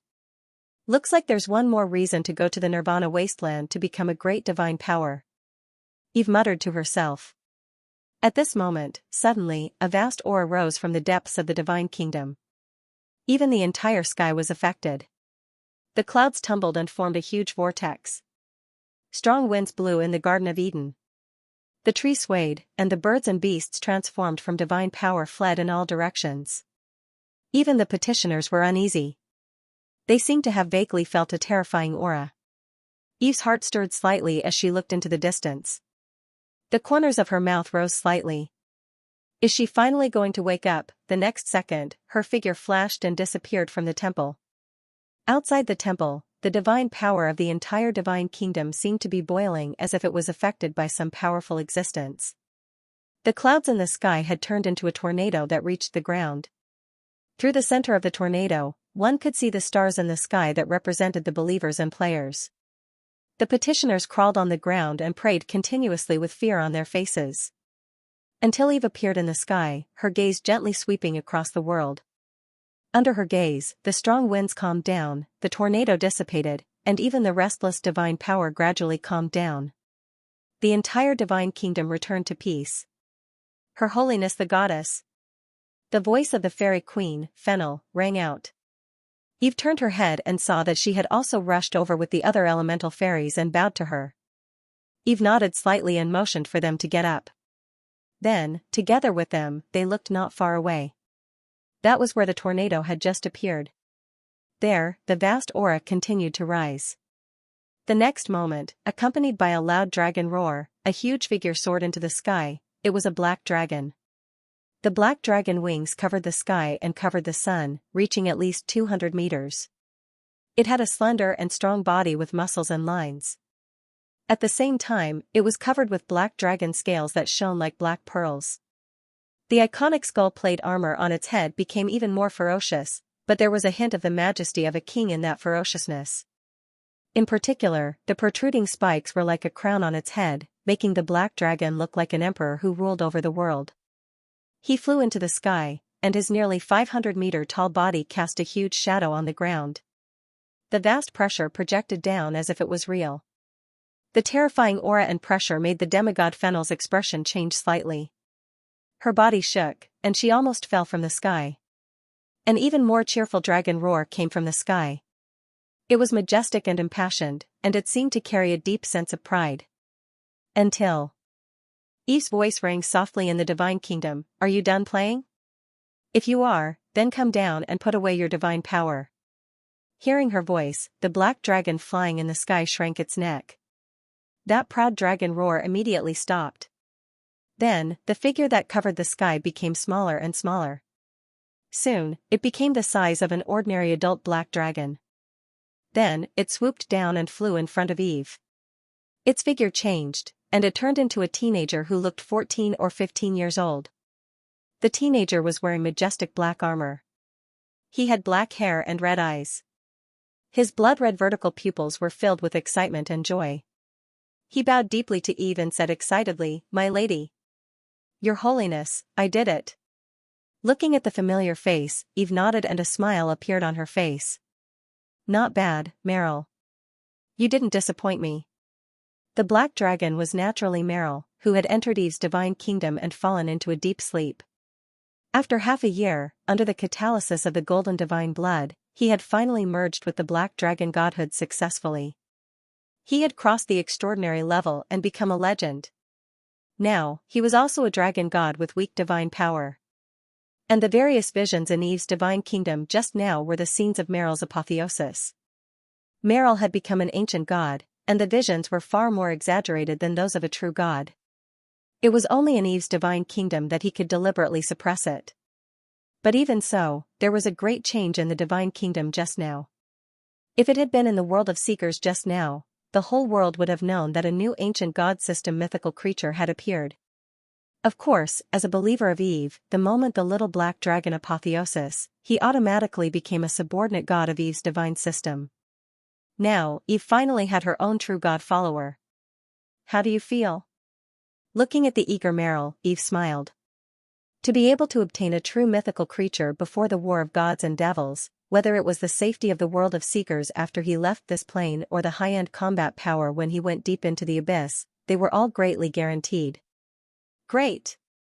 Meryl has never felt so powerful before. Meryl feels like he can now defeat those 3 skeletons. Meryl said excitedly. The black dragon loved to fight. Although Meryl's violent personality had been reversed by Reinhardt, some things were still engraved in his bones. Looking at his eager look, Eve smiled and shook her head. No rush. The war of gods and devils is about to begin. You'll have plenty of opportunities to fight mythical creatures later. Now, you should familiarize yourself with your new body and use your black dragon's divine realm as soon as possible. Then, can Meryl make a trip back to Sandstorm City? I haven't eaten barbecue in a long time. The black dragon asked expectantly. Eve was speechless. You're already a mythical creature. Can you be a little more mature? She complained in her heart. Not now. When I need you, I'll let you leave. During this time, you should stay in the divine kingdom for the time being. Eve shook her head and said. Sandstorm City's people were mixed. If Meryl really returned to the world of seekers, his identity might be exposed at any time. Now, no one knew that Eve had an additional mythical creature, Megalosaurus. Eve planned to make him her other trump card. Don't underestimate him because he had just been promoted to god. As a Megalosaurus, Meryl's combat power was definitely not weak even if he had weak divine power. If it was in the world of seekers, if an abyss mythical creature really sealed his strength and sneaked in, he would definitely be chased and bitten by him. After hearing Eve's words, Meryl, who had transformed into his human form, was obviously a little depressed. It was not until Eve's next sentence that he perked up again. Of course, I'll issue a mission to let the Chosen Ones sacrifice barbecue meat for you. Her Majesty the Goddess. You're so nice. Right. I want to bring honey. Meryl swallowed his saliva and said happily. Eve was speechless. An ancient god that could be bought over by barbecue, he was probably the only one in the world, right? After leaving Meryl, who had successfully become a god, in the divine kingdom, Eve turned her attention to the game system again. Everything was ready except for the east wind. It's time to release. The system message for the mission notice. Eve looked at the time and muttered. With this thought in mind, she used her divine power and sent out the announcement that she had already prepared Frowny Face Ding, large-scale war mission, Gods and Demons War Online, Mission 1, Abyss Expedition, Mission Level, 50+, Mission Number, 050000, Mission Background. The mythical creatures of the Abyss are ambitious and are trying to erode the world of seekers. In order to protect the entire world, the gods have decided to launch a holy war against the Abyss. As the chosen one of the goddess, can you advance courageously in the war of the gods and demons, make outstanding achievements, and create your own mythical creatures? Mission objective, under the leadership of an NPC, occupy the subsidiary plane of the Abyss, Nirvana Wasteland. Possible mission rewards: Goddess favorability, large amounts of experience points, large amounts of contribution points, artifact repair points scroll, special prize pool lottery ticket, resurrection coins. Mission 2, Our Home, mission level, 40+, mission number, unlimited. Mission background: the War of the Gods and Demons is coming. However, the evil gods have already secretly planned to invade the world of Seekers. Brave Chosen One, can you step forward when the Abyss invades, defend our home, and create your own mythical creatures in the world of Seekers? Mission objective: during the War of the Gods and Demons, eliminate any abyssal creatures that attempt to attack the Elf Forest and complete a series of related defense missions. Possible mission rewards: Goddess favorability, large amounts of experience points, large amounts of contribution points, artifact repair points scroll, special prize pool lottery ticket, resurrection coins. The large-scale mission of the War of Gods and Infernals was finally released. Just like the previous large-scale missions, this mission was once again highly sought after by the players. No. One of the missions, Abyss Expedition, was much more popular than the previous large-scale missions. The 50,000 players who were eligible to participate in the war were all taken in less than 5 minutes. Everyone was curious about the feeling of having their mind speed increased by 20 times. That was equivalent to having 4 times more game time than other players. This was a fatal attraction to many players and those who were deeply addicted to Elven Nation. The number of people who signed up for the second unlimited mission soared. In less than a day, more than 90% of the players who met the requirements had signed up. With the players' enthusiastic participation, the entire Elven Forest was filled with a sense of urgency. The players who participated in the second mission began to set up surveillance outposts in the Elven Forest and nearby areas under the organization of the major guilds. Many players even began to go deep into the underground world to check for traces of abyssal pollution and search for possible abyssal channels. After the gathering point of the first mission was announced, more and more players began to return to the Elven Forest and gather in Milovia. The starting point of the Abyss Expedition was the ruins of the Titans near Milovia. For a time, the coastal city of Milovia became the most lively and prosperous place in the entire Elven Forest. Under such circumstances, the Harvest Festival arrived without anyone noticing. Celebrations were held in various places in the Elven Forest. Every city was filled with a festive atmosphere, celebrating this year's harvest and thanking the goddess for her blessings.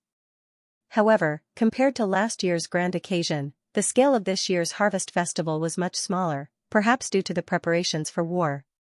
Even so, due to the skyrocketing number of players and elves, the entire Elven Forest was still filled with a festive atmosphere. Especially in Milovia. Beautiful elven songs and dances, as well as all sorts of interesting celebrations and sacrificial activities, were held. The festive festivities were an eye-opener for the new players. The various delicacies and entertainment made them even more satisfied.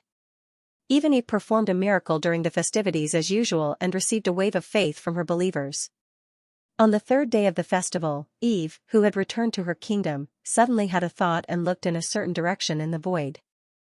Clang, clang, clang. The faintly discernible sound of a bell rang out, solemn and full of vicissitudes. It was a voice that came from the Pantheon Temple. Through the connection between the divine throne and Eve, it resounded in her soul.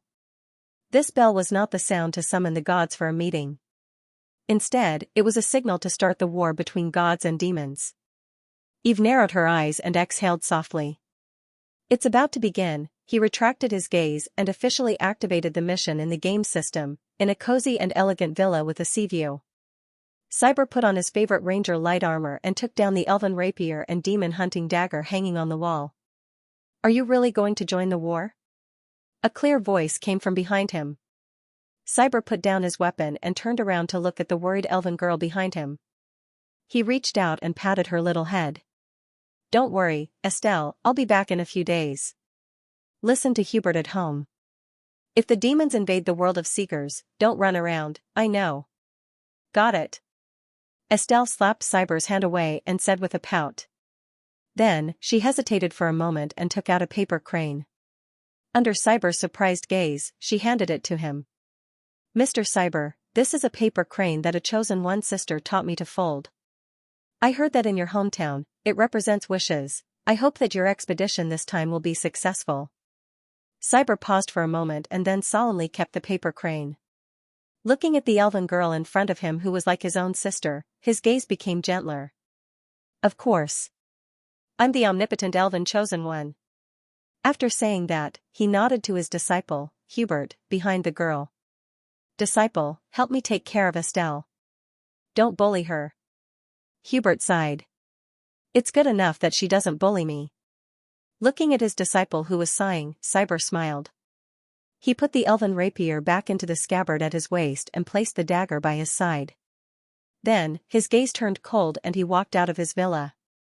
On the streets of Milovia, a large group of players was moving north. The celebratory decorations on the buildings had yet to be removed, but the relaxed and joyful atmosphere had been replaced by solemnity. On both sides of the road stood frost elves who were sending the players off. Soon, Cyber saw a familiar figure. It was Gando. A smile appeared on Cyber's face as he walked over and bumped fists with him. Looking at Cyber's gorgeous equipment, the old elf sighed. It's a pity. I wanted to join the battle, but I was rejected by Lady Aurora. You should just stay in Milovia and enjoy life. Cyber shook his head. Heh. My companions are all fighting. How can I be alone? Gando mocked himself. Cyber smiled. We can revive. What about you? Hearing his words, Gonduo raised his eyebrows and sighed slightly. That's true. As he spoke, he reached out and patted Gando's shoulder with a smile. Then, I wish you a safe journey, my friend. Take my share and kill those evil devils. May the goddess be with you. Gando drew the symbol of the scepter of life on his chest. Thank you, Gando. May the goddess be with you.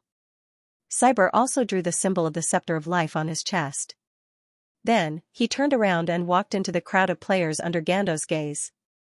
As he headed north, the number of players increased. When Cyber left Milovia and arrived near the Titan ruins, all he could see were silver-ranked players. Flags of various colors were raised high. Those were the flags of different guilds. Nature's Heart's Iris Flower, Cute Committee's Black Dragon, and the First Legion's Double-Headed Eagle were all among them. At the same time, Cyber could also see the well-known big shots who were surrounded by other players. Boxed Lunches, Limu, Demacia, Salty Meow, Tomato Fried Tomato, Jasmine Undermoon, and others, were all among them. In the sky, countless demonic beasts flew and circled. Those were the players' magic pets. Near the ruins of the Titans, a gigantic magic gate made of crystal stood there. It was 50 meters wide and 80 meters tall. Inside the magic door, dense light swirled continuously like a deep wormhole. It was a planar door that the goddess had personally modified and strengthened using the sealed passage that Cyber had discovered. This was also the starting point of the player's expedition. Next to the planar door stood some NPCs that Cyber was familiar with. Dawn Star Aurora, Golden Dragon Mars, God's Favored Zero. In addition, there was also a group of Gold Frost Elves. They would also be heading out with the players to attack the Nirvana Wasteland. In order to pass through the planar door smoothly, it was said that after the players entered the abyss and ensured their safety, they would take the initiative to seal their strength to silver rank and only release it after entering the abyss.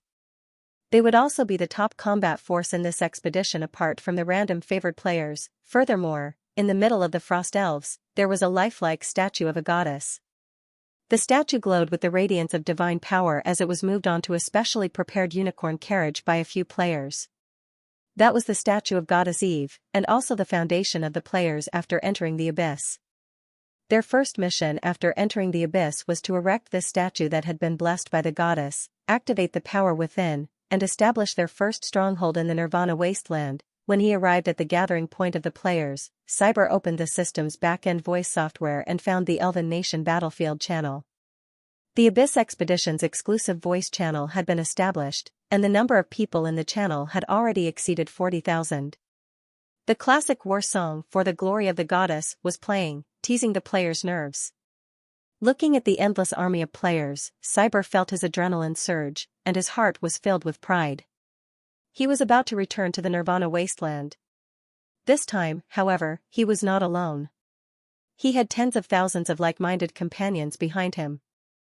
They would work together to conquer the abyss. More and more players started to gather around the area. Under the command of Li Mu in the channel, the players of the various guilds began to split up and gather according to their professions. Gradually, the chaotic players began to get organized. Although they still couldn't be said to be disciplined, they were gradually taking shape. Archer Legion, Close Combat Legion, Mage Legion, Cavalry Legion, players from different legions lined up in a long military formation and raised their bright flags. At a glance, everyone was ready to go to war. Dawnstar Aurora slowly rose into the air and floated in midair.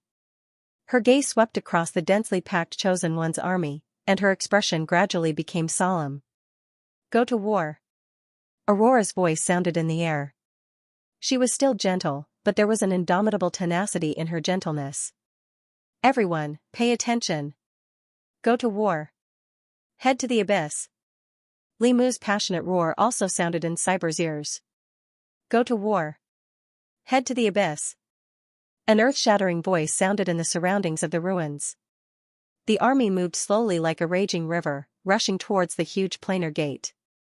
Cyber, who was once the main character of the mission, had now completely become an ordinary member of the Chosen One's army. He followed the army and headed toward the dimension door. The war song in his ears gradually changed into a vigorous and heavy elf-style music. It was a song composed by the Frost Elves when they lived in the abyss. It was called Stargazing. Listening to this familiar melody, Cyber seemed to see the various scenes when he was trekking with the Frost Elves. However, the situation had been reversed. He smiled slightly, drew out his elven rapier, activated his blood elf transformation, and entered the dimension door with a group of players who gave themselves various buffs. The familiar feeling of dizziness came, and Cyber returned to the desolation wasteland. In the sky, the dark clouds were still dense, and lightning kept flashing. He took a deep breath, and what entered his chest was the familiar nauseating air. The sounds of battle could be heard everywhere. Those were the players who entered the abyss before Cyber. They were clearing out the magic bugs hiding in the soil. Cyber saw that as the players entered, those ferocious black-armored magic bugs drilled out of the soil and pounced toward them with bared fangs and brandished claws. However, they were no longer facing a single prey, but countless hunters. The players, who were already prepared, swarmed forward and quickly chopped these unintelligent monsters into minced meat. The monsters that Cyber had been especially careful of had now become experience points in the hands of the players. Faced with the tide of natural disasters that suddenly descended into the abyss, they were like reeds that met a flood and were suddenly submerged. Even Cyber laughed, spread his wings, and rushed forward to join the battle. More and more players entered the abyss. Soon, the area around the dimension door was completely occupied by the players. Shortly after, the goddess's statue was pushed in through the dimension door by the players, and it shone with a holy light in the darkness. Along with the goddess's statue was the demigod Aurora, and the already legendary champion Zero. They removed their seals and knelt before the goddess's statue, praying devoutly. As they prayed, a golden light bloomed on the goddess's statue, and ethereal hymns slowly sounded. A vast aura gathered on the goddess's statue, and the light became brighter and brighter. Under the excited gazes of the players, the light turned into a dazzling pillar of light that shot up into the sky. The pillar of light shot up into the sky and directly tore through the dark clouds, revealing the faintly visible starry sky. Then, starlight sprinkled over the land. At this moment, the layer of clouds that covered the abyss was broken through.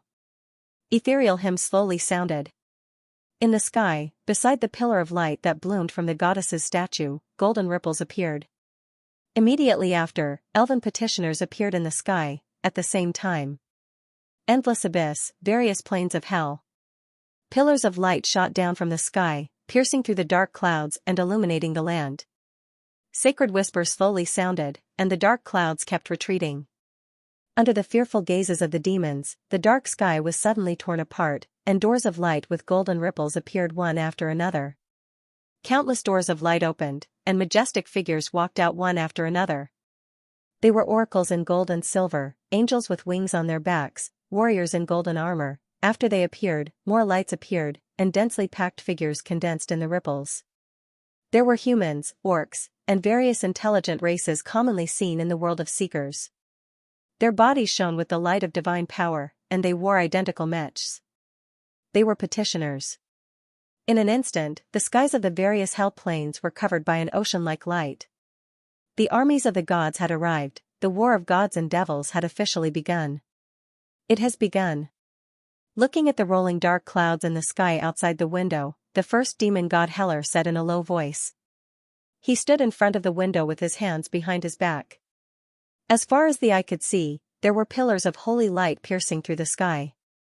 The pillars of light were far away in the horizon, cutting through the firmament and casting a golden light on the distant horizon. Densely packed golden dots could be seen falling from the sky into the dark world. They were countless angels and petitioners.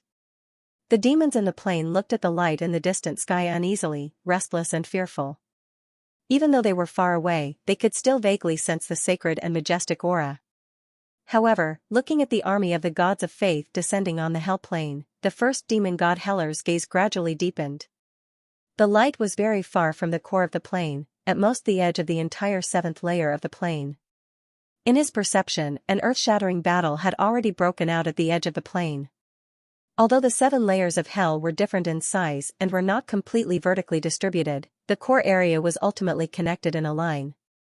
Because of that, if the gods wanted to attack the 7 major hell planes at the same time, apart from the first layer of hell, they had to attack from the edges of the other 6 major planes. This was also a tacit understanding among the gods in the past wars of gods and demons. In the past wars of gods and demons, the gods would first launch an all-out attack, then after gaining a certain advantage in a certain plane, they would concentrate their forces to attack that particular hell plane. In the past, this core plane that became the main battlefield was the first layer of hell that was closest to the upper world, and its area was the most vast. The 7th layer of hell had the most subsidiary planes. However, the armies of the gods could not completely occupy the hell plane. Because the deeper they went into the hell plane, the stronger the power of the abyss. Unless the gods came in person, it would be difficult for the petitioner's army to hold on. And there was the risk of dying in the abyss, so, the gods could only reclaim part of the plane worlds that had not completely fallen into the abyss and pull them out. Then, after a few years of stalemate with the demons, they would retreat. The abyss could not be completely eliminated, and could only prevent the plane from falling to a certain extent and exhaust the power of the demons of the abyss as much as possible. Only the legendary greater divine powers could possibly destroy the abyss. Only by breaking through to greatness and becoming a higher existence could one's divine power evolve further and obtain absolute suppression of the abyssal power. This was a fact that the upper echelons of the pantheon had understood ever since the first war of gods and infernals began. Of course, the demon gods who were favored by the abyss were also aware of this fact. As the representatives of the abyss, their goal was to pull all the upper planes into the abyss, turning the entire world of seekers into the abyss. It was also because he knew that the gods could not truly break through the infernal plane that Heller's gaze remained calm despite seeing the endless army of petitioners descending upon his plane. Everyone, have you finished building the fortresses in your respective planes? He turned around and looked at the other figures in the hall. They were the other abyssal demon gods. They were still sitting around the Devil's Round Table, but they were no longer solid bodies, but illusory shadows. The war had already begun and the fiend celestials had already left. The ones left behind were only phantoms conjured by everyone for the sake of communication. Of course. Apart from Azazel, that idiot who was sealed away, all the other infernal planes have completed their fortresses. The second demon god Samuel sneered. Then we'll proceed according to the original plan. Heller said in a deep voice. The gods won't expect us to force the demons to build dense fortresses this time. Once their attacks in the various planes are obstructed, they'll definitely shift their main attack direction to the weakest infernal plane. Beelzebub, once the gods shift their target to the infernal plane of the first infernal plane, you'll lead the demon army of the second infernal plane and the reinforcements from the various infernal planes of the first infernal plane to assist in the defense of the infernal plane. Stall the main forces of the gods there. Heller looked at one of the black phantoms and ordered expressionlessly. Hearing Heller's words, the consciousness avatars of the other demon gods all cast mocking gazes at the phantoms. The phantom snorted coldly and said with some dissatisfaction, Heller, You bastard, do you want my army to be cannon fodder for your attack on the world of seekers? You're overthinking it, Beelzebub. Heller shook his head. He paused for a moment, looked at the sky outside the window, and said in a deep voice, although Azazel is a little weak, he has many demon armies under his command. As the demon god closest to the upper plane, he has accepted many fallen intelligent creatures. I'm asking you to stall the gods. Don't you know how to make good use of his demon army? Hearing Heller's words, the phantom's gaze softened a little. But soon, he sneered again and continued. How are we going to distribute the spoils of war? Don't tell me you bastards will be honest and give me the best place after conquering the world of seekers. This time, without waiting for Heller to answer, the fifth demon god Leviathan spoke. Beelzebub, haven't you always wanted to control the first infernal plane? Hearing Leviathan's words, Beelzebub's gaze flickered slightly. The 7 major planes of infernal plane had different areas, and they grew larger from top to bottom. As the 2 smallest planes of infernal plane, the first infernal plane and second infernal plane combined were not even as large as Leviathan's third infernal plane. During the time when Azazel was sealed, the 6th demon god Beelzebub had launched many plane wars on the first infernal plane. Unfortunately, although Azazel wasn't around, the first layer of hell was closer to the upper plane and had more planes attached to it. There were simply too many demons swarming around, so Beelzebub didn't have the advantage. But now, hearing Leviathan's words, Beelzebub was a little tempted. Hee, are you so willing to let me devour the core of one more infernal plane? The Black Phantom sneered. Samuel sneered. Beelzebub, if you really complete the mission, so what if you have one less infernal plane and one more powerful demon god? But I'm afraid that even if you unify the 2 infernal planes, you won't be able to stop the gods. You're looking down on me. Beelzebub snorted angrily. Then, he glared at Samuel's avatar and continued to sneer. Samuel, when I get the origin core of the first infernal plane, the first thing I'll do is have a good fight with you. I'll be waiting for you in the world of seekers. Samuel said proudly. Humph.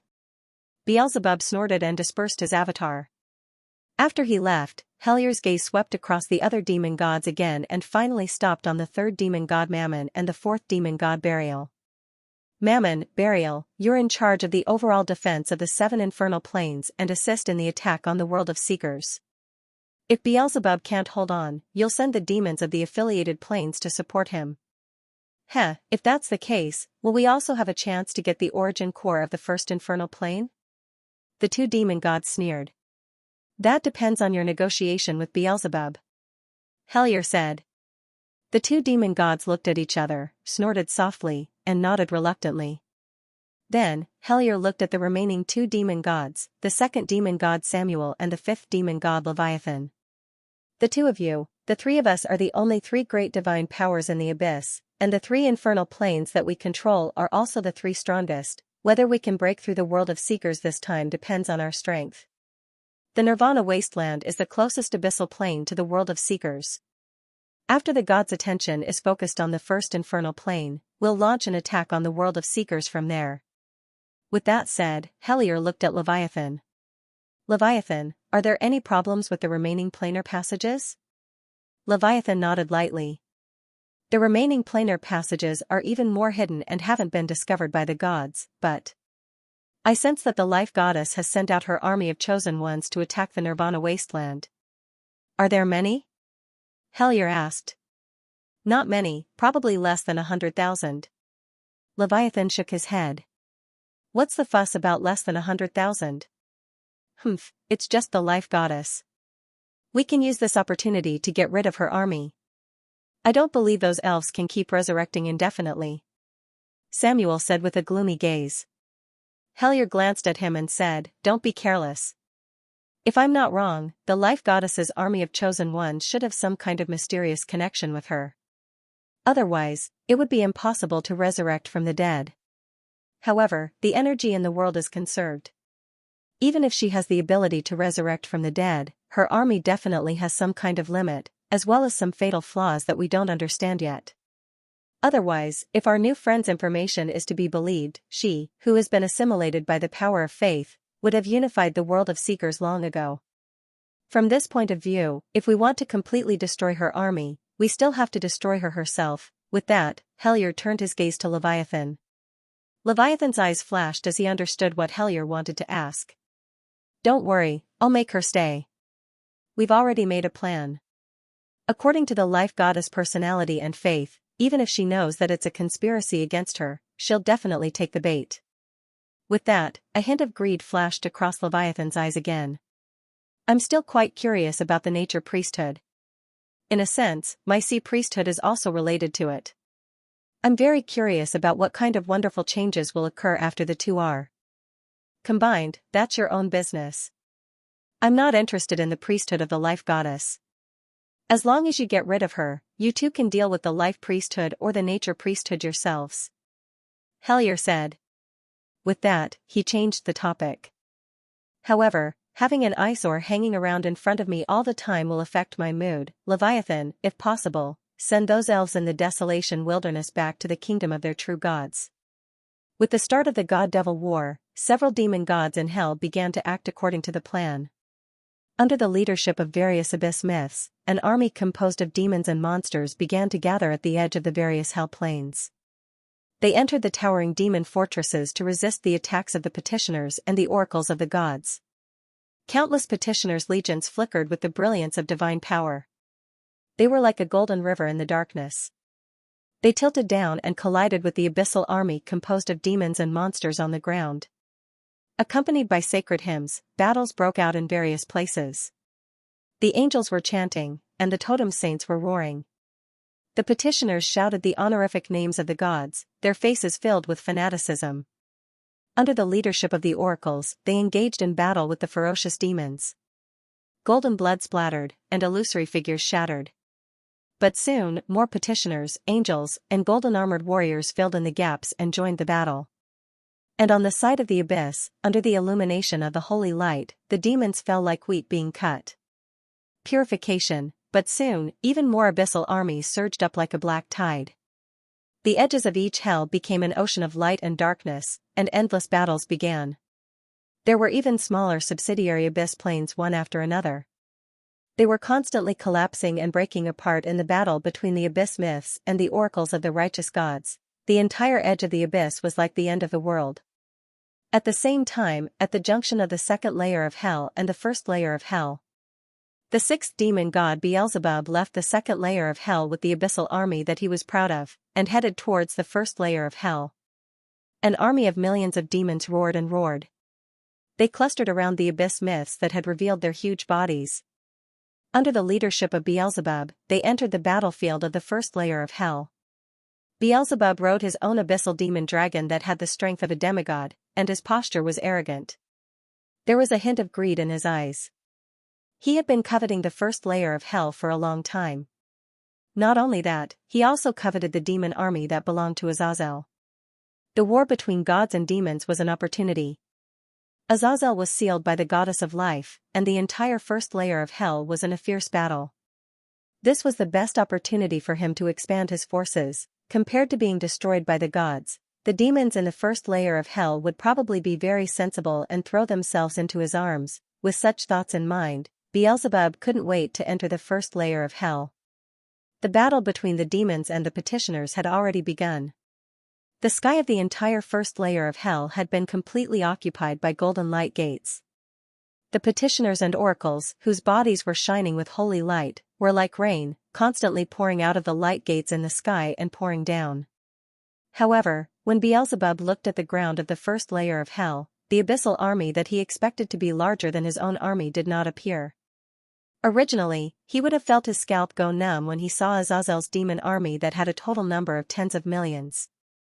At this moment, it seemed that there was only less than one-third of it. They were being suppressed and beaten by the true God's army of petitioners, fleeing in a sorry state. Seeing this scene, Beelzebub, who had just been thinking about how to annex Azazel's army, froze. His gaze was a little blank. Where are Azazel's demons? What about those bastards? Tell me. Where did those bastards go? In the demon god's labyrinth, Azazel sat on his throne and looked at the demon lord he summoned with an angry expression. The unlucky bastard who was summoned trembled. He lowered his head and did not dare to look into Azazel's eyes. An army of 7 million. An army of 7 million. Even if I summon my subordinates a little more recently, there are so many abyssal hives and wild demons in the plain. Don't they know how to replenish their troops? Azazel clenched his fists and gritted his teeth. Being sealed in the demon god's labyrinth, he could not send out any messages and could not remotely command his abyssal plane. However, he could summon his subordinates from the abyss and know the situation of the first level of hell through them. It was also because of this that when the war of gods and demons broke out and the true combat strength of the first level of hell was exposed, that pitiful strength instantly scared Azazel. He knew that his summoning would inevitably reduce the number of demons in the demon army.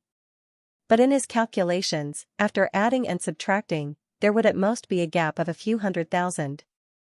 In the end, he did not expect that 2/3 of the entire demon army would be gone. Tell me, where did everyone go? If you can't give me a satisfactory answer, don't think about resting in the palace in the future. Azazel picked up the summoned demon lord and said in a cold voice. The demon lord who had just been summoned did not quite understand the meaning of the demon god, but he could clearly sense the strong killing intent on the other party's body. Lord Azazel, he swallowed his saliva and said in fear, all the demons you summoned, none of them came back. Not only that, a few lords who left their soul fires in hell even had their flames extinguished and completely died. Some demons even discovered that some lords' soul fires trembled violently before they were extinguished, as if they had encountered something extremely terrifying. You also know that there aren't many things that can make us demons feel fear, so there are rumors in the plain that you want to restore your strength as soon as possible by devouring the power of demons so that you can get out of trouble. After summoning, you will brutally torture the summoned. Then many lords were afraid that the summons would land on them, so they fled to the subsidiary plains. Without the feudal lord to replenish the troops, the army will naturally become smaller and smaller under your command. Azazel was speechless. These cowardly weaklings. Trash. Bastard. Wouldn't they have caught some wild demons and sacrificed them to me instead of summoning them? Torture? Would they be afraid of torture? Do they know how I was tortured? Huh? Where were they when I was being played like a fool by those long-eared people? They are clearly enjoying delicacies and being served in hell. He roared angrily. As he spoke, he snatched the melon from the trembling demon servant and fiercely swallowed it in one bite. It's not sweet. You piece of trash. Go and grab some sweets. He turned around and roared at the demon servant. The demon servant scrambled out of the palace. Hearing the demon gods roar and seeing the evil demon servants leaving in fear, the evil demon lord felt aggrieved. You didn't say that I could sacrifice the demons to you, and you seem to be living quite comfortably. The evil demon lord carefully looked at the magnificent palace around him. Of course, he whispered the last sentence in his heart and did not dare to say it out loud. What do you know? If I could send a message, would I be trapped here? I would have told the gods about the recovery of Yggdrasil and let them fight each other. Azazel said sullenly. His expression was very sad and indignant. And when he saw the evil demon lord's envious gaze as he carefully looked at the surrounding palace, his mood seemed to improve again. Why, do you like it? Azazel suddenly laughed. The evil demon lord was slightly stunned and subconsciously replied, like. No, I don't like it. Halfway through, he quickly shook his head. The seventh demon god Azazel hated it when others took a fancy to his things. However, Azazel was not angry. He looked at the evil demon lord meaningfully and revealed a playful sneer. Don't worry, you will have it soon. After saying that, he gently waved his hand and sent the confused new demon lord into his new home. After sending the new wage earner to his post, the smile on Azazel's face quickly disappeared. Instead, it was replaced by a worried look. The war of gods and demons, he sighed, and his gaze became more and more conflicted. There were many demons in the abyss, and only a portion of them were recruited into the army by him. However, it was this portion that was able to resist the main force of the army of the prayers of the gods. Now, the strength of the main force was greatly reduced, and the rest of the unorganized trash would find it difficult to gather their strength to resist the invaders.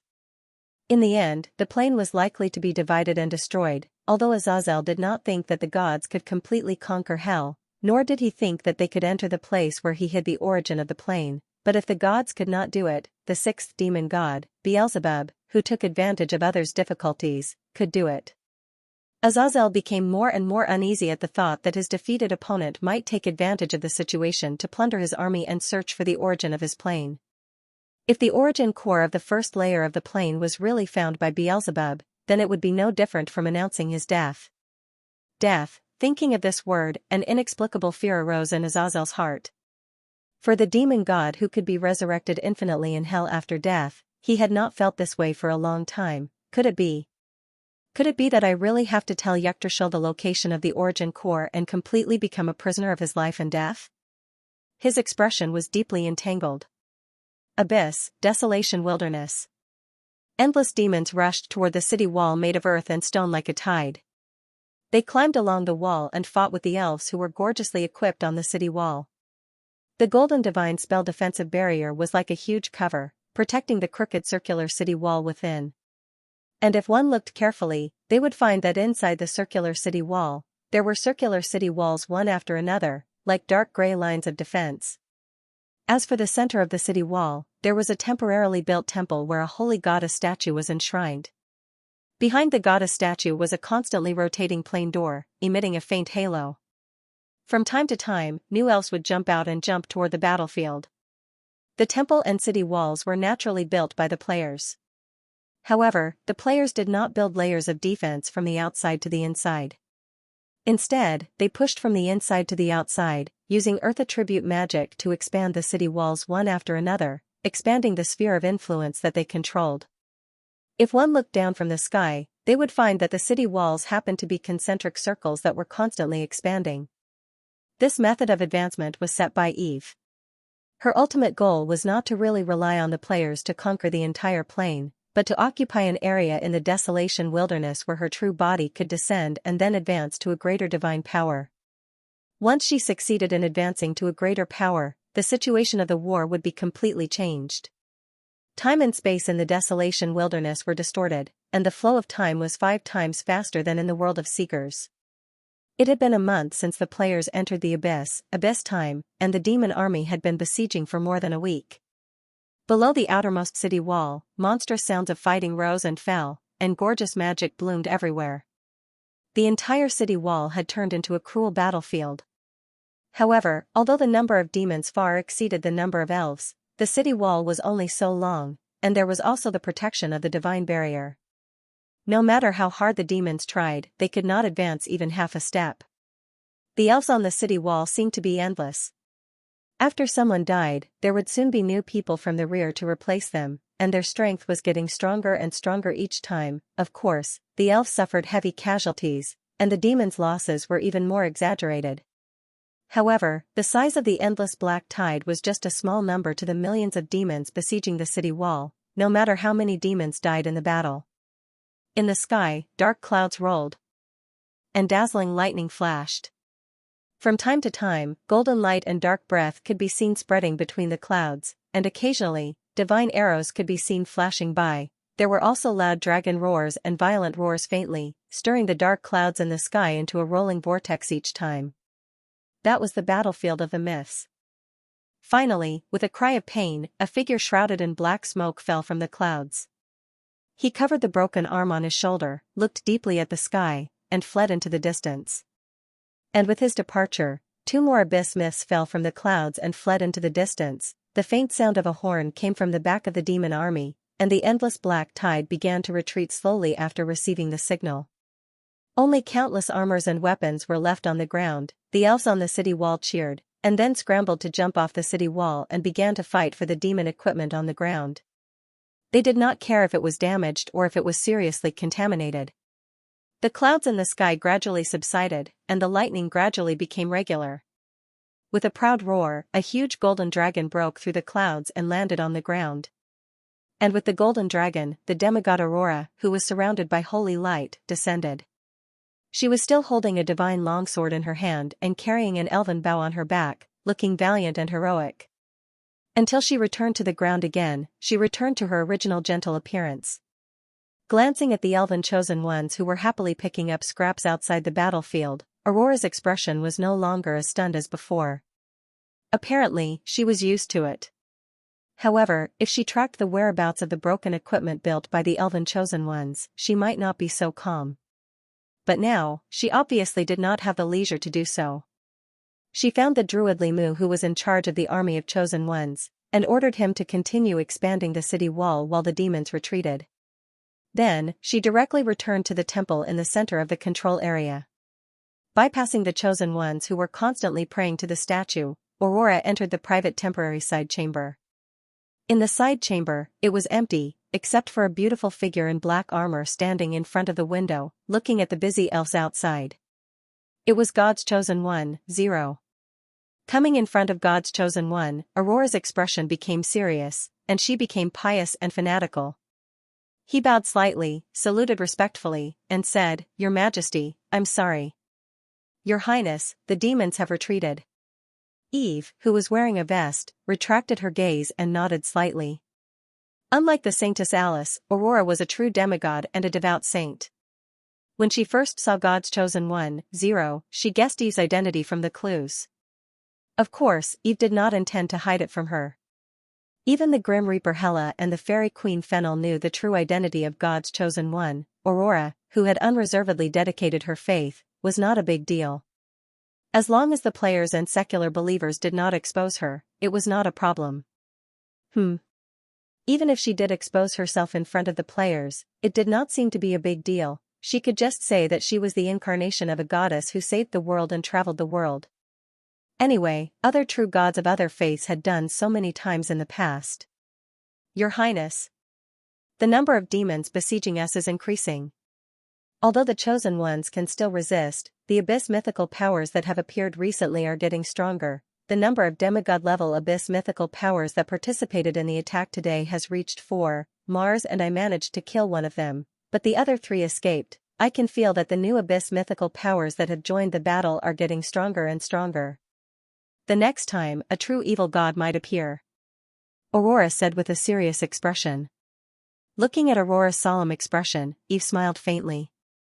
Aurora, if you have any thoughts, just say it. Aurora hesitated for a moment and nodded slowly. Then, she said, Your Highness, I've been in the desolate wilderness for thousands of years, and I think I know this place quite well. But in these demon armies that besiege us, I've discovered many types of demons that do not belong to this plane. Some demons even belong to other planes of hell other than the 3rd layer of hell according to historical records. Even those abyss mythical powers that have appeared do not seem to be native mythical powers of this plane. I suspect that more demons have entered this world. It's not just Leviathan's demon army. There are also demon armies from other infernal planes. In other words, the number of demons we have to face may be far greater than we expected. Leyland said. On this basis, the abyss mythical powers that have appeared here may be much more than we expected. Your Highness, the abyss demon's reaction to our appearance seems to be a little too big. I suspect that the importance of this plane to the abyss is far more important than we thought. Hearing this, Eve's expression gradually became serious. She knew that the desolate wilderness was very important to the abyss demons. It was very likely that it was the bridgehead for the abyss to invade the world of seekers. But Eve originally thought that even if it was the bridgehead, it was very likely that it was only the bridgehead for Leviathan's invasion. But now that Aurora raised this question, it showed that the truth was not that simple. Your Highness, there are so many types of demons that have appeared here. Do you think that the desolate wilderness is the main channel for the abyss to invade the world of seekers? Aurora said with a serious expression. The main channel for the abyss to invade the world of seekers. After listening to Aurora's guess, Eve's gaze turned slightly serious. If that was the case, the players would be in for a tough battle. There was a big difference between the main channel and one of the channels. If this was really the bridgehead of the abyss invasion, then even if there were other channels in the Nirvana wilderness, the abyss myths would not sit back and watch the players advance step by step. The number of players participating in the War of Gods and Devils was not enough. It was likely that they would need to further expand the number of players participating in the War of Gods and Devils. If the stronghold was small, it would be easy to defend. However, as the stronghold gradually expanded, the players would have to fight on a larger surface area, and the battle would become more and more difficult. However, this was not the most difficult part. The most difficult part was the battle between myths. If the main force of the abyss was really in this plane, then as time went by, there would be more and more myths participating in the war, and there might even be greater divine powers. In comparison, Eve had too few myths under her command. Even with her original body, if she encountered too many abyss myths, she would be in danger. If the myths lost their advantage in the battle, then the players could only choose to retreat to the world of seekers. At the same time, the real reason why Eve wanted the players to open up the situation in the Nirvana wilderness, which was to pave the way for her to become a greater divine power, would be completely ruined. No, it could even be said that she would go bankrupt before then. The reason why Eve wanted to advance in the abyss was to hide her true identity, and it would be best if she could hide the energy fluctuations of her advancement. However, if this was really the place where the abyss was attacking, then her choice was likely to expose her secret to the abyss myths. The abyss myths would definitely not let go of this opportunity. The entire world of seekers would probably know that the world tree had revived the next day. At this point, Eve frowned slightly. A few days ago, she had completely cut off the origin of the world of seekers and could transfer and advance at any time. Even the accumulated divine power had been completely completed, and there was still some left in her God's kingdom that she had stored. It could be said that there was only one suitable place left to advance to a greater divine power. However, the speculations brought by Aurora made the Nirvana wasteland, the location that Eve favored, no longer seem so suitable. Unless Eve left the Nirvana wasteland and searched for other planes in the abyss. In that case, the only option left was to continue deeper into the abyss. After pondering for a moment, Eve said, "That's right."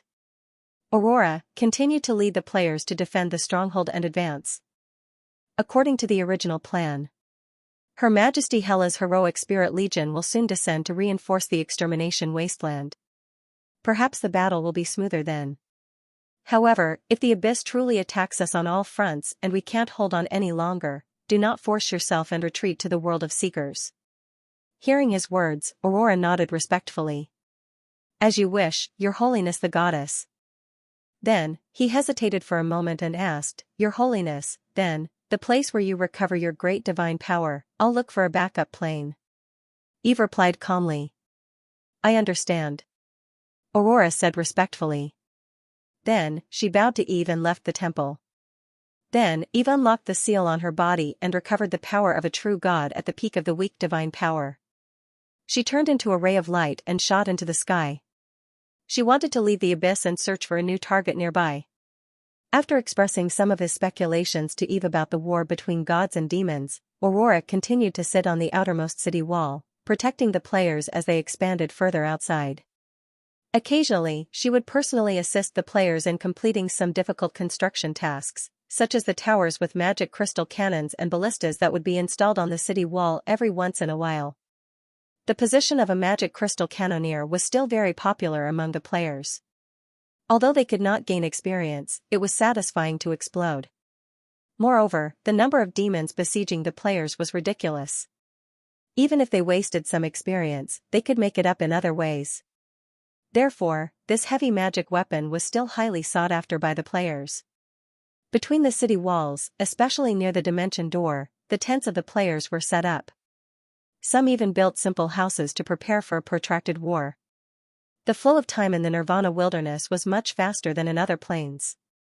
This war between gods and demons could last for half a year, or even until the world of seekers was unsealed. This meant that it could last for more than 10 years here. All kinds of trades gradually became popular in the Nirvana wilderness as the war continued. Most of them were reselling demon equipment or materials dropped by some abyssal monsters. Unknowingly, the settlement built by the players was showing signs of becoming a town. Even though Aurora had emphasized over and over again that this stronghold might be destroyed due to various reasons as the war progressed, it did not dampen the players' interest in building it. As time passed, more and more demons besieged the settlement, and the frequency of the ceasefire became less and less. At the same time, the number of abyssal mythical creatures participating in the siege increased. As the pressure increased, Aurora and Mars did not fight. Instead, they chose to maintain the situation behind the divine barrier. The battle in the Nirvana wilderness was in full swing. The battle between the petitioners and the demons at the borders of the various hell planes and affiliated planes was getting more and more intense, but on the other side, Eve continued to go deeper into the abyss to find other planes that could facilitate her advancement. Her actions were not very smooth. In the world of the abyss, the deeper one went, the stronger the power of the abyss. After leaving the Nirvana wilderness and entering the abyss, Eve sensed the increasingly strong repulsive and depraved power. At the same time, she found that after going deeper, although her avatar could still maintain contact with her main body, she could not activate the True God weapon reversal door. It seemed that there was some kind of power in the abyss that was suppressing the operation of this True God weapon. Only an abyss plane like the Nirvana wilderness that was still exposed to the starry sky could support Eve to control this True God weapon. But the prerequisite was that she had to break through the dark clouds formed by the power of the abyss and see the starry sky. After her plan to enter the abyss failed, Eve changed her mind and went to find other planes that were similar to the Nirvana wilderness.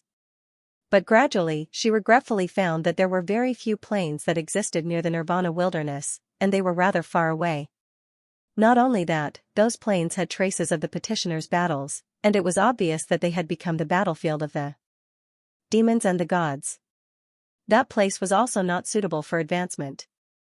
Eve also considered advancing in the void instead of a certain plane, but in that case, without the protection of the plane's crystal wall, the commotion would be greater, and the energy waves in the void would spread further. It was very likely that when she advanced to a great divine power here, the heaven on the other side would sense it. Then, the purpose of advancing in secret would be lost. Or, choose to advance in the underworld? But that won't do. The underworld is not just ruled by Hela alone. There's also the god of darkness and shadows, Holdel, but Hela has obtained the divinity that I provided, and I'm afraid it's only a matter of time before she completes the death godhood. Once she becomes a great divine power, she will naturally be able to easily unify the underworld, but I don't know when that will happen. I need to advance to a great divine power before the passage to the world of seekers completely opens. Only then will I have the power to protect myself. Eve frowned as she pondered. At this moment, her heart suddenly moved, and she looked in the direction of the Nirvana wilderness. She felt a familiar power descending, the Nirvana wilderness, the player's stronghold. The demon's attack erupted once again, and the endless black tide surged towards the towering city walls, making one's scalp tingle. The player's stronghold had not continued to expand for many days, and instead, the outermost city walls were constantly being reinforced and raised. At this moment, the average height of the outer city walls had exceeded 30 meters, and it was very magnificent. The city walls had been dyed black by the demon's blood, and there were claw marks everywhere. Below the city walls, the surging demons could not help but remind people of the corpse tide in the disaster movies on Blue Star. They roared and built a human wall to climb up the city walls, and then they were shot down by the players on the city walls with magic and arrows. In the sky, flying demons had also appeared. They had huge black bat wings, and like locusts that covered the sky, they attacked the stronghold from the sky. Looking at the ferocious figures that filled the sky, the players no longer dared to fly out on their magic beasts. If not for the protection of the stronghold's divine barrier, the stronghold would have fallen into a chaotic battle. In addition, there were a total of 9 abyss myths with terrifying auras hidden in the demon army, locking on to the divine barrier above the stronghold, as if they could join the battle at any time. Within the divine barrier, the power of demigods was not only limited to Aurora and Mars, but the other 2 silver dragons, Mercury and Venus, had also been transferred over by Eve to support the battle. Everyone could see that the abyss myths were waiting for the demon army to exhaust the power of the divine barrier in preparation for the final general attack. In the face of such a huge demon army, the consumption of maintaining the divine barrier was quite terrifying. It was especially so for a newborn true god. Of course, the abyss myths also judged based on experience. If they knew the true identity of Eve, and knew that when the number of demons besieging increased, Eve would also absorb more power, and it would be enough to reach the balance of the consumption of divine power, they would have gone all out. But even so, the balance of the war was obviously tilting towards the abyss side as the number of demons and abyss myths increased. Looking at the demon army outside the city walls and sensing the few terrifying auras that were ready to move, Aurora and the other demigods looked solemn. And at this moment, suddenly, the thick dark clouds in the sky above the battlefield rolled again. A silver-gray light suddenly broke through the dark clouds and pierced the ground. The myths raised their heads and looked at the sky, only to see a huge hole torn in the clouds, and the dark light continued to spread. A hymn like a low chant slowly sounded, like the hymn of the dead, echoing above the sky. Then, ripples formed in the sky, and meteors shot out from it, streaking across the sky like a meteor shower. Falling from the sky, the meteors dragged blue flames, like a blue rain of light, and smashed the flying demons in the sky into pieces, causing them to flee in panic. With a loud bang, the meteors smashed to the ground and finally fell into the demon army outside the city walls. The blue flames exploded in the Black Sea, and blue flowers bloomed on the ground one after another. The bodies of the nearby demons burned with blue flames, and then they turned into skeletons amidst a series of screams. Then, in a deep radiance, the meteorites burning with blue flames stood up from the ground one after another. No. They were not meteors. They were warriors in black armor. They were covered in heavy armor, and blue soul fire burned in their eye sockets, and their bodies emitted a pale halo of divine power. They twisted their necks and shook their bodies, forming layers and layers of towering human walls outside the city walls. For a time, the entire battlefield was covered by a blue halo, and the descending black-armored warriors could be seen everywhere. And the demons that were ignited by the flames on their bodies and turned into skeletons quickly stood up from the ground again. Blue flames also burned in their eye sockets. Looking at the unfamiliar figures descending from the sky outside the city walls, the players were slightly stunned. And Aurora, who was standing on the city walls, looked delighted. The heroic spirit army. It's the heroic spirit army of His Holiness Death. As soon as she said that, the hymn in the sky suddenly became more melodious. Under the illumination of the dark light, a total of 4 figures with grand auras slowly descended and appeared on the battlefield. 1 was in front, and 3 were behind. Their clothes were mainly black, and they held huge scythes in their hands. They wore tall black pointed hats, and their eye sockets were also burning with flames. However, the flames were no longer blue, but dark gold. At this moment, Aurora had already recognized their identities. They were none other than the legends of the underworld, the oracles of death, whose strength had reached the demigod level. The Lord of Death and the underworld, Hela's reinforcements had arrived. The legend of the underworld in the lead raised his hand slightly, waved his scythe, and pointed at the demon army in the distance. With his command, the heroic spirit warriors on the ground raised their huge swords and charged toward the demon army. The battle suddenly started. For a time, a blue ocean of light appeared on the battlefield, constantly devouring the black demon army. Seeing this scene, the terrifying auras at the back of the demon army suddenly became stronger, and they were on par with the legends of the underworld. Then, Aurora and the other demigods behind the divine spell defensive barrier also released their own territories and joined in the battle. The huge pressure spread and combined together, instantly suppressing a few abyss legends. The abyss legends held their breath and hesitated for a few seconds before weakening. The low sound of a horn came from the back of the demon army. Under the counterattack of the heroic spirit army, the black tide began to recede slowly. Seeing this scene, the players on the city wall cheered. But looking at the city wall that was more than 30 meters high, no one dared to jump down directly. But soon, someone dropped the rope and scrambled to get down, quickly joining the battle outside the city wall. At this moment, the 4 legends of the underworld in the sky also landed on the ground.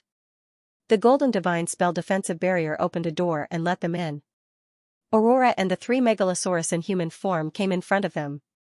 Then, the legend of the underworld in the lead took off her black hood, and the flames in her eye sockets dissipated, revealing a lazy and beautiful face. Looking at that familiar face, a hint of surprise flashed in Aurora's eyes. Then, he bowed slightly and said respectfully, "Thank you. Oracles of the goddess of life, Aurora, the star of dawn, greets the lord of the underworld and death, Her Holiness Hela." The legend of the underworld in the lead was not anyone else. It was the god of death Hela. The demons that surrounded the stronghold slowly retreated, but the noise on the battlefield had only just begun. It was time to pick up the equipment again. The demigod god Aurora, who had returned to the city wall, sighed helplessly as she watched the elves swarm out of the city while the city gates were wide open and howling. Ding. Aurora's favorability towards you has decreased by 1. Many players in the vicinity received the same message. However, even if this was the case, it could not stop their enthusiasm to pick up scraps. Since the favorability was deducted, they might as well use this chance to pick up more equipment to get to the goddess to make up for their loss. These were all contribution points. Moreover, the demons' levels were quite high, so they might be able to pick up some scraps. On the other side, the Einherjars had also finished their battle.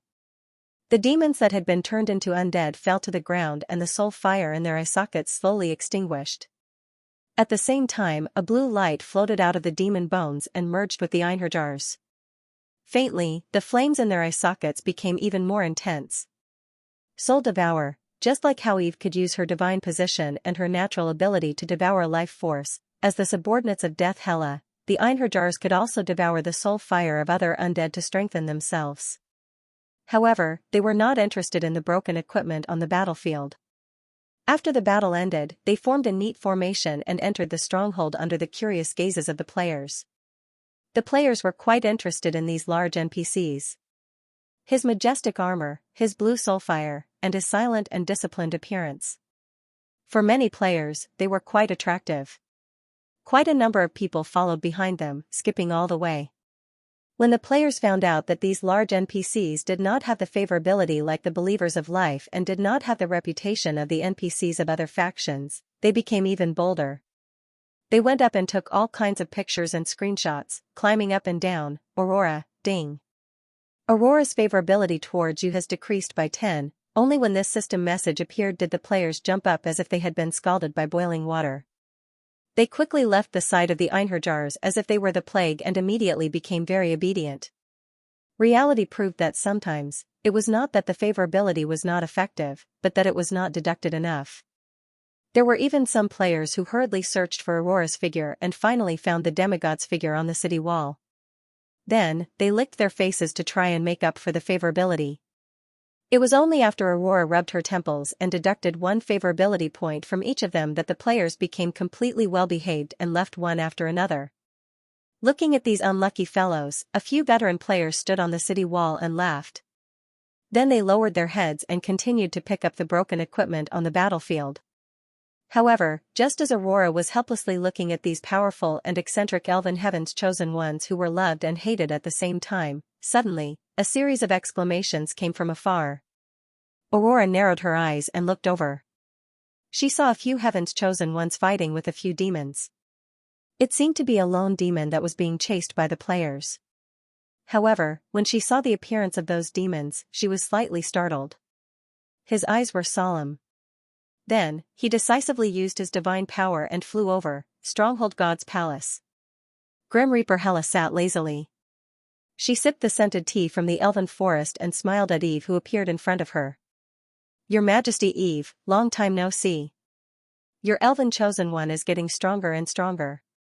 Eve glanced at the noisy gamers outside the window and sighed in her heart. She decided to continue to optimize the game system and restrict their image in front of outsiders. Long time no see, Lord Hela. Your incarnation's aura is getting stronger. It seems that you are not far away from becoming a great divine power. Eve replied. That's right, incarnation. The moment she saw Hela, Eve knew that she did not personally go to the abyss.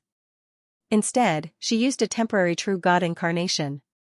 However, compared to the time in the underground world, Hela's incarnation was stronger. She no longer used the god's descent on the body. Instead, she directly used her divine power to create a temporary incarnation. This is all thanks to the blood breeds divinity that you provided. Although I am still unable to leave the underworld, I can project more power. If you need to be promoted, I can use the Grim Reaper's scythe and God's descent to protect you. In addition, a few of my oracles and Einherjars will be stationed here to help you fight against the abyss. This is the first batch of Einherjars. The others will descend one after another. Hela said. But after saying that, his expression became solemn again, and he said sternly, Lord Eve, I still have some news to tell you. There is good news and bad news. Eve's heart skipped a beat. She nodded gently. Please tell me. Hela said. The good news is that the gods of faith will no longer send petitioners here, including the war god divine system that is in charge of the third layer of hell. The battle in the first layer of hell is smoother than expected. However, the other abyss planes are facing strong resistance. The evil demons are uncharacteristically building a large number of fortresses at the edge of the plane. According to my observations in the underworld, the gods of heaven have probably decided to shift their focus and concentrate on attacking the first layer of the plane. The underworld was located at the intersection of the abyss and the upper world. It was a very special plane. Over there, one could almost see the entire picture of the war of gods and devils. It was not surprising that Hela knew the general movements of the gods of faith. And the gods of heaven no longer sent troops to the Nirvana wasteland. This meant that if Eve was promoted here, it would not attract their attention. However, this news was not good news for Eve. After all, she could almost conclude that the Nirvana wasteland was the main channel for the abyss to invade the Seeker's world. Not only that, but the news brought by Hela made her think of more. His expression became slightly solemn. Seeing Eve's calm and somewhat serious expression, Hela's heart skipped a beat. You don't seem to have high expectations for this news? Eve sighed slightly and told her judgment of the abyss. When Hela heard that, she frowned slightly. If that's the case, we've indeed encountered a big problem. Eve nodded slightly.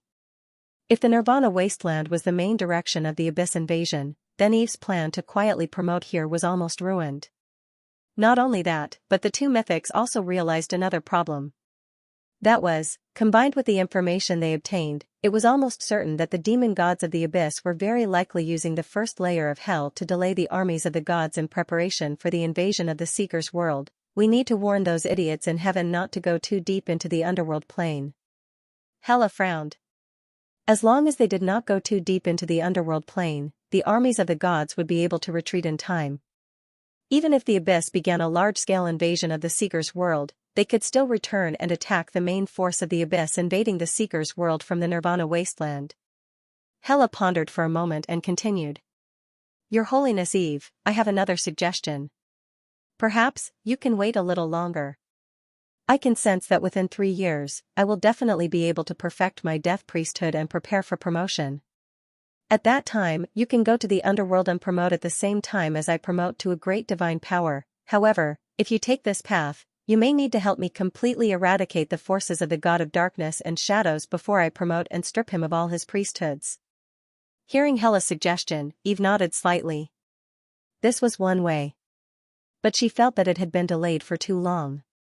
The magic power of the Seeker's world was recovering faster and faster. If it was made into a density chart, it was almost an exponential curve. There were too many variables in 3 years. But if there was really no other way, this was the only way. Eve sighed slightly in her heart and looked at Hela again. Your Holiness Hela, didn't you say that there was another piece of bad news? Hela pondered for a moment and sighed. Actually, I don't know if it's good news or bad news. As she spoke, her expression became serious. Your Holiness Eve, I've once again captured the elf's memory that you asked me to find. This time, the time of the memory was 2 days ago. Hearing this news, Eve's spirits were lifted. You've located them? They're still alive? To be able to get news of the lost elves again meant that they were still holding on. Perhaps, they were trapped in some plane. And if she could really locate the Shadow Tribe, Eve suddenly had another thought in her mind. Then, could she promote with the help of the plane they were in? She was now sure that the sea monsters fighting the elves in the images were the believers of Leviathan. In addition, she was sure that the plane must have been hidden by Leviathan. And it was hidden very well. Under such circumstances, it might be possible to hide the fluctuations of promotion to a great divine power. However, there was also another problem. That was that the planes of the upper world were different from the abyss plane. The planes of the abyss world were polluted by the power of the abyss, which increased the energy level of the plane. Therefore, myths could descend at will. But the planes of the upper world, except for the world of seekers and heaven in their heyday, and a very small number of main material planes, most of the planes could not even withstand the power of a true god, let alone promote to a great divine power. At present, Eve, through the inheritance of the world tree, knew that the only places where one could promote to a great divine power were the world of seekers, heaven, abyss, and the void. Other planes, even if they could support the descent of a true god, could not withstand the emergence of a great divine power. At the same time of promotion, the entire plane would inevitably collapse. If the promotion to a great divine power was successful, the plane would collapse, and the fluctuations would be even greater. At the same time, Eve was also very curious about how those elves had survived in the hands of Leviathan. Since he could hide the plane, it meant that he could pull the plane into the abyss at any time and assimilate it into the abyss plane. However, since Hela had received the news, it meant that he did not do so. Seeing Hela's solemn expression, Eve's heart stirred slightly. She asked again, "Your Holiness Hela. You said that you don't know whether this news is good or bad. Could it be that there are other changes?" Hela nodded. "Please see for yourself." As she spoke, she stretched out her hands slightly and conjured up images. It was a small village. Black-haired and black-eyed elves were working in the village. Suddenly, the sky suddenly darkened. Black fog spread continuously and engulfed the village. The elves struggled in pain. Their skin cracked, their flesh bulged, and the black fog continued to surround them. Soon, they became ferocious demons. After engulfing the village and polluting the elves, the black fog continued to spread and moved into the distance, engulfing everything in the world. The images ended here. After watching the images, Eve's heart sank slightly. Demonization. This is the erosion of the power of the abyss. She instantly understood what had happened. That world was quickly being engulfed by the power of the abyss. Looking at Eve's solemn expression, Hela sighed. "That's why I said that this news is not good news for you." Eve fell into silence. Indeed. She did not even have a way to locate the Dark Shadow tribe. Even if she knew that the world was being destroyed by Leviathan, she could not do anything. At this moment, Eve suddenly heard a commotion outside the temple. She frowned and looked over. She sensed the figures of a large number of players, including Aurora. In addition, there were a few evil auras that seemed to belong to demons. Hela also sensed the aura outside the temple and raised her eyebrows slightly. She pondered for a moment and said, "Then, Your Holiness Eve, the news I wanted to tell you has been delivered. Recently, Hoarder has been sneaking around. I suspect that he is secretly planning something with the opportunity of the war of gods and demons. I'll return to the underworld first. When you need me, just tell my underworld god emissary. I can come again at any time." Eve nodded slightly. "I understand." Then, a light flashed on Hela's body. Her aura suddenly dropped, and she removed the temporary incarnation. When Hela's figure disappeared, Eve walked out of the temple and transformed into the appearance of the blessed Zero. "Your Holiness Aurora, what happened?" she asked. Aurora's expression was solemn. She ordered the players to push a few ferocious demons forward. "Your Holiness Zero, please take a look." Eve frowned. She felt that these demons looked somewhat familiar. Then, she saw Aurora chanting a purification spell and casting it on the demons. Golden light bloomed on the demons' bodies. They roared in pain. The black gas on their bodies kept dissipating, and their scales kept collapsing, until they completely lost their aura and became corpses. At this time, their appearance had undergone a tremendous change. Looking at the familiar figures, Eve's gaze focused. That was a few elves of the Dark Shadow tribe. The Dark Shadow tribe. Eve's voice was emotionless. The players who gathered around her were in an uproar. What the hell? Are these demons transformed from elves? Where did these elves come from? Eve's gaze swept across the corpses, and then she suddenly closed her eyes. A faint glow gathered on her body. Under the surprised gazes of the players, a faint blue brilliance circulated on the elves' corpses, and then they flew up like photons. They flew around the corpses and then flew into Eve's hand. Eve gently grasped it, and some images immediately appeared in her god's soul. They were memory fragments. The memories were not complete, and only the memories of the last 2 days were retained. They flashed through Eve's soul in a rewind form. They were purified by Aurora, escorted by the players, participated in the battle on the battlefield, and traveled with the demon army. The path of the enchanted elves kept tracing back to the past, and the final source was a majestic demon fortress. Behind the fortress, there were several constantly rotating dimension doors. They walked out from one of them. The images ended there, and Eve instantly understood what those dimension doors were. Those were dimension doors that were temporarily opened by the Abyss mythologies to the subsidiary planes of the Abyss. They were used to transport demon soldiers from the subsidiary planes. Combined with the information brought back by Hela, Eve easily connected the dots. The Dark Shadow Tribe's elves would not appear in the Abyss for no reason. It was very likely that they came from that unknown plane. The Abyss mythologies decided to invade the world of Seekers. Other than Azazel, all the demon gods were expanding their armies on a large scale. It was very likely that in order to expand the army, Leviathan finally decided to completely pull that plane into the Abyss, and turn all the creatures on the plane into demon soldiers to participate in the upcoming war. Almost instantly, Eve made a judgment, according to the time of the information provided by Hela, and the timing of the appearance of these enchanted elves. It could be determined that the plane had just begun to sink into the Abyss. And the elves inside. Most of them were probably still alive. At this time, if they could find a way to enter that plane of existence, it would be possible to stop the plane of existence from falling and bring back the Dark Shadow Tribe. Eve didn't even need to think to come up with an answer. However, it was precisely because she didn't need to think that Eve was hesitant. Hela had just received news about the Shadow Tribe, and the players had encountered the enchanted elves. Was it too much of a coincidence? Eve instinctively felt that things were going too smoothly. Conspiracy? This thought flashed through Eve's mind. But soon, he felt that this possibility was not very high.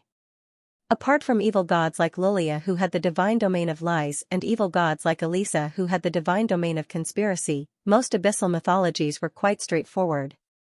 Perhaps the power of the Abyss had affected their thinking, but many of the Abyss myths were quite violent and easy to understand. Even the demon god Samel, who almost succeeded in invading the underground area of the southern mountain range, was, in essence, because the dwarf god's soul had been contaminated, which gave him the opportunity to invade. It wasn't a conspiracy designed by Samel himself. Of course, everything had to be considered from the worst point of view. If this was information deliberately leaked by the demons, what was their purpose? Lure? Ambush? Another thought appeared in Eve's mind. She couldn't rule out this possibility. If the abyssal mythologies wanted to invade the world of Seekers, the biggest difficulty now wasn't the gods in the heavens, but Eve, who was in the Seekers' plane with all her strength. With Eve's army of players, the abyssal mythologies' attack would be obstructed. So, from this point of view, Eve was very sure that the abyssal mythologies were quite happy to see her fall. If that was the case, should he go or not? Soon, Eve got the answer. Of course I have to go. I already know that my believers are in danger. Why not? With the reversal gate, even if there's really a conspiracy, can they still leave me behind? Not to mention, it's not my true body that's going. At worst, I'll just lose a clone, and if I'm lucky, I'll have a sizable number of believers returning. Who knows, there might even be another demigod. Besides, since that plane is sinking into the abyss, and it's so secretive, then maybe I can also find a way to quietly advance there. Eve thought in her heart. Her biggest advantage now, other than the bug-like reversal gate, was that no one knew that her original body was the world tree. And the worst-case scenario, in Eve's opinion, was actually not very likely. There was a risk, but she felt that she could take it. Thinking of this, Eve decisively looked at Aurora. It should be those shadow elves who went to other planes 1,000 years ago. I read their memory fragments and already know their origins. Aurora's spirits were lifted. Your Excellency Zero, what do you plan to do? I want to report this to Her Holiness and investigate it personally. Eve replied. Looking at Aurora's vaguely respectful attitude, the players were all stunned. Why did it feel like Big Sister's position in the church seemed to be higher than Aurora's? Eve did not go directly. Although she already knew the coordinates, if she directly used the reversal gate to descend near the plane door, the momentum would be too great. It was very likely that all the abyss mythologies would be attracted here. The best way was to sneak in without anyone noticing. The time in the desolate wilderness was 5 times that of the world of Seekers. That plane should not have officially fallen into the abyss yet, and the time flow was estimated to be about the same as the world of Seekers. So, there was still some time. In Eve's investigation, the plane door was about 300 kilometers away from the current player's stronghold. Even with the speed of a silver player, they could arrive in 3 days. Thinking of this, Eve turned her attention to the players again. She decided to do as usual and let the players investigate first. Then, directly using the players as coordinates, she did not use the reversal gate, but directly descended with the help of the game network. This way, the momentum would be much smaller. The best-case scenario was if the players had the opportunity to enter the plane door, and Eve could contact them, then directly use the game network to descend to the mysterious plane with the strength allowed by the divine power incarnation. In that case, the momentum would be much smaller than in the abyss. Of course, to achieve the effect of stealth, this time the players had to disguise themselves well. As for how to disguise themselves, Eve, who controlled the priesthood of life and was resistant to the power of the abyss, had her own way of doing it. Thinking of this, Eve looked at the players in the stronghold. Her gaze quickly stopped on a figure who was secretly drawing a sacrificial magic circle in the corner. As if sensing that he was being watched, the player slowly turned his head with an excited smile on his face. It was understandable. After all, there was a small mountain of broken things beside him. If he really sacrificed all of them, who knew how many contribution points he would earn? However, when he met Eve's eyes, that bright smile instantly froze on his face. He coughed awkwardly and quietly wiped away the sacrificial magic circle. Eve was speechless. "Cyber, come here for a moment," Eve said. Seeing Cyber being called out by Big Sister in the corner, the nearby players all had a gloating expression on their faces. "Ha ha ha. Cyber is screwed. Pfft. I already said to change to a safer place before sacrificing. Now he's screwed, right? But he's unlucky. That corner is usually not visible. Who knew that Big Sister's eyes were so sharp? Ha ha ha ha. His affinity is going to be deducted. How pitiful. Although Big Sister's mission is coveted, it's also the most difficult to suck up. Her affinity deduction is quite exaggerated." The players discussed softly, and the atmosphere was quite lively. What everyone loved to see the most was a big boss screwing up. On the other hand, Cyber's expression instantly darkened. He patted his buttocks, stood up, and put away the tattered demon equipment. Then, he walked nervously to Eve and explained awkwardly, "I'm sorry, but I didn't do anything wrong." Master Zero, I just, he scratched his head and tried to come up with an excuse for his behavior. However, when he thought about the sacrificial magic circle that he had obviously drawn and the pile of scrap metal next to it, he really didn't know how to explain himself. In the end, he gave up and looked down, waiting to be reprimanded and have his affinity deducted. I was wrong." He lowered his head obediently. However, the expected deduction of affinity didn't come. Instead, it was replaced by the slightly cold voice of Oracle Zero. "Cyber, I have a mission for you." Huh, Cyber was slightly stunned. The players who were secretly watching were also stunned. "Find a few powerful chosen ones who are good at concealment, divine arts, or communication. Form a team of 10 and come to the temple to find me for a scouting mission." Eve, who was disguised as Oracle Zero, continued to speak. Hearing her voice, Cyber was still a little stunned, as if he didn't expect the situation to develop. However, the players around him had already exploded. Damn. What kind of F** king luck is this? That works too? It's a mission. Big Sister gave him a mission just like that? Shouldn't she deduct affinity points? Cyber was speechless. He opened his mouth and felt blood rush to his brain. He felt a little dizzy. The surprise came so suddenly that he felt that it was a little unreal. Then, he felt a wave of excitement. Mission, he actually received another mission, and it was from Big Sister. Okay. I'll definitely complete the mission. Cyber quickly saluted and said. When he looked up again, he realized that Zero had already left. However, among the players around him, someone suddenly said, "Wait. Big Sister said to find a few more players?" Silence. Then, the players suddenly surrounded Cyber with fawning expressions. "Cyber! Cyber Giant. Please join us. Great Cyber. Pick me. Pick me. I want to join the team. I'm ranked 81st on the combat strength leaderboard. In the blink of an eye, the players who had just mocked him all turned into bootlickers. Cyber was speechless. Looking at these bastards, he didn't know whether to laugh or cry. Suddenly, there was a commotion in the crowd, and a few familiar figures entered his line of sight. Cyber. I heard that you triggered a hidden plot. It was Salty Meow. She had pink hair and was dressed in a flashy mage outfit. Beside her was Limu from the Heart of Nature, and the famous Poor Big Shot Optimist. Looking at these famous figures in the server, Cyber's heart skipped a beat, and he had some ideas. After choosing a player that she recognized and giving him a mission, Eve turned around and walked toward the temple.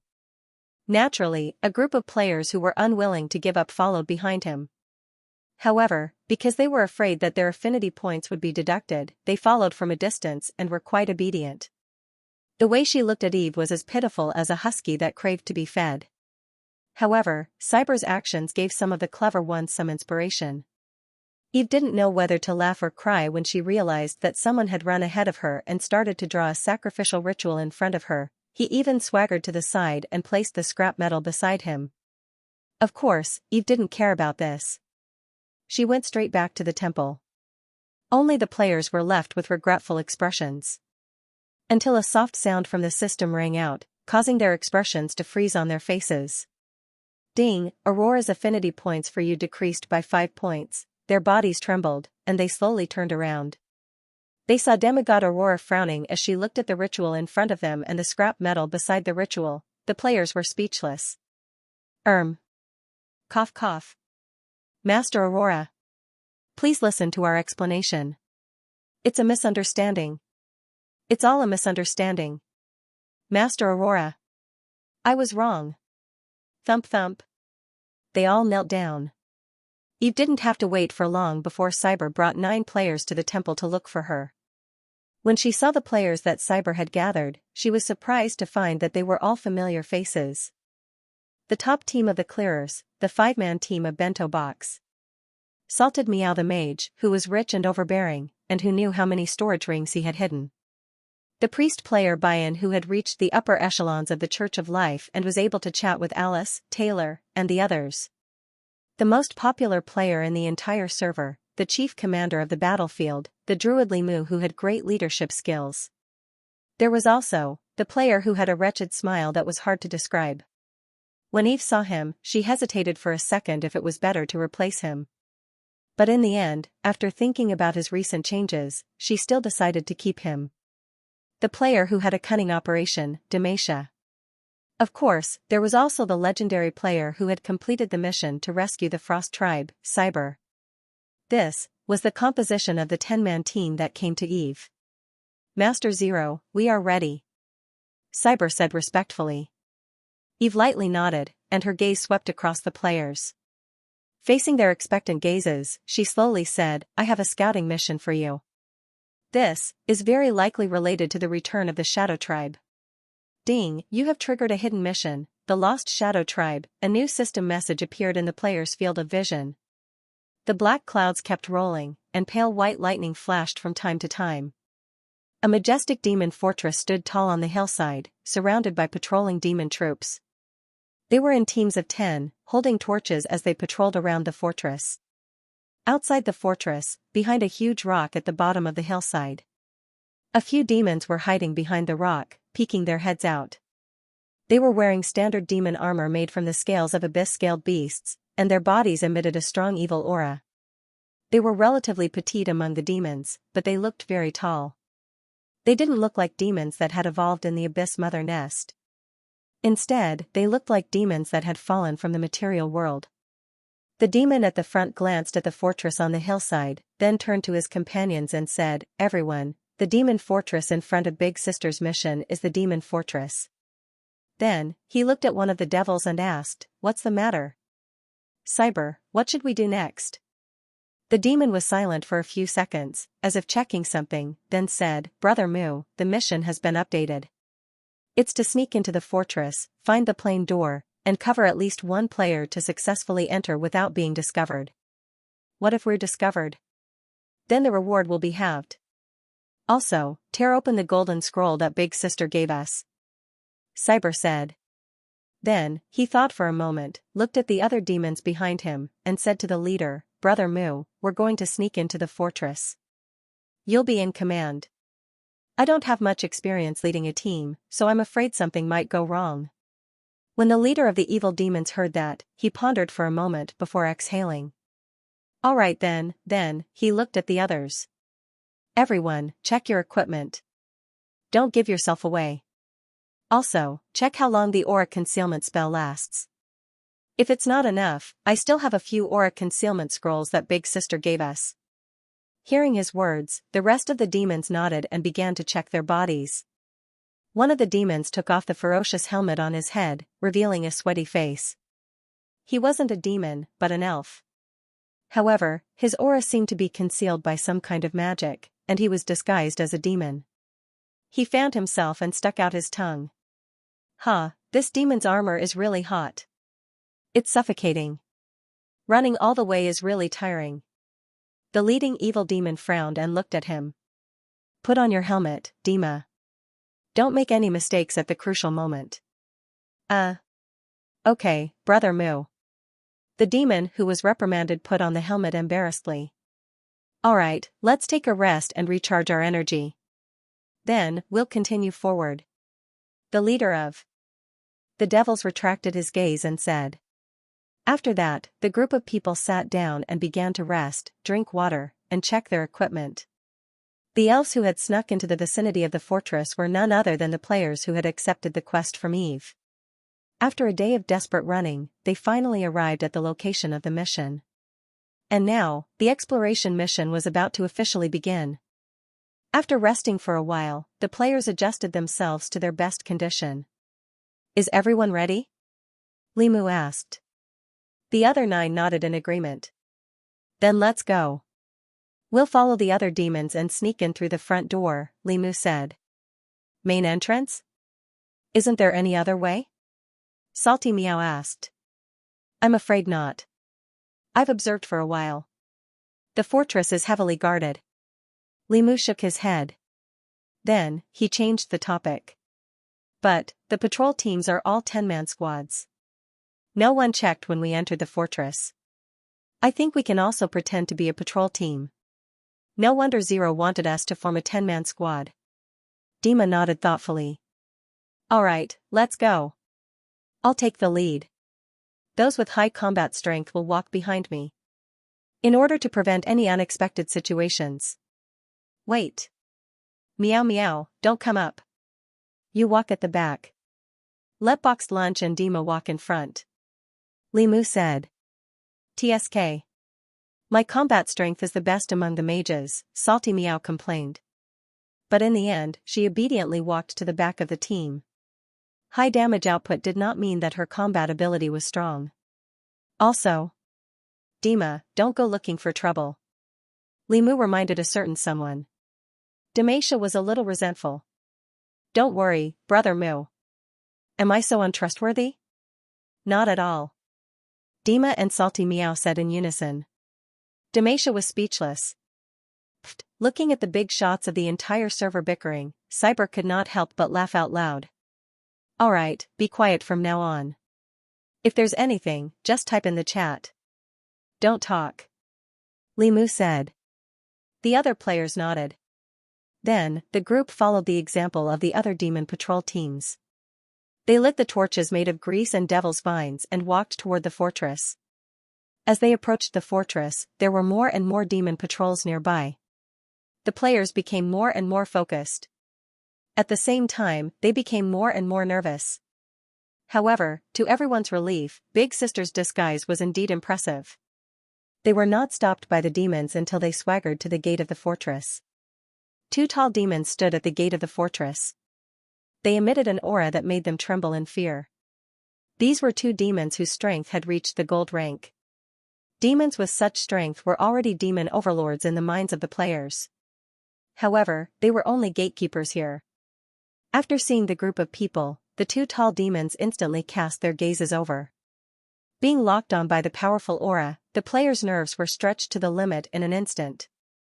They were ready to fight or run at any time. However, the demons only glanced at them before looking away uninterestedly. The players heaved a sigh of relief. We've passed. We can sneak in now. Everyone, be alert. Don't expose yourselves. Limu typed. Then, he led the 9 of them and officially sneaked into the fortress. After entering the tall walls of the fortress, their vision suddenly opened up. What greeted their eyes were demon tents. Demons could be seen going in and out from time to time. Further away, in the center of the tents, there were pieces of flesh made up of blackish-red sarcomas and dendritic membranes. They flickered with a dark red light. The sarcomas in the center were constantly beating like a heart. From time to time, they could see abyssal worms being spat out by the heart. They were collected by the inferior demons and brought to a huge pit at the side. There were a few huge pits. The players even saw inferior demons with mucus all over their bodies crawling out. They were then chased into another pit by some great demons. Abyssal Mother Nest, Boxed Lunch typed in the chat channel. Seeing his message, everyone's heart skipped a beat. The Abyssal Mother Nest was a machine that produced demons. It could produce a large number of abyssal worms. The abyssal worms would devour each other and evolve into low-level little demons, which were inferior demons. Their strength was at the black iron rank.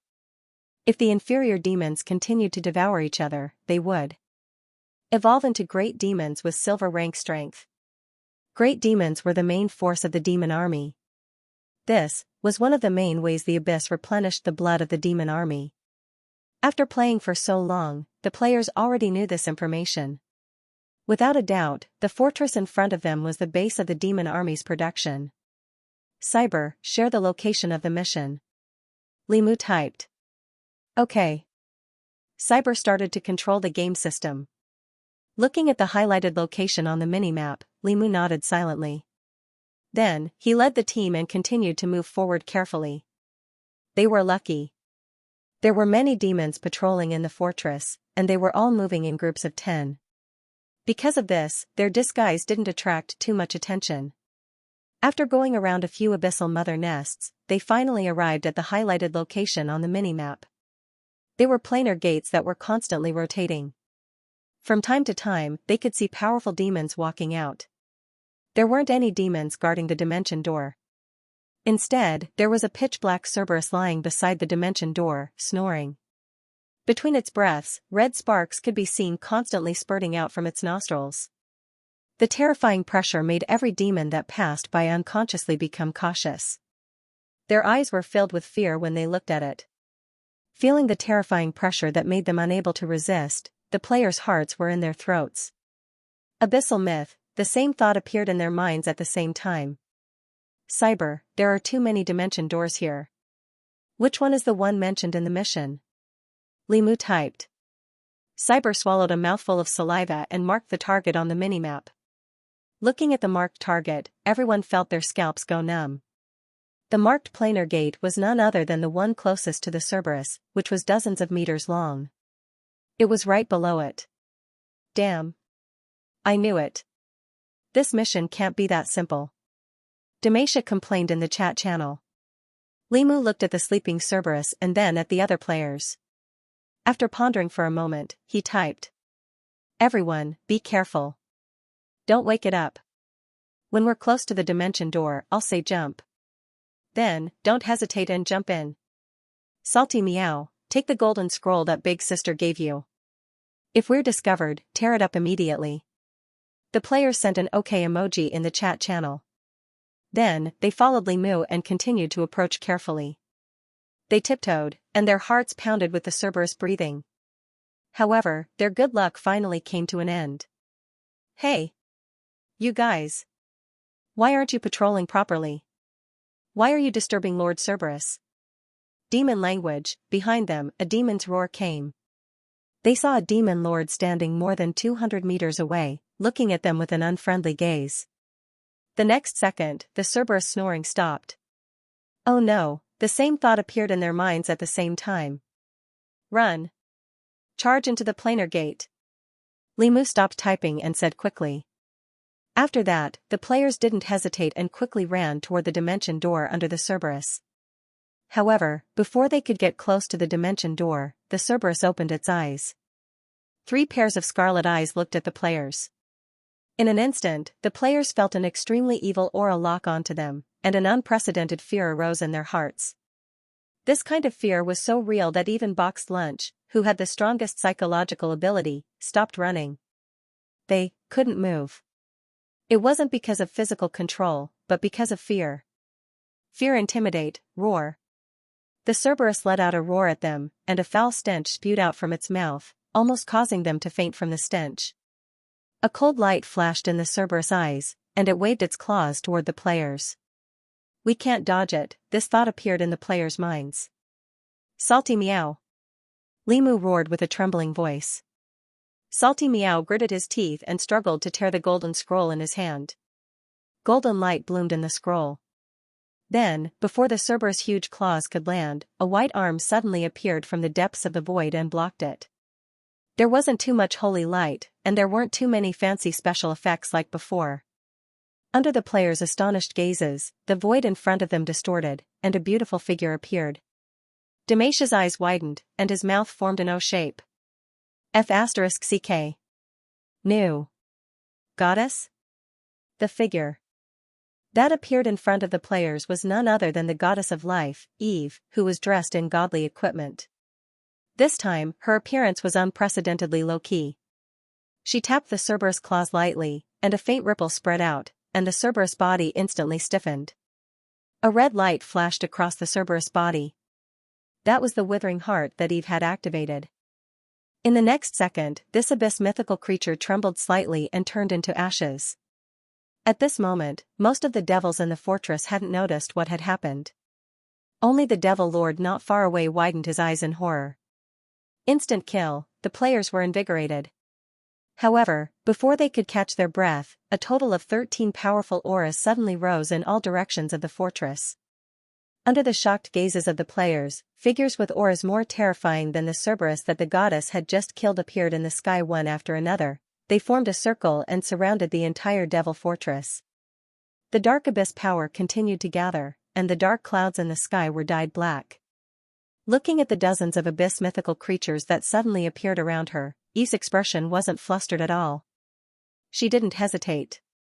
While she created a stream of divine power and threw a few players into the dimension door, she summoned the reversal door and prepared to escape.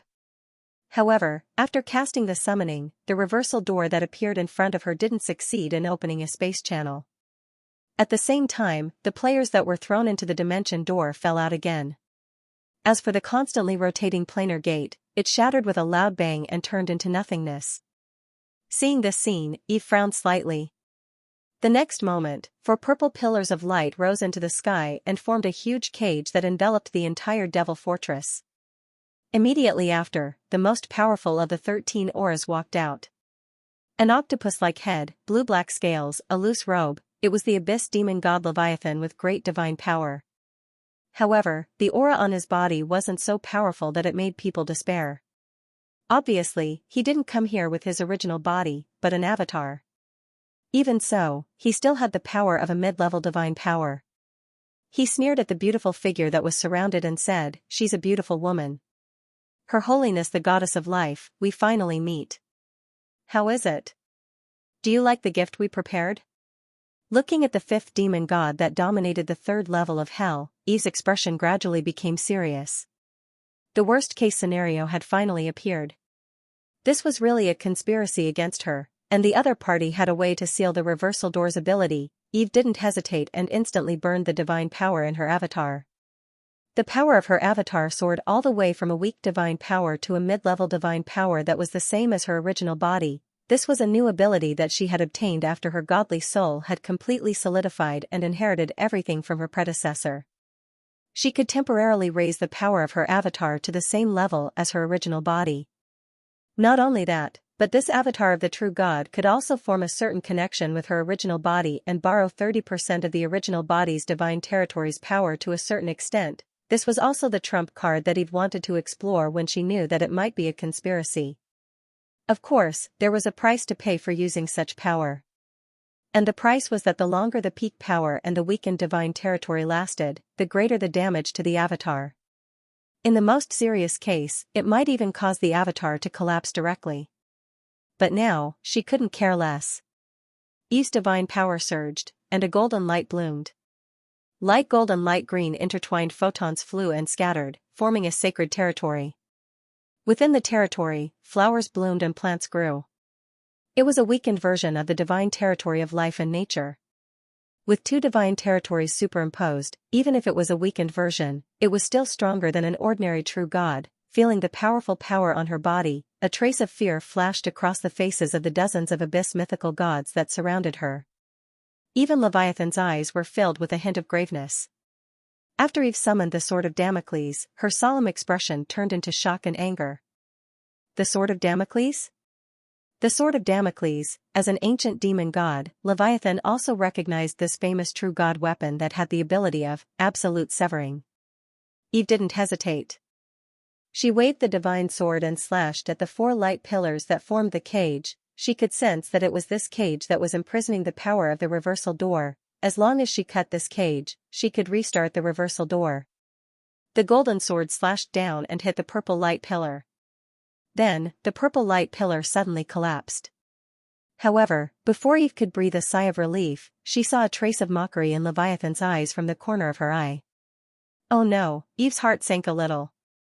The next moment, the light pillar that was cut by Eve suddenly exploded, and the other three light pillars also exploded at the same time.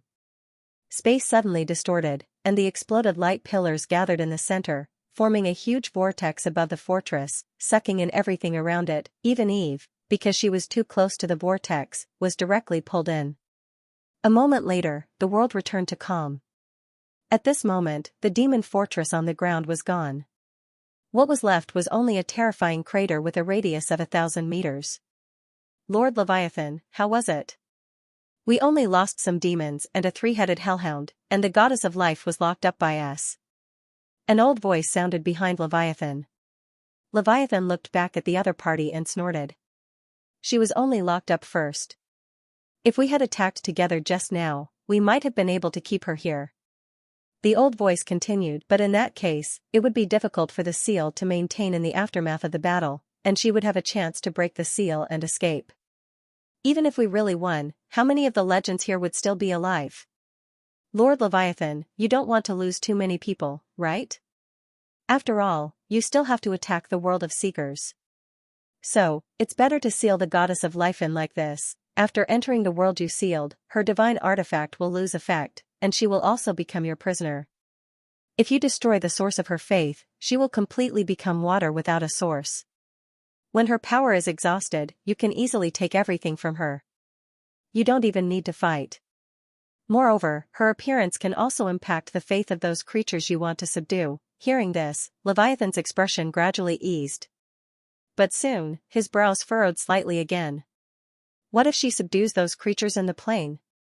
Do you think it's possible? The old voice asked in return. Leviathan chuckled and sneered.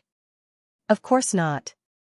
It's impossible just because she's in charge of the priesthood of life and nature. Or rather, I'm looking forward to what choice she will make after seeing her own people. As he spoke, he looked to the north. That was the direction of the player's stronghold. Leviathan's gaze suddenly became ferocious. After waiting for so long, it's time to launch an attack. White waves crashed against the shore, and the cries of seabirds constantly hovered in the air. This was a golden beach, and the blue sea stretched as far as the eye could see. It was like a mirror with no end in sight.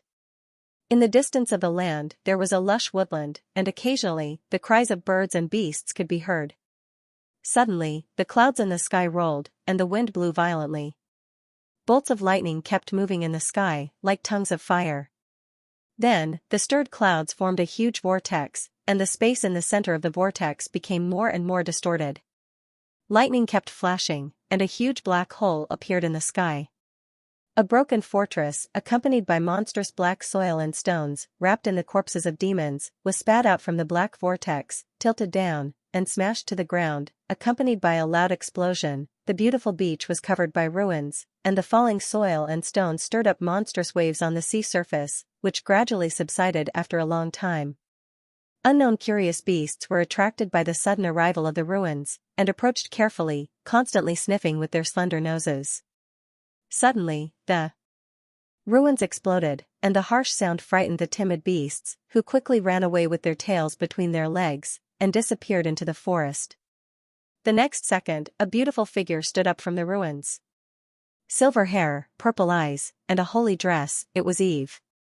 She frowned slightly, looking at the strange world in front of her, and her gaze quickly stopped at the endless sea in the distance, and the sun in the sky, which was the size of a wheel, was pale gold, and had golden runes flowing around it. This place was, her heart moved slightly. The runes around the sun in the sky slowly overlapped with the lines in the sky in the memory of the dead elf soul that Hela had provided. Eve had already realized where she was. I was actually sent directly to that mysterious plane by Leviathan? Her expression was a little strange. She really did not expect that when she was thinking about how to enter this plane, the enemy would send her directly. However, Eve did not rush to rejoice. Because Leviathan would not send her in for no reason. Eve wasn't surprised as she scanned the ruins of the fortress and the dead demons. Just now, he had been forcefully pulled into the void passageway. The restless void storm was enough to scatter the soul of any existence below real God and kill them directly. He couldn't even sense the players, let alone the demons. Or rather, the connection between the entire game system and his avatar had become weak. There was an 80% chance that those players had returned to the world tree, or they had not been pulled in at all.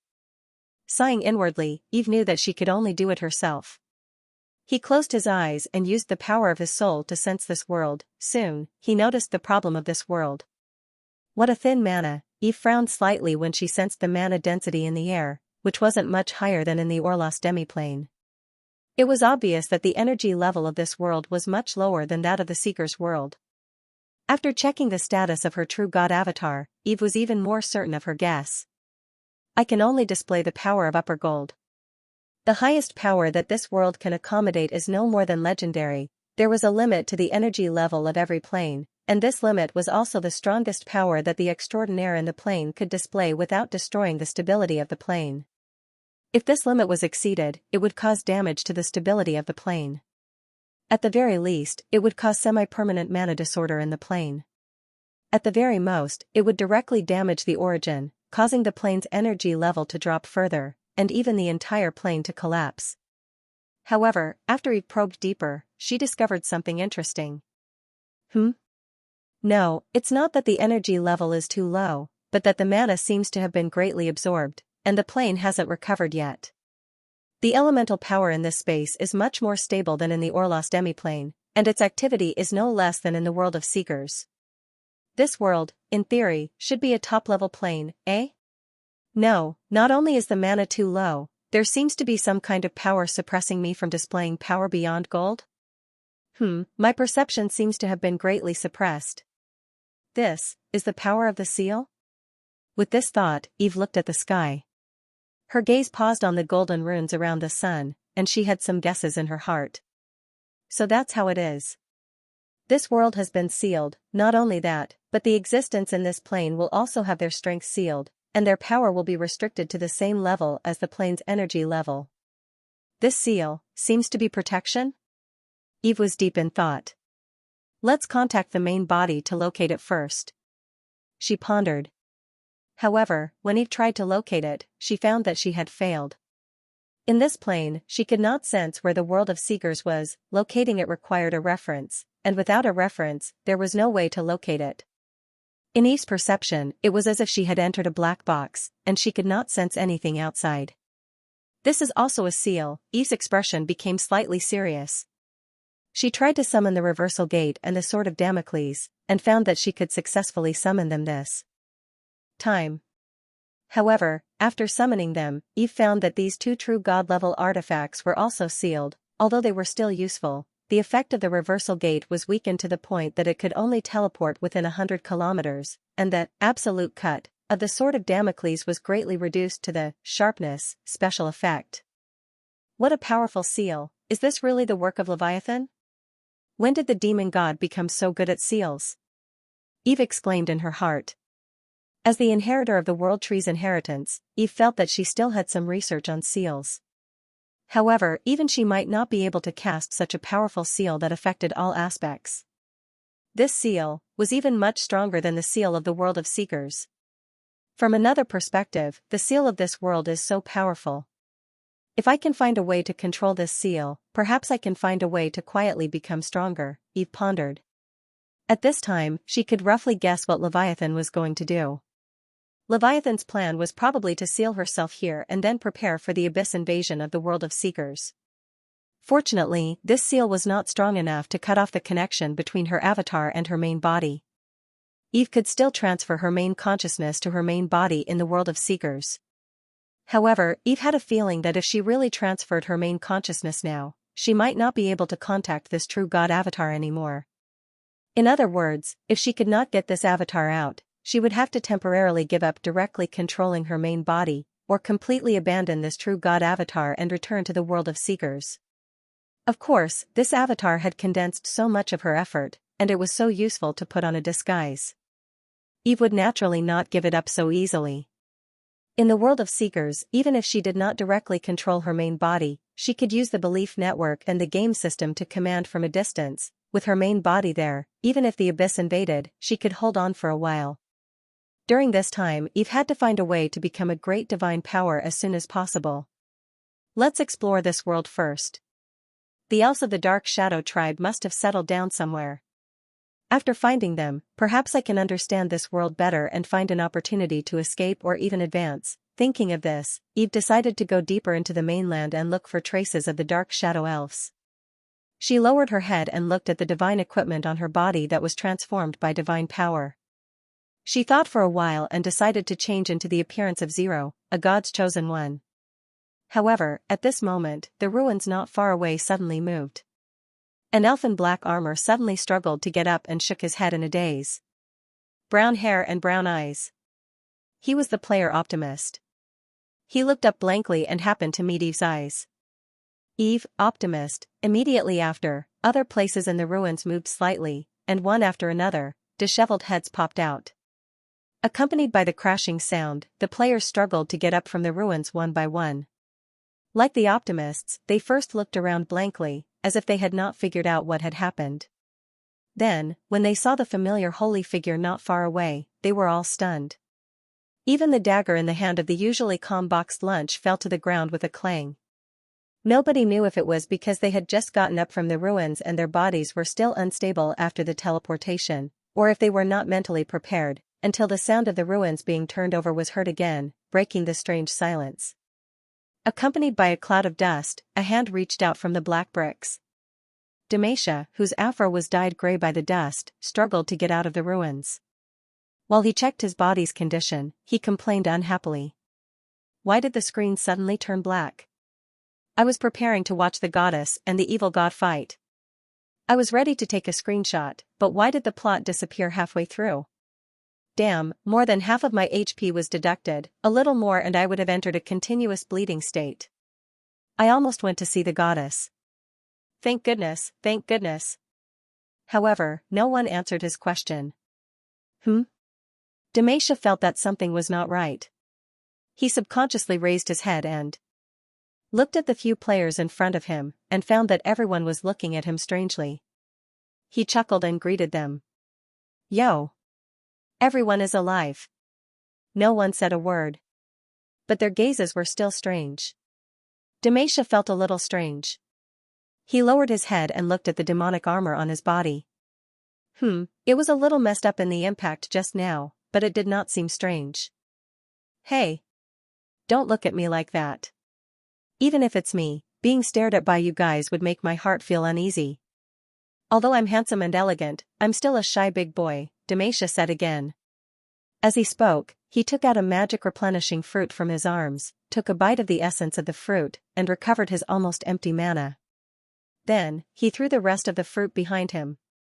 At that moment, he saw the corners of the players' mouths twitch. Taowu and Salty Meow widened their eyes in an instant. Their gazes changed from strange to surprised, and then from surprise to, admiration. Demacia, hey. What's with that look? Say something. He said unhappily as he chewed on the fruit. In the end, it was Limu who couldn't stand it anymore. He face-bombed and typed in the chat interface. A new message appeared in the chat box. Demacia glanced at it from the corner of his eyes. Your fruit pit hit the goddess. Demacia, what? He was dumbfounded. The goddess is right behind you. Cyber typed. When he saw the new message, Demacia stopped chewing. His eyes widened, his mouth opened slightly, and his body stiffened. Only his pair of big eyes kept darting around. However, he didn't dare to turn back, as if he was afraid of seeing something. Then, he shuddered and struggled to get up from the ground. However, he didn't manage to stand properly, so he stumbled and fell to the ground. In an instant, Demacia's body fell to the ground and he lay flat on the ground. What entered his eyes was a holy dress that he couldn't be more familiar with. However, the angle of observation was a little strange. His head almost collided with Shin Kun's head. Looking at the scenery above, the first thought that came to Demacia's mind at that moment was that he might have painted a little too big during his usual days. Of course, this messy thought only lasted for a moment. In the next second, Demacia jumped up from the ground as if he had been pricked by a needle. Then, under the dumbfounded gazes of the players, he quickly turned around and knelt on the ground.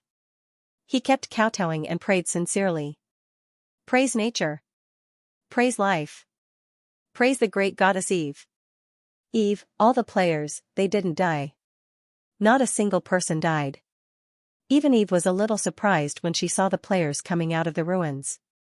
However, she quickly understood that it was because her avatar's connection with the game system had weakened, and her strength was suppressed.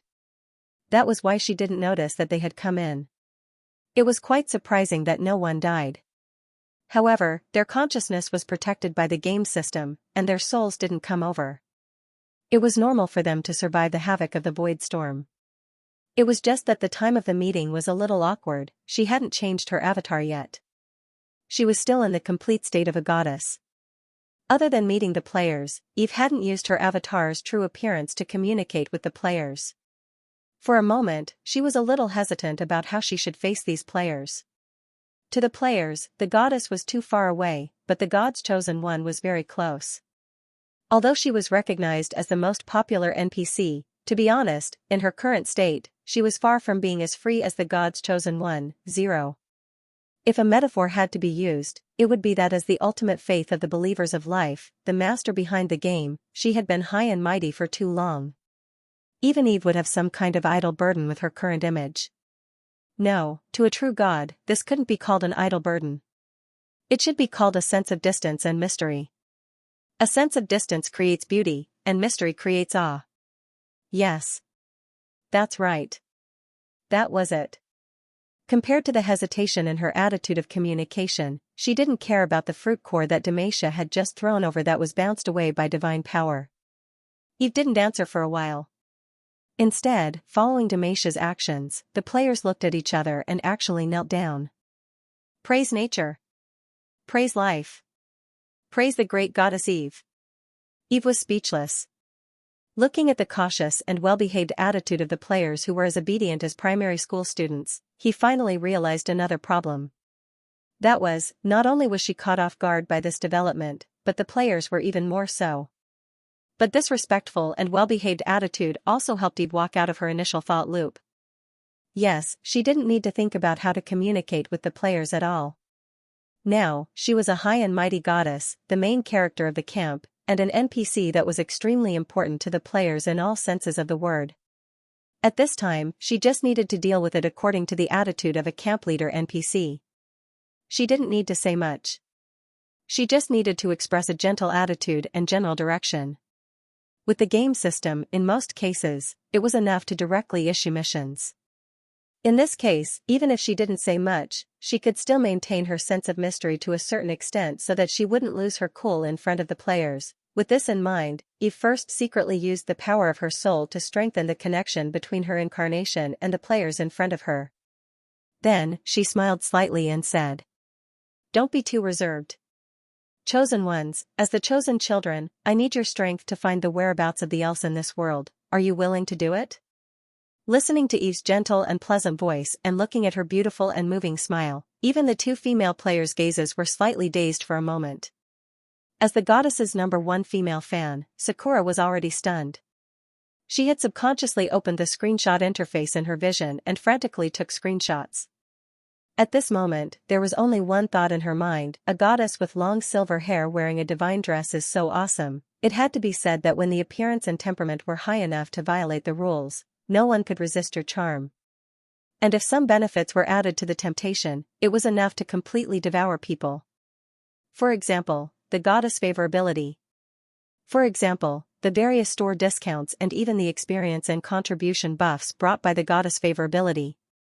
For example, the experience of completing missions with the goddess was enough for the players to brag in front of other players for a lifetime.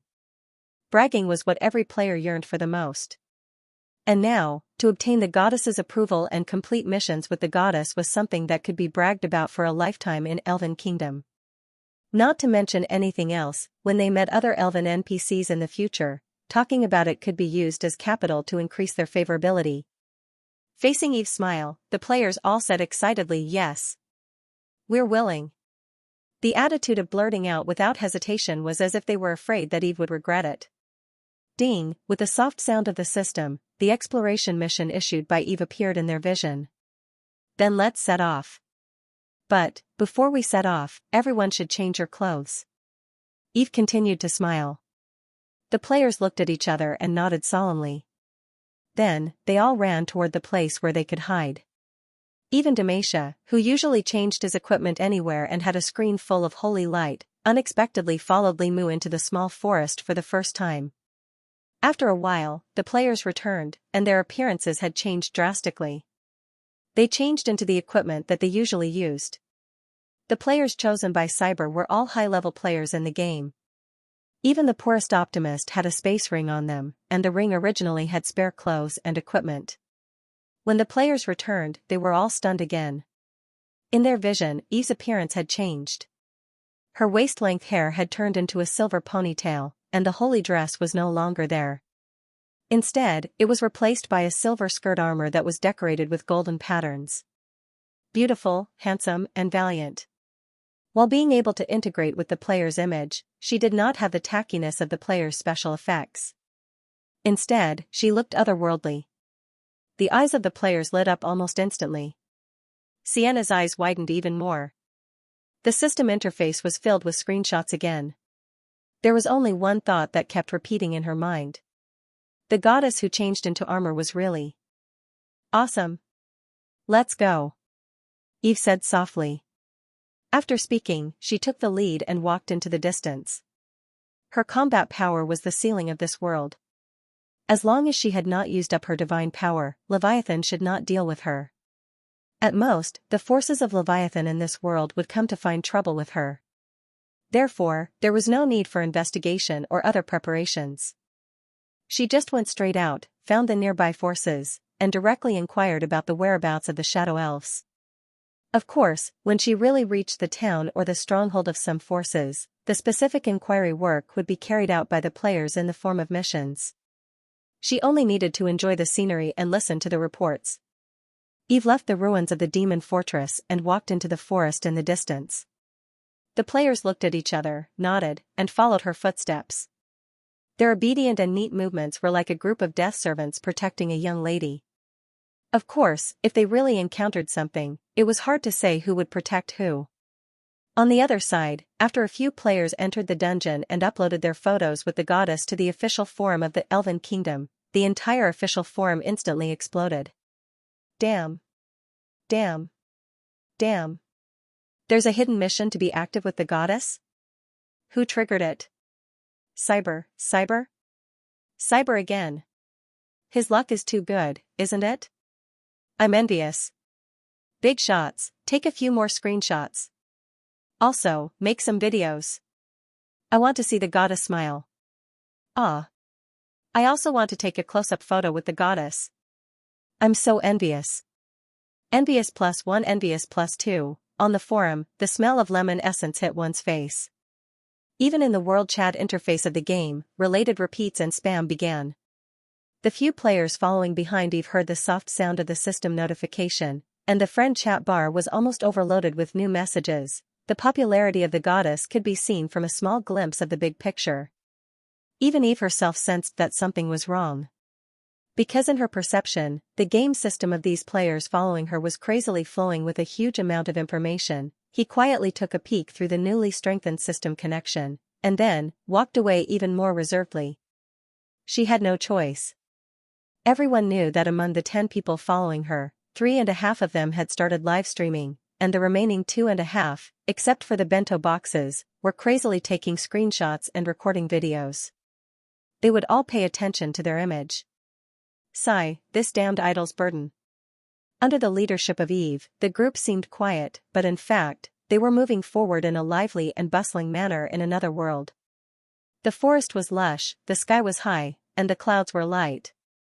The fresh air assailed their nostrils, and the sounds of birds and beasts were hidden in the forest. If it weren't for the sun in the sky surrounded by golden runes and the thin magic power in the air, the players would even think that they were walking in the elven forest. Of course, although it was said to be walking, it was more or less like flying. Elves were very good at moving in the forest, and after Silver, their speed was incomparable to before. After an unknown period of time, the forest on both sides gradually thinned out. And as the group moved forward, traces of intelligent creatures gradually appeared in the forest. Finally, after passing through a clear meandering river, a dirt road full of weeds appeared in front of them. The road extended to the north. Further away, the forest opened up, and the view was clear. Instead, it was replaced by a golden wheat field. The dirt road shuttled through the wheat field, leading to further places, and at the end, a village made of stone could be faintly seen. A village. It's a village. Seeing the scenery at the end of the road, the players were all excited. Even their footsteps became lighter. In an instant, they ran faster than Eve and led the way to the village. The mission given by the goddess had the best rewards. Whoever completed the exploration mission first would get a bigger reward than the others. Although they were all big shots in the game, this was the first time they were working with the goddess. They all wanted to leave a good impression on her. So, once they saw the opportunity to complete the mission, even the lazy Limu couldn't help but move faster. Looking at the village in her vision, Eve's gaze softened. The sealing power of this world was very strange. Even her divine soul senses were suppressed by more than half. In this situation, Eve couldn't use her divine soul senses to explore more than 5 kilometers away. The senses of the true god's avatar were suppressed. She was prepared to lead the players to explore for a few days. But now, seeing the activity of the inhabitants of this dimension so quickly was undoubtedly a good sign. However, Eve's gaze didn't soften for long.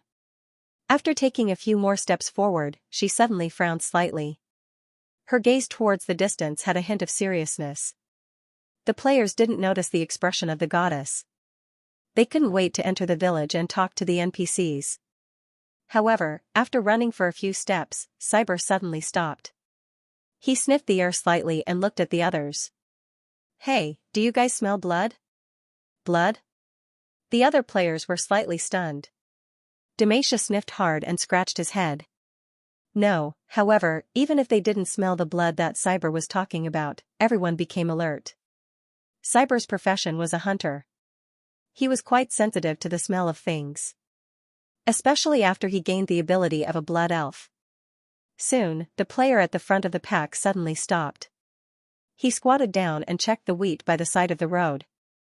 Seeing his actions, the players all looked over and noticed that he was stroking a broken wheat straw with a serious expression. "Lunchbox, is there a problem?"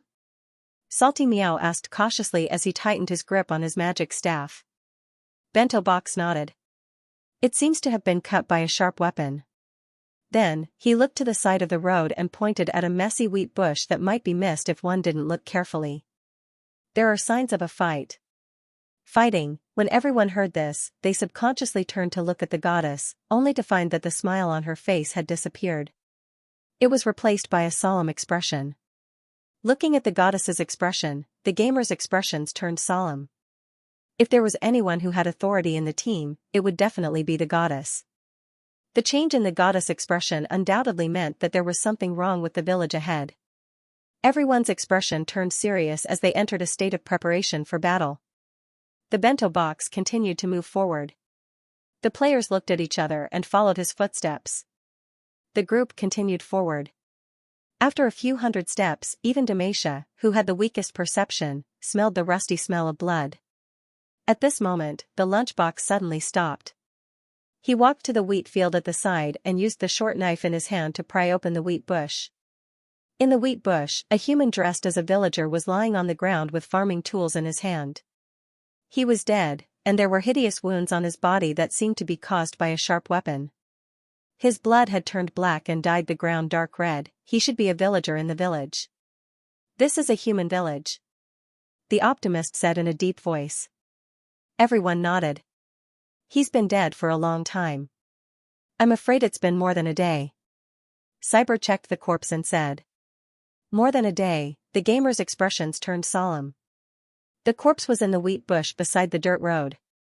If the corpse hadn't been discovered after more than a day, then, the village ahead, for a moment, everyone looked at the goddess and the team. Seeing the gazes of the gamers, Eve sighed and said softly, "Don't worry. Prepare for battle." This sentence confirmed that there was danger in the village ahead.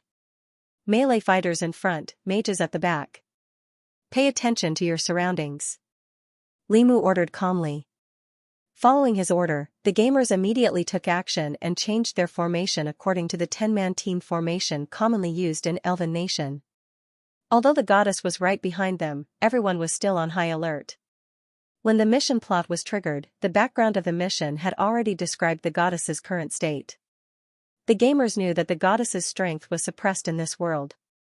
The goddess had to conserve energy for her avatar, so she wouldn't take action unless it was a critical moment. Therefore, as a mission player, they couldn't be careless at all times.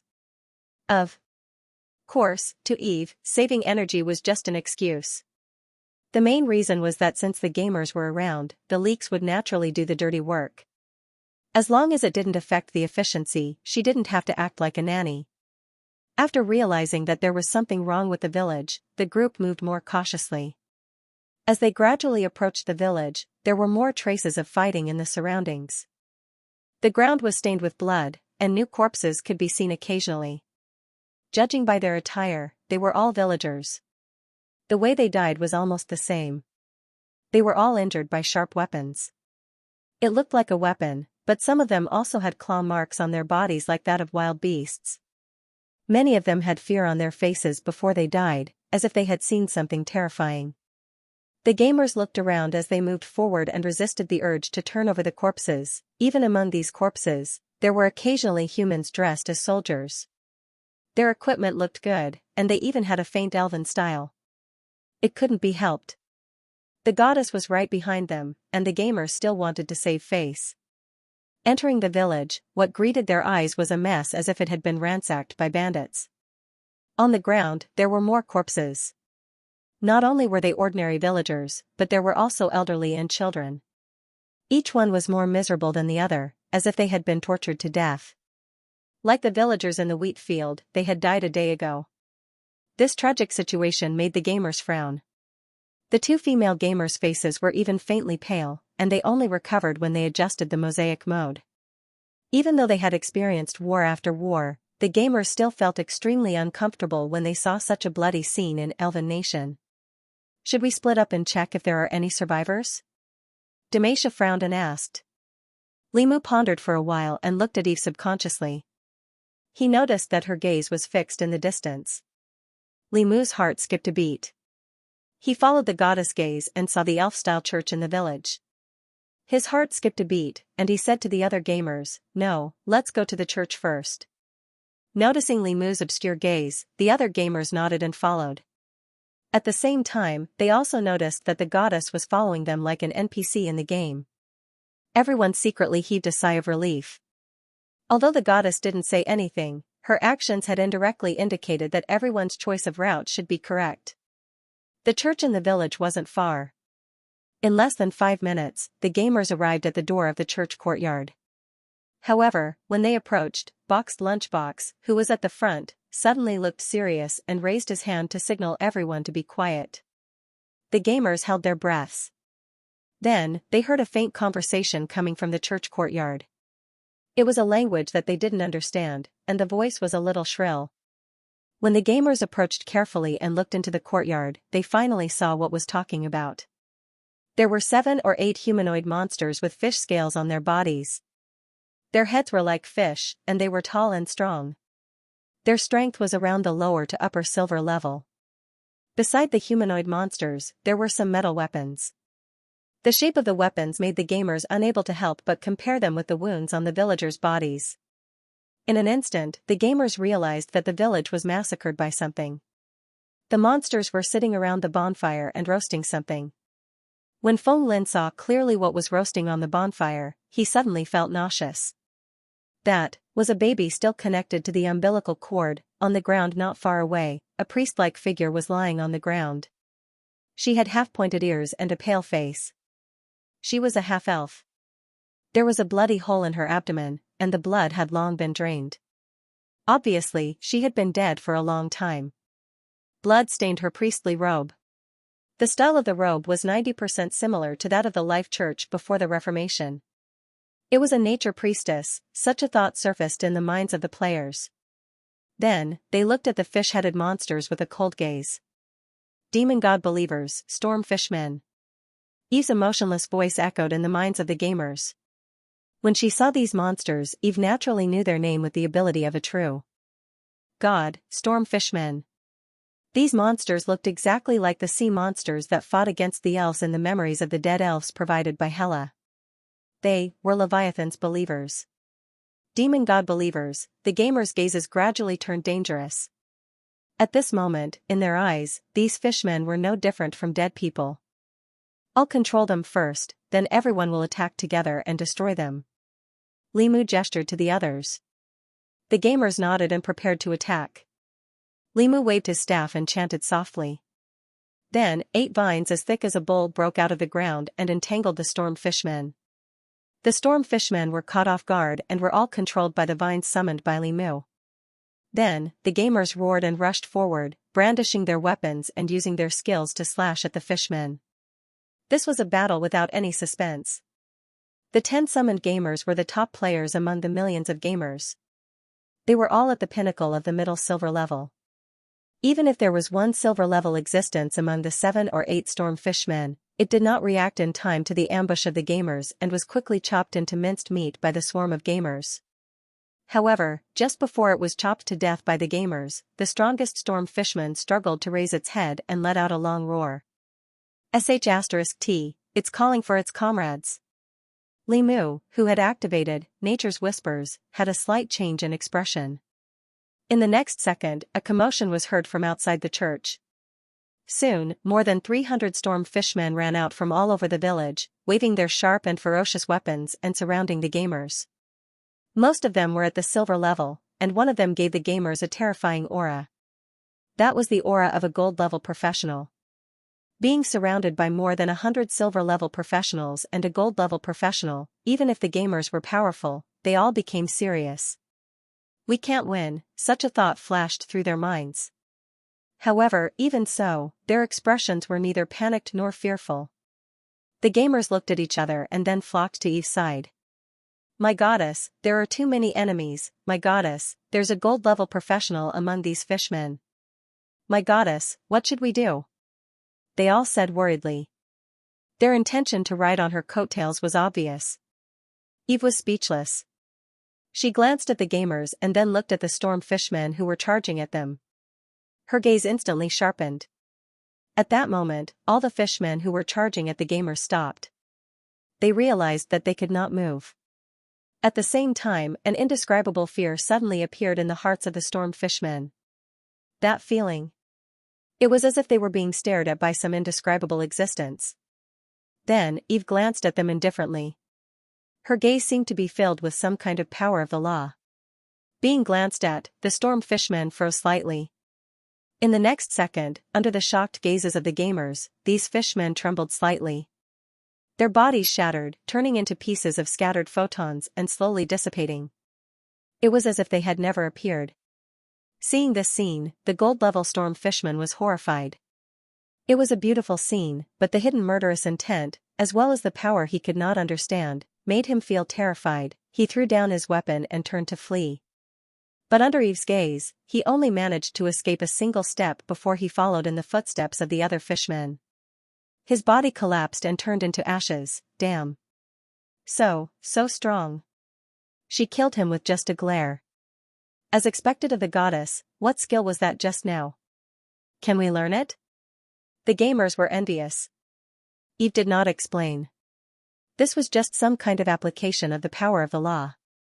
Although this avatar of hers could only exert the power of the gold level, with the power of the law, she could crush anyone below the legend level. It just took a little energy. After eliminating these fishmen, even Eve felt a little tired.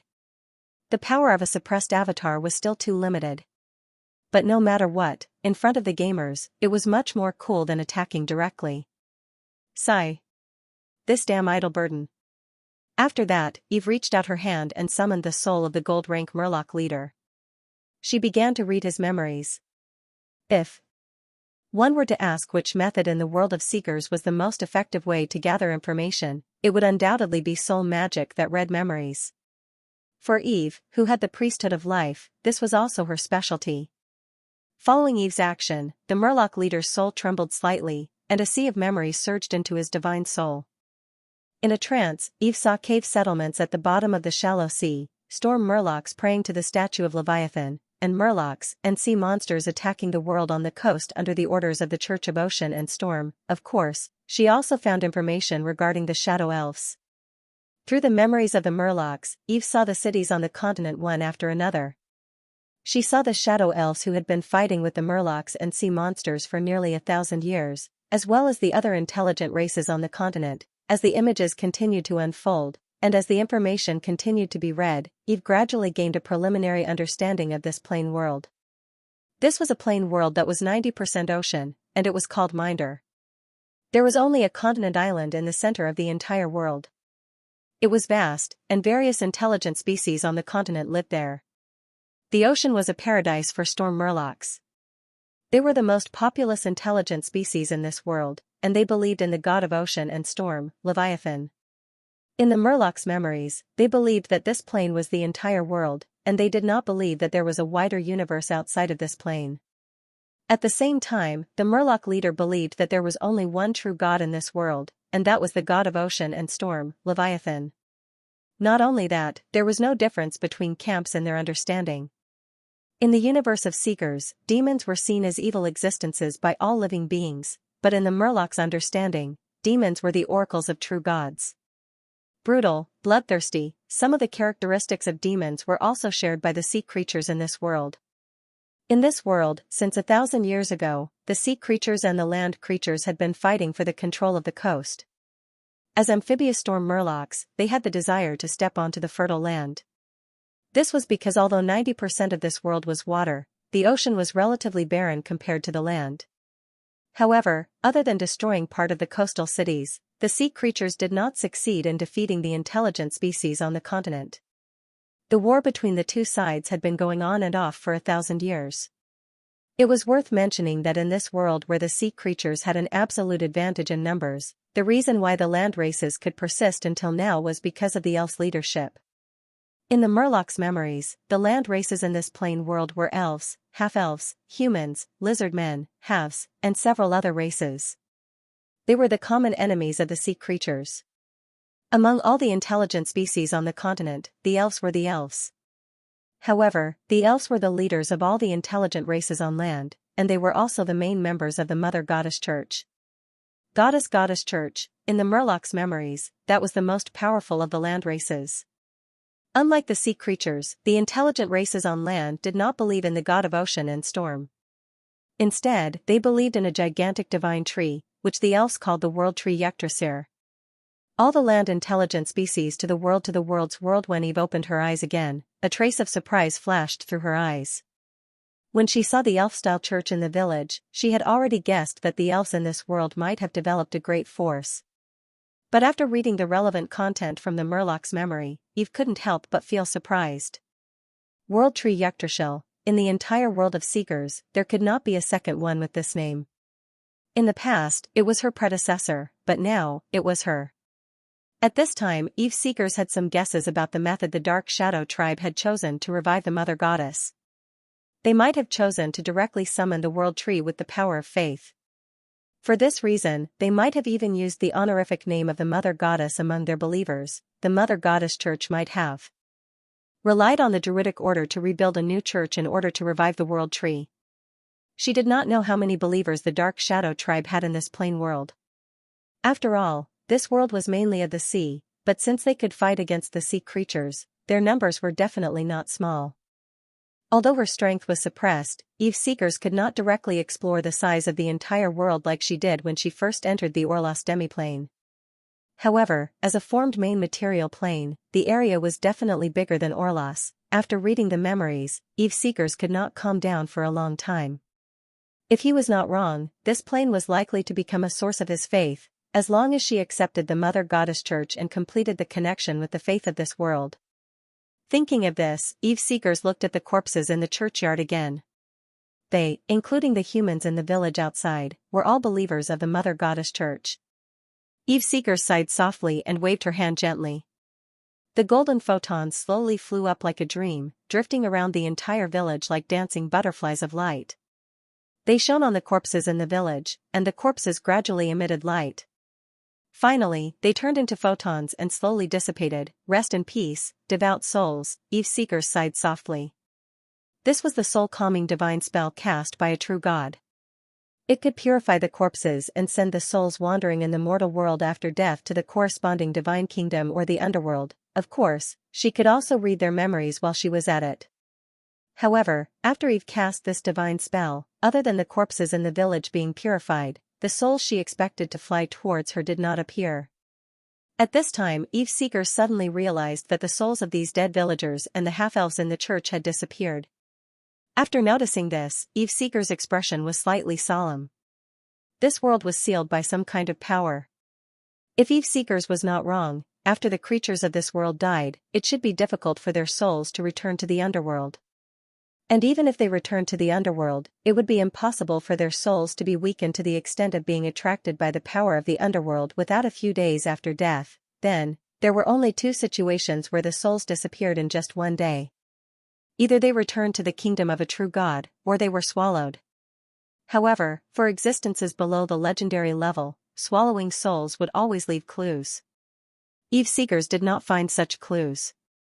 So, there was only one truth. That was, these villagers returned to the divine kingdom after death.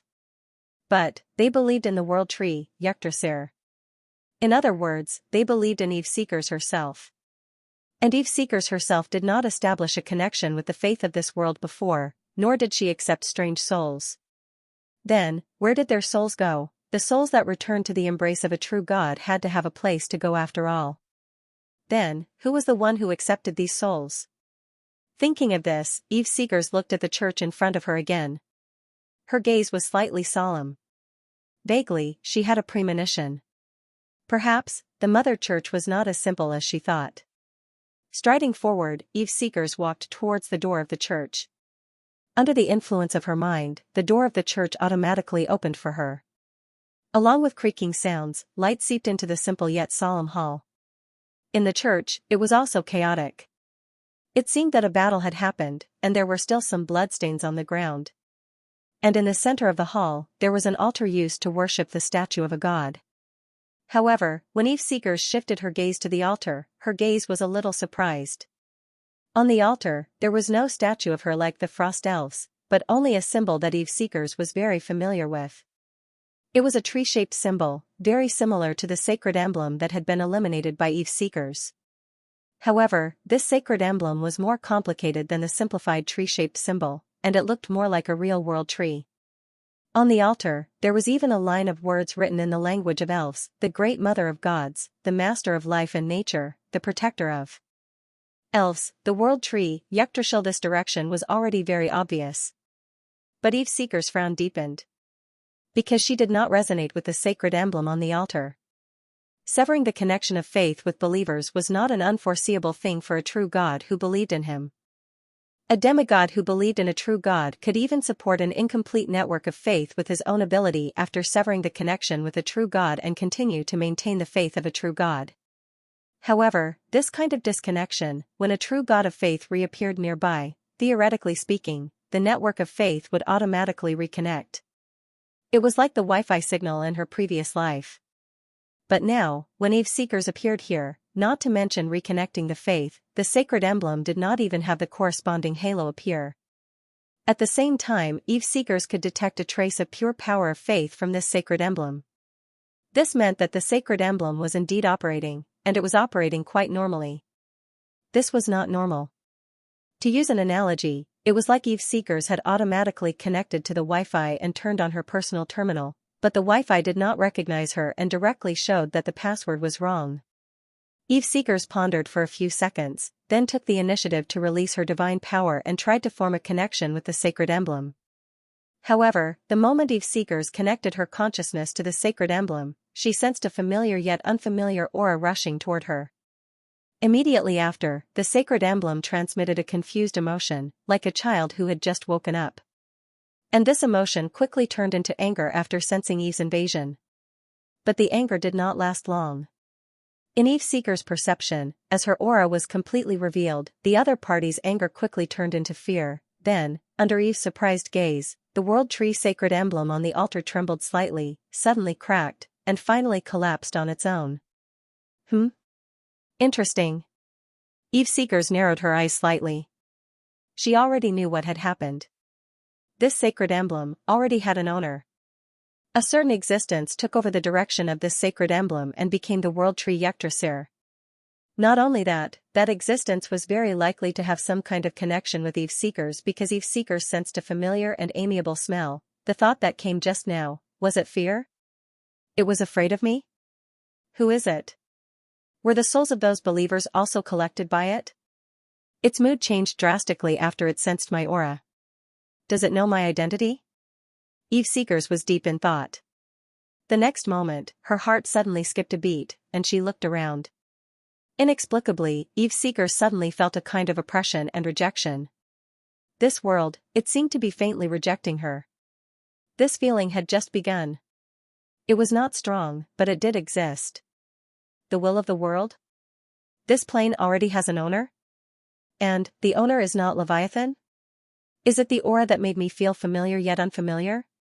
It is the master of the plane? Eh?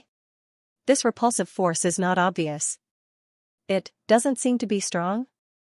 Eve Seeker's heart moved slightly.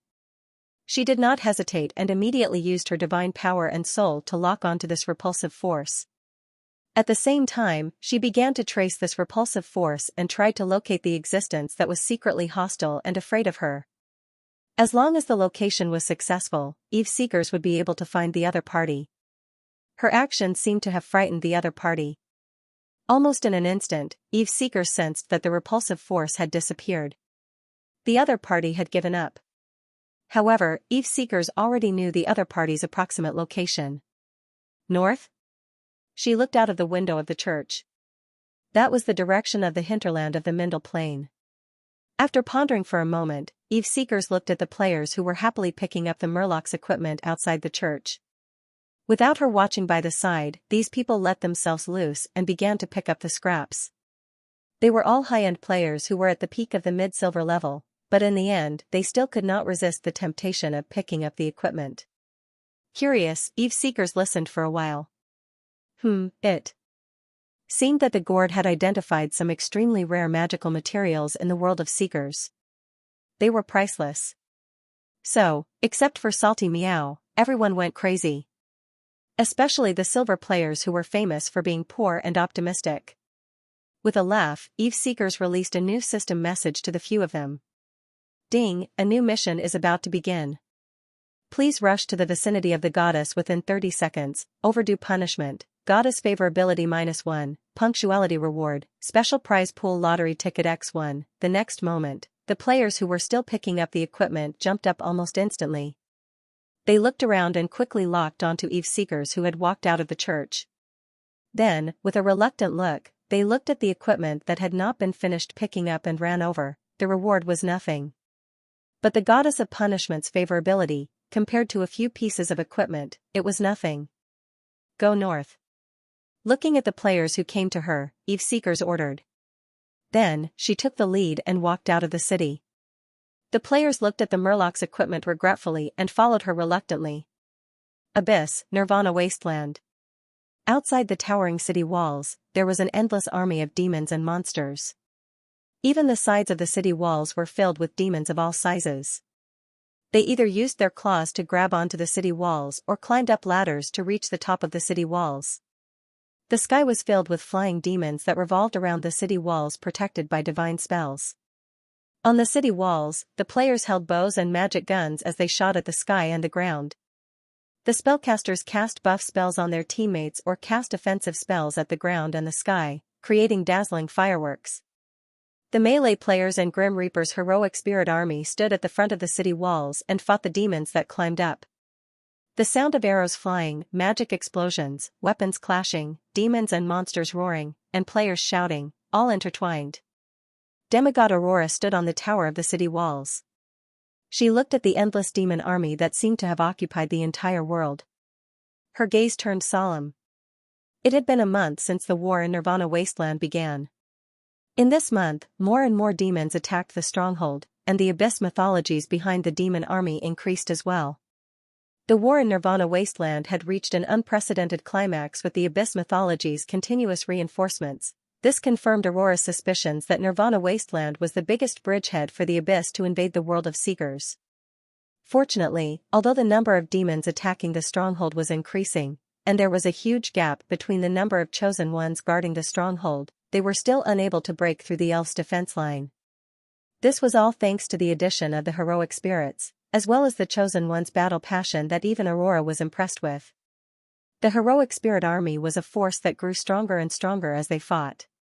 Since ancient times, they had been the true god army that gave the abyss mythologies the most headaches.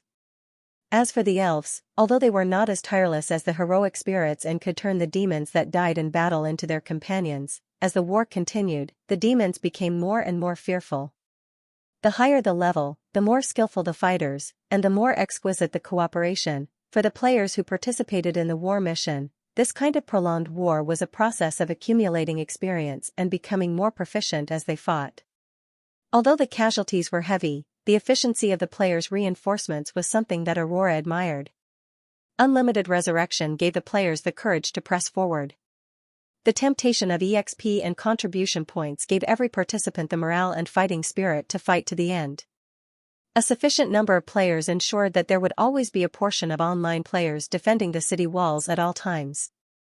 Especially with the expansion of the war, Eve controlled the game system and changed the mode of the War of Gods and Infernal quests once more. Instead of limiting the number of players participating in the quest, the number of players participating in the quest was now limited by the number of players on the map. This allowed the players to participate in missions more flexibly and with more freedom. As long as they were able to squeeze into the map, every player would be able to participate in the quest, and the demon army that surrounded them would provide them with plenty of EXP. With over 1 million players, they could easily take turns defending a wall that was enough for tens of thousands of players. Coupled with the goddess' sturdy divine barrier, the stronghold under the holy light remained impregnable and unshakable despite the increasing number of demons besieging it. Gradually, the players' stronghold in the Nirvana Wasteland would become another war map for the silver players to farm monsters and level up. Even Azazel in the demon god's maze noticed that the number of elves farming monsters in the maze had decreased recently. The war was in a stalemate, and the elves showed no signs of retreating. However, as the leader of the elves in this war, the demigod Aurora had a hint of worry in her eyes. She looked at the endless demon army outside the city walls and sensed the increasing number of horrifying auras hidden in the army. Her mood became more and more solemn. She could sense that the number of abyss mythical creatures was increasing. Although the elves had her and 2 megalosaurus mythical creatures, as well as 4 death oracles, the gap between the mythical creatures of the two sides was increasing as the war progressed. Even if the battle between the mythical creatures was in a stalemate, Aurora understood that for the War of Gods and Infernal, the final outcome of the war depended on the mythical creatures. And in this aspect, the elves did not have an advantage. Especially after the disappearance of the goddess of life's incarnation a month ago, At this point, Aurora could not help but look in the direction where the incarnation of the goddess had disappeared. Although she had received an oracle from the goddess, she knew that the goddess was now looking for the whereabouts of the shadow elves and could not get away for the time being.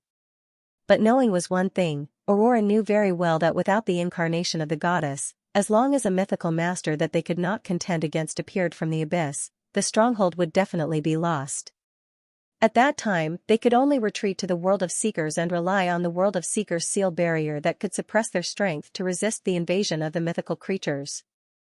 And as if responding to Aurora's worries, just as she was looking worriedly at the demon army in the distance, suddenly, a vast aura appeared in the boundless darkness. Above the sky, dark clouds suddenly rolled, lightning flashed, and thunder rumbled. Under Aurora's solemn gaze, a huge black shadow slowly emerged on the battlefield. A horrifying pressure was released and swept across the battlefield. Including the two golden dragons, all the demigods felt an irresistible force pressing down on them. It was at least an abyss mythical creature with weak divine power. This was the first time in a month that a mythical master that surpassed weak divine power had appeared from the abyss. Sensing the shocking depraved divine power, Aurora's expression turned slightly solemn. Even if abyss mythical creatures were weaker than true gods at the same level, in the world of abyss, when faced with demigods like them, the evil god with weak divine power could completely crush them. The evil god laughed ferociously, took a step forward, and appeared above the city wall. Then, he took out a huge axe and chopped down at the divine spell defensive barrier below. Oh no! Aurora's gaze darkened slightly. She gritted her teeth and prepared to fight with all her might to maintain the operation of the entire divine spell defensive barrier. However, at this moment, a loud and clear dragon's roar suddenly resounded in the stronghold. A violent, majestic, and valiant divine power with a trace of disdain for the world slowly rose from the direction of the temple.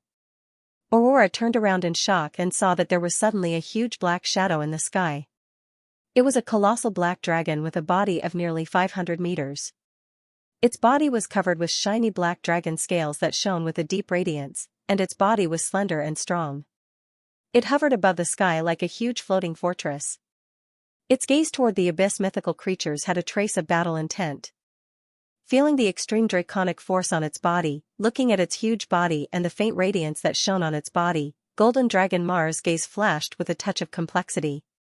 Black Dragon King, Aurora was slightly stunned. Among the Megalosaurus, the existence that was crowned as the Dragon King must be a mythical Megalosaurus that controlled a certain Megalosaurus clergy. That was the real dragon god. Immediately after, Aurora heard a burst of cheers and commotion among the players. Meryl! It's Meryl! Oh no! When did this foodie grow so big? Eh? It became a golden NPC. Damn. Quick, inform the guild to prepare some barbecue. It has to have honey. Aurora was speechless. Meryl, hearing this name, her heart suddenly moved. She remembered a piece of news that she had heard in the elf forest. It was said that, when the goddess had just recovered, she had obtained the allegiance of a black dragon. Not only that, but the cruel and evil black dragon was inspired by the goddess. It turned over a new leaf and was willing to protect kindness and order. And the name of the black dragon, according to what Aurora knew from the other elves, was Meryl. However, from what Aurora knew, although the black dragon had great potential, it was only a legendary Megalosaurus. But now, what she saw was a real mythical Megalosaurus, and it was a rare mythical creature among the mythical Megalosaurus. Not only that, she could also sense that although the other party was a black dragon, the divine aura on its body was vast and mighty. This was a true god. At this time, Aurora suddenly remembered. Shouldn't the Black Dragon King be the Dragon of Despair, Nidhogg? But now, this was obviously not the case. Aurora had seen Nidhogg before. She still remembered the scene of him biting the roots of the goddess tree in the war 1,000 years ago. Nidhogg was one of the main culprits that caused the goddess to fall into a deep sleep 1,000 years ago.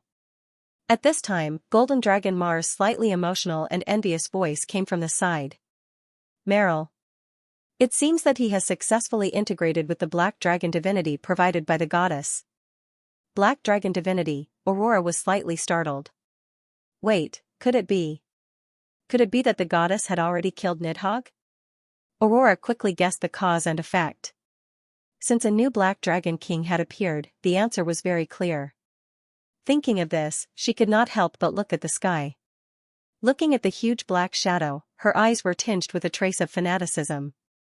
She is indeed the great goddess. She can actually eliminate Nidhogg and support a righteous Black Dragon King to become her own god. The Black Dragon's wings covered the sky. Under the excited eyes of the players and the excited screenshots, he let out a long cry and rushed toward the stunned evil god. The two myths instantly fought together.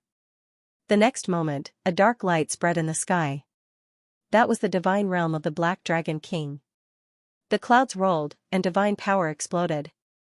Aurora could hear the angry roars of the evil god from the clouds from time to time. After a while, a black shadow in a sorry state broke through the clouds and fled into the distance. It was the evil god of the abyss. He had lost. A megalosaurus was a megalosaurus after all. After advancing to myth, even if it was a weak divine power, it was enough to beat up a myth of the abyss with weak divine power. Seeing this, Aurora's spirits were lifted. She knew that the stronghold could be defended for a while longer. Breathing a sigh of relief, Aurora looked into the distance again. "Your Holiness, when will you return?" she murmured. The Mindel Plain. Between the whistling clouds, a few wyverns spread their wings and soared. On their backs, there were a few happy shouts. Roar! It was a few elves wearing gorgeous armor and robes. They grabbed the scales of the wyverns and looked at the tiny land on the ground. Their expressions were full of excitement. They were the players who followed Eve into this plain world. After leaving the slaughtered village, the players rushed north under the lead of Eve. In order to speed up their pace, Eve used the laws of nature to directly summon a few wyverns as mounts. The group flew in the sky. Of course, another reason was that Eve had already sensed the fear and hostility of the mysterious existence behind the Mother God's church towards her. If they continued to hurry on the ground, Eve believed that the journey would not be peaceful and they would encounter obstruction from the other party. As for the people who would obstruct them, there was no need to think. They would definitely be believers of the Mother God's church, or even elves. He might even be a fanatic. With regards to such an existence, Eve did not intend to rashly approach before she completely understood who was behind the Mother God's church. She did not have much time and did not have extra time to waste on the road. Not to mention, she did not want to bring harm to the existence that might become her believers in the future.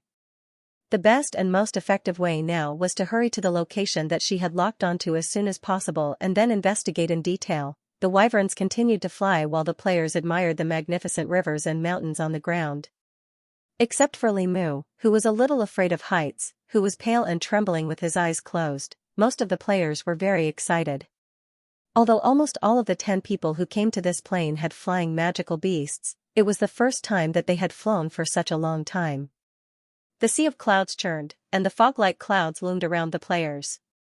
On the ground, they could see the undulating mountains, winding rivers, dense forests, and fields. Of course, there were also the villages scattered all over the place, as well as the numerous tiny cities.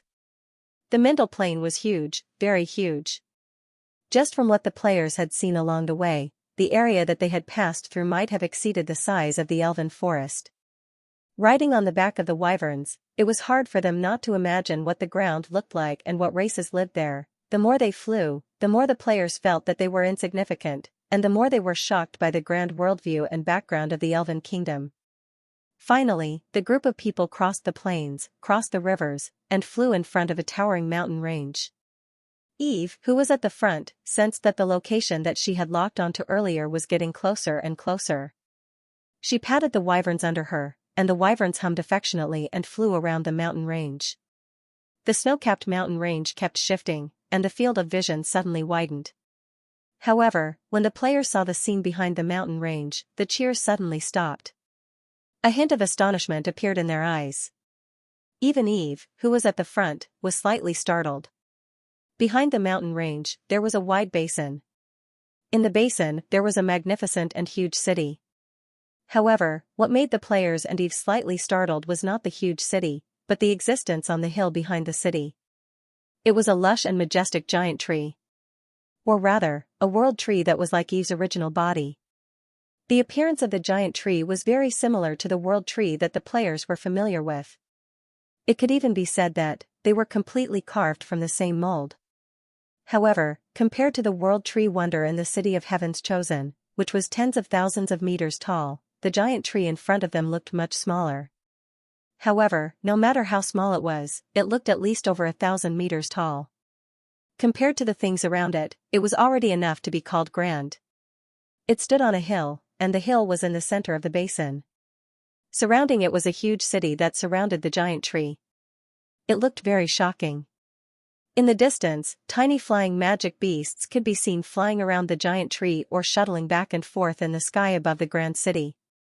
With the players' excellent eyesight, they could see that many flying magic beasts had figures riding on their backs. This scene made the players a little dazed, feeling as if they had returned to the city of Heaven's Chosen before it was forbidden to fly. Of course, unlike the city of Heaven's Chosen, whose architectural style was full of blue star characteristics, the style of the city in the basin had more of the characteristics of a fantasy world.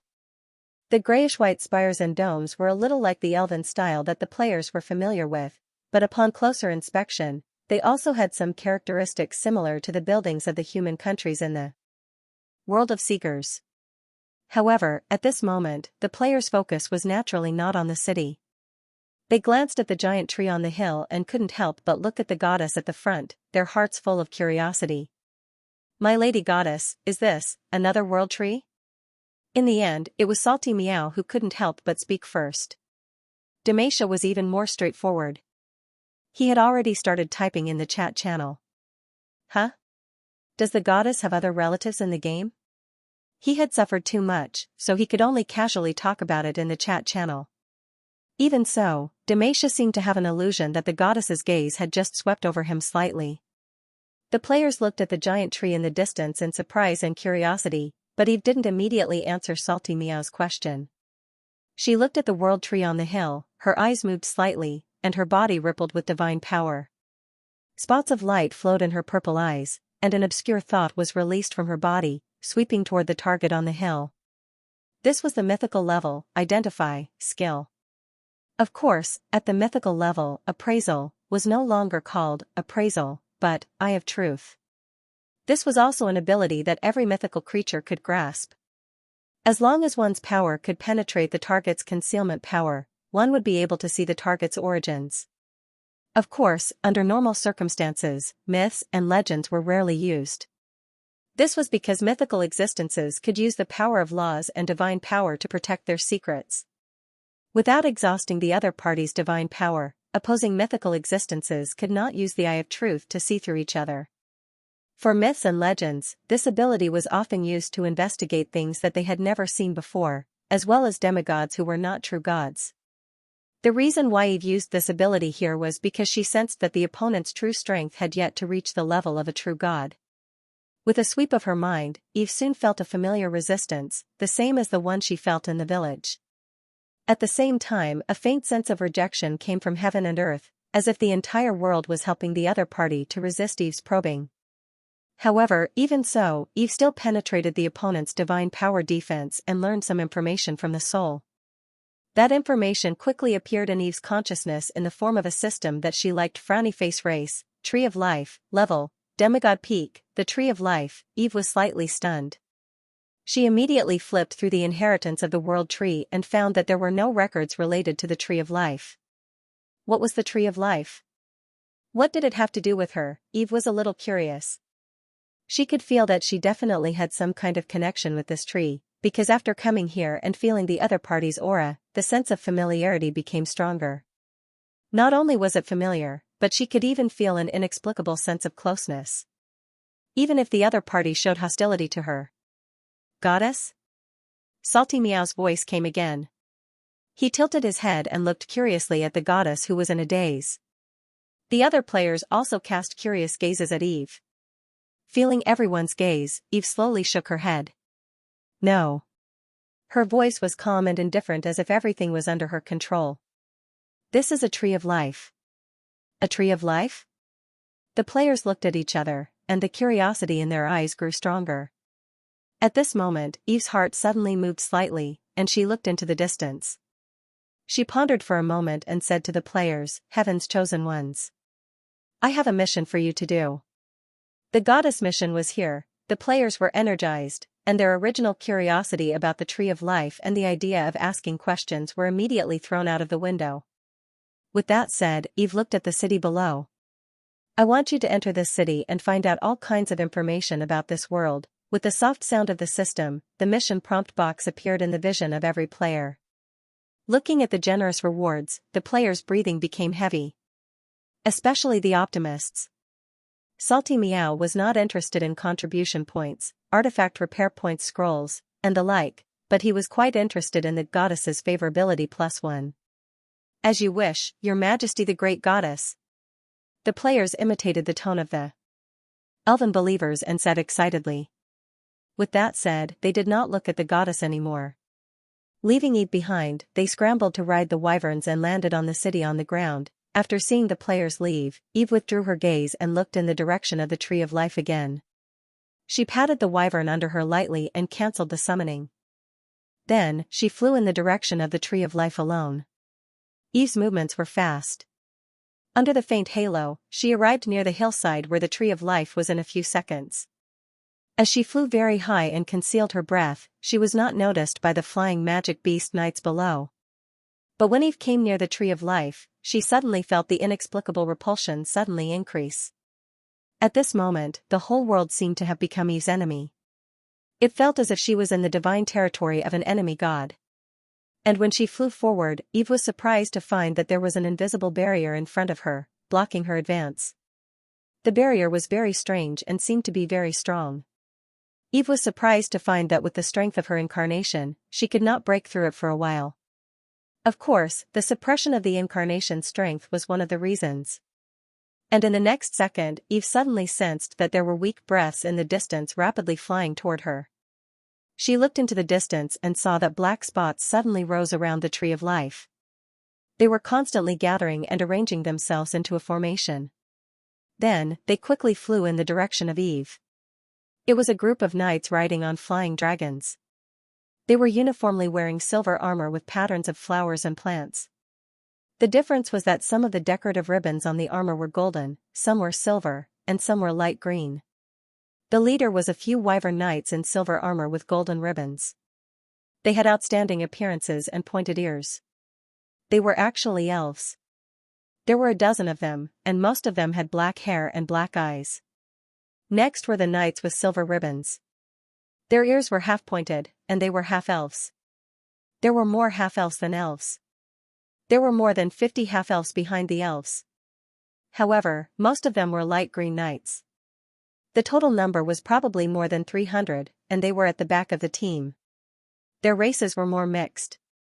Most of them were humans. There were also some non-elven subhumans, such as lizardmen, halflings, and so on. All the wyvern knights were above the gold rank, and the elves at the front had reached the upper gold rank. The shadow elf in a red cloak at the front had the strongest breath.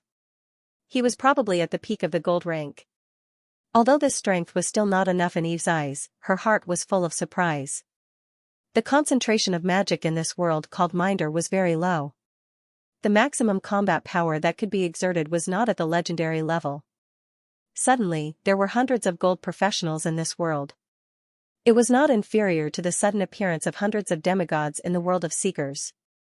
In other words, the number of gold professionals in front of her seemed to be more than what Eve had expected. Eve was fighting the wyvern knights in front of her. The wyvern knights were also sizing her up. Their gazes were very serious. They held long swords in their hands and were ready to fight at any time.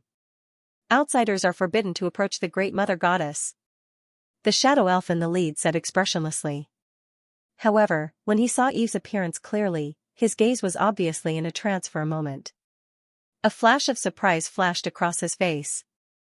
Some of the wyvern knights were even more curious. Silver hair? Elf? Eve heard some of the wyvern knights whispering. Then, she noticed that the attitude of the wyvern knights of the ordinary races had eased up almost instantly. They no longer looked at her with hostility, but with curiosity and awe. Although the half-elves were not in awe, they still had some respect. Only the elves in front looked at Eve calmly. However, there was no hostility in the calmness.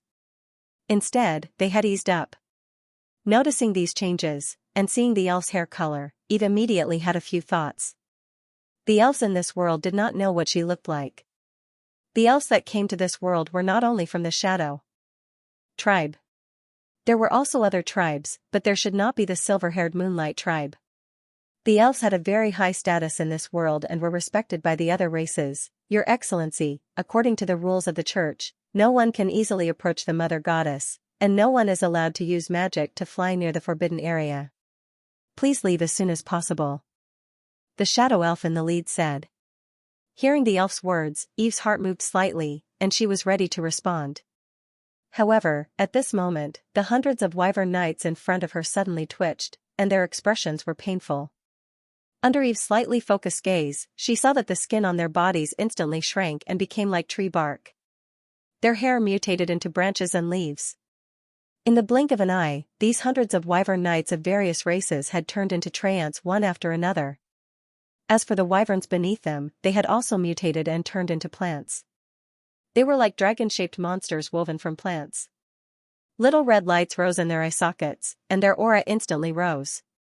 Each of them had reached the peak of the upper gold rank. They turned their heads in unison and looked at Eve. A neat and heavy voice slowly sounded. Leave this world. That seemed to be a warning from some kind of will. Hearing this sentence, Eve's eyes narrowed slightly. Her gaze turned slightly and looked at the tree of life behind the knights who had turned into treants. Soul domination, treant guard? There was a hint of understanding in his voice. Soul domination was a legendary level spiritual magic. It could dominate the target's soul for one's own use, and the price was that the target would lose themselves.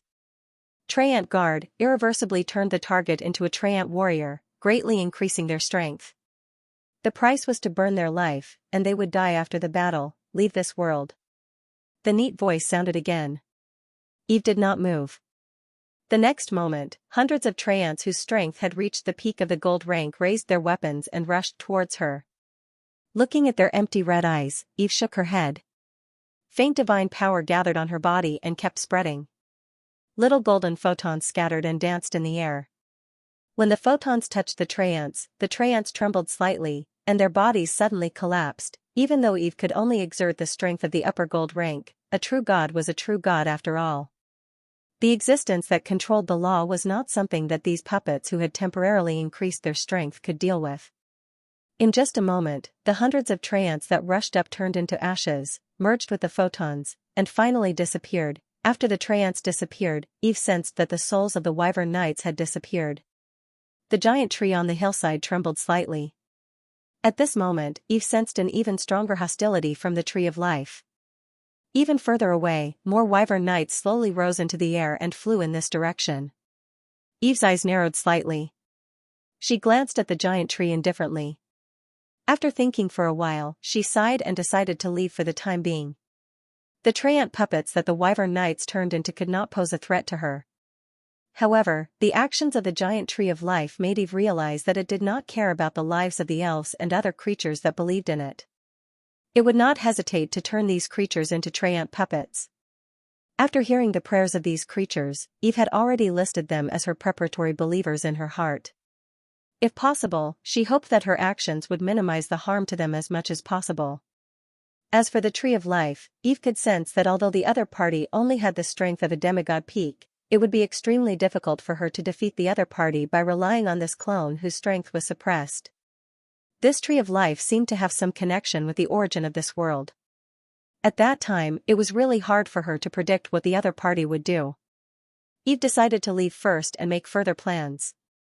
However, before she left, she suddenly had a thought.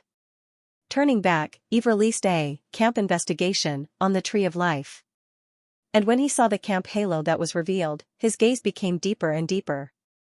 The color was not white of the good camp, nor was it gray of the neutral camp. It was black of the evil camp. End of chapter 748. Don't forget to subscribe, like, and share the video to support the channel.